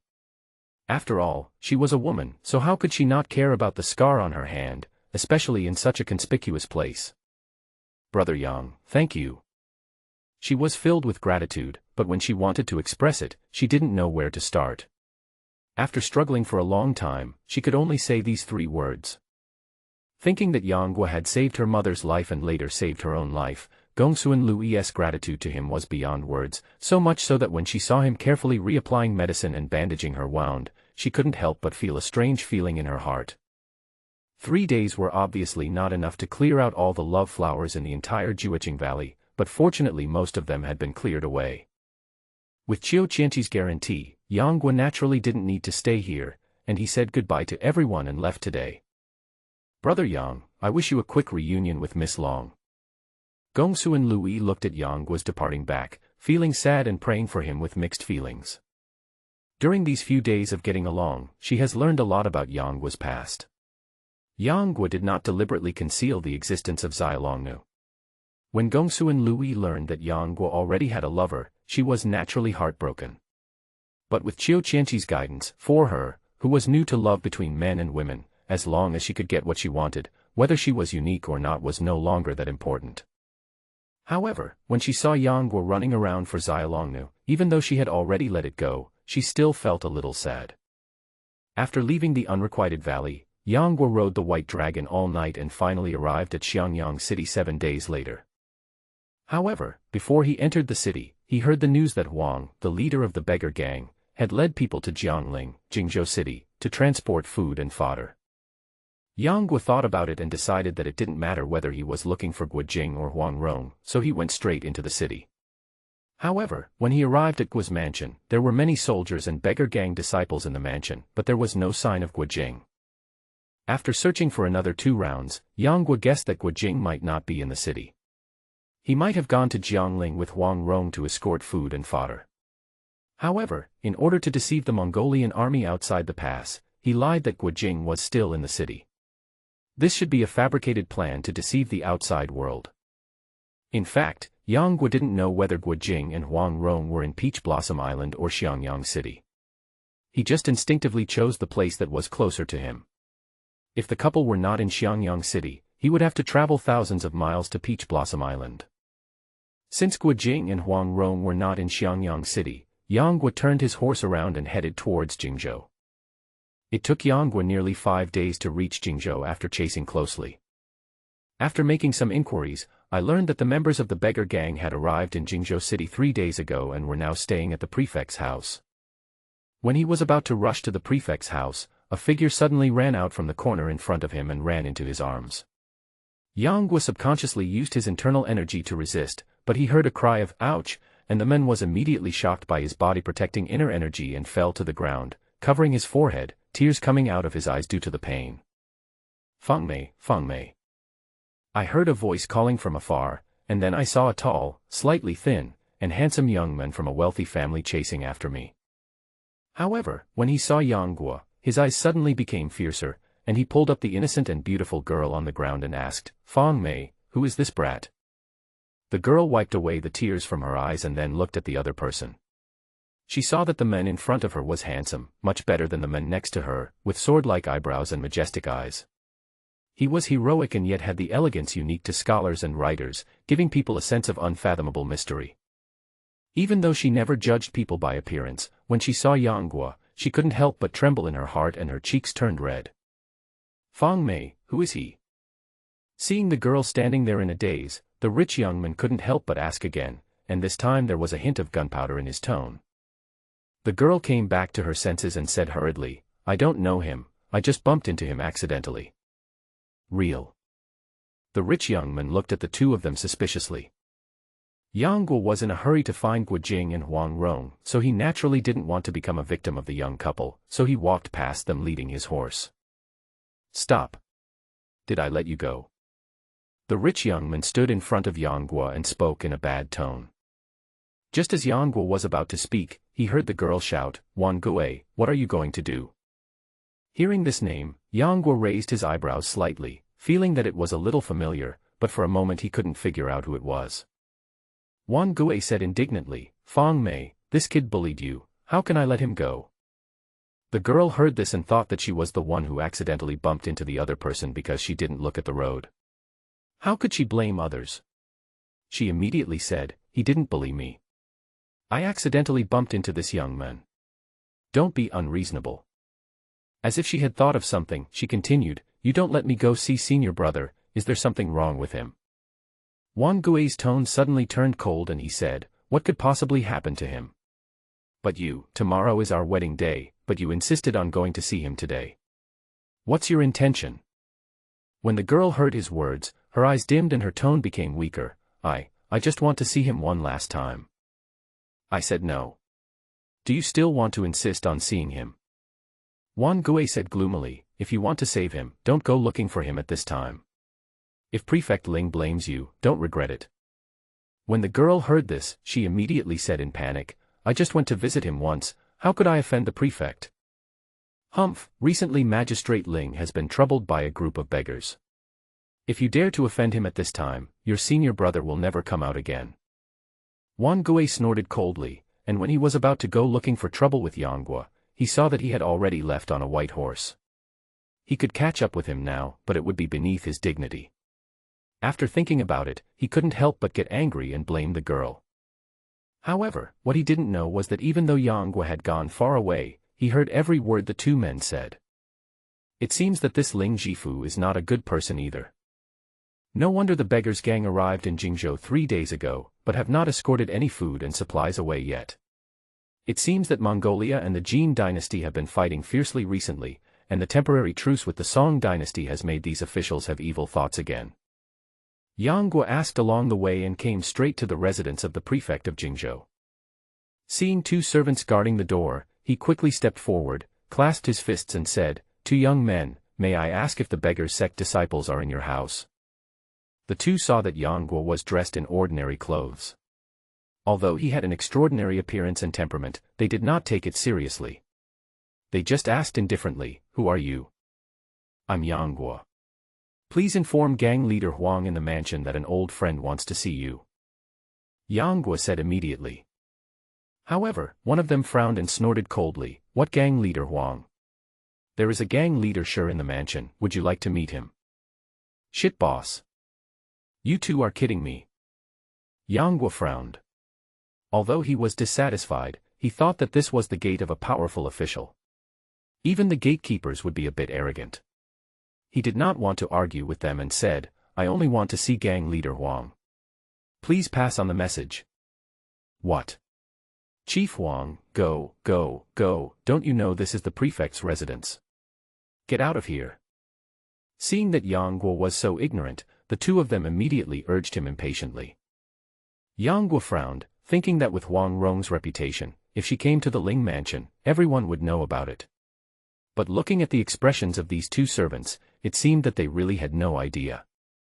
When he was about to ask whether Guo Jing was at home, he suddenly remembered that his identity would not be revealed easily, so he gave up the idea. After returning to the inn they had just passed by and settling by Long Down, Yang Guo sneaked into Ling's mansion alone to gather information. At this moment, the sky was gradually darkening. With his lightness skills, even though the Ling mansion was heavily guarded, it would be difficult for anyone to discover his whereabouts. The hall of Ling mansion was brightly lit. Yang Guo landed on the roof carefully, lifted up a piece of rubble, and saw a group of people in the hall who seemed to be discussing something. "Boss, sure, I'm not trying to make things difficult for you. It's just that the imperial court didn't send me any grain." In the hall, a middle-aged man in his 40s sitting on a high seat spoke. He was dressed in luxurious clothes and had a tough look on his face. His tone was quite sincere, but his eyes flickered, and it was unclear whether his words were true or false. Opposite him were 2 members of the beggars' sect. One of them was over 6 feet tall, extremely sturdy, with a ruddy face and clean clothes, looking like a high-ranking official. He was obviously a disciple of the clean clothes sect. The other one had a dark complexion, ragged clothes, a rather thin figure, and a kind look, and was clearly a disciple of the dirty clothes sect in the beggars' gang. The man from the clean clothes sect, who was called gang leader Sure, slammed the table and said angrily, "Ling Tuac, don't think I don't know what you are up to. If you piss me off, you won't have an easy time." Ling Tuac's expression suddenly turned ugly upon hearing this, and his tone became colder as he said, "Sure Huolong, you are just a deputy leader of the beggars' sect. You may have some prestige in the martial arts world, but in the final analysis, you are nothing more than a commoner. What qualifications do you have to ask me for food and fodder?" Sure Huolong was about to retort, but was quickly stopped by Lu Youjiao, who was standing beside him and apologized. "Lord Ling, calm down, calm down. Our deputy chief Sure is also worried about the safety of Xiangyang City. If the soldiers don't have food and grass supplies from the court, how can they fight this war? And what you said is also very inappropriate. We brought Lord Lu's credentials with us. No matter who we are all representing Lord Lu." Before Ling Tusi could continue, Lu Youjiao said, "But you are a magnanimous person, so don't argue with deputy gang leader Sure. We can talk about the military rations, and we have to discuss it, right?" Ling Tusi glanced at the smooth and sophisticated Lu Youjiao, snorted coldly, and said with a flick of his sleeves, "Elder Lu, I am not trying to make things difficult for you too, but it will take several days for the military department's grain to be escorted to Jingzhou. You are asking me to hand over the grain now, isn't that asking too much?" Lu Youjiao said hurriedly, Yes, Lord Ling is right, but the food and grass have been in arrears for almost a month. The soldiers in Xiangyang City." "Elder Lu." Ling Tusi interrupted Lu Youjiao at the right time and said, now that Mongolia and the Jin dynasty are about to go to war, the war on the front line is not very urgent. The court has many considerations, so the distribution of food and grass must be reported to your majesty layer by layer, and then after your majesty's review, it will be distributed to various places by the Ministry of War. Delays during this period are naturally inevitable. Liu Youjiao was very dissatisfied, but he also knew that it was unwise to offend Ling Tuac at this time. After asking him to keep an eye on things, he pulled Shi Huolong, who was on the verge of a rage, away. After the two men left, Ling Tuac sneered and couldn't help but say, while the war between the Jin dynasty and Mongolia is going on, why wouldn't those parasites make a fortune at this time? As if he had thought of something, Ling Tuac's face became even gloomier. After calling a few guards, he hurried out. Yang Guo looked at Ling Tuac, who was leaving the house at night, and seemed to be thinking about something. Ling Tuac, isn't this the character in the Untold Story? And Shi Huolong actually became the deputy leader of the Southern Beggars Gang. It seems that this world is far more complicated than he had imagined. Driven by curiosity, Yang Guo followed Ling Tuac closely, but after he went out, he turned into several alleys and came to a heavily guarded cell. Seeing that he could not avoid the guards all around, Yang Guo could only take a deep breath and leap over the high wall, leap to the backyard, and come to the outer wall of the cell. Relying on his ability to locate the position by sound, he heard the footsteps of Ling Tuac and his group gradually moving away. He followed closely along the wall until the group reached the innermost cell. Suddenly, a dull sound of surprise was heard. Yang Guo was startled and immediately held his breath to prevent his aura from leaking out. Who would have thought that there is actually a master in this prison? Yang Guo's heart sank, and then as if he had thought of something, a hint of amusement appeared on his face. In the cell, Ling Tuac saw through the iron railings that there were two wanted criminals lying in the cell. They had their collarbones pierced, their hair hung down to their shoulders, and their faces were covered with beards. They looked quite miserable. One of the thin figures had a weak breath, as if he had just been punished, and was now unconscious. On the contrary, there was another person who was sitting in the corner at this moment. Although his body was covered with bruises, his aura was unusually calm, as if the torture instrument that pierced his scapula was just a decoration. Master Ding, how are you these days? Ling Tuac looked at the figure, took a deep breath, and spoke in a leisurely tone. The figure just snorted coldly but did not answer. Ling Tuac said again, Master Ding, you are too stubborn. If you tell me the secret, I will betroth Shuanghua to you. Then we will become father-in-law and son-in-law. Wouldn't that make everyone happy? A hint of desire flashed across Ding Dian's eyes, but it quickly disappeared. Given Ling Tuac's personality, if he revealed the secret of Lien Chengju, he would be killed immediately. How could he survive? Thinking of this, even though I would be beaten every 15th day of the lunar month in prison, I could look out the window at the flowers placed for me by my beloved on the tall building in the distance. It was as if the beloved was always by my side. This was enough for me and I had no other desires. Seeing that Ding Dian was still unmoved, Ling Tuaci's expression immediately changed from calm to angry, and he scolded, Mr. Ding, are you really so heartless? Okay, come here, bring him out to me and punish him. Seeing this, Ding Dian did not resist and just let the other party drag him out with indifference in his eyes.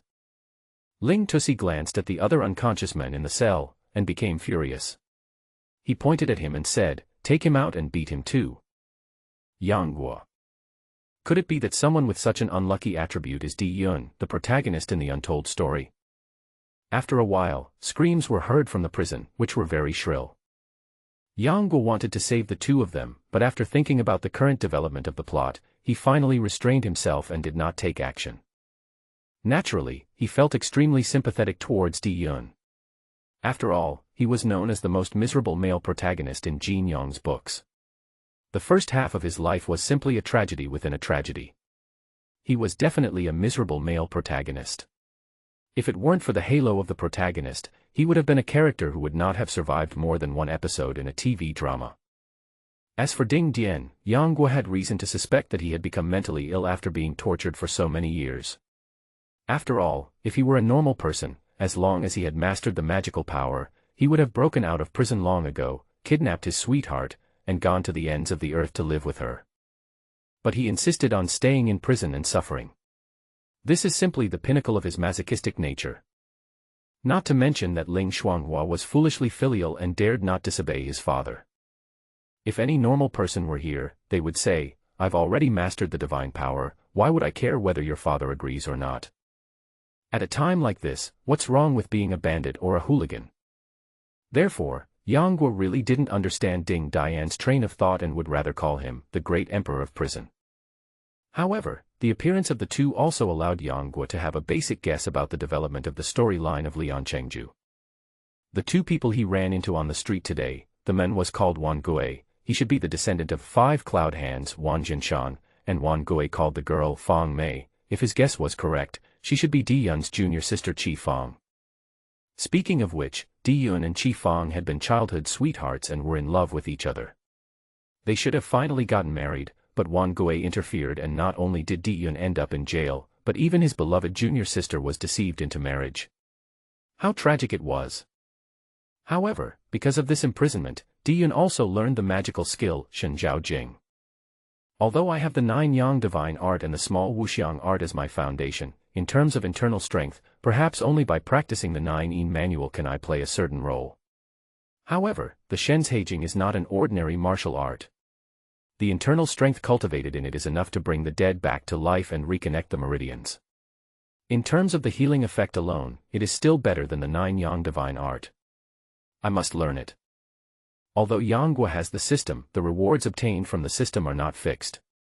If he wants to wait until he can slowly draw the Shen's Heijing, it would be better to put in more effort and try to get the real version. As for how to get Ding Dian to hand over the Shen's Heijing, it was a bit troublesome. Judging from Di Yun's current condition, he probably hasn't learned the Shen Zhao Jing yet. There's no need to rush to save him. It won't be too late to save him after he has learned the Shen Zhao Jing. By then, both Ding Dian and Di Yun will have learned the Shen Zhao Jing. If you work on both fronts, you'll have more protection, right? Yang Guo's mind raced as he came up with an idea.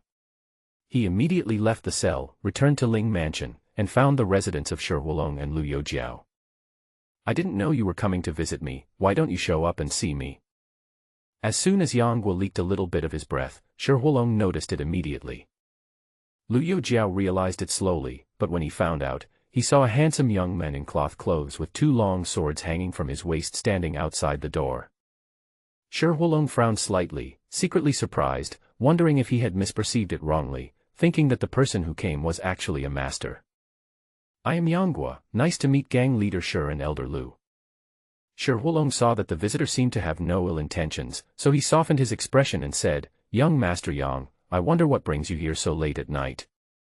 Shi and Lu kept thinking about the famous young men in the martial arts world in recent years, but in the end they found that such people did not exist.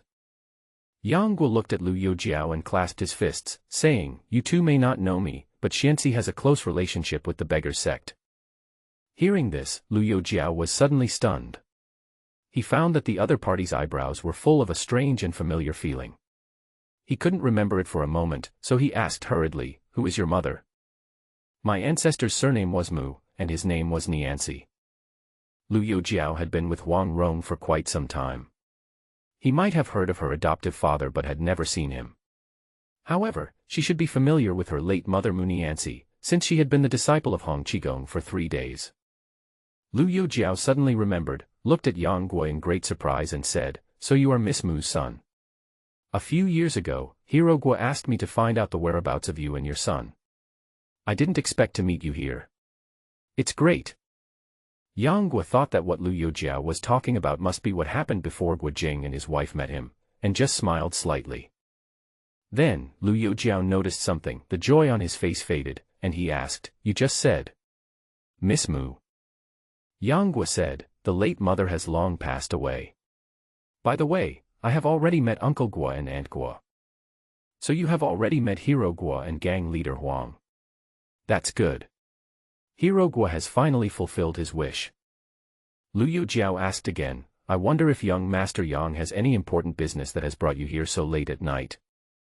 Yang Guo said solemnly, "May I ask, Chief Shi, Elder Lu, didn't Chief Huang come with you to Jingzhou City?" Shi Huolong and Lu Youjiao looked at each other. The latter walked out of the door and looked around, then closed the doors and windows and said, "Young Master Yang, what do you want to talk to the gang leader about?" Seeing the two people's alert faces, Yang Guo couldn't help but soften his tone and said, "Don't worry, I just want to ask Guo to use the connections of the beggar's sect to help me find two people. I have no ill intentions." Lu Yojiao said, "If you are just looking for someone, there is no problem. Young Master Yang, just describe the features of the person you are looking for, and we can help you get it. There is no need to alert the gang leader." Seeing that the two of them had remained silent about the whereabouts of Guo Jing and Huang Rong, Yang Guo thought that they might still be on Peach Blossom Island, so the two of them were cautious in their words to avoid revealing their whereabouts. But since Lu Yojiao agreed to help me find someone, it would be enough if he agreed to do so. He immediately told the two of them the characteristics of Zai Longnu and Gong Suanji. Although Shi Huolong had only met Yang Guo for the first time, he had always admired Guo Jing and Huang Rong's character. When he heard that Yang Guo's ancestors and Guo Jing's ancestors were old friends, his attitude immediately changed 180% and he became very enthusiastic. Yang Guo suddenly asked, "I heard that you two are worried about the food supply in Xiangyang City recently." The two of them were obviously unwilling to discuss this matter with Yang Guo too much. They all smiled and said nothing. Yang Guo continued, "I wonder how many soldiers you two brought with you to escort the food and fodder this time." Lu Yojiao said awkwardly, "Young Master Yang, I'm sorry that I can't tell you about this." Yang Guo smiled and said, "Don't worry, Elder Lu. I don't have anything else but a lot of money. Tell me how many soldiers you brought to escort the food and grass, so that I can know how much silver to allocate to you." Are you joking, young men?" Lu Yojiao and Shi Huolong both widened their eyes, not knowing what was going on and looking stunned. "How about this? I don't have any banknotes, but I have cash. If one box is worth 50,000 taels, I'll take out 1,000,000 taels. You two can leave a few trusted people here to wait for the imperial court's grain and grass, and the rest of you can escort the 20 boxes of silver back to Xiangyang first. How do you do that?" Seeing Shi Huolong and Lu Yojiao looking worthless, Yang Guo couldn't help but complain in his heart, "It's only 1,000,000 taels, is it a lot?" "Young Master Yang, this statement cannot be false." Shi Huolong swallowed his saliva and said with lingering fear. Yang Guo's tone suddenly became heroic and passionate, "How dare I deceive you two? Let's not talk about the relationship between me and Uncle Guo and Aunt Guo. Even if it's the heroic deeds of the soldiers in Xiangyang City in the past 10 years to defend the Han people against the Mongolian cavalry in the land of the Song dynasty, I, Yang Guo, can't just sit back and watch. I regret that I can't fight in the battlefield, but what's the point of these material possessions?" Although the two had not seen the real thing yet, they were also infected by the heroic spirit in his words and shouted, "Good. The thing Yang Guo has the most at the moment is money. When he left the unrequited valley some time ago, he left behind 5,000,000 taels of silver in the valley. Now there are still nearly 10,000,000 taels of silver in the system. It is just a mere 1,000,000 taels, which is nothing at all." However, what he did not know was that 1,000,000 taels of silver were enough to provide food for the soldiers in Xiangyang City for 4 or 5 years. Although the Song court's treasury had an annual income of more than 20,000,000 taels of silver, only 4 or 5,000,000 taels were used for military purposes, and only 1 or 2,000,000 taels were used to distribute food and fodder across the country. In addition, Emperor Gaozong was obsessed with money and extravagance, so almost half of the money went into his small treasury, the inner treasury. The rest, due to the 3 redundancies, was almost insufficient to cover his expenses, let alone any spare money. Yang Guo directly took out 1,000,000 taels of silver to be used exclusively for the food supply of Xiangyang City. This not only solved the current crisis of Xiangyang City, but also solved the food problem of Xiangyang for at least the next 4 years. How could Shi Huolong and Lu Yojiao not be excited? Seeing that the two of them seemed to be hesitant to speak, Yang Guo did not keep them waiting and said directly, "Tomorrow morning, send someone to the Donglai Inn to count the silver. It is better to add more people, after all, 1,000,000 taels is not a small amount." Seeing Yang Guo being so straightforward, Shi Huolong no longer had any doubts in his heart, and immediately ordered the beggar gang disciples to pass on the message, gathering the disciples in Hubei province to meet them along the road between Jingzhou City and Xiangyang City. Afterwards, the two of them assured Yang Guo that they would do their best to help him find the whereabouts of Zai Longnu and Gong Suanji. This was exactly the effect Yang Guo wanted, but before leaving, he still whispered something to the two of them. They did not refuse, and seeing this, Yang Guo left happily. After returning to the inn, Yang Guo woke up the innkeeper in the middle of the night, threw a gold ingot in front of him and said, "Collect 20 boxes of silver before dawn, and this ingot of gold will be yours." The shopkeeper was woken up in the middle of the night and was very annoyed, but when he saw the gold, his eyes lit up. He bit it and found it was real gold. The displeasure on his face turned into a smile, and he came forward respectfully and said, "I wonder how big a box you need, sir." "Boxes for silver, 1,000 taels each, one box is 50,000 taels, I need 20 of them, is that a problem?" Yang Guo glanced at him and asked. He calculated that one box could hold about 1,000 silver ingots, and one silver ingot weighed exactly 50 taels, so a full box would hold 50,000 taels. Because of the system's production, all his money was in cash and silver bills could not be automatically generated, so he could only use this most primitive method to achieve it. The shopkeeper was startled at first, then hurriedly said, no problem, I will go and prepare it for you right away. I promise to place these 20 boxes in front of you before dawn, no, within 2 hours. Very good, do it quickly. They were just some empty boxes, and the cost was not even a fraction of the gold ingots Yang Guo had given him. The shopkeeper was naturally very happy and immediately ran to get busy. By the way, prepare a carriage for me.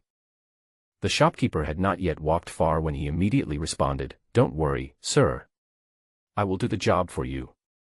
Don't worry, it will be done properly. Yang Guo chuckled, then returned to the room and waved his hand. The entire room was filled with silver ingots, leaving almost no gaps. When I watched TV before, the ancients would take out hundreds of thousands or even millions of taels of silver notes at any time, but it was not as good as this. It turns out that when converted into ingots of silver, it is actually so much. Yang Guo looked at the mountain of silver and for the first time, he had a vague concept of the word money in his mind. Not long after, he saw the shopkeeper come back and call a few servants to bring 7 or 8 wooden boxes. Please wait a moment, sir. I will go get it later. Yang Guo said, leave 2 people to carry the silver. The shopkeeper was stunned at first, but then without thinking much, he left 2 servants for Yang Guo to command. After the shopkeeper left, Yang Guo threw a silver ingot to each of them and ordered them to carry the box to the backyard. Then he asked them to come to the room to carry the silver ingots. When the 2 saw the room full of silver, they were so frightened that their legs went weak and they collapsed to the ground, at a loss as to what to do.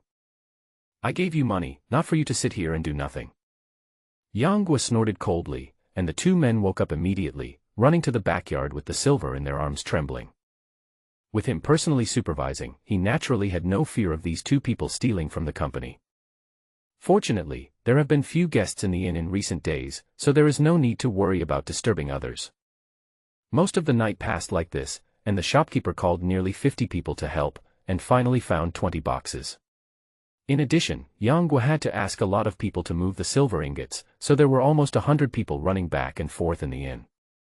In the end, the shopkeeper called out the women in the family to help, and only then did they seal all the silver ingots into the box before dawn. Although he didn't know where the money came from, it was obviously not something he should ask. He was already very satisfied to be able to earn so much, and naturally, he didn't dare to ask more questions about things he shouldn't know. Inevitably, a few people who were doing tricks were discovered by Yang Guo. After being severely beaten by the shopkeeper, everyone immediately became obedient. As day was about to dawn, a group of beggar sect disciples rushed in from outside the inn. The shopkeeper was about to chase him away when he saw Yang Guo coming towards him. He immediately lowered his head and pretended nothing had happened and continued to work. Looking at the 20 large boxes filled with silver in the backyard, even Shi Huolong and Lu Youjiao, who had seen thousands of troops fighting, felt dizzy and dumbfounded at this moment.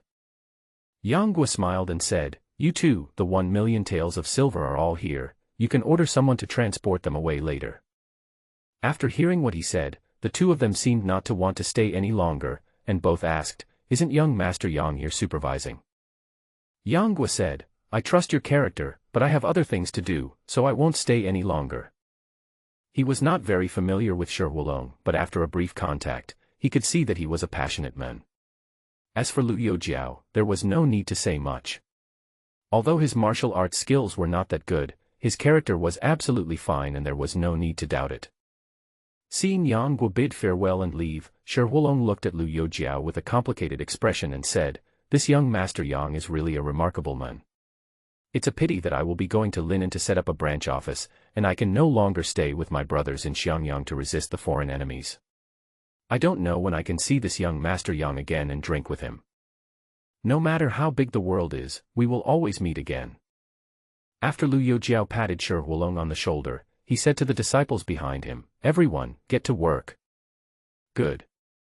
When the beggar's sect disciples saw that so much silver was being sent to Xiangyang, they were overjoyed and immediately joined in the work of moving the money, working busily.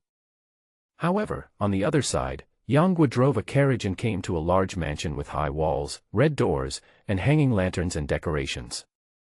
Wan Fu. Today is the auspicious day for the young master of the Wan family to get married. The house is filled with carriages and horses, and guests. It is very lively. Just when all the guests were seated, a young man drove up to the gate of Wan Mansion.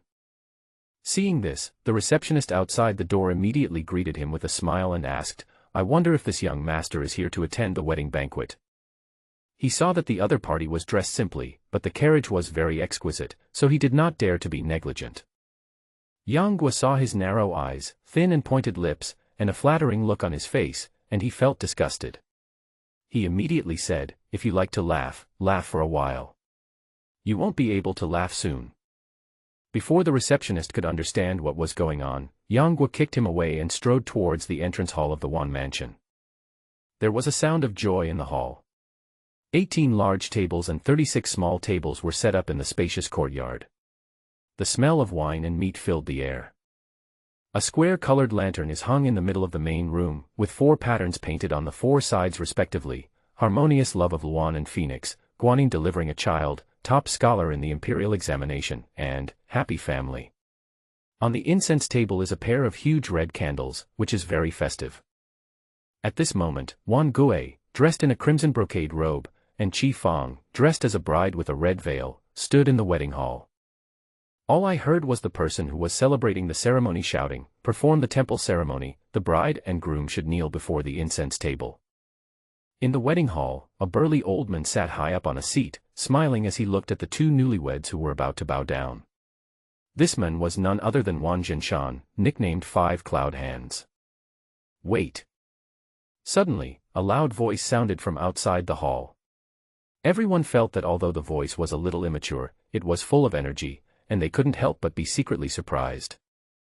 The 2 newlyweds who were about to bow stopped involuntarily because of the voice. Wan Jinshan raised his eyebrows, stood up and looked outside the hall, angrily asking, "Who dares to make trouble here?" The guests outside the house immediately dispersed to both sides, and a young man in cloth with 2 long swords hanging from his waist immediately appeared in front of Wan Jinshan. Wan Gui looked back and saw that it was Yang Guo. He immediately said with a gloomy face, "It's you. Guier, do you know him?" Wan Jinshan saw that although Yang Guo was young, the voice he just uttered was quite powerful, which was really unlike that of a young boy who had just started out, and he felt a little fearful. Wan Gui said, "Dad, it was this boy who bumped into Fang Mei yesterday." Although Qi Fang, who was wearing a red veil, had not seen the person, she guessed who the person was after hearing Wan Gui's words and said hurriedly, "No, I bumped into him by accident." Wan Gui thought that the other party saw Qi Fang yesterday, and saw her beauty, so he had evil thoughts in his heart, so he came here to make trouble. He was very indignant. However, when he saw Qi Fang favoring the other party several times, he couldn't help but wonder if the 2 of them had an affair and that was why they were so protective of each other. Otherwise, why would this guy come to make trouble on his wedding day today? When he thought of this, Wan Gui felt a green glow on his head, and anger welled up in his chest. He cursed, "Bitch, you still say you didn't deliberately protect him. Q, shut up." Seeing that the room was full of guests, and that his son was actually speaking ill of his wife who had not yet married him, even Wan Jinshan, who was thick-skinned, felt a little embarrassed at this moment. Yang Guo heard a familiar voice from under the red cloth and asked hurriedly, "Is the one wearing the veil Qi Fang, Miss Qi?" When Qi Fang suddenly heard this extremely unfamiliar voice, she nodded subconsciously, but she couldn't help but let the tears flow down her eyes because of Wan Gui's scolding. Since you are Miss Qi, please come with me. After saying that, he ignored everyone and walked forward to grab Qi Fang's wrist, trying to take her away by force. Presumptuous. Seeing this, veins popped up on Wang Jinshan's forehead and he attacked fiercely, grabbing Yang Guo's shoulder. However, Yang Guo stood there motionless. When his hand touched him, the 9 Yang true Qi in his body immediately protected his body. An extremely strong recoil force directly shocked Wang Jinshan so much that he could not stand and retreated again and again. Seeing this, Wan Gui and his fellow disciples came forward and surrounded him. Wan Gui shouted angrily, "Let her go." Yang Guo glanced at him calmly and said, "Are you Wan Gui?" Wan Gui snorted coldly and did not answer. Yang Guo couldn't help but laugh. "You stole this wife, didn't you? From that stupid boy Di Yun." Wan Gui's expression suddenly changed, his eyes flickered slightly as he said, "Fang Mei and I are in love with each other, don't talk nonsense." Wang Jinshan's eldest disciple Lu Kuan said, "So you are in the same group with that D guy?" At this time, Qi Fang couldn't help but ask, You know my senior brother." Yang Guo shrugged and said, "I know him, but he doesn't know me. But you just need to know that I'm here to help you today." At this moment, the servants of the Wan mansion had already brought the weapons and handed them to Wang Jinshan and the 8 disciples. When the guests saw that a fight was about to break out, they all stepped away and did not dare to get involved. Wan Gui held a sword in his hand, his confidence increased greatly, and he rushed over immediately, stabbing the opponent in the face with his sword. The sword came extremely fast, bringing with it a few gusts of wind that made a hissing sound in the air. However, in Yang Guo's eyes, this sword could not be described as mediocre. He estimated that the opponent's level should be on the same level as the adult De Wu and Xiao Wu. No, maybe even lower. For this attack method that only relies on moves, Yang Guo only needs to slowly stretch out 2 fingers and easily clamp the opponent's sword blade. Then he exerts a little force with the 2 fingers, and with a clang, the long sword breaks. He bent his finger and flicked the broken blade, which immediately pierced Wan Gui's shoulder. The residual force caused him to fly backwards, knocking over some tables and chairs. Wang Jinshan and the remaining 7 disciples were all shocked when they saw this. "This boy is very evil, let's attack together." Lu Kuan shouted loudly and called on his 6 fellow apprentices to attack together. 6 long swords surrounded Yang Guo and Qi Fang, stabbing from all directions, all aiming at vital points. But Yang Guo put his hand on Qi Fang's shoulder, and stood up from the ground. His movements were like a ghost. After a few leaps, he retreated to a distance of 7 feet and came out of the hall. "If you hurt such a beautiful young lady, wouldn't it be that Yang failed to protect her well?" Yang Guo sneered, then looked at Qi Fang and said, "Today, I will let you know the truth about Di Yun's murder." Qi Fang's delicate body trembled, she lifted her veil, looked at Yang Guo with a puzzled look and asked, "My senior brother was murdered. Who murdered him?" "Just watch." Yang Guo walked forward slowly, and with a wave of his hand, the gentleman's sword was pulled by the dragon capturing technique and flew into his hand, confronting Wang Jinshan and others. "Everyone, I know all of you very well. Come on, old and young. You are so arrogant." Wang Jinshan was so furious that his hair stood on end. He could no longer hold back. With a swish, he drew his sword from its sheath, the blade emitting a green glow, and stabbed it towards Yang Guo's throat. After a pause, Lu Kuan and others followed suit. Seeing Wang Jinshan's stabbing move, ruthless and steady, with no flaws, Yang Guo immediately dodged it. Then Lu Kuan, Zhou Qi, Sun Jun, Bu Yuan, Wu Kan, Feng Tan, and Shen Cheng attacked together. After seeing the opponent's ghostly body movements, they surrounded him again, as if they were afraid that he would escape. Yang Guo returned the attack with a sword in hand, performing a set of Quanjin sword techniques, which were very subtle and profound. Lu Kuan and the others had little experience in the martial arts world and had never seen any masters, so they naturally could not recognize this set of sword techniques. However, after Wang Jinshan barely blocked a few moves, he recognized that this was the Quanjin sword technique and exclaimed, "Are you a Quanjin disciple?" "Bullshit, the people I hate most in my life are Quanjin Taoist priests, you deserve a beating." Yang Guo was furious when he heard this, and his sword moves suddenly changed. He used the Jade Girl sword technique from the ancient tomb. The sword energy crisscrossed and left several blood marks on Wang Jinshan's body. Seeing this, Lu Kuan and others were terrified, but they still bravely attacked. Yang Guo faced 8 people alone, one of whom was a master of swordsmanship, but he still seemed to be at ease. The onlookers were all shocked to see this and wondered what sect or school the other party came from to have such a magical swordsmanship. Wang Jinshan was completely confused when he saw that the other party did not acknowledge his identity, but actually cursed the Quanjin Taoist priest. He felt that there was something strange about the other party. He just heard him mention Di Yun, and thought, could it be that this kid met some master outside? If this is true, then the Wan family is in trouble. After Yang Guo repelled Wang Jinshan and his disciples, he discovered that this group of people had very low internal strength. Even Wang Jinshan's internal strength was half an level inferior to Fan Yiweng's. When they attacked, they only focused on the changes in moves, completely ignoring the coordination of internal strength. They only learned swordsmanship but had no internal strength to help. What use would it be if they met a strong enemy? Although Wang Jinshan's swordsmanship is much more sophisticated than those of his disciples, it is not very powerful in practice. If he faces someone with weaker martial arts than himself, he can naturally deal with it easily. However, as long as the opponent's internal strength is slightly stronger, this sophisticated swordsmanship will be of no use at all.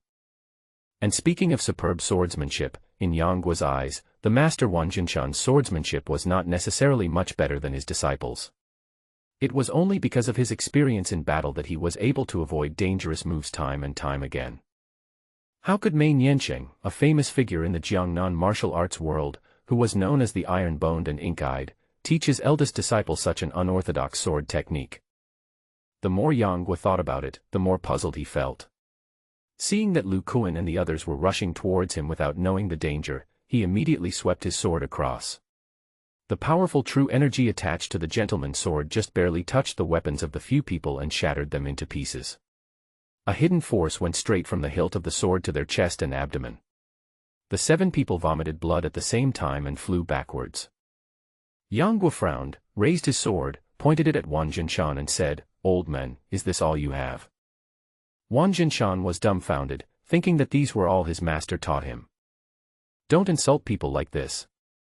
It turned out that Mei Niansheng had 3 disciples back then, the eldest disciple Wang Jinshan, the 5 cloud hands, the second disciple Yan Daping, the land dragon, and the third disciple Qi Changfa, the iron chain across the river. All of them were unworthy people. Mei Niansheng knew the character of these 3 people, so he did not teach them all his skills. Instead, he taught them a lot of fancy and impractical moves and some superficial internal skills. As a result, the 3 brothers only had a set of nondescript swordsmanship moves, but were still not considered first-class masters. Yang Guo only vaguely remembered the general plot of Lianqing Ju, and naturally was not very clear about the minor details, so he didn't know the reason behind it. However, with just their mediocre skills, the Wang Jinshan brothers were able to harm Mei Niansheng, who had mastered the Shenjiao Jing. This shows that the 3 of them do have certain skills. Wang Jinshan was unable to utter a single soft word when he saw all the guests present. Just when he was about to fight to the death, he saw a beggar suddenly jump out from the crowd, grabbed the crutches with both hands, and suddenly separated them. With a light sound of swish, a dazzling white light appeared, and a long sword appeared in his right hand, which stabbed towards Yang Guo's back. Ah! Be careful. When Qi Fang saw this, she was so frightened that her face turned pale and she screamed. However, Yang Guo did not move at all and let the other party stab him. With a ding sound, the long sword hit his back. The sword body bent, but the tip of the sword could not penetrate him. Yang Guo sneered, and the inner qi in his body rushed out, forcing the men to retreat backwards with a huge force. That day in the ancient tomb, Yang Guo was proud of his profound internal strength and the protection of the 9 Yang magic art, so he kept the golden silkworm armor in the system to collect dust. However, he did not regret it until he was seriously injured by Li Macho's whisk. So when he set foot in the world of martial arts, he put on this invulnerable armor. Wang Jinshan suddenly saw the person coming and couldn't help but feel surprised, second junior brother. The person who came was Yan Daping, who had been hiding in Wan Mansion for 3 years. Ever since Qi Changfa brought his daughter and disciples to visit Wan Mansion and disappeared, he suspected that the Lianqing sword manual had been taken away by Wang Jinshan, so he had been lurking around Wan Mansion, waiting for the opportunity. If Wang Jinshan had not been unable to deal with the powerful enemy today, he would not have wanted to reveal his identity easily. But if his senior brother was killed, he would never be able to find the Lianqing sword manual again. Big brother, long time no see. Yan Daping sneered with sarcasm in his eyes, secretly blaming him for being incompetent and provoking such a powerful enemy. Although Wang Jinshan couldn't see through his thoughts, he knew that he had bad intentions, so he just said indifferently, "It's been a long time since we last met. How come you are in such a miserable state?" Yan Daping's face darkened, and he was about to retort, but was interrupted by Yang Guo. "I'm not here to see you two reminiscing about the past. If you want to fight, stand in a line. I will pick you all off today." Ever since the matter of Xiaolongnu and Gong Xuansu was settled, Yang Guo's mood couldn't help but be in a good mood. Although he didn't have to kill these troublemakers today, he still had to make life difficult for them. Otherwise, how would he have the nerve to ask Di Yun for the divine scripture in the future? Yan Daping looked at Yang Guo with great fear, and immediately walked around him and stood together with Wang Jinshan. "Big brother, we can settle our grudges later. Now let's join forces and deal with this ignorant brat first." Wang Jinshan believed that he was no match for Yang Guo, so how could he refuse a powerful helper? So he responded, "Okay, kill this kid first." Although the two had not joined forces for more than 10 years, they were in perfect harmony when they attacked. One attacked the upper body while the other attacked the lower body. Their moves were fierce and swift, making it difficult to defend against. Yang Guo raised his eyebrows, finally becoming interested. He blocked Wang Jinshan's attack with a sword, then leaped up and kicked at Yan Daping. The latter immediately leaned forward to avoid it, and stabbed again from the side at a tricky angle. Unexpectedly, Yang Guo's figure rose more than half a foot in the air, and his toes lightly touched the tip of Yan Daping's sword. The whole person had already come behind Wang Jinshan, and the sword light flashed past. Wang Jinshan only felt a strong energy passing behind him, and was immediately frightened to death. He rolled on the ground in a panic and barely avoided the sharp sword. But wherever the sword reached, it still cut off his headband, leaving his long hair disheveled and his body covered in mud, like a dog that had lost its home. At this moment, Yan Daping attacked again, threw the half-crutch in his hand, and then stabbed with the sword in his right hand. Yang Guo swung out with his sword, and the half of the crutch was instantly split into two. The sword energy continued to move forward and went straight towards Yan Daping. The latter slightly turned sideways to avoid the sword energy, flipped his left hand, took out 3 poison needles from his sleeve, shot them out, and attacked forward with sword skills, using frequent moves. His martial arts skills were even better than Wang Jinshan's.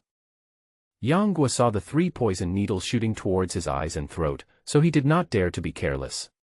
He swung the gentleman's sword in his hand in a circle in front of him. With 3 clear ding-ding-ding sounds, all the poison needles were knocked away. At the same time, the tip of Yan Daping's sword was already at his face, and there was no way to avoid it.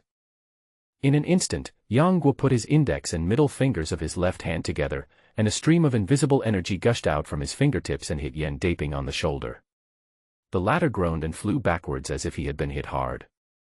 I saw a charred wound on his right shoulder that was bleeding, and his clothes looked like they were burned by fire.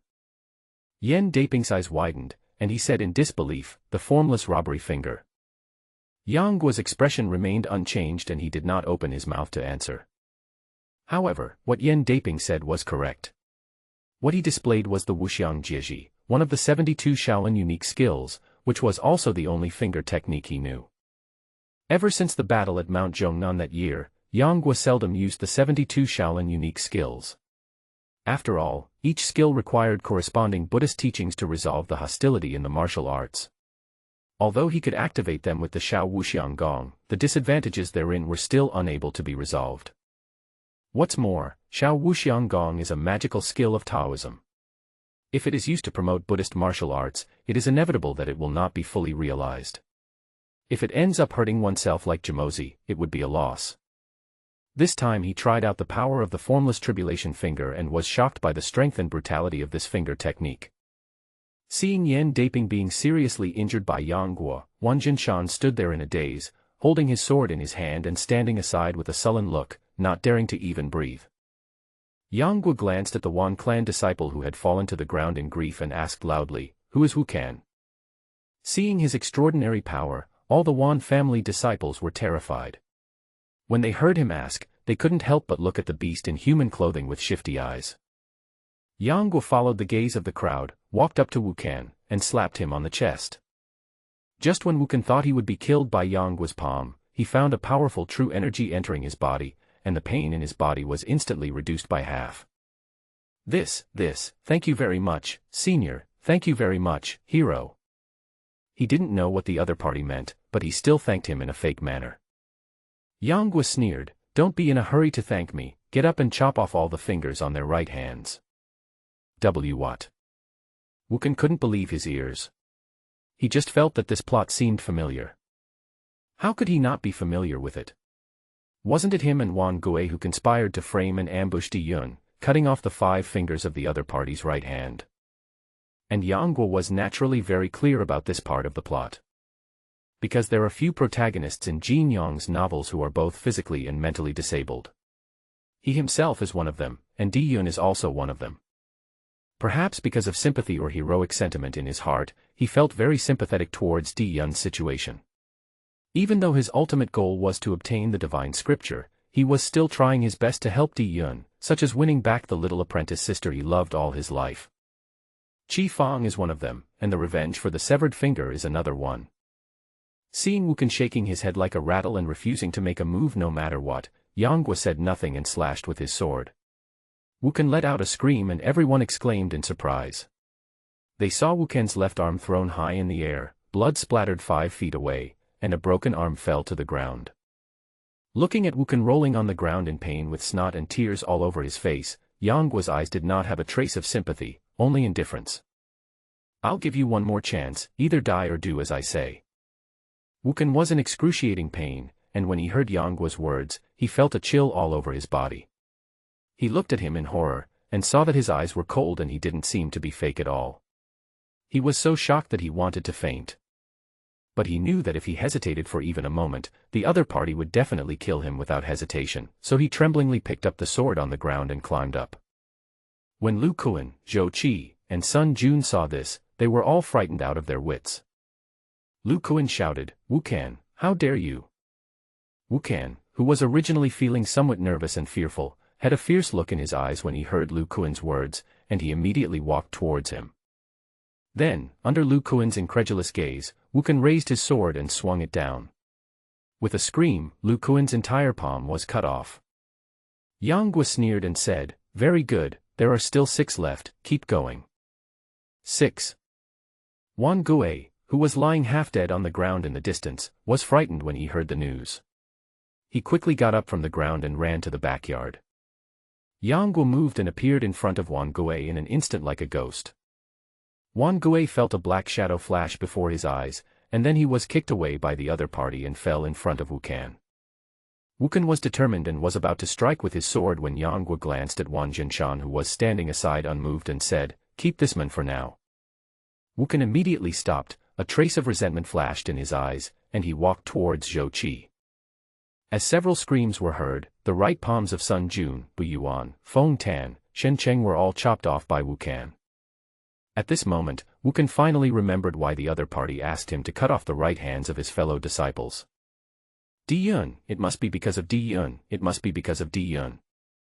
It was he who cut off the 5 fingers of Di Yun's right hand back then, and now the retribution is finally coming. Wu Can was so frightened that his entire body was shaking and he almost went insane. Yang Guo ignored him and picked up Wan Gui and threw him in front of Qi Fang. How did he frame Di Yun back then? You must ask him word for word to understand clearly. Seeing Wan Gui in such a miserable state, Qi Fang couldn't help but feel a little sorry for him. But thinking of her senior brother's innocence, she couldn't help but ask, Wan Gui, what happened to my senior brother back then? Wan Gui avoided Qi Fang's eyes and lowered his head. He didn't dare to look at Qi Fang and didn't answer. Yang Guo stepped forward and broke several fingers on Wan Gui's right hand.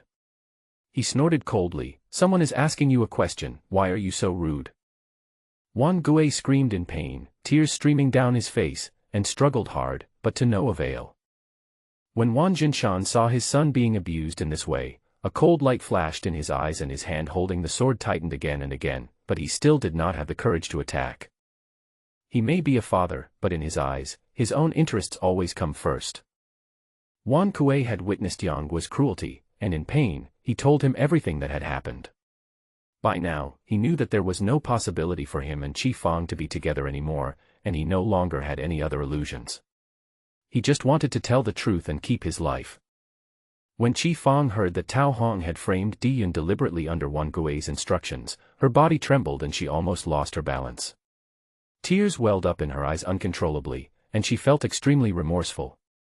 She only hated herself for not believing in her senior brother and instead being deceived by this group of villains, and even almost marrying their enemy.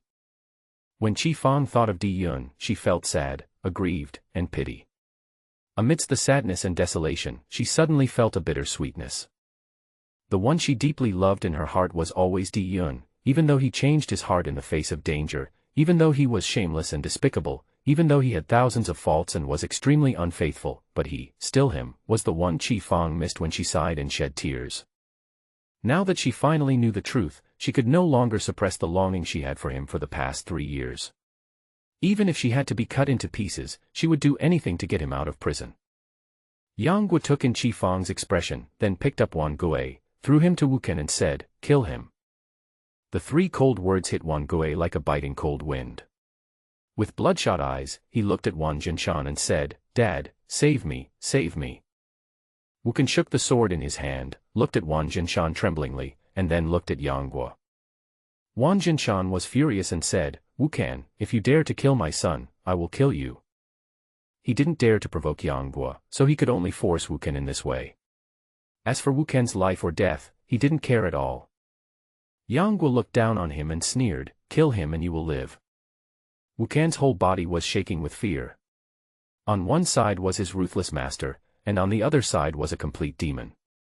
He knew that whether he killed or not, he would die. It was only a matter of time. If he killed Wan Kuei, he might be able to escape, but if he didn't kill him, he was afraid that this evil star would take his life immediately. Or, perhaps, Master also cannot escape the clutches of this devil. Wu Ken suddenly thought of something and without hesitation, he stabbed Wan Kuei in the heart with a sword. The blood splattered on his face, still warm. But Wu Ken's heart at this moment was as cold as ice, and his eyes were filled with fierce murderous intent. Wan Kuei opened his eyes wide and stared at Wu Ken's. His face was ferocious and his eyes were filled with unwillingness and despair. He opened his mouth several times but could not utter a word. Finally, after spitting out a mouthful of blood, his whole body trembled and he died. "Go. Wu Ken, I'm going to kill you." Although Wan Jinshan was cruel, he could no longer suppress his anger when he saw his son die in front of him, and he raised his sword and rushed forward to kill. Wu Ken was so frightened that he stepped back and fell to the ground. Yang Guo swung his sword and easily blocked the sword thrust by Wan Jinshan. Then he swung the sword back and forth like a flower waving in the wind. In an instant he stabbed Wan Jinshan 7 or 8 times, leaving several bloody marks without missing a single one. Wan Jinshan was knocked to the ground by his sword. He was in a miserable state and vomiting blood, looking extremely miserable. Although Yang Guo's attacks were ruthless, dangerous, and extremely swift, he was able to cleverly avoid Wan Jinshan's vital points. He did not intend to kill the other party just like that. As for Wan Kuei's death, it was simply because Yang Guo disliked him and this kid provoked him several times. As for Wu Ken, since he didn't kill Wan Jinshan, there was naturally no need to kill Wu Ken. Could it be possible that Wan Jinshan would let him go? "Why don't you leave? Do you want to stay for the feast?" Yang Guo glanced at Wu Ken and sneered. The latter realized belatedly that Wan Jinshan was no match for Yang Guo, and he immediately ran out of the Wan mansion in shock and joy, and his whereabouts were unknown.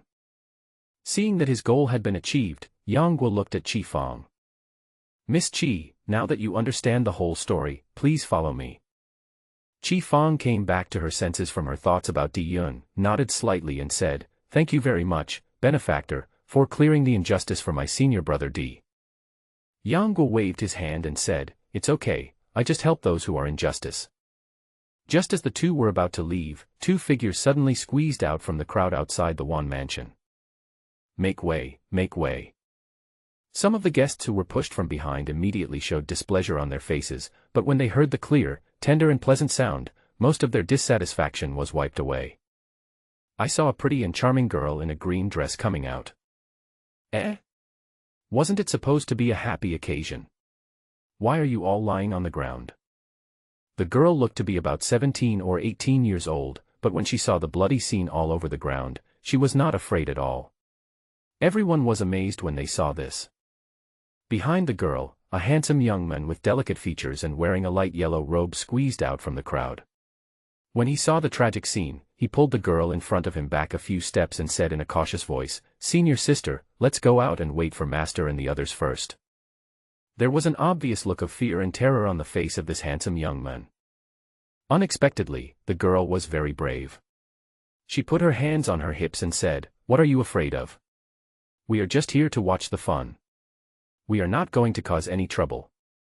Besides, my father is here." "Xiao Linzi, you are such a coward." Upon hearing this, the young man blushed and felt a little embarrassed, not knowing how to answer. When Yang Guo suddenly heard the tone of voice, he almost thought it was Guo Fu who came.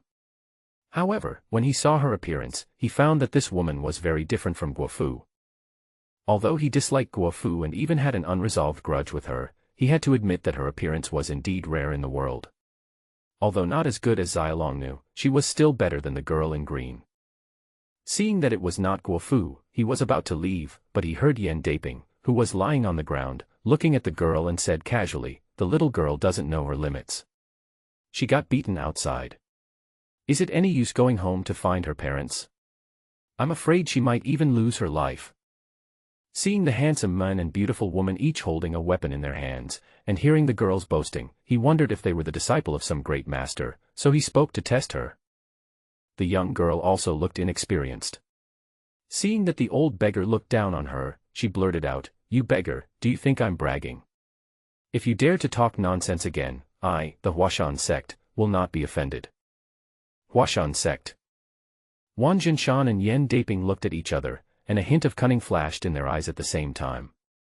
Yan Daping asked, "I wonder if the young lady is a disciple of Huashan sword sect or Qi sect?"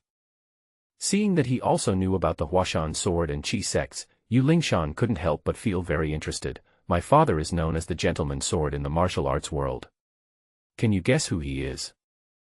Wang Jinshan was delighted when he heard this, and hurriedly said, "So you are the daughter of Master Yu of Huashan. I am so sorry for your disrespect. Lingshan, you're making trouble again." Suddenly, a loud shout was heard outside the gate of Wan Mansion. When the guests around heard the sound, their eardrums vibrated and they involuntarily stepped aside to make way. A middle-aged man dressed in a blue shirt and looking like a scholar walked out of the crowd.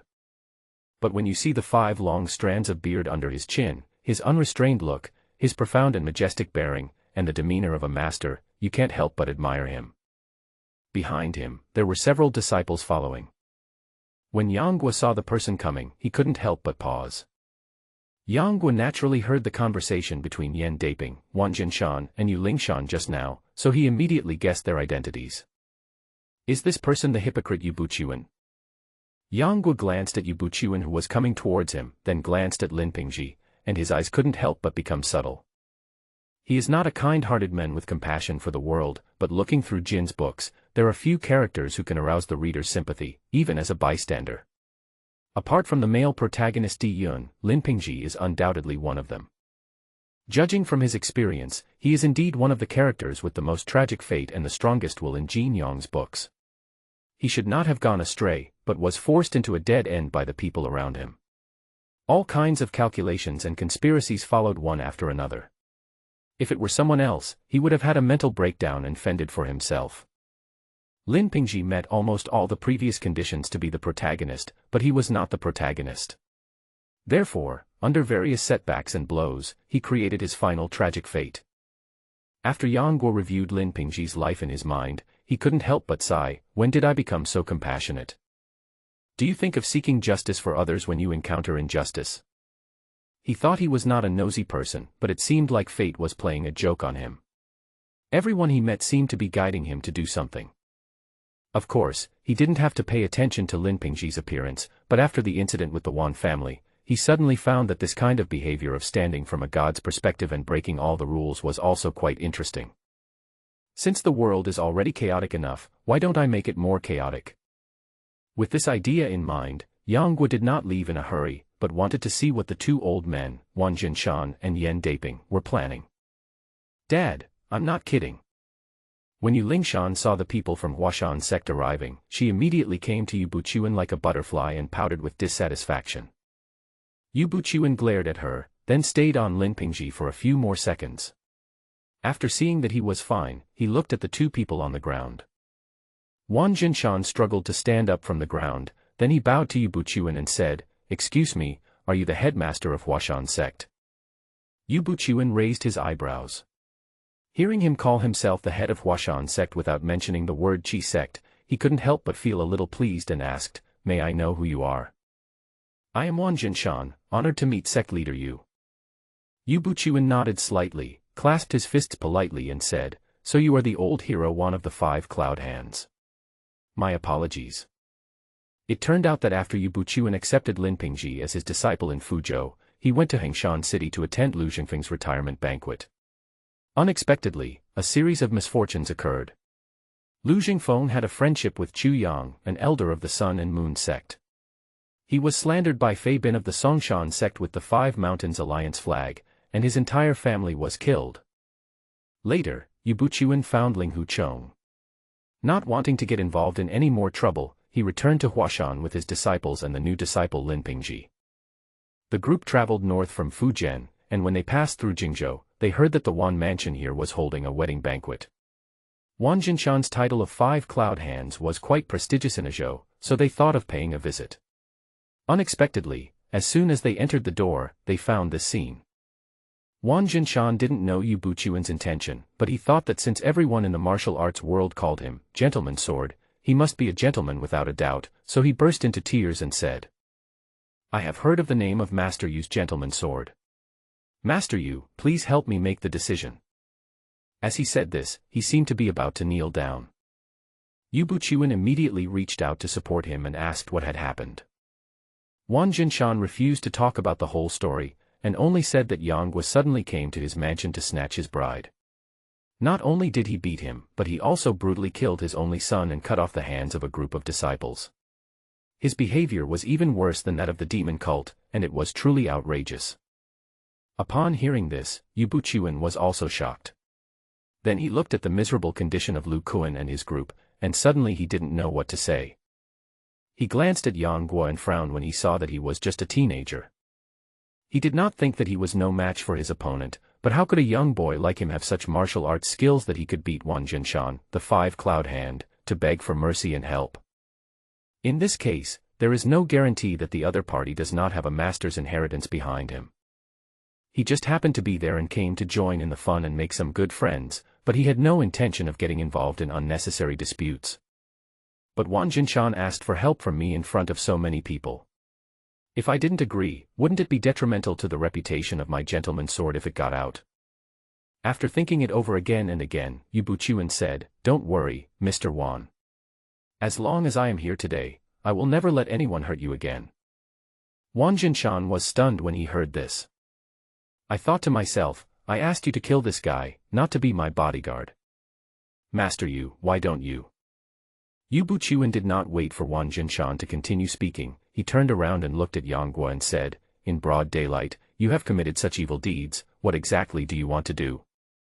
Stop talking nonsense, just go and beat him up." Wang Jinshan and Yan Daping were standing behind Yu Buchuan, looking anxious and urging him in their hearts. Facing Yu Buchuan's question, Yang Guo narrowed his eyes slightly and said in a teasing tone, "Gentleman sword, right? If Sect Master Yu doesn't like it, he can just come out and teach him. Why stand in front of everyone and shout? Are you trying to see who has the loudest voice? Asshole, how dare this kid disrespect Master? You are so arrogant, you little brat. Where did this ignorant kid come from, to be so rude to my master?"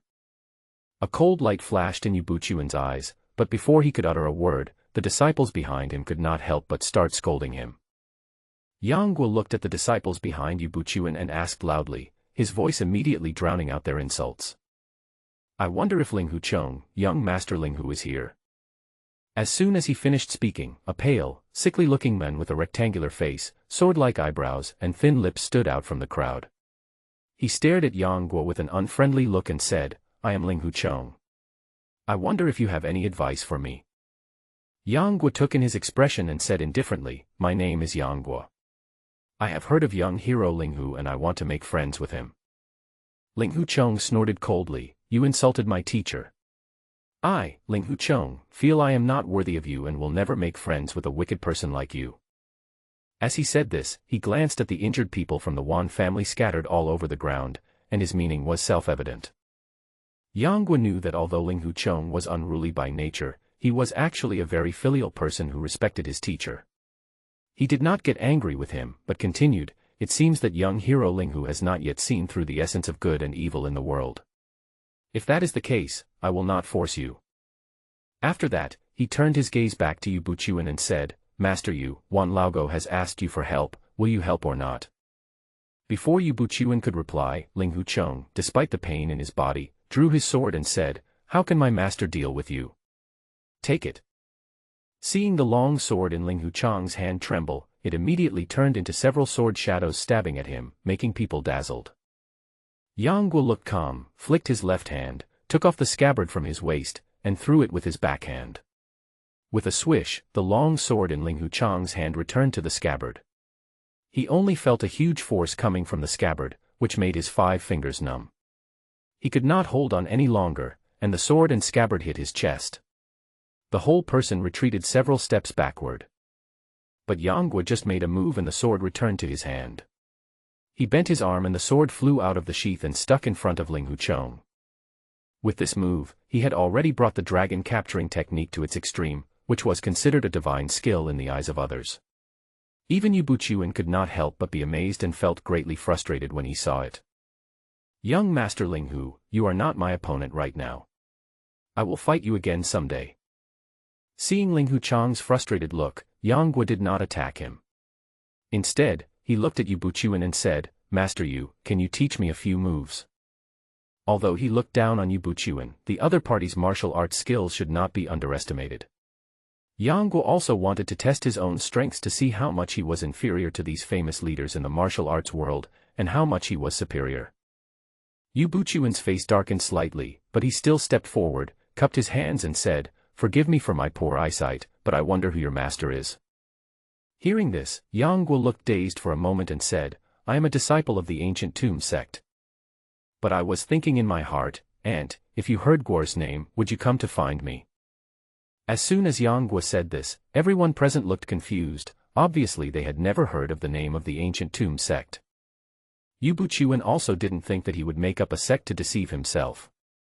After all, people in the martial arts world value respecting their teachers. Even if someone was reluctant to mention their master, they would definitely not dare to lie about their master to show off. They would just think that they were ignorant and had never heard of this ancient tomb sect. "In that case, I would like to ask you for some advice." Yu Buchuan had just seen Yang Guo show off his skills, and he had no confidence that he could defeat the opponent, so he did not dare to speak too confidently. Yang Guo was well aware of Yu Buchuan's tricks, so he took the lead in attacking with the gentleman's sword in hand. Yu Buchuan did not dare to be careless. He drew his sword and used the "pine welcoming guests" move from the Huashan sword technique to block Yang Guo's attack. He then swept his sword down and slashed horizontally. Yang Guo dodged sideways and turned his wrist, stabbing the tip of the sword from bottom to top, straight into Yu Buchuan's jaw. The sword technique changed so quickly that even a sword master like Yu Buchuan was particularly frightened. He wanted to swing his sword to block, but he was afraid that the opponent would hit his vital points or use some strange tricks.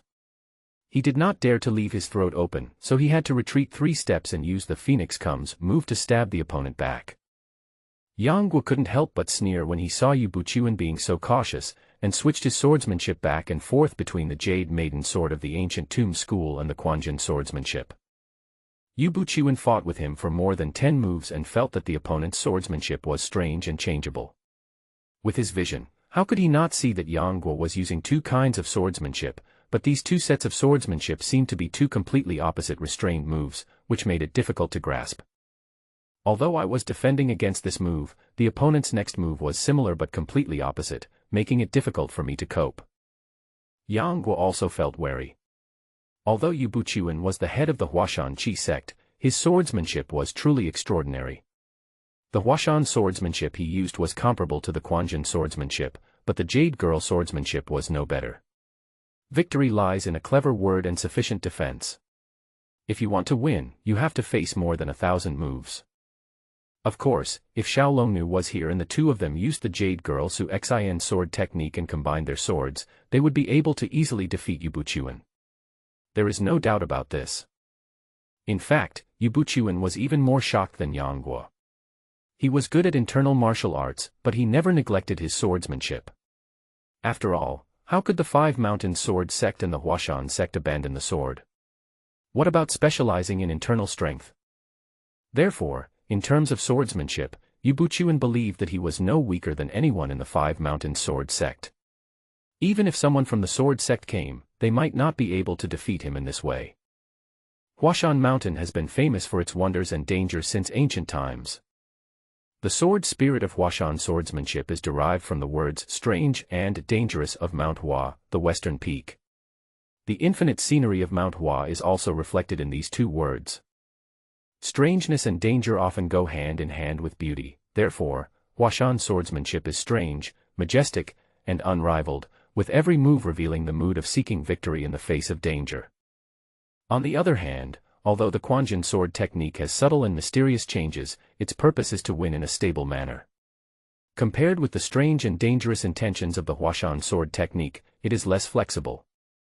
Although Yang Guo had mastered the Quanjin swordsmanship to perfection, Yu Buqian had also been immersed in the Huashan swordsmanship for decades. It was extremely difficult for him to gain the upper hand in the swordsmanship competition. What is different from Wan Jinshan and Yan Daping is that Yu Buqian is not only proficient in Huashan swordsmanship, but also has internal strength, which is his specialty. With the two complementing each other, the power of his swordsmanship is naturally greatly increased. Fortunately, the Jade Maiden sword technique features sharp sword moves, an elegant spirit, and graceful postures. Not only is its speed not slow, but its moves are even better than the Huashan sword technique by half a point, giving it a slight advantage. But the sword moves of the two men kept changing. From the initial test to now, the sword force has become more and more fierce. Several sword chi swept across and scattered, and the blue bricks and stone tiles around were cracked one after another. Huashan and the Wan family's guests all hid far away as if escaping, looking at the two people in disbelief. Among the group of people in Huashan, Yu Lingshan looked at Yang Guo, whose appearance was comparable to Lin Pingji, and couldn't help but exclaimed, "He can actually fight with Daddy in swordsmanship. How is this possible?" A disciple who was a bit older than Yu Buqian said, "I think this man must have practiced some evil martial arts.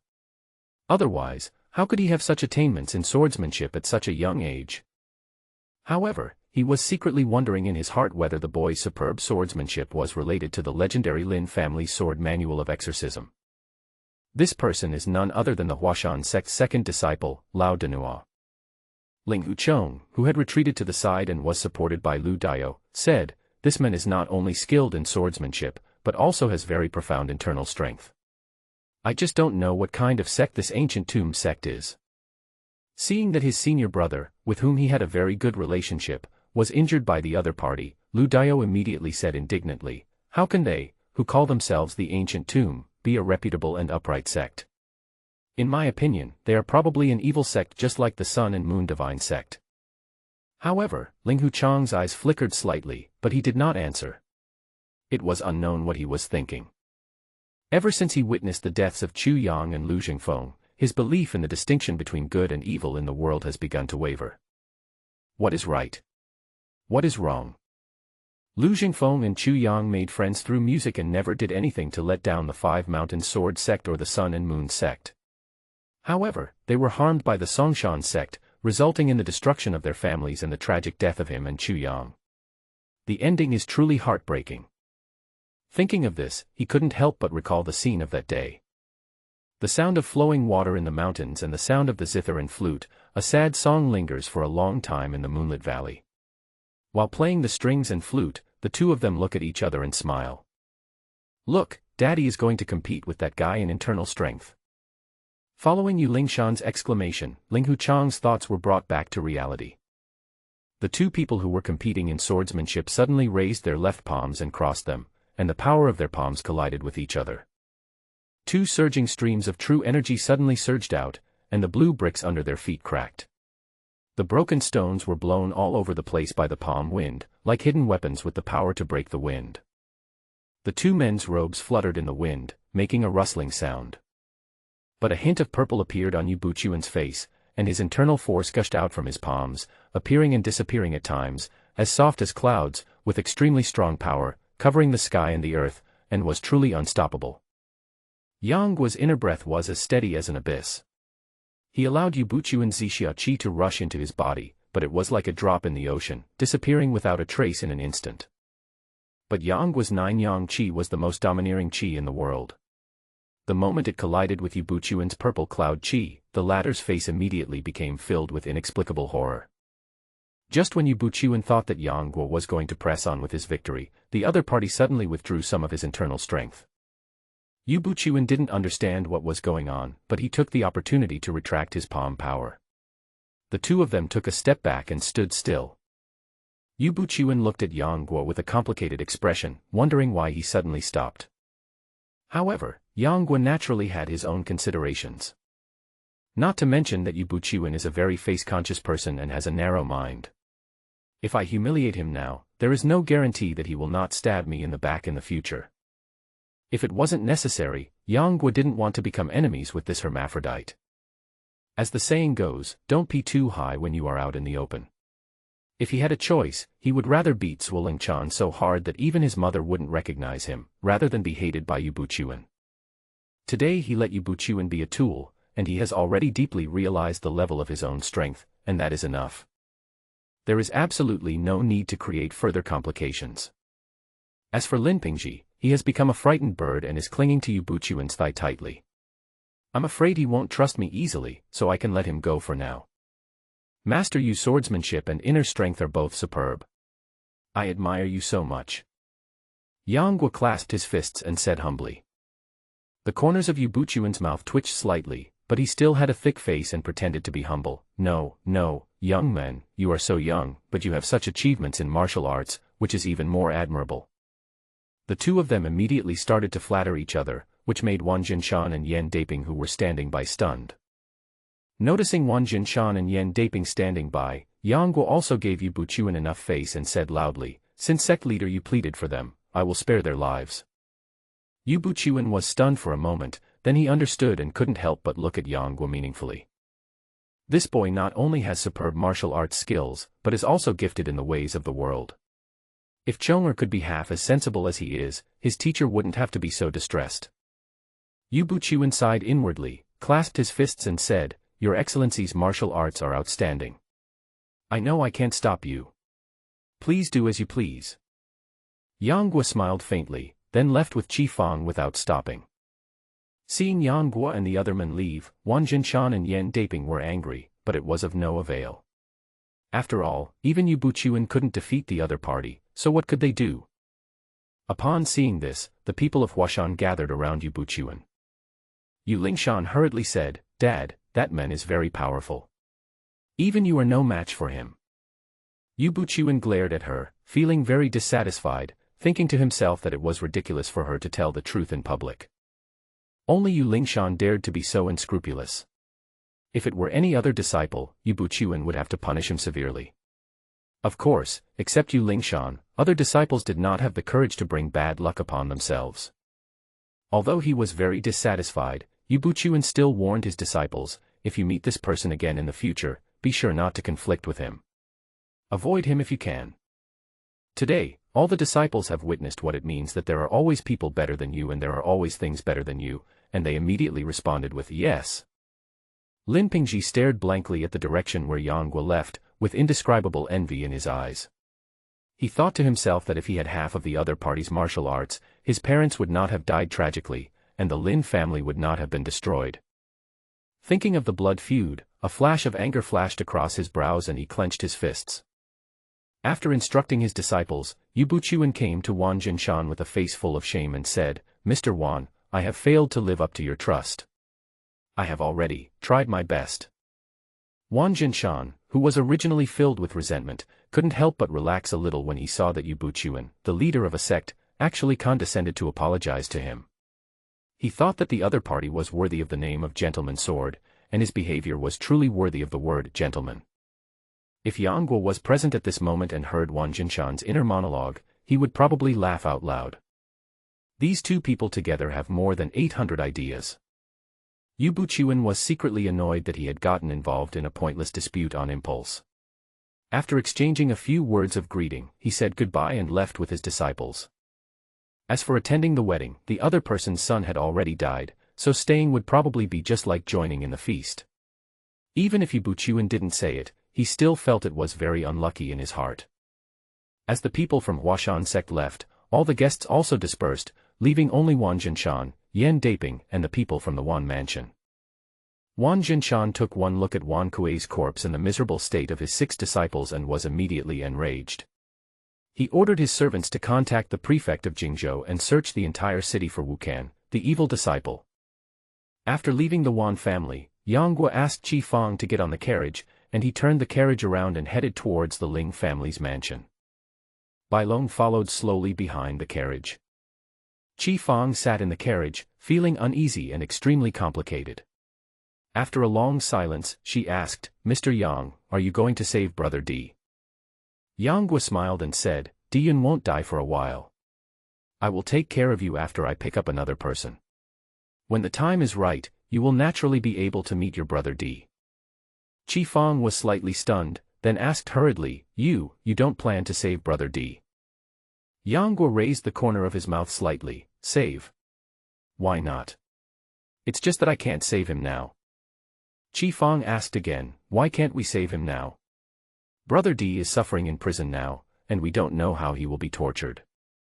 When Qi Fang thought that Di Yun was still suffering and she almost married the enemy who harmed him, she felt heartbroken and burst into tears. Yang Guo said calmly, "I have my own plan, you just need to listen to me." But as soon as Qi Fang opened her mouth, she felt that her jugu and futu acupoints had been hit hard, making her limbs unable to move. Yang Guo took advantage of the situation and tapped her mute point to avoid any mistakes. Qi Fang's IQ performance has never been very stable. If she finds a loophole and is clever enough to escape, Yang Guo will not have time to look for her again. Soon, he drove to the outside of the backyard wall of Ling Mansion. Using Qinggong, he climbed into the walled courtyard. In a few seconds, he came to a pavilion facing the prison. But next to the windowsill, I saw a peony in full bloom, blooming very beautifully. Yang Guo sensed the presence of 2 people in the room, used his secret power to break the door bolt, rushed into the room, and controlled the 2 people with lightning speed. In front of him, an elegant and beautiful woman in a light yellow shirt came into view. Her eyes were bright and charming, but there seemed to be an unresolved knot of sorrow between her brows, which made him feel pity. The other one was a maid in plain clothes. Yang Guo untied the mute point of the yellow-shirted woman and asked, "I apologize for the offense, young lady.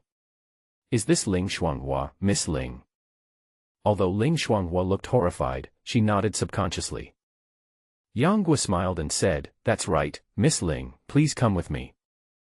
He knocked the maid unconscious with his backhand, then sealed Ling Shuanghua's acupoints again, picked her up, and returned to the carriage in a few flashes. When Ling Shuanghua was put down, although she could not move or scream, her eyes were full of struggle and her pretty face blushed with shame. Thinking of her elder brother Ding, who had never hugged her before, and how he was actually taken advantage of by an outsider today, she couldn't help but feel ashamed and angry.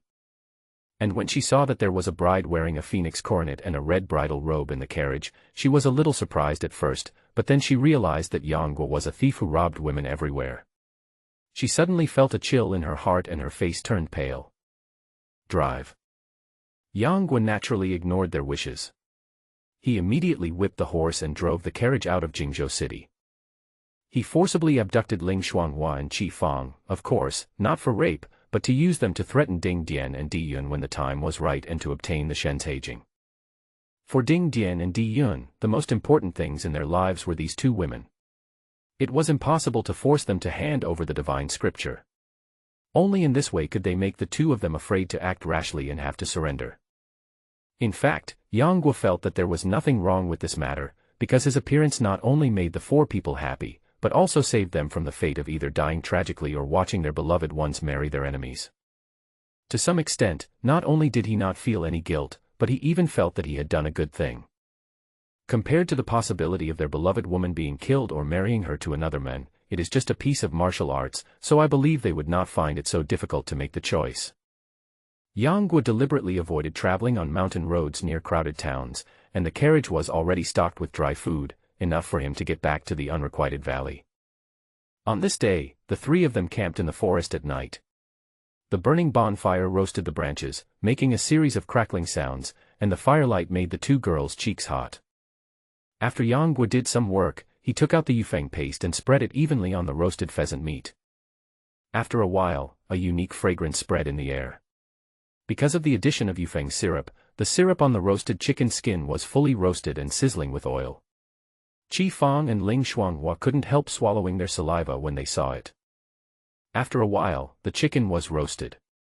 Yang Guo gave each of the two girls a chicken leg, then he picked up the whole chicken and started to eat it. Qi Fang and Ling Shuanghua were not reserved either. They smelled the perfect aroma of the chicken legs and couldn't help but start eating them. During these few days, although the two girls did not have a decent place to rest, Yang Guo did not neglect their food. Although it was just some roasted game, it was very delicious, making them feel like they had discovered a new world. After finishing the chicken legs in their hands, the two girls seemed to be still unsatisfied and wanted to chew the chicken bones into pieces and swallow them. However, the two girls' modesty also made them feel embarrassed to ask Yang Guo for more. After Yang Guo had eaten and drunk his fill, Qi Fang looked at him and asked, "Where are you taking us?" Yang Guo laughed and said, "Go to a place where no one can find you. You want to put us under house arrest?" After all, Qi Fang was a woman of the world. After observing for a few days, she found that Yang Guo treated them with courtesy and did not do anything inappropriate. Her hostility towards him faded a little. But when I think about the other party's intentions, I still feel a little worried. Yang Guo said, "It is not considered house arrest. At most, I will ask the two girls to stay in my humble abode for a year or so. When the time is right, I will set you free and return you to your respective ideal husbands."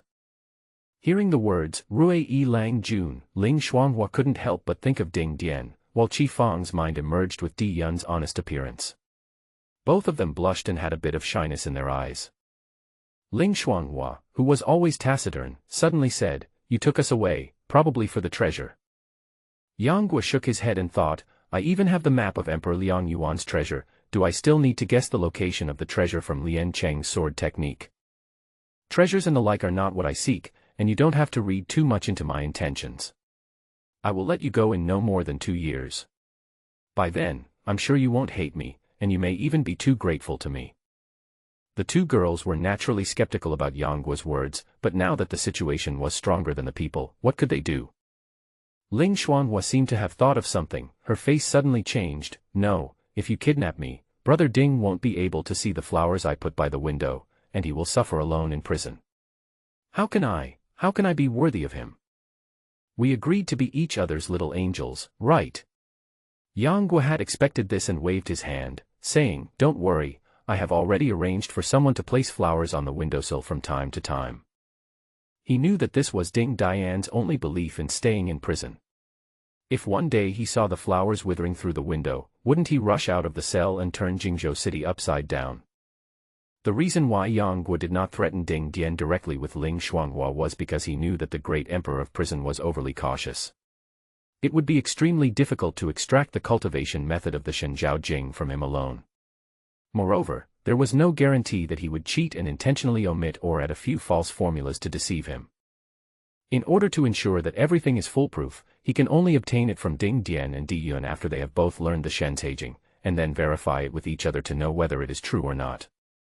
By threatening Ling Shuanghua and Qi Fang's lives, there would be no need to worry that they would not surrender. If Ding Dian discovered something unusual and released him from prison early, Di Yun would be alone in prison. Not only would he have suffered for 3 years in vain, he would probably not even be able to practice his so-called magical powers. So he asked the beggar gang disciples to do him a small favor to ensure that everything would go smoothly. As for Ling Tuac, even if his daughter was missing, he probably wouldn't dare to tell Ding Dian. When Ling Xuanhua heard that Yang Guo had already made arrangements, she couldn't help but feel a chill in her heart and looked at him with some horror. She didn't know how Ding Dian knew about the agreement between her and him, and how he even arranged this in advance. This person was really unfathomable. However, when she thought about what Yang Guo said, that he would let her go in 2 years at most and let her meet Ding Dian, her expression dimmed again. Even if you keep your word, I'm afraid I won't be able to be with Brother Ding anymore. As he spoke, his eyes turned red and tears fell. Upon seeing this, Qi Fang hurriedly took out the embroidered handkerchief she carried with her and wiped her tears. Driven by curiosity, he asked, "Sister Ling, what do you mean?" In fact, compared to Ling Xuanhua, the lady from a noble family, perhaps because she had known Yang Guo for an extra hour and had witnessed his strong side, she was more willing to believe what he said. So even though she appears to be extremely cautious, she actually sleeps deeper than anyone else every night. Ling Xuanhua glanced at Qi Fang. She had chatted with her briefly in the past few days and knew her life experience. She thought that she and Ding Dian could not help but feel a sense of sympathy. I only heard Ling Xuanhua say sadly. Ever since I learned that my father had captured Big Brother Ding, I have begged him to let me go, but my father refused. He even betrothed me to someone else and made me swear a poisonous oath that I would never see Big Brother Ding again unless he killed him. If I see Big Brother Ding again, my mother will be bullied by evil spirits every day in the underworld. Qi Fang was shocked at first, thinking that the oath was too vicious, and asked hurriedly, "Sister, have you agreed?" Ling Xuanhua burst into tears, her face full of misery and helplessness, and she choked up and said, "Do I still have a choice?" Yes. If she hadn't made a solemn oath, would Ding Dian have survived? Upon hearing this, Qi Fang couldn't help but sigh in her heart. However, Yang Guo on the side just shook his head speechlessly. Even if Ling Xuanhua did not swear this poisonous oath, Ling Tuaci would not kill Ding Dian. This young lady from an official family was too naive and simply foolishly filial to the extreme. Just as Yang Guo was wondering why Ling Xuanhua didn't destroy her own appearance, he heard her continue. Although I cannot be with Brother Ding forever, I have already vowed that I will never betray him in this life. If my father wants to force me to marry someone else, I will definitely not agree, and I am willing to destroy my appearance. As she spoke, she clenched her collar with her 10 fingers, her eyes full of determination. Upon hearing this, Qi Fang couldn't help but be moved, and her expression darkened. Compared to Ling Xuanhua, she really felt guilty towards Di Yun. Yang Guo glanced at Ling Xuanhua, thinking that he had arrived too early, but then he said disdainfully, "Is this enough? Do you really think that self-mutilation can make up for the guilt you feel towards Ding Dian? It's just self-deception." Ling Xuanhua suddenly raised her head and looked at Yang Guo, tears in her eyes and her gaze flickering slightly. "I owe him this," Ling Xuanhua whispered in a voice as soft as a mosquito. Yang Guo and Qi Fang were both martial artists, so even though the young lady's voice was very soft, it did not escape their ears. Yang Guo was very dissatisfied with her self-righteous behavior, and said coldly, "Everything you did was just to make yourself feel better. Have you ever thought about Ding Dian? Destroying your own appearance might move him temporarily, but it will also make him feel more guilty towards you and feel that he owes you more. Is this what you want? Or, in other words, you are blackmailing him with this, so that he will feel guilty and dare not do anything to your father." When Ling Xuanhua heard this, her body trembled and her expression suddenly became complicated. "Brother Yang, Sister Ling is kind-hearted.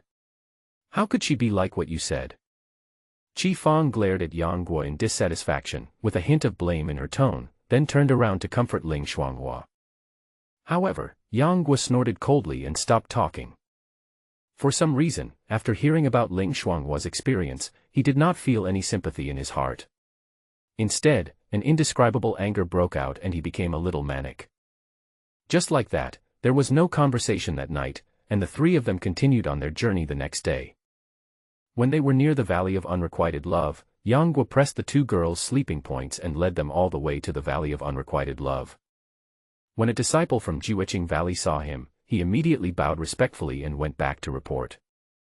Soon, Qiu Qianqi, Gongsuan Lu Yi and others came together.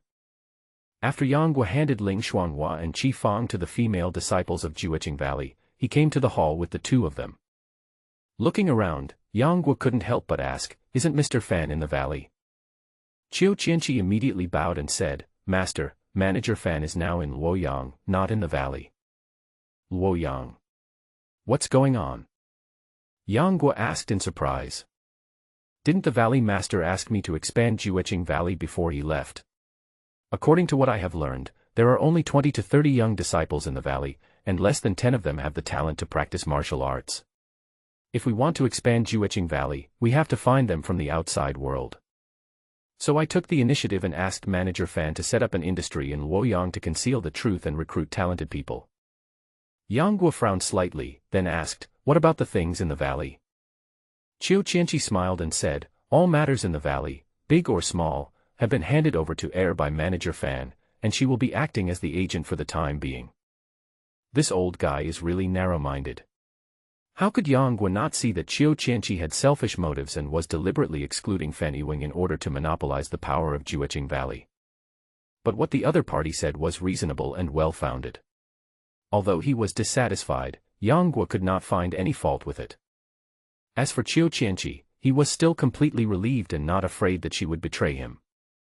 The loyalty card only requires Qiu Qianqi to remain 100% loyal to him and never betray him, but it will not force her to change her character. This approach is consistent with her character in the original novel. And judging from this incident alone, Qiu Qianqi did a really good job.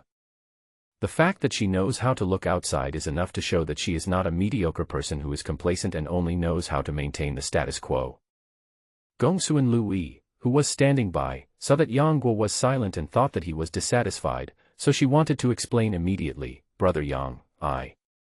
Yang Guo interrupted him with a wave of his hand, and said with a faint smile, "It's okay, Senior Qiu has considered everything, and this arrangement is indeed appropriate." Qiu Qianqi remained calm and composed, as if she had already guessed that Yang Guo would not blame her. Luoyang seems to be the headquarters of the Northern Beggar sect. Will it cause unnecessary trouble if we set up our business here? Yang Guo seemed to have thought of something and couldn't help asking. Qiu Qianqi smiled faintly, "Don't worry, Valley Master. Luoyang is the capital of successive emperors. It is magnificent in scale, but the market is not very prosperous. Although it is the headquarters of the Northern Beggars gang, in fact, their headquarters is almost outside the city and has nothing to do with the prosperity of the city. What's more, even if we set up our business outside the gate of the Beggars gang, they may not find it." "You mean the light is dark?" Yang Guo immediately understood Qiu Qianqi's intention. Today, although Luoyang is occupied by Mongolia, because it is close to the territories of the Song dynasty and the Jin dynasty, even the Mongolian officers cannot fully control this prosperous capital. Most of the people in the city are Song people, and among the merchants coming and going, there are many foreign Hu people and Rong people. Therefore, Mongolia only regarded Luoyang as a place to collect money and pay taxes, and did not interfere or control it too much. It is a rare city that was able to be preserved to the greatest extent after being trampled by the Mongolian cavalry. Because of Luoyang's prosperity, it has become a place of yearning and gathering for many refugees from the war. Qiu Qianqi set up her first industry in Luoyang, not only because it was close to Jueqing Valley, but also because she had obviously made sufficient considerations and preparations. After some discussion, Yang Guo learned that Qiu Qianqi wanted to set up an escort agency in Luoyang. This made him slightly stunned and he put forward his own opinion. "It's too troublesome to run an escort agency, and we need more martial artists to support it. If we don't have our own people, it will lead to more troubles. I think it's better to open a restaurant. It will have a huge source of funds and can be used to gather information. It should be a good choice." After Qiu Qianqi pondered for a moment, he said with some embarrassment, "In fact, I have also thought about opening a restaurant, but the management and layout of it, the effort spent, I am afraid it will be more complicated than the escort agency, and the most important thing is that we don't have anyone who knows the business." Yang Guo smiled and said, "Don't worry about that. I can't say anything else. As for the dishes, I have a whole food encyclopedia here. As for the management, just leave it to Mr. Fan. I think it's not difficult to learn. I believe that as long as the food is of a certain level of satisfaction, other aspects will not be a problem. It should be easier than finding a group of martial artists to act as escorts and sending a few trusted disciples to act as waiters." Upon hearing this, Qiu Qianqi agreed greatly. Even though she felt that Yangguo's action was a bit arbitrary, when the words came to her lips, she simply agreed. Let's put this matter aside for the time being, and Yangguo continued to talk about Ling Shuanghua and Qi Fang's arrangements. Senior Qiu, please take good care of the two people I brought back today, but don't neglect them. Just don't let them leave Jueqing Valley. Yangguo's words stunned Qiu Qianqi and Gongsu and Lui. As if he noticed that the two were looking at him in a strange way, Yangguo hurriedly explained, these two people are of great use to me. I still hope to exchange them for a magical skill in the future. Now I just want them to stay in the valley for a while. Gongsu and Lui was relatively simple-minded, and she felt relieved after hearing this. On the contrary, Qiu Qianqi's eyes flickered slightly, and it was obvious that he had a serious misunderstanding. But because of the influence of the loyalty card, she couldn't say anything wrong about Yangguo. Yangguo also felt that it would be hard for him to avoid misunderstanding when he suddenly brought back two women from the outside world. He couldn't help sweating and looked at Gongsu and Lui and said, Lui, these two are from good families, and their backgrounds are complicated. You may be able to become friends with them, but one thing is, you cannot let them leave the valley. Remember, remember. Yangguo said remember twice in a row, which also made Gongsu and Lui realize the importance of this matter. She nodded and said, Brother Yang, don't worry, I will definitely not let them leave the unfeeling valley. Naturally, she obeyed Yangguo's words. In order to prevent Gongsu and Lui from being fooled by Qi Fang one day, Yangguo told them their life stories and stated that he was trying to obtain the Shenzheijing martial arts. After hearing that the internal force of the Shenzheijing had such miraculous effects, Qiu Qianqi's eyes lit up and he exclaimed that the Valley Master was wise. If such a magical skill really existed in the world, let alone Yangguo using the two women as a threat, even if he tortured Ding Dian like Ling Tuaci and used any means to achieve his goal, it would be understandable. Although Gongsu and Lui felt a little sympathy for the two girls, when she thought about the fact that they would have suffered even greater hardships in their lives if they had not been rescued by Yangguo, she also felt that there was nothing wrong with what Yangguo did. After saying a few words to Gongsu and Lui and seeing that it was getting dark, Yangguo decided to rest in the Jueqing Valley for a night and then go out of the valley the next day to look for Xiaolongnu. Gongsu and Lui personally took Yangguo back to his villa. Seeing that the furnishings in the courtyard are still as good as new, with some new flower scenes and potted plants to decorate them, it looks bright and makes people feel a lot more relaxed and comfortable. Smelling the fragrance of flowers in the air makes people feel relaxed and happy. That's thoughtful. Yangguo looked at Gongsu and Lui with some gratitude in his eyes. Gongsu and Lui's cheeks were slightly red, and she pinched the corner of her clothes in a somewhat bewildered manner, and said timidly, I don't know much about this, but I just think that this arrangement looks better. I hope Brother Yang doesn't dislike it. Yangguo laughed and said, how could I dislike it? I like it so much. Gongsu and Lui's pretty face was slightly raised, unable to hide her joy. She just looked at Yangguo with her eyes as sweet as a pool of spring water. Yangguo could almost see his own reflection in her clear eyes. She had bright eyes, white teeth, and a bit of tempting red lips. Yangguo was dazed for a moment, and felt that all the flowers in the garden were not as beautiful as her. He couldn't help feeling a little dry in the mouth.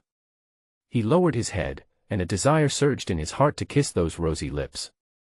But in the end, reason overcame desire. Yangguo suppressed the temptation in his heart and turned to look away. Although Gongsu and Lui secretly had feelings for Yangguo, she was still a young girl who had just begun to fall in love and did not understand the relationship between men and women. Therefore, she did not notice Yangguo's abnormality. She only saw his Adam's apple twitching and his face suddenly flushed. She immediately said with concern, Brother Yang, what's wrong with you? Yangguo's mouth twitched, and he said awkwardly, no, it's okay. But your face is so red, are you feeling unwell? Gongsu and Lui immediately came forward nervously and subconsciously touched his forehead with the back of her hand. Unexpectedly, Yangguo's expression became even more unnatural, and he took several steps back and said, I'm fine, Lui, you should go back and rest first. But Brother Yang, I just had a problem with my training. It's nothing serious. I just need to practice and regulate my breathing for a while and it will be fine. Yangguo hurriedly practiced the internal energy techniques in the Jade Girl Heart Sutra, and after a while, the blush on his face gradually faded away and returned to normal. Seeing that his complexion was gradually improving, Gongsu and Louis asked him a few more questions with concern before leaving reluctantly. After all, Yang is leaving tomorrow, so she naturally wants to spend more time with him. After Gongsu and Louis left, Yang couldn't help but breathe a sigh of relief, secretly annoyed at himself for being like a novice and almost losing his mind. But, he really seems to have no experience. It was difficult for Yang to say against his will that he didn't like Gongsu and Louis, but now the image of Xiaolongnu occupied most of his mind. At least before he found her, Yang didn't want to do anything that would make him regret. After returning to the room, Yang did not practice internal energy all night. Instead, after practicing the Jade Girl Heart Sutra several times, he fell on the bed and fell asleep. The next morning, after eating the vegetarian porridge brought by Gongsu and Louis personally, Yang started writing recipes in the study. In less than an hour, he had written down in detail the cooking methods of thousands of dishes. For the sake of balance, he categorized and listed the dishes of the 8 major cuisines. Although this was less than 1/10 of what he had learned, it was enough to run a restaurant. Gongsu and Louis, who was standing by, ground ink for him, and then summarized and organized all the dishes he had learned in an orderly manner. After finishing all these, Yang Guo and Gongsu and Louis came to Ling Shuanghua and Qi Fang's courtyard, intending to see them before leaving.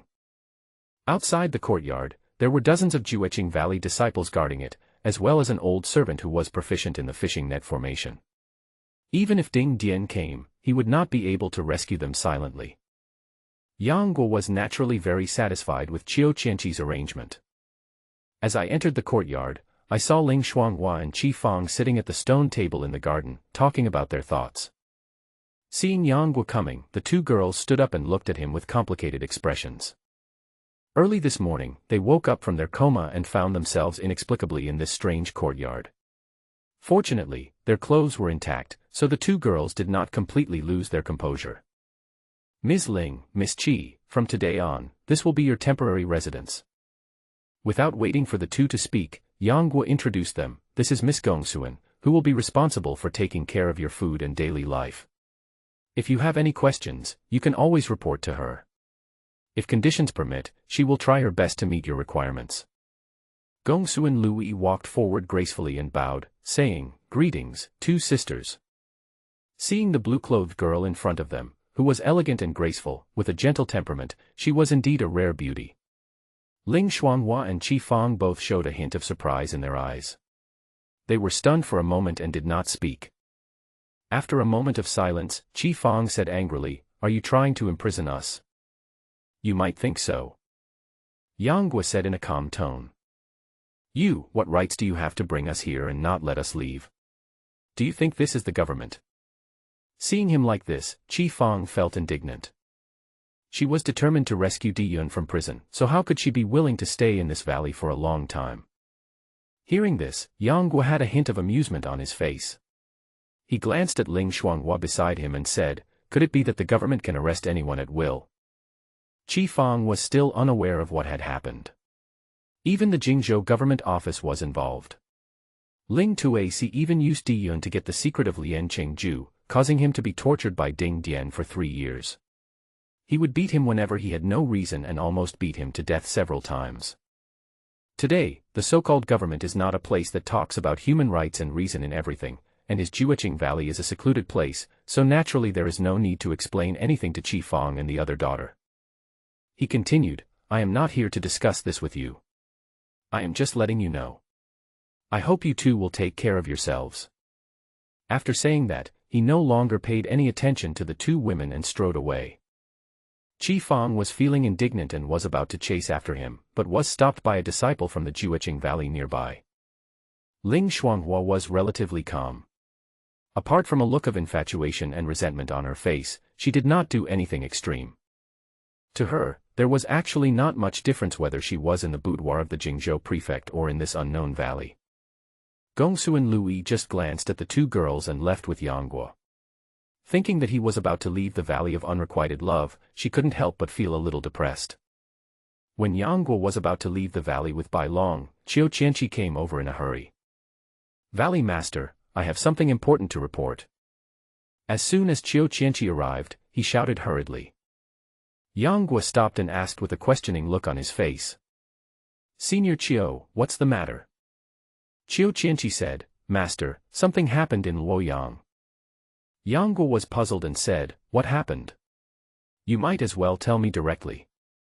Chiu Qianqi said with a little annoyance, Fanny Wang, that old man, was incompetent and caused the 1,000,000 taels of silver we brought to be robbed. Yang Guo's expression changed slightly, and he asked in a deep voice, How could this be? Seeing that Yang Guo was a little angry, Chiu Qianqi hurriedly said, Valley Master, calm down. Although our silver was stolen, the perpetrators have been found.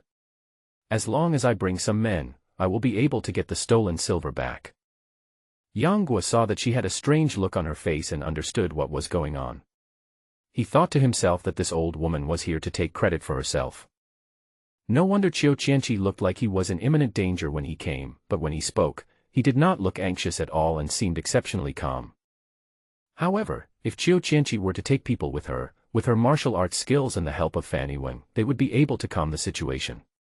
But looking at the expression of this old woman, it seems that she is not going there to take back the silver, but to take advantage of the opportunity to seize power. Luoyang is the headquarters of the Northern Beggars Gang. With Chiu Qianqi's rude temper, there is no guarantee that he will not cause any trouble if he goes there. If he accidentally attracts the attention of the Beggars Gang disciples and causes the unrequited valley to become known to the world, it would be a loss. Thinking of this, Yang Guo glanced at Chiu Qianqi, frowned and said, Since I am in the valley, I will go there myself. Okay, Huh. Chiu Qianqi smiled at first, then realized that she had heard wrong, and her expression froze. Why? Do you have any objection? Yang Guo glanced at her with a hint of scrutiny, and Chiu Qianqi quickly lowered her head, saying that she didn't dare. You must be in charge of Jueqing Valley and keep an eye on the 2 women in the south courtyard. If you let them escape from the valley, I will hold you accountable. He found that after Chiu Qianqi regained power, she seemed a little arrogant. First, she took the initiative to transfer Fanny Wang out of the valley. Now, in order to suppress him, she was playing tricks in front of him and trying to fight for power.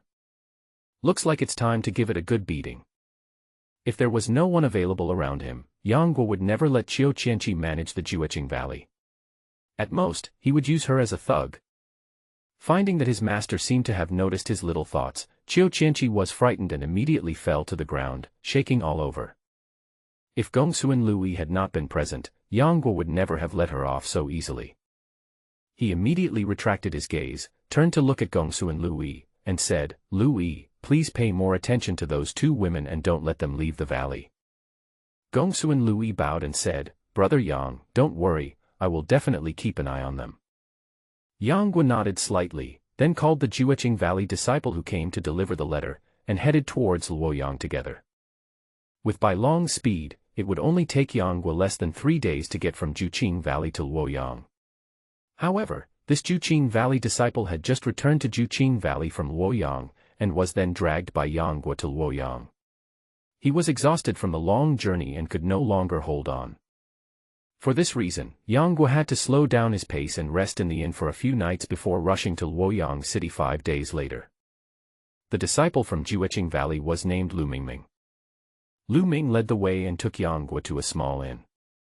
As soon as the 2 entered the inn, they saw Fanny Wang walking out in a hurry, and the 3 of them almost bumped into him. Mr. Fan, where are you going?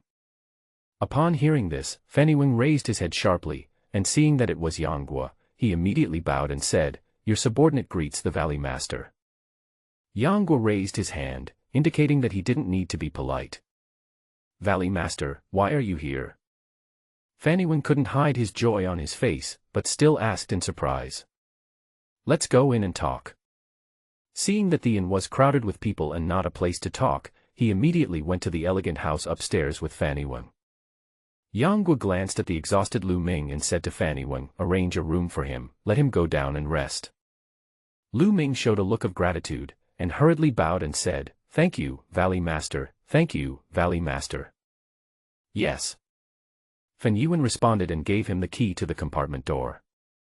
After Lu Ming left, Fanny Wang bowed his head with a look of shame and said, I have failed to do my job well, please punish me, Valley Master. Yang Guo glanced at him calmly, tapped the table with his fingertips, and said calmly, "Tell me the whole story." "I only heard Fanny Weng say, this is what happened." It turned out that half a month ago, Fanny Weng was ordered to come to Luoyang to develop the influence of Jiuqing Valley outside. After several days of investigation, he took a fancy to a theater in the central area of Luoyang City. The head of Huasi was a genuine businessman, but because Luoyang was a mixed crowd and he did not understand martial arts or the rules of the underworld, he offended people. So he thought about selling this tile shop and returning to his hometown to enjoy a comfortable and happy life. Fanny Weng was attracted by the location of this shop, so he negotiated the price with the owner and bought the shop.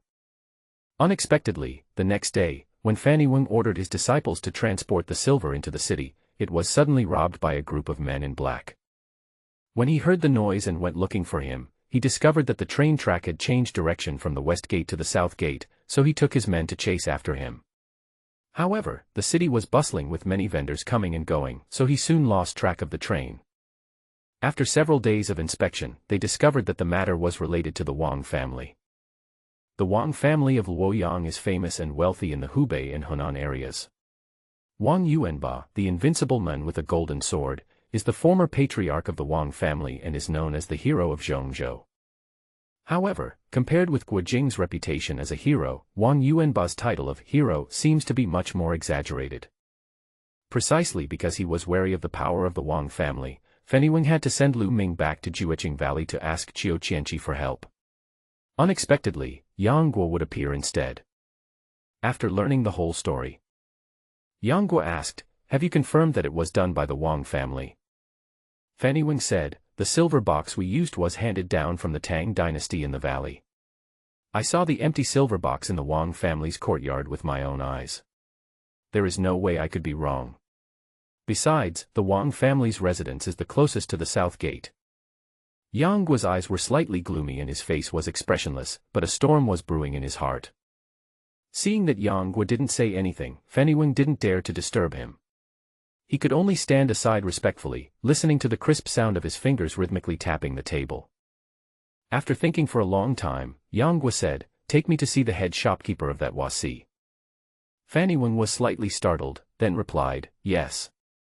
The two left the inn and came to the moon-watching tower in the city. It was the tile shop that Fanny Weng had taken a fancy to, and the owner's surname was Gao.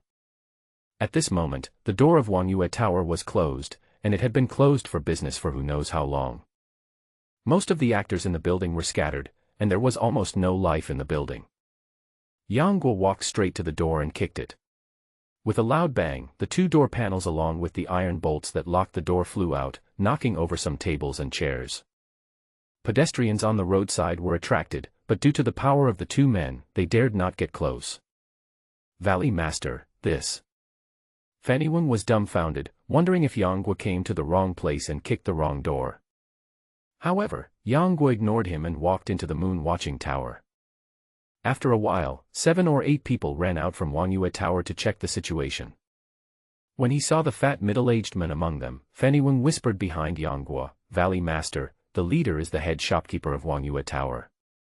Yang Guo looked in the direction of the voice and saw the man had a fat head and big ears, dressed in a brocade robe, with a belly full of gourmet food, and a square hat on his head. It was unclear whether he was afraid of being seen with his hat drooped or he wanted to look more impressive. His face was greasy and his eyes were narrow and long, giving people a very shrewd feeling. "You. Fan, Mr. Fan, it turns out to be you." Gao Tsang suddenly saw someone breaking in. He was about to start cursing when he noticed Fanny Weng behind Yang Guo.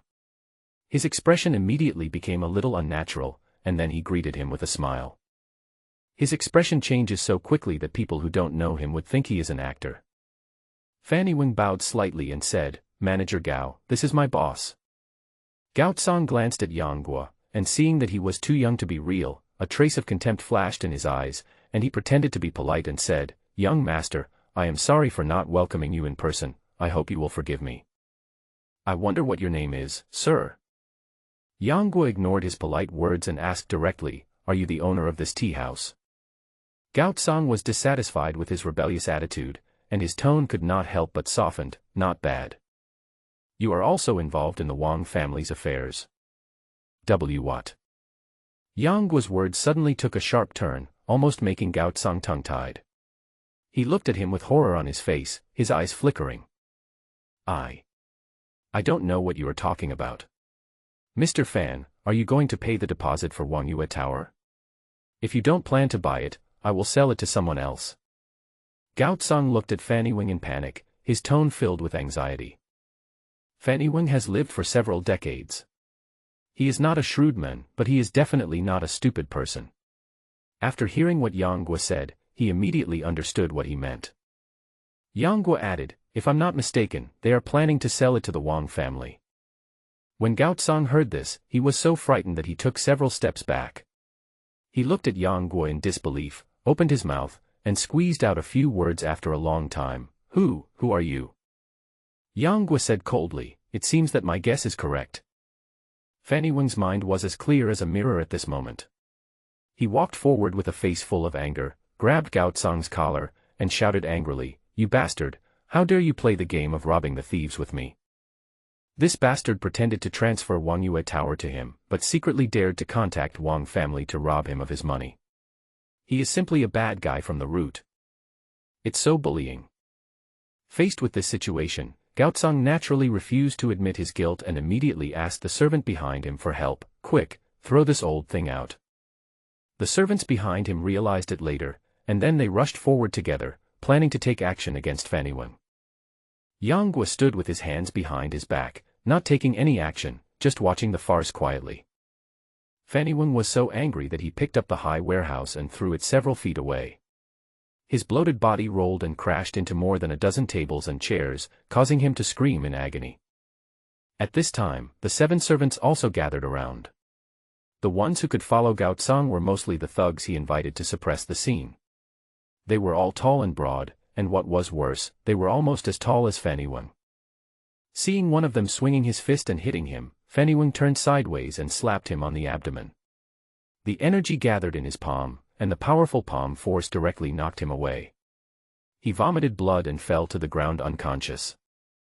When the other 6 people saw this, they were frightened, but they still came together to attack. Fanny Wing's eyes swept over several people one by one, and then his palms flew up and swung several times. Several screams were heard, and Gao Tsang's servants were knocked to the ground one after another, some fainted, and some rolled on the ground screaming. Fanny Wing flashed and came to Gao Tsang, who had fallen and had a bloody head. He picked him up and threw him in front of Yang Guo, saying with a face full of shame, I am not good at my job and I don't know how to judge people. Please punish me, young master. When Yang Guo came, he had instructed that in front of outsiders, they should just call him young master. Yang Guo glanced at Fanny Wing indifferently. He was of course dissatisfied with him, but considering that he lived in a poor and remote place and was ignorant of the world and human nature, he did not bother with him for the time being. Looking at Gao Tsang who was screaming miserably, Yang Guo's eyes were filled with indifference, and his expression remained unchanged as he said, I will give you a chance to confess, otherwise I will make you regret coming to this world. I believe you know better than me what Luoyang is. Gao Tsang couldn't help but tremble all over. Facing the other parties in different eyes, he felt his hair stand on end and almost peed himself out of fright. Without hesitation, he told everything he knew. It is true that he sold the store and it is also true that he offended someone, but what is interesting is that the person he offended was Wang Yuanba's eldest grandson Wang Jiejun.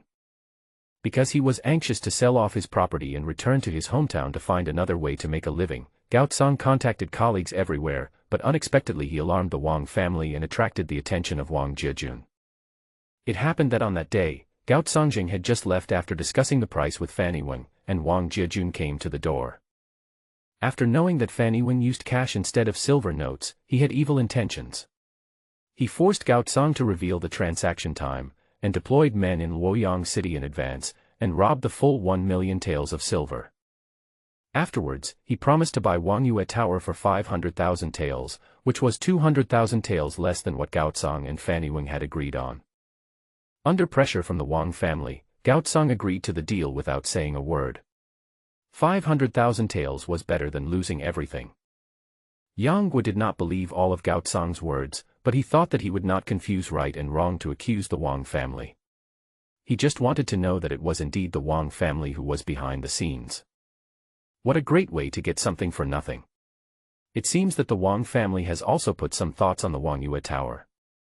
Although the moon-watching tower is in a prime location, according to Fanny Wang, it is far inferior to the brothels in the central area. How could the eldest grandson of the Wang family come to the moon-watching tower to have fun? I'm afraid he must have had some plans in mind. At this time, Fanny Wang's arrival made Wang Jijun think that he could make a profit, so he took advantage of his powerful family background and slaughtered Fanny Wang like a fat sheep. After thinking this through, Yang Guo's face suddenly turned gloomy, with a hint of coldness in his eyes. Take him and go to Wang's house. Yang Guo turned around and walked towards the gate. Fanny Wang immediately picked up Gao Tsang and followed closely behind him. Upon seeing this, the people who were watching the excitement outside the moon-watching tower all stepped back and unconsciously made way for it.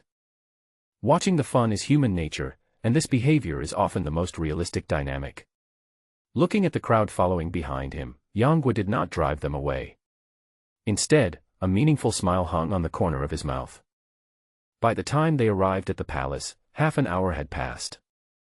When they arrived at Wang's house, they saw a tall house with a vermilion-painted door and 2 large copper rings on the door, which were polished to a crystal shine. 8 strong men were guarding the house with their hands hanging outside the door, looking very imposing. Suddenly, they saw a group of people rushing over. The 8 strong men were a little surprised. They saw a young man walking in front, followed by a dwarf with a beard hanging down to his heels and dragging a fat pig in his hand. Seeing 3 people walking towards the palace gate, one of them immediately stepped forward and blocked their way. Who is coming? Yang Guo did not say anything, but Fanny Wang behind him shouted, "Let Wang Jijun get out." "Hey, who are you, dwarf? How dare you come to my palace and act wildly?"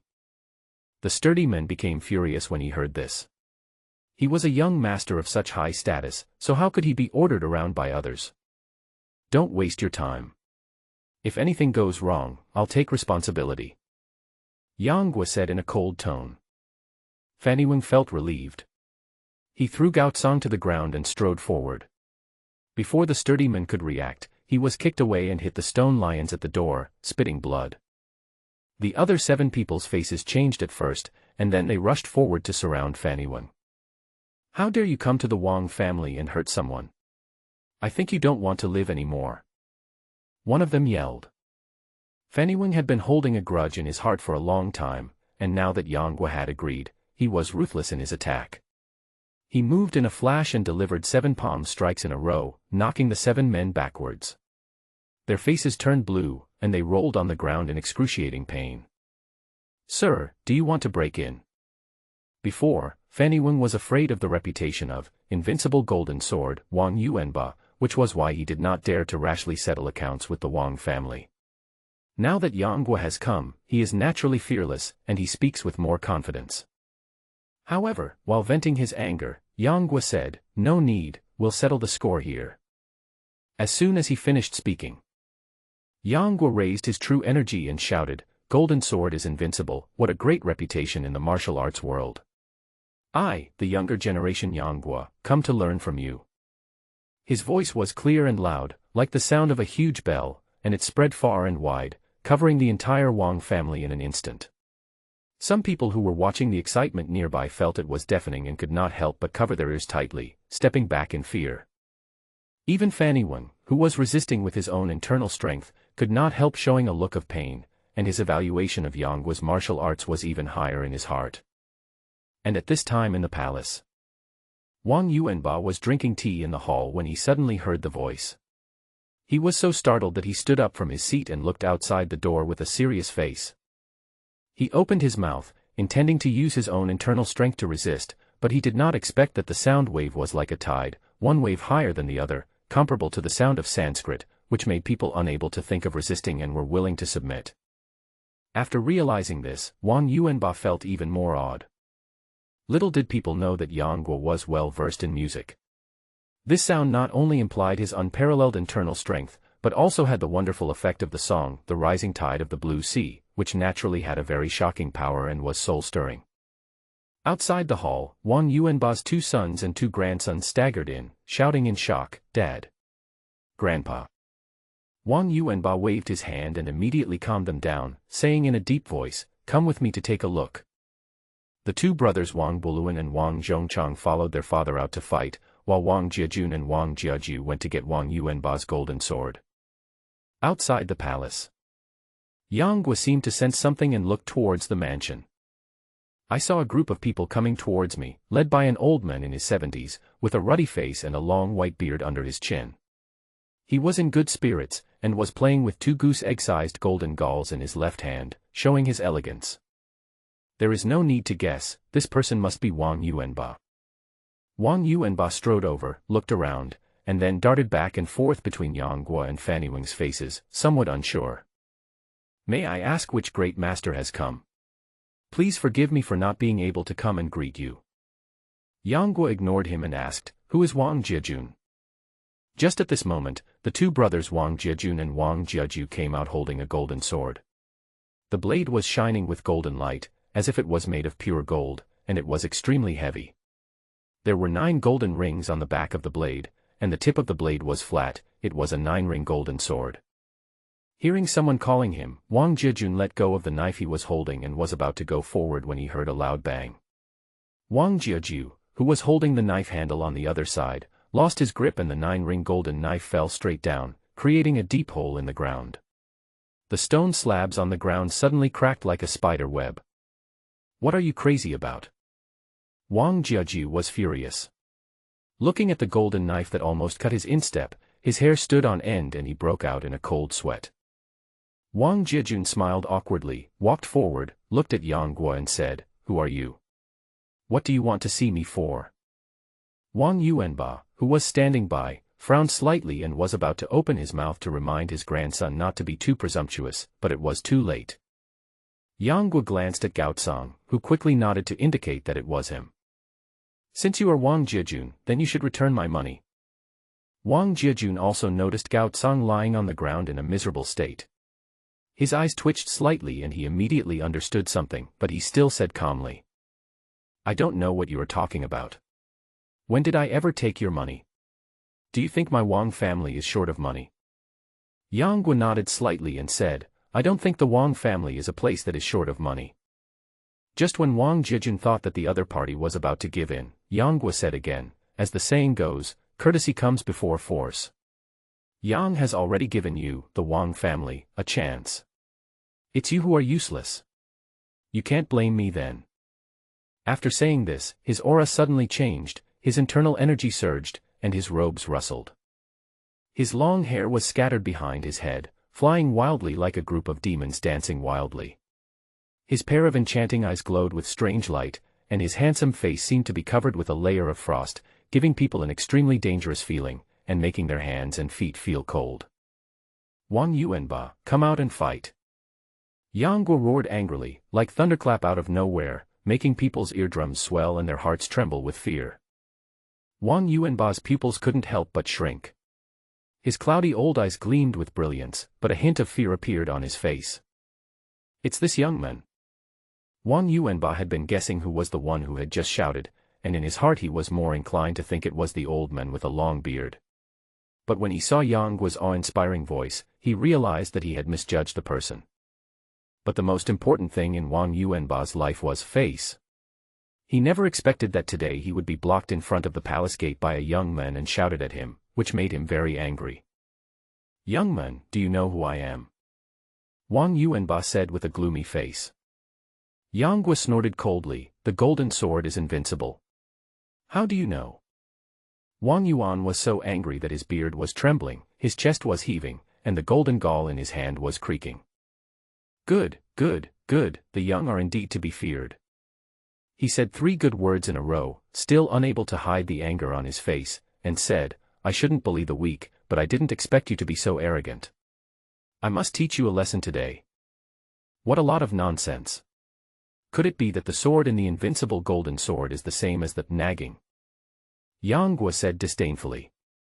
Wang Yuanba really couldn't help it this time. He blew his beard and glared, wishing he could skin Yang Guo alive. He was most proud of his title of Invincible Golden Sword, but he never expected that he would be mocked several times by a child today. He immediately rushed forward in anger and punched the child with a straight punch. Yang Guo saw that although he was old, his legs were quite fast. He came in front of him in the blink of an eye and punched him with great force, bringing a strong gust of wind to his face. "Old thing, I'm going to beat you to death." Yang Guo immediately lowered his lower body, and the 9 yang qi in his dantian rushed into his right fist frantically. He punched out, and it collided with Wang Yuanba's right fist, making a muffled sound. The stone bricks under his feet cracked and spread in all directions like a spider web, causing an invisible air wave to sweep up the smoke and dust. Fan Yiwen, who was nearby, was so frightened by the noise that he retreated several feet away, dumbfounded. Yang Guo and Wang Yuanba looked at each other. The former's expression remained unchanged with a hint of mockery in his eyes, while the latter's old face turned red, his long beard under his chin was blown back by the strong wind, and his face was full of disbelief. When the two men's internal forces collided, Yang Guo clearly had the upper hand, and the true energy in his body gushed out like a torrent. As his feet sank, an irresistible and domineering true energy surged, and Wang Yuanba immediately flew backwards uncontrollably, retreating 6 or 7 steps before he could barely stabilize his body and avoid making a fool of himself. The thick white bricks on the ground were crushed into powder by his footsteps, which showed the terrifying power of the opponent's punch. Yang Guo's inner strength was so profound that it was rare in Wang Yuanba's life. Even among the older generation, few could be his match. As for the godlike figures like Zhang Jinren of Wudong, Tong Lao of Tianshan, and Dongfang Bubi, Wang Yuanba had never seen them, so he would not classify them. However, no one among the older generation can compare to this young man, but there is one among the younger generation who may be able to compete with him. That is the Northern Beggars sect leader, Qiao Feng. Luoyang is the headquarters of the Northern Beggars sect, and the Wang family is also in Luoyang City. How could Wang Yuanba not know the famous Qiao Feng? The fact that he compared Yang Guo with Qiao Feng, who has become famous in recent years, shows how much he fears Yang Guo. However, even though he was afraid, he couldn't admit defeat to a young boy. Forcibly suppressing the surging blood in his chest, Wang Yuanba moved his aching right hand and shouted to his children and grandchildren behind him, "Give me my golden sword." The brothers Wang Buluan and Wang Zhongchang were horrified to see that their father was at a disadvantage at the first sight. They immediately raised the golden knife that Wang Jiaju was holding upside down and handed it to Wang Yuanba. Wang Yuanba took the 9-ring golden knife and swung it a few times with great vigor. But seeing that this golden sword weighing 40 or 50 kilograms was in his hand, he wielded it freely and without any hesitation, just like an ordinary iron soldier. As we all know, a weight of 40 or 50 kilograms is not too heavy for human power to bear, and any strongman can lift it easily. But for someone like Wang Yuanba, who has made dozens of kilograms of metal into a 9-ring broadsword with the center of gravity at the front, the weight he lifts in his hand is no less than 100-kilogram weight. It is difficult for others to lift it, let alone use it as a weapon. Yang Guo saw that the 9 rings of the golden knife in his hand made a banging sound due to the impact, which was extremely powerful and seemed to be able to disturb people's minds. The heavy blade alone was enough to make people afraid. It is no wonder that there is a rumor in the martial arts world that if you meet someone with a 9-ring knife, you must retreat 3 steps away as if you have seen a ghost. The more iron rings a person has on the knife, the higher his martial arts skills are. If there are 9 iron rings on the knife, it means that his martial arts skills are superb and he is highly respected by people. Wang Yuanba looked around and saw that everyone in the audience was intimidated by his 9-ring golden sword. He looked at Yang Guo proudly and said, "Young man surnamed Yang, if you want to challenge me, then don't say that I am bullying you. Show me your weapons and let me show you why I am called the Invincible Golden Sword by the people of Jianghu." Yang Guo was not careless. He could see that Wang Yuanba had profound attainments in swordsmanship. With the help of the 9-ring golden sword, his martial arts skills were probably comparable to Yu Buchuan whom he met in Jingzhou. His strength should not be underestimated. As the gentleman's sword was unsheathed, his expression turned serious. Since the Wang family bullied him and thought that the people in Jueqing Valley were outsiders, he would use Wang Yuanba's reputation of Invincible Golden Sword to clear his name today and intimidate all kinds of people and villains in Luoyang City. Yang Guo's figure flashed, and a dark light flashed out of thin air. The gentleman's sword had silently arrived behind Wang Yuanba and stabbed straight out. The angle of the sword and the swiftness of the body showed that he was using all his strength in one move. Wang Yuanba suddenly felt a cold wind coming from behind him. He had no time to dodge. He swung the golden knife in his hand and chopped it around behind him. There was a buzzing sound, and he blocked the opponent's attack. Yang Guo's palm was numb from the shock of the opponent's sword, and the gentleman's sword in his hand was shaking uncontrollably. Seeing Wang Yuanba knock away his sword with one slash, the next moment, he turned around and swung his slash horizontally. The blade came with a fierce gust of wind, so sharp that it was unbearable. Yang Guo was startled, knowing that the opponent had the advantage in weapon. He would not be foolish enough to fight him head-on. He immediately leaped up and flipped over his head, stabbing the gentleman's sword in his hand diagonally down, pointing directly at his forehead. Wang Yuanba is indeed an old hand with rich experience in combat. He remained calm in the face of danger, suddenly changed his tactics, raised his sword, and used the wide blade to block the tricky sword. After Yang Guo landed on the ground, Wang Yuanba rushed forward again with his sword in hand, using a wide range of moves, but also with tight defense, forcing Yang Guo to be unable to use his full sword skills. The old fellow has some skills. Yang Guo was thinking about a countermeasure in his heart, and a few quick sword moves from the exorcism sword technique emerged in his mind. Seeing Wang Yuanba's sword energy coming, he immediately changed his body movements without thinking too much, and stabbed with a sword at an angle, leaving a bloody mark on his waist and abdomen. Although the move was successful, Yang Guo broke out in a cold sweat. He never expected that he had somehow used the martial arts of the exorcism sword technique, and he couldn't help but feel a chill in his crotch. But soon, he was stunned again. I don't understand how I could use the moves from the exorcism sword technique. Ever since the day he fought with Yubuchuan, Yang Guo realized that his attainments in swordsmanship were still too shallow. He focused too much on the changes in his moves but neglected the sword itself. In order to make up for his own shortcomings, Yang Guo struggled psychologically for a long time, and finally decided to learn from the martial arts in The Sword of Exorcism and The Book of the Sunflower. Worried that the Sunflower Manual would be too tempting, he started reading The Sword of Exorcism first. The exorcism sword technique is indeed the martial arts secret book that everyone in the world dreams of. The sword techniques recorded in it are truly incredible. The saying, simplicity wins, complexity means no speed, is the general principle of this sword technique. There are not too many changes in moves, only the miraculous sword skills are used to kill the enemy with one move and eliminate the flaws around the body. No moves are moves, so how can the moves be ignored?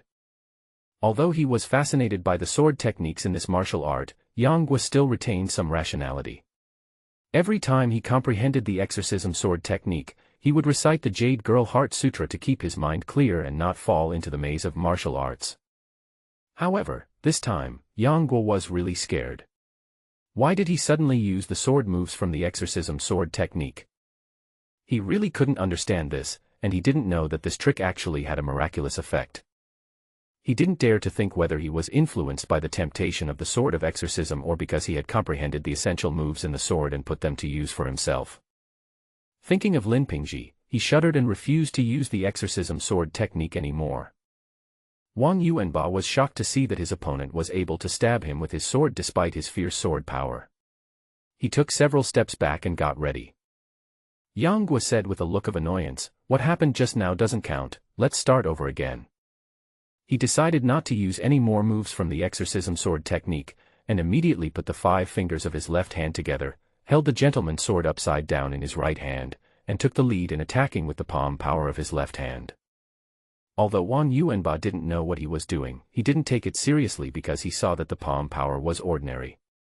He flipped the 9-ring golden sword in his hand and chopped it down with the back of the sword. In an instant, the heavy back of the knife collided with Yang Guo's left palm, making a deafening roar. Wang Yuanba's face changed instantly. He felt an irresistible force on his hand, causing his tiger's mouth to burst. He was like being struck by lightning. He spat out a mouthful of blood and flew backwards. On the other hand, Yang Guo slowly withdrew his palm power, the blush on his face flashed away, and his breath became heavier. This palm of his contained the power of the sorrowful palm, and although it looked ordinary, it was actually very powerful. Coupled with his profound internal strength, let alone Wang Yuanba, even the stone lion at the door could be smashed to pieces with one palm. Dad. Grandpa. When the people of the Wang family saw that Wang Yuanba was injured, they all came forward to protect him. Wang Yuanba stared at Yang Guo and couldn't help but spit out blood. Yang Guo walked forward slowly and said, "Today, Yang came to the Wang family to seek justice. It's just 1,000,000 taels. Although it's nothing to Yang, it's not something that everyone can afford." After saying that, he leaped several feet high and slashed out a sword energy with the gentleman's sword in his hand. The large plaque at the gate of the palace was chopped into 2 pieces with a loud bang, and fell to the ground, raising dust. You. Wang Yuanba's eyes were as big as copper bells. As soon as he said the word "you" twice, he became so angry that his eyes rolled back and he fainted. Dad. The 2 brothers Wang Buluan and Wang Zhongchang looked anxious and quickly ordered the servants in the palace to call a doctor. Wang Jiajun glared at Yang Guo and cursed, "How dare you hurt my grandfather? My Wang family will never stop fighting you. Shut up." Upon hearing this, Wang Buluan was so frightened that his face turned pale and he immediately started scolding. However, it was too late. A cold light flashed in Yang Guo's eyes. He raised his sword and swung it. A string of blood spurted out of Wang Jiajun's left shoulder, and his entire arm fell weakly to the ground. Wang Jiajun realized it later and was stunned for a moment before he reacted. He covered the wound on his severed left arm and screamed in pain. "I haven't even come to settle accounts with you yet, and you've already jumped out without knowing whether to live or die. I'm going to chop off one of your arms today to teach you a lesson. Don't touch anything that doesn't belong to you." Yang Guo glanced at him coldly, his eyes full of contempt. I wonder if the Wang family would be short of this 1,000,000 taels of silver. With the Wang family's influence in Zhongzhou, 1,000,000 taels is nothing to them. The reason why Wang Jiajun wanted to rob him of his money was simply because he was a rich young man who was bored all day and wanted to find some trouble to kill time. This also fell into the hands of Yang Guo. If it were someone else, let alone whether the silver could be recovered, as long as he showed any dissatisfaction with the Wang family, the eldest son of the Wang family would kill him on false charges, leaving no bones behind. Considering that Luoyang is the territory of the beggar sect, Yang Guo did not want to commit more killings and arouse the resentment of the beggar sect easily, otherwise his restaurant would be difficult to maintain. Seeing his son's arm cut off by Yang Guo, Wang Buluan felt so heartbroken that blood was dripping. However, facing such a strong enemy, he hardly even had the courage to fight back. He could only suppress his anger and remain silent. Yang Guo's gaze swept across everyone in the Wang family. Seeing him looking at them, everyone in the Wang family avoided their gazes and lowered their heads. Even Wang Zhongchang and Wang Jiaju, father and son, were no exception. They were extremely afraid of him. Yang Guo snorted coldly, "This 1,000,000 taels will be used as the medicine fee for your Wang family. We will meet again in the mountains and rivers. I will visit you again another day." After saying this, he left the palace with Fanny Wing and Gao Tsang. A few ragged beggars were hiding in the crowd. When they saw Yang Guo leaving, they also scattered and disappeared in the vast crowd. All the way back to Wang Yue Tower. Fanny Wing's face looked like a swollen bladder, as if he couldn't speak. Yang Guo glanced at him and said, "Just say whatever you want to say." Fanny Wing was as if he had been pardoned. He cupped his hands and said, "Sir, are you really going to give the 1,000,000 taels to the Wang family?" Yang Guo turned around and looked at him, and said with a smile, "When did I say I gave it to the Wang family? Didn't the young master just say that the 1,000,000 taels were given to the Wang family as medicine?" Fanny Wing was a little confused. Yang Guo sneered and said, "How serious the injury is to require 1,000,000 taels of medicine?" This. Fanny Wing was stunned again, feeling that he could not keep up with the valley master's thoughts. Seeing that his eyebrows were knotted with worry, Yang Guo couldn't help but feel worried about his IQ. "I did say that 1,000,000 taels would be used as the medicine fee for the Wang family, but the prerequisite is that they are worth it. This time it is obviously not enough, so what about next time? What about the next time? There's always a time when you can have enough, right?"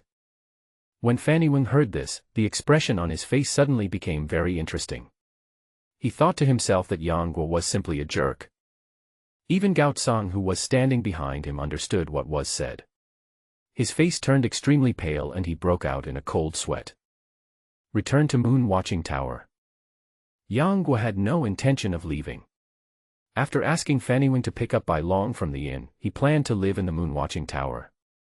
Gao Tsang looked like he had swallowed shit, and he was angry but dared not say anything. Fortunately, Yang Guo had no intention of occupying the Wang Yue Tower.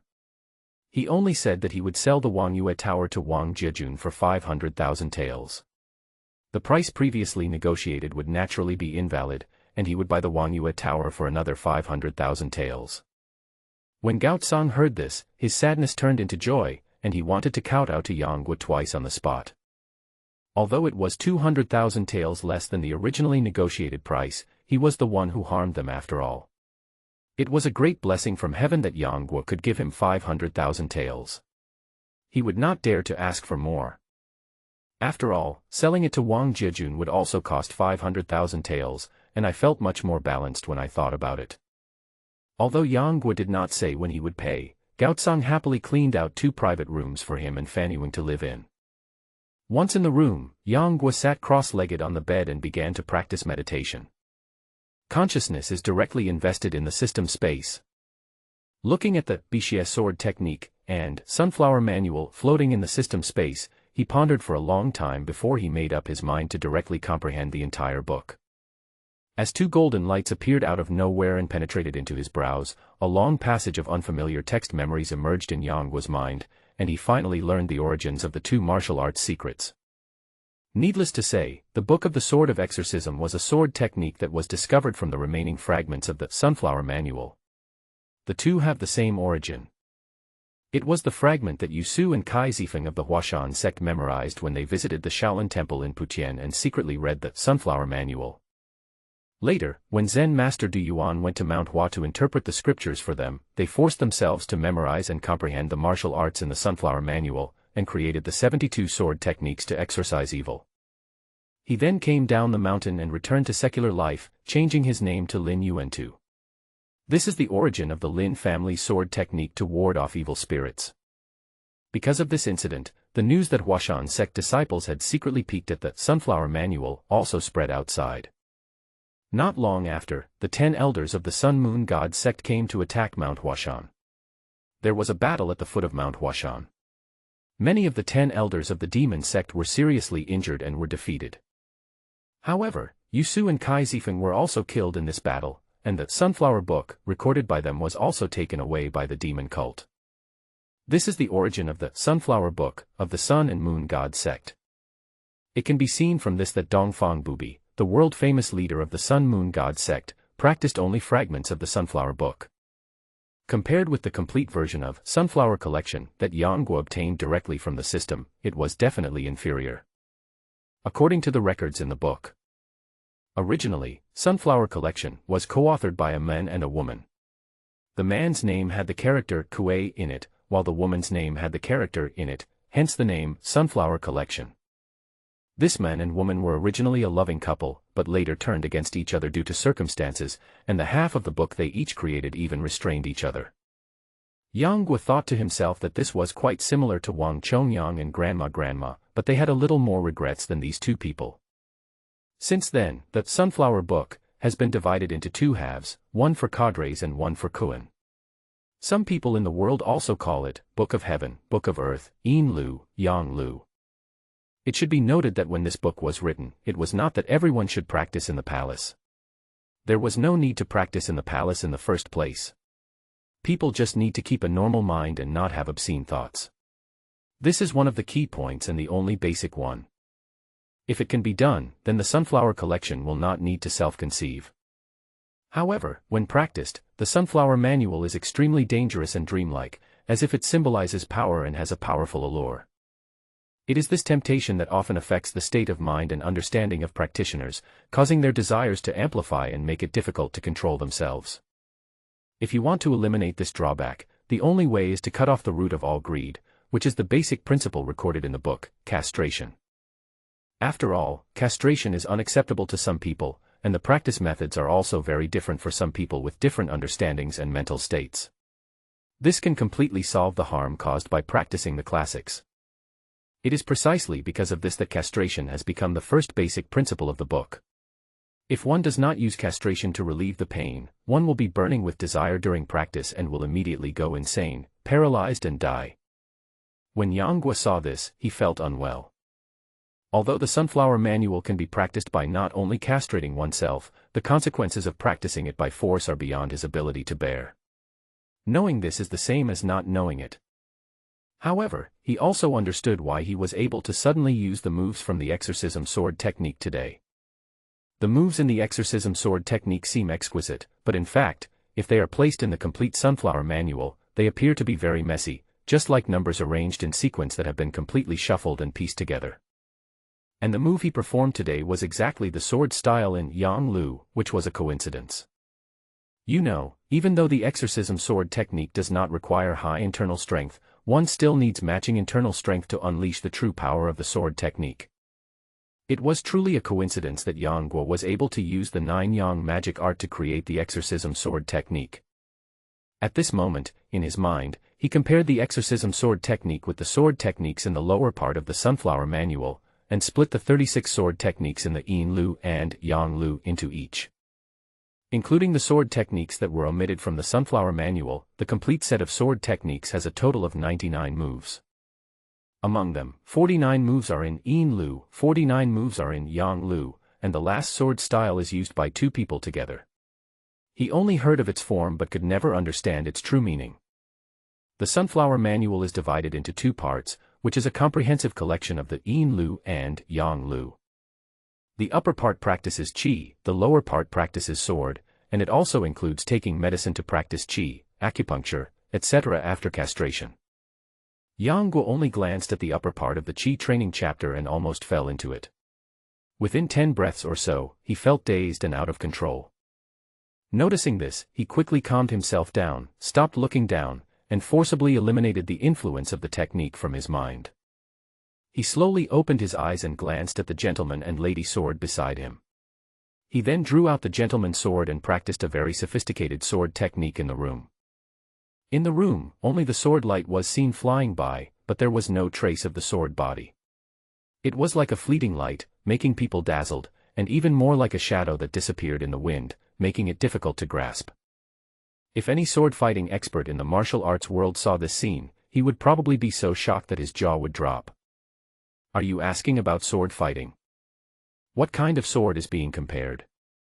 I can't even see the shadow of my opponent wielding the sword, so what's the point of fighting? Yang finished his set of sword techniques, which amounted to exactly 49 moves. I never thought that the 9 Yang divine art was so magical that it could barely activate the sword technique of the Yang Lu in the sunflower manual. You should know that all kinds of internal skills in the world are within the scope of the 9 Yang divine art. Although the sunflower manual is a unique school and is not inferior to the 9 Yang divine art in internal power, the couple who founded the sunflower manual fell out because of something. The man with the word sunflower in his name changed part of the internal power cultivated in the Yang Lu, and used it specifically to restrain his wife's martial arts in the Yin Lu. And it is precisely because the 2 of them divided this martial art into 2, and modified it again and again in order to target each other, which made the moves more and more sophisticated, but the internal strength was several levels lower than the original. Combined with the magical properties of the 9 Yang divine art, Yang could barely display the sword techniques in the Yang Lu, but his power was still difficult to reach its peak. But for him now, it is extremely useful. After reviewing the 49 sword techniques in the Yang Lu in the sunflower manual in his mind, Yang gained a lot of confidence. At this moment, relying on these 49 sword techniques, he could easily defeat Wang Yuanba within 3 moves, and there was no need to use the sorrowful palm to fight the enemy. When Fanny Wen came to find him, it was almost dusk. After the 2 of them had a simple meal with Gao Tsang's family, they went back to their rooms to rest. Because the healing pills had been used up in the ancient tomb, during this period of time, Yang had used up all the points from the daily system sign-in, which only replenished 1/10 of the reserves in front of the ancient tomb. Naturally, there was no surplus food. Wanting to kill time by drawing lots late at night has almost become a luxury. The next day, at the Wang family residence. After a day and a night of care, Wang Yuanba finally woke up from his coma. The 2 brothers Wang Buluan and Wang Zhongchang were guarding by the bed.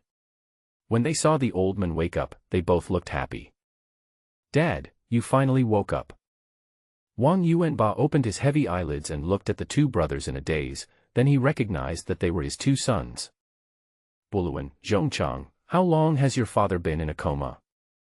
Wang Buluan quickly said, this is already the second day. Wang Yuanba was stunned for a moment, and said weakly, fortunately, he wasn't unconscious for long. He then asked, after I passed out, did the young man surnamed Yang embarrass you?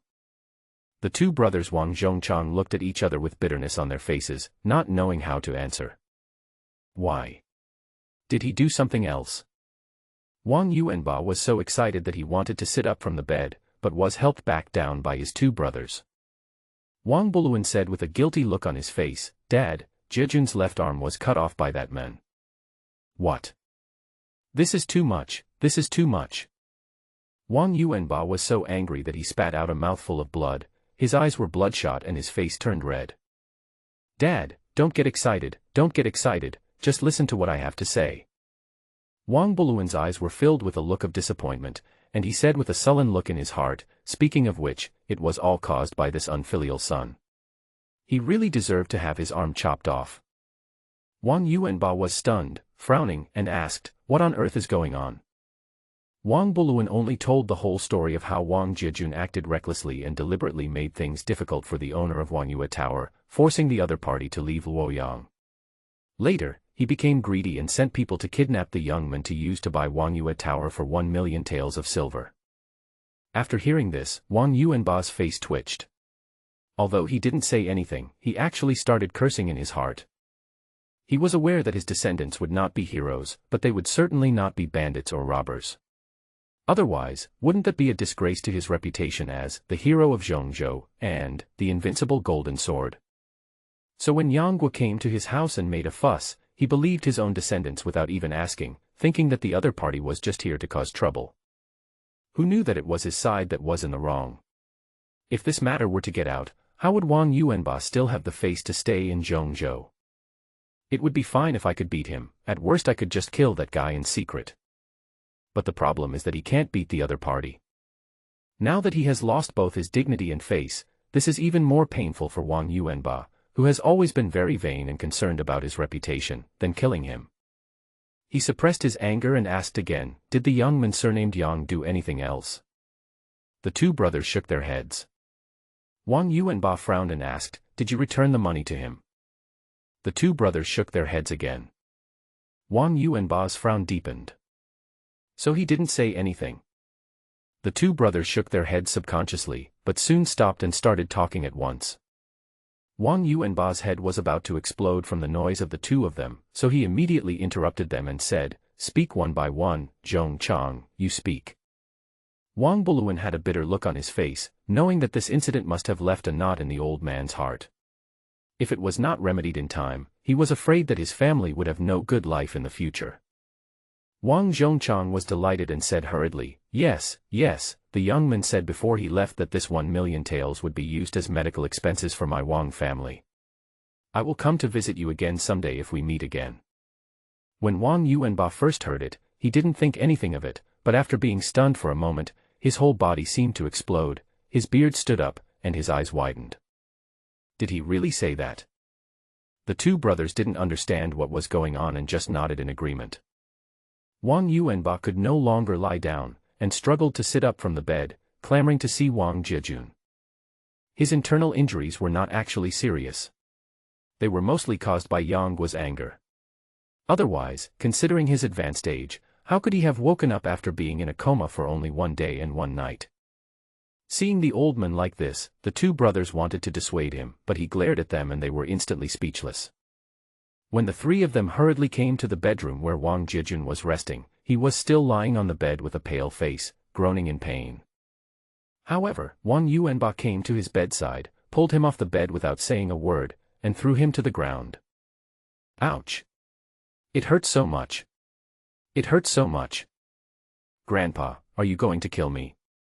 Wang Jejun was in so much pain that tears came out, and he looked at the old man who usually doted on him with confusion. Wang Yuan was so angry that he stamped his feet. I really want to kill you, you evil creature, do you know how much trouble you have brought to my Wang family?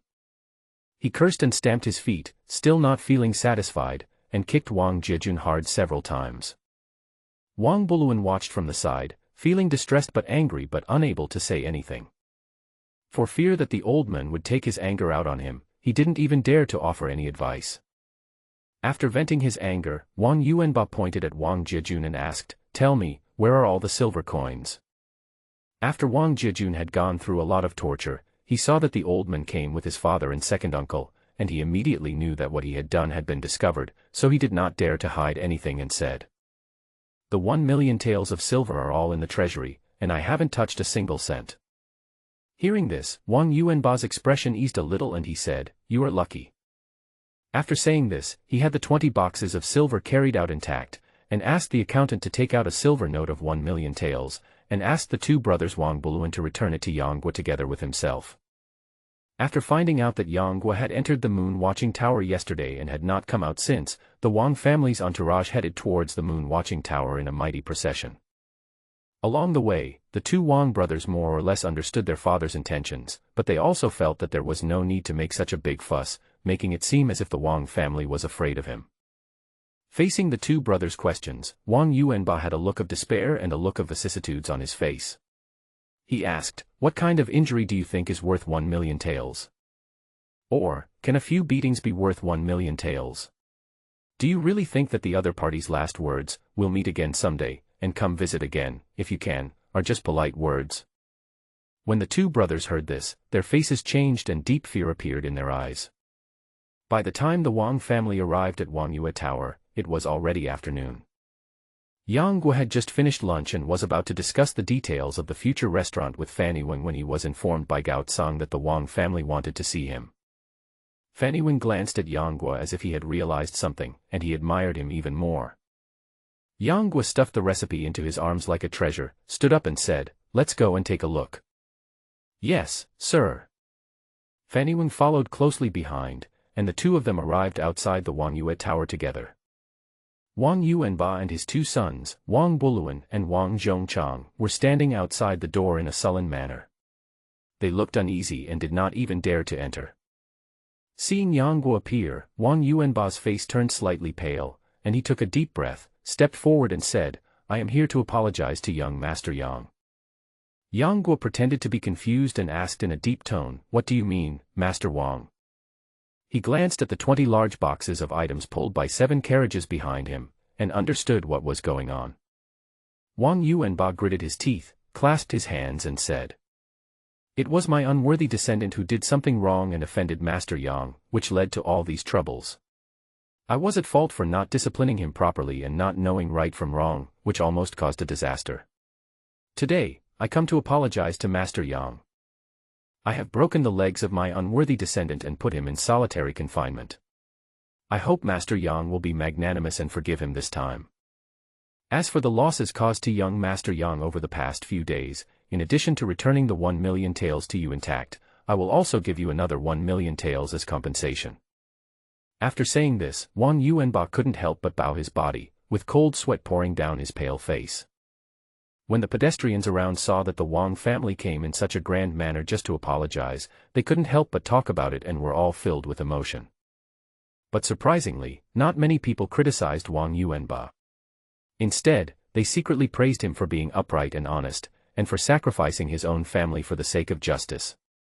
His willingness to pay 1,000,000 taels as compensation was truly admirable. The Wang family is a wealthy family in Luoyang. With the spread of gossipers, what happened yesterday was known to everyone in the city, but there must be quite a few people who know about it. Listening to the discussions of people around him, Yanggua glanced at Wang Yuanba who was lowering his head, and felt speechless. But some things are better seen but not spoken. He has now established his authority in Luoyang, and the compensation from the Wang family has also arrived, which shows his sincerity. It is not good to be too drastic and completely break off with this local tyrant in Luoyang City. When he thought of this, a smile as warm as spring breeze appeared on Yanggua's face. "Mr. Wang, you must be joking. It's just a small misunderstanding. It's nothing to worry about. Why did you bother to come here in person? It would be fine if the money arrived. Why did you come here in person? What do you think happened? By the way, have you eaten yet? How about staying for a quick meal before leaving? Ah, no need. Wang Yuanba was stunned at first, then he looked at Yang Guo, who helped him up with a friendly look, and said hurriedly, I have boiled some medicine soup at home, waiting for you to drink it when you get home, so I won't bother you, young Master Yang. Yang Guo was surprised and asked, medicine soup? Is there anything wrong with the old man? Listening to Yang Guo's caring words, Wang Yuanba rolled his eyes in his heart, thinking that it was all because of the beating he received from a bastard like you. However, it is enough to just think about this in your heart, you must never say it out loud. It's just my old illness. It's no problem, it's no problem. Wang Yuanba hurried to explain. However, Yang Guo took advantage of the situation and took his pulse, and no matter how Wang Yuanba struggled to break free, he couldn't pull it back. After a few breaths, Yang Guo suddenly lifted Wang Yuanba's arm, and in the blink of an eye, he tapped several acupoints on the kidney meridian and stomach meridian under his ribs. Wang Yuanba was so frightened that his hair stood on end. When he came to his senses, several major acupoints on his body suddenly felt as if they were burning with pain. Mr. Wang, why don't you hold your breath and see? Facing Yang Guo's playful expression, Wang Yuanba's anger gradually subsided and he subconsciously held his breath. At this moment, several acupoints under his ribs felt like they were burning with kerosene. The pain at first turned into warmth, and then transformed into a hot current that flowed through his meridians throughout his body, making him feel indescribably comfortable. Next, he tried pressing the chest, patella, and other parts where the meridian runs, and found that the pain was greatly reduced. He was afraid that even the fever he had suffered in the past had completely disappeared. He opened his eyes wide and looked at Yang Guo, wanting to open his mouth to thank him, but he remembered that Yang Guo asked him to seal his mouth and nose. Even though he was feeling uncomfortable and his face was flushed, he didn't dare to speak. Seeing his constipated look, Yang Guo smiled faintly and said, you can open your mouth and nose now. Upon hearing this, Wang Yuanba immediately opened his mouth and was about to take a deep breath when he felt a wave of heat rushing from his lungs to his throat. When it burst out of his mouth and nose, it turned into a visible white mist that floated out. Wang Yuanba almost forgot to breathe and stared at Yang Guo blankly with questioning eyes.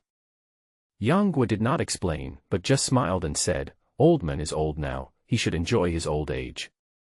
It is inappropriate to wield swords and guns. Wang Yuanba seemed to understand something and quickly responded. In just half an incense stick of time, his whole body was soaked with sweat, but he did not feel uncomfortable. Instead, he felt relaxed both physically and mentally, as if he had become 10 years younger. He looked at Yang Guo with complicated eyes and said, I didn't expect that young Master Yang is not only a martial arts expert, but also has such amazing medical skills. Today, I accept this favor. If he had known that the other party was such a strange young man, he would never have fought with him yesterday. Fortunately, the two sides did not have a deep grudge against each other, so there was finally room for reconciliation. You're welcome. Yang Guo clasped his fists, with a calm expression, without any trace of arrogance or pride. Seeing this, Wang Yuanba couldn't help but look up to him again. After returning the greeting, he said goodbye and left. The housekeeper of the Wang family stayed behind. In addition to ordering people to carry 20 boxes of silver into the moon viewing tower, he also took out a stack of silver notes from under his sleeves and said respectfully, young Master Yang, this is the silver note of 1,000,000 taels that my master ordered. You can exchange it for cash at the local bank. Yang Guo indicated that the silver boxes should be temporarily placed outside the moon watching tower, then he reached out to take the silver bills and asked, can they be exchanged in the Song dynasty? Nowadays, conflicts continue among nations, and most of the Han territory has been occupied by the Tartars. The first to be hit and the most affected are the money houses in various places, so that the liquidity of silver bills is not as strong as before. The housekeeper of the Wang family said hurriedly, you can exchange it at the money houses in the Song dynasty. To be honest, my dear, most of the silver notes of my Wang family are circulated in the Song dynasty. Because of the special geographical location of Luoyang City, the money houses can also exchange the money notes of the three countries of Mongolia, Song and Jin. Yang Guo nodded slightly, indicating that he understood. In fact, Feiqian and Jiaozi in the Song dynasty could not be considered as real silver bills, they could only be used as deposit certificates. But he didn't know if this world had deviated from the history he knew, because with the emergence of the Qing dynasty, silver notes were also widely used. Whether it was Mongolia, Jin, Liao, or Song, they all used silver notes as paper money. As Yanggua's cash was directly produced by the system, he did not dare to blatantly take out dozens or even hundreds of boxes of silver to the bank to exchange for silver bills. After all, the source of the silver was unknown and it could easily cause an uncontrollable butterfly effect. The reason why he changed the escort agency into a restaurant was not only to attract a large amount of money, but also to take the opportunity to successfully launder part of the money he had stored in the system space to make it reasonable. Otherwise, whenever he needed a lot of money, he would have to take out the boxes, which really made him look like a nouveau riche. After the Wang family left, Yanggua called Gao Tsang over. "Manager Gao, please take my steward to the bank to exchange the cash for silver notes.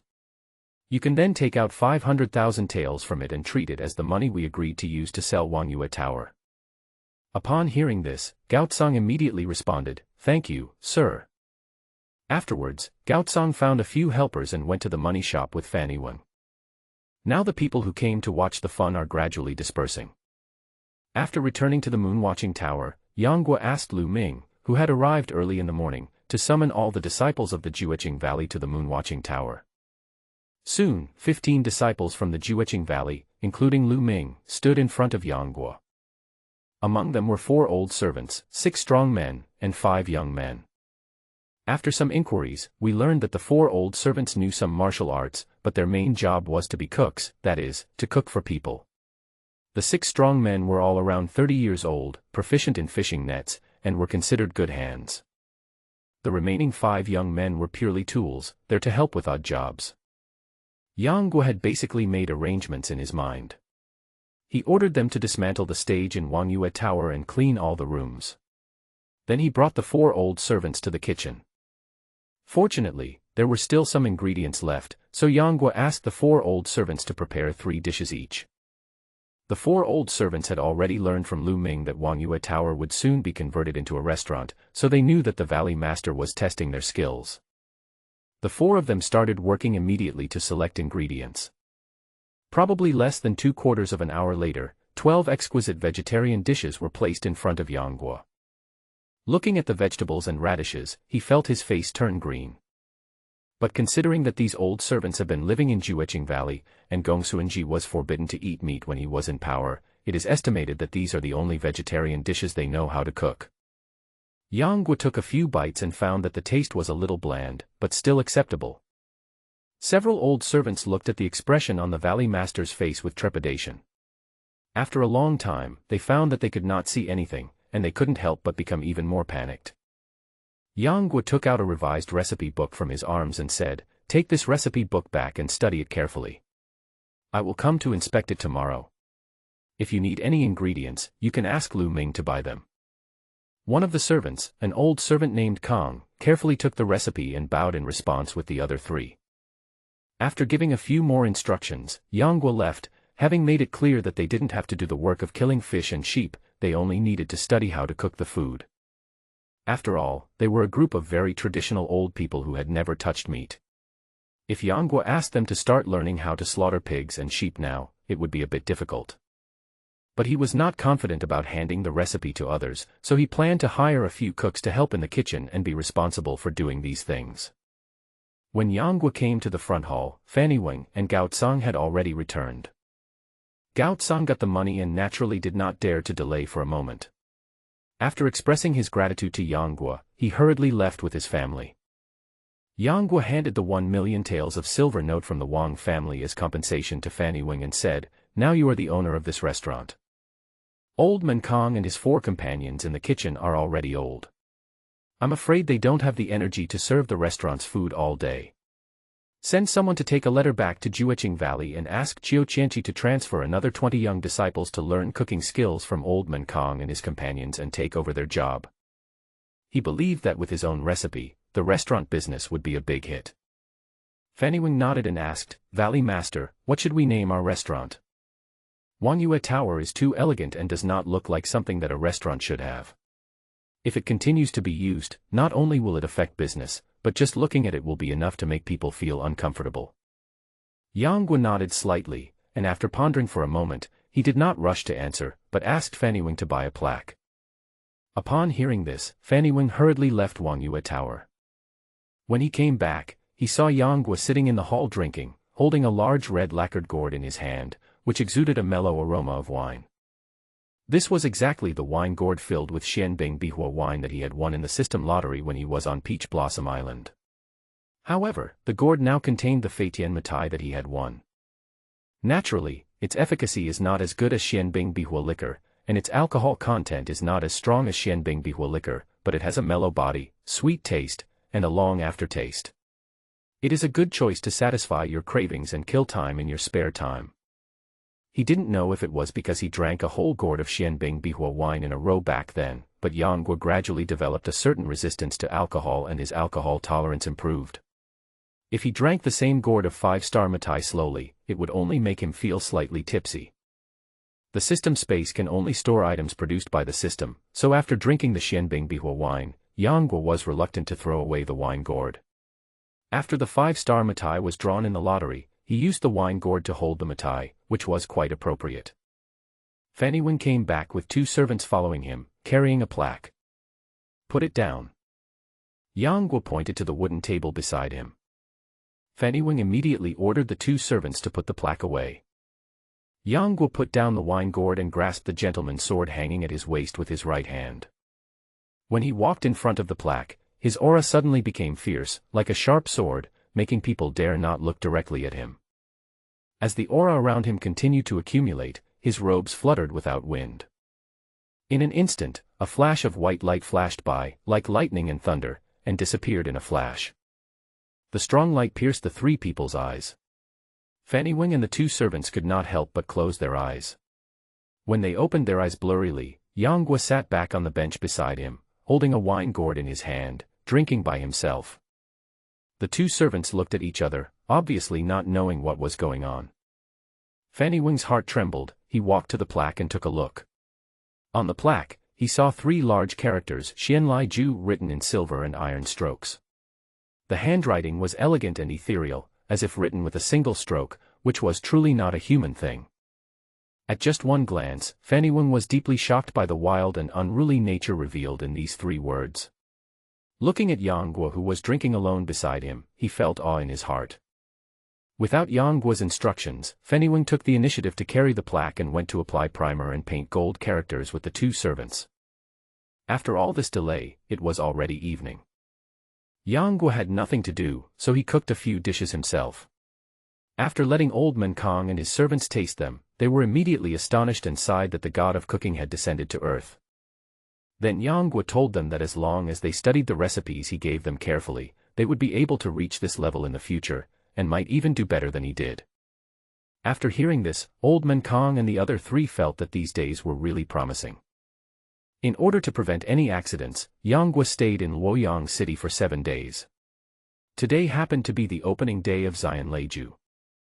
The first guests welcomed upon the opening were none other than the Wang family. Wang Yuanba congratulated him. "Congratulations to Mr. Yang on his grand opening and prosperous business. It's just a small gift, not a token of respect, please accept it." Behind him, the 2 brothers Wang Buluan and Wang Zhongchang were holding a half-foot-tall golden toad for fortune in one hand and a pair of jade horses in the other. Yang Guo specially changed into decent clothes for today, which made him look more handsome and energetic.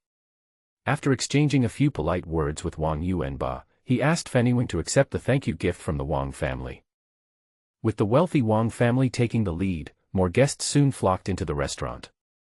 Yang Guo suddenly noticed something in the crowd and looked intently, but the aura was so fleeting that he didn't have a chance to catch any trace of it. In the crowd, a man with thick eyebrows, big eyes, a high nose, a wide mouth, and a square face was hidden in the crowd and drifted with the flow. When he looked up and saw the 3 big characters Xian Leiju on the plaque of the restaurant, he was startled, and then he couldn't help laughing and said, "Drunken drinker, ancient Xian Leiju, good words, good words." It's just that he deliberately lowered his voice, so he was not noticed in the noisy crowd. After entering the restaurant, the burly man in an old gray robe went straight up to the 2nd floor and quietly sat down in a corner by the window. "Waiter." A waiter from Xianlai restaurant heard the voice and came forward to ask, "Sir, what can I do for you?" "Bring 10 caddies of your fine wine, 5 caddies of braised beef in soy sauce, and 2 side dishes." The waiter was shocked when he heard 10 caddies of good wine and 5 caddies of braised beef in soy sauce, and quickly said with a smile, "Sir, can you finish all this?"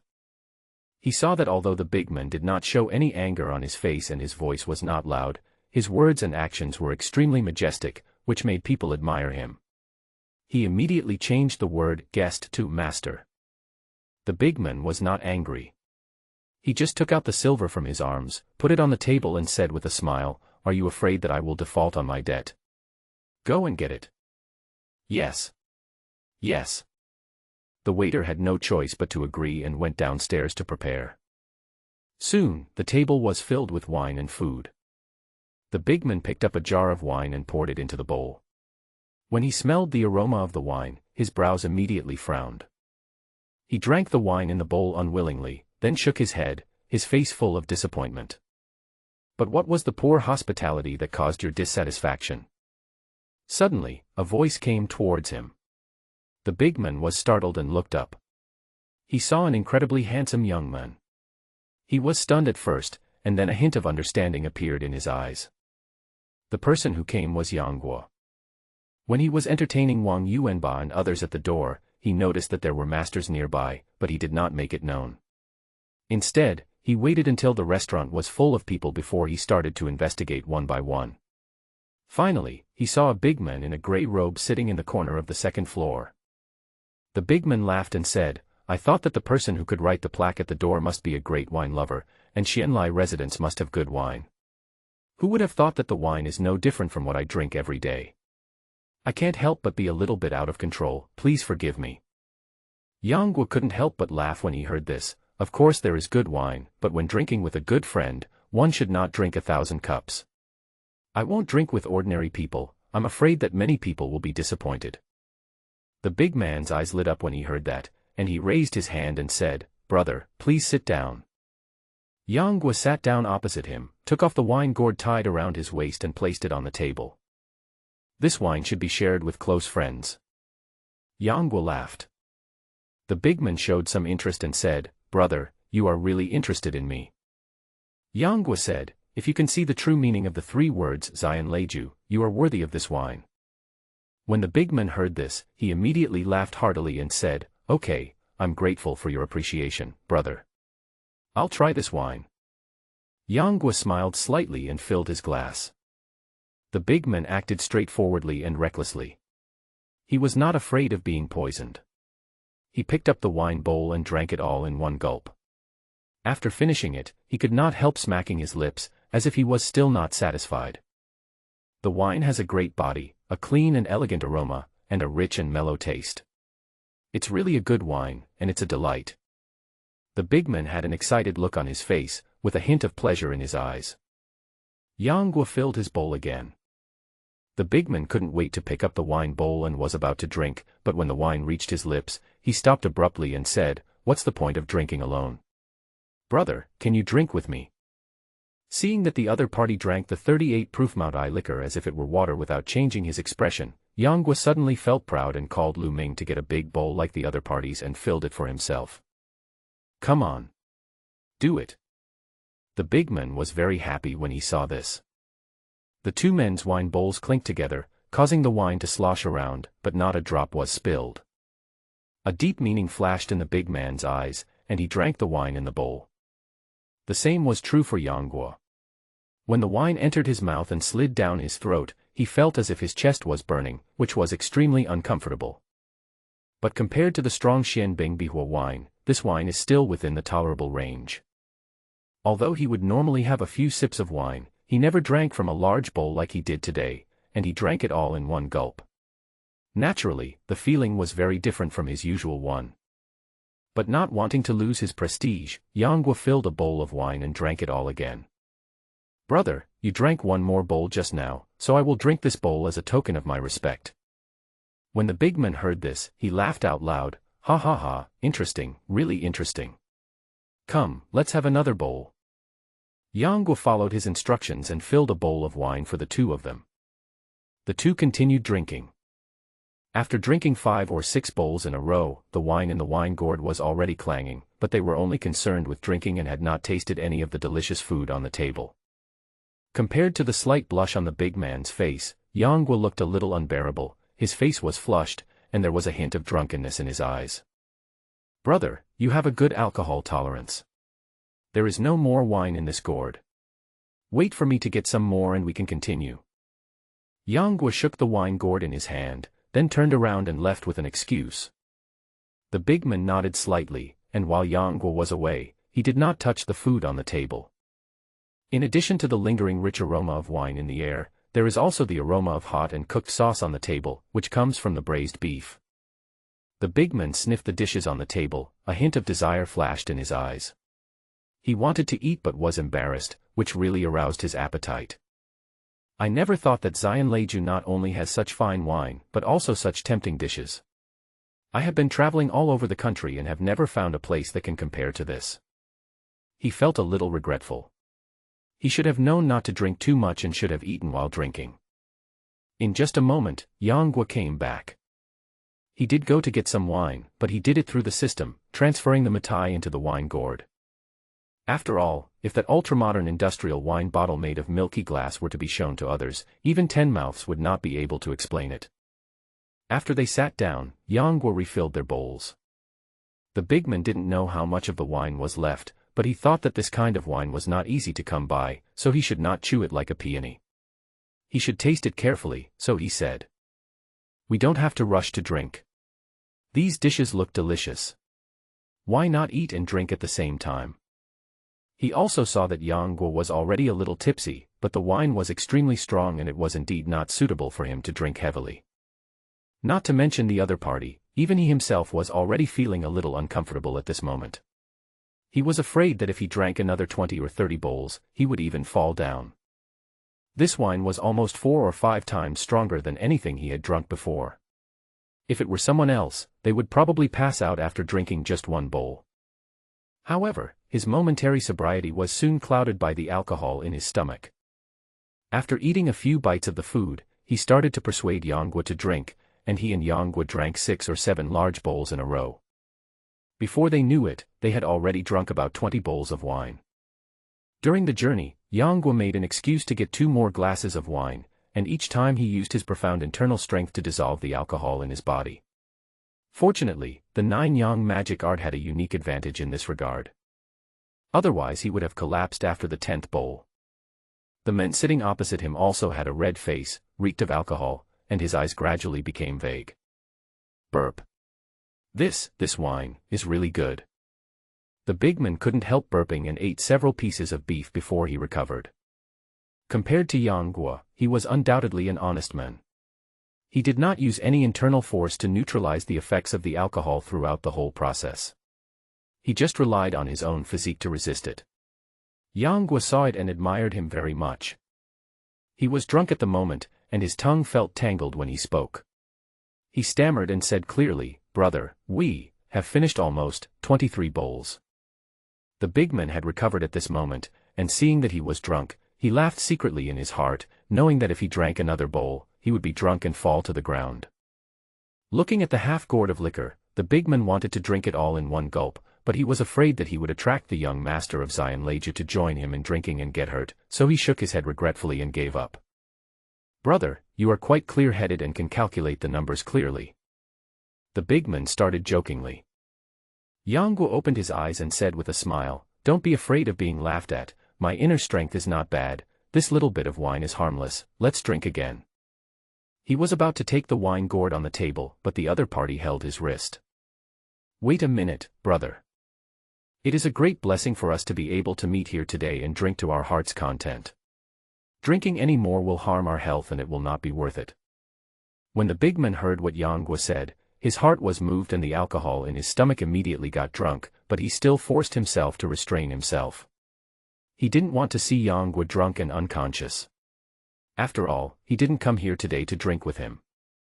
When Yanguo heard this, a hint of clarity flashed in his eyes and he slowly withdrew his hand.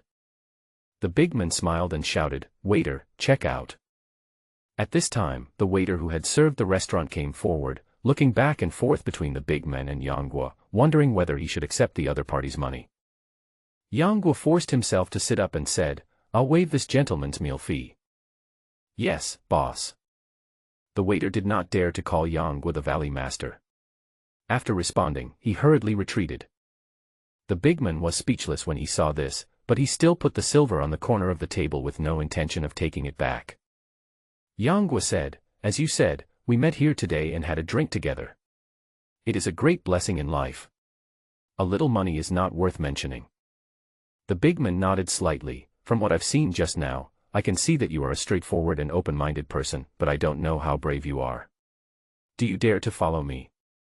After saying that, he stood up and walked out. Yang Guo picked up the 2 swords and the wine gourd that were placed aside, and chased after him, smiling faintly. Why not?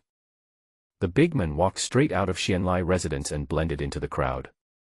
He was seen walking faster and faster, and by the time Yang Guo caught up with him, he was already 20 feet away. If it weren't for his excellent eyesight, he would have had difficulty finding the other person in the crowded street. "It seems to be correct." Yang Guo raised the corner of his mouth slightly, and immediately displayed the ancient tomb schools like Kung Fu. The whole person seemed to turn into a wisp of light smoke, shuttling and leaping among the passing crowd. His movements were extremely graceful and agile, and in a flash he had caught up with the other party. When the big man saw this, he was very happy. He immediately started walking quickly along the road and soon left Luoyang City. Yang Guo's feet were as fast as the wind, and he exerted his speed to the extreme, walking side by side with the other party. All he could hear was the sound of the wind, and the trees beside the road retreated past him. Seeing that there was no more interference from the crowd, the big man took big strides, walking faster and faster, and in an instant he caught up with Yang Guo. Without the extremely complex terrain, the tomb schools like Kung Fu was less agile in the changes of footwork, so the speed was almost horizontal without much ups and downs. Even if he used his internal energy, the effect he could exert was extremely limited. Fortunately, in addition to the tomb school's lightness skills, he also knows the lightness skills of Bodhidharmas, crossing the river on a reed. This kind of wonderful martial arts that takes advantage of the situation is undoubtedly a great place to perform on flat ground. Facing the whistling sound of the wind around him, Yang Guo pushed his feet forward, like a leisurely walk in the courtyard breeze. He only lightly touched the tip of the grass and rushed forward several feet. He almost didn't touch the ground and caught up with the opponent in a flying posture. The big man looked back, his expression changed slightly, but there was more smile in his eyes. In this way, the two of them chased each other, and in the end, Yang Guo was already several feet ahead of the other party. He deliberately slowed down his speed and barely managed to avoid being thrown off. The big man tried 3 times and found that he could not overtake Yang Guo. Then he gave up and stopped in a reed marsh. Seeing this, Yang Guo also stopped. "Brother, your qinggong is superb. Today, Qiao is convinced by you." The big man smiled bitterly and clasped his fists. Yang Guo smiled and said, "Boss Qiao is a peerless hero, I have heard of your name for a long time." As he said this, he clasped his fists and returned the greeting. Qiao Feng was slightly surprised when he heard this and said, "I didn't expect Brother Yang to have guessed Qiao's identity. I am really ashamed." He had come with bad intentions, but the other party had already noticed it. He thought that what he did was really like showing off one's skills in front of an expert. Yang Guo saw that he looked different and couldn't help but sigh. "I have heard of Brother Qiao's great name for a long time, but unfortunately I have never had the chance to meet him. I wanted to wait until the restaurant's business stabilized and then go to the beggar's sect to pay a visit to Brother Qiao in a few days, but I didn't expect Brother Qiao to come to me first. I am really rude to you." After hearing this, Qiao Feng felt better unconsciously, and then said, "So that's how it is." He paused for a moment, then continued, "Excuse me, Qiao, for being rude, but may I ask what is your purpose in opening a restaurant in Luoyang?" The headquarters of his beggar gang was in Luoyang, and suddenly a young man with excellent martial arts skills appeared in Luoyang. He defeated the famous hero Mr. Wang in Zhongzhou in a high-profile manner, and took root in Luoyang and started a business. As the leader of the northern beggar sect, he had to be alert and come to investigate. And after the comparison of lightness skills just now, although he didn't say it, he was very afraid of Yang Guo in his heart. So he didn't beat around the bush, but got straight to the point. Yang Guo knew Qiao Feng's character, so there was no need to beat around the bush when talking to him. He immediately said, "To be honest, Brother Qiao, I built this restaurant in Luoyang because I was attracted by the current situation of Luoyang. I wanted to use it to develop the industry and accumulate some wealth. It will not harm anyone." Seeing that he was sincere and didn't seem to be lying, Qiao Feng asked again, "What about the Wang family matter?" Yang Guo smiled and said, "That's even simpler. The two younger generations of the Wang family were very naughty. I just punished them slightly. I don't want anyone to be jealous of Xian Leiju's business in the future." With the abilities of the beggar sect disciples, it is natural that they could not be unaware of what Wang Jijun had done, so Yang Guo did not need to explain too much, and Qiao Feng could also understand the reason.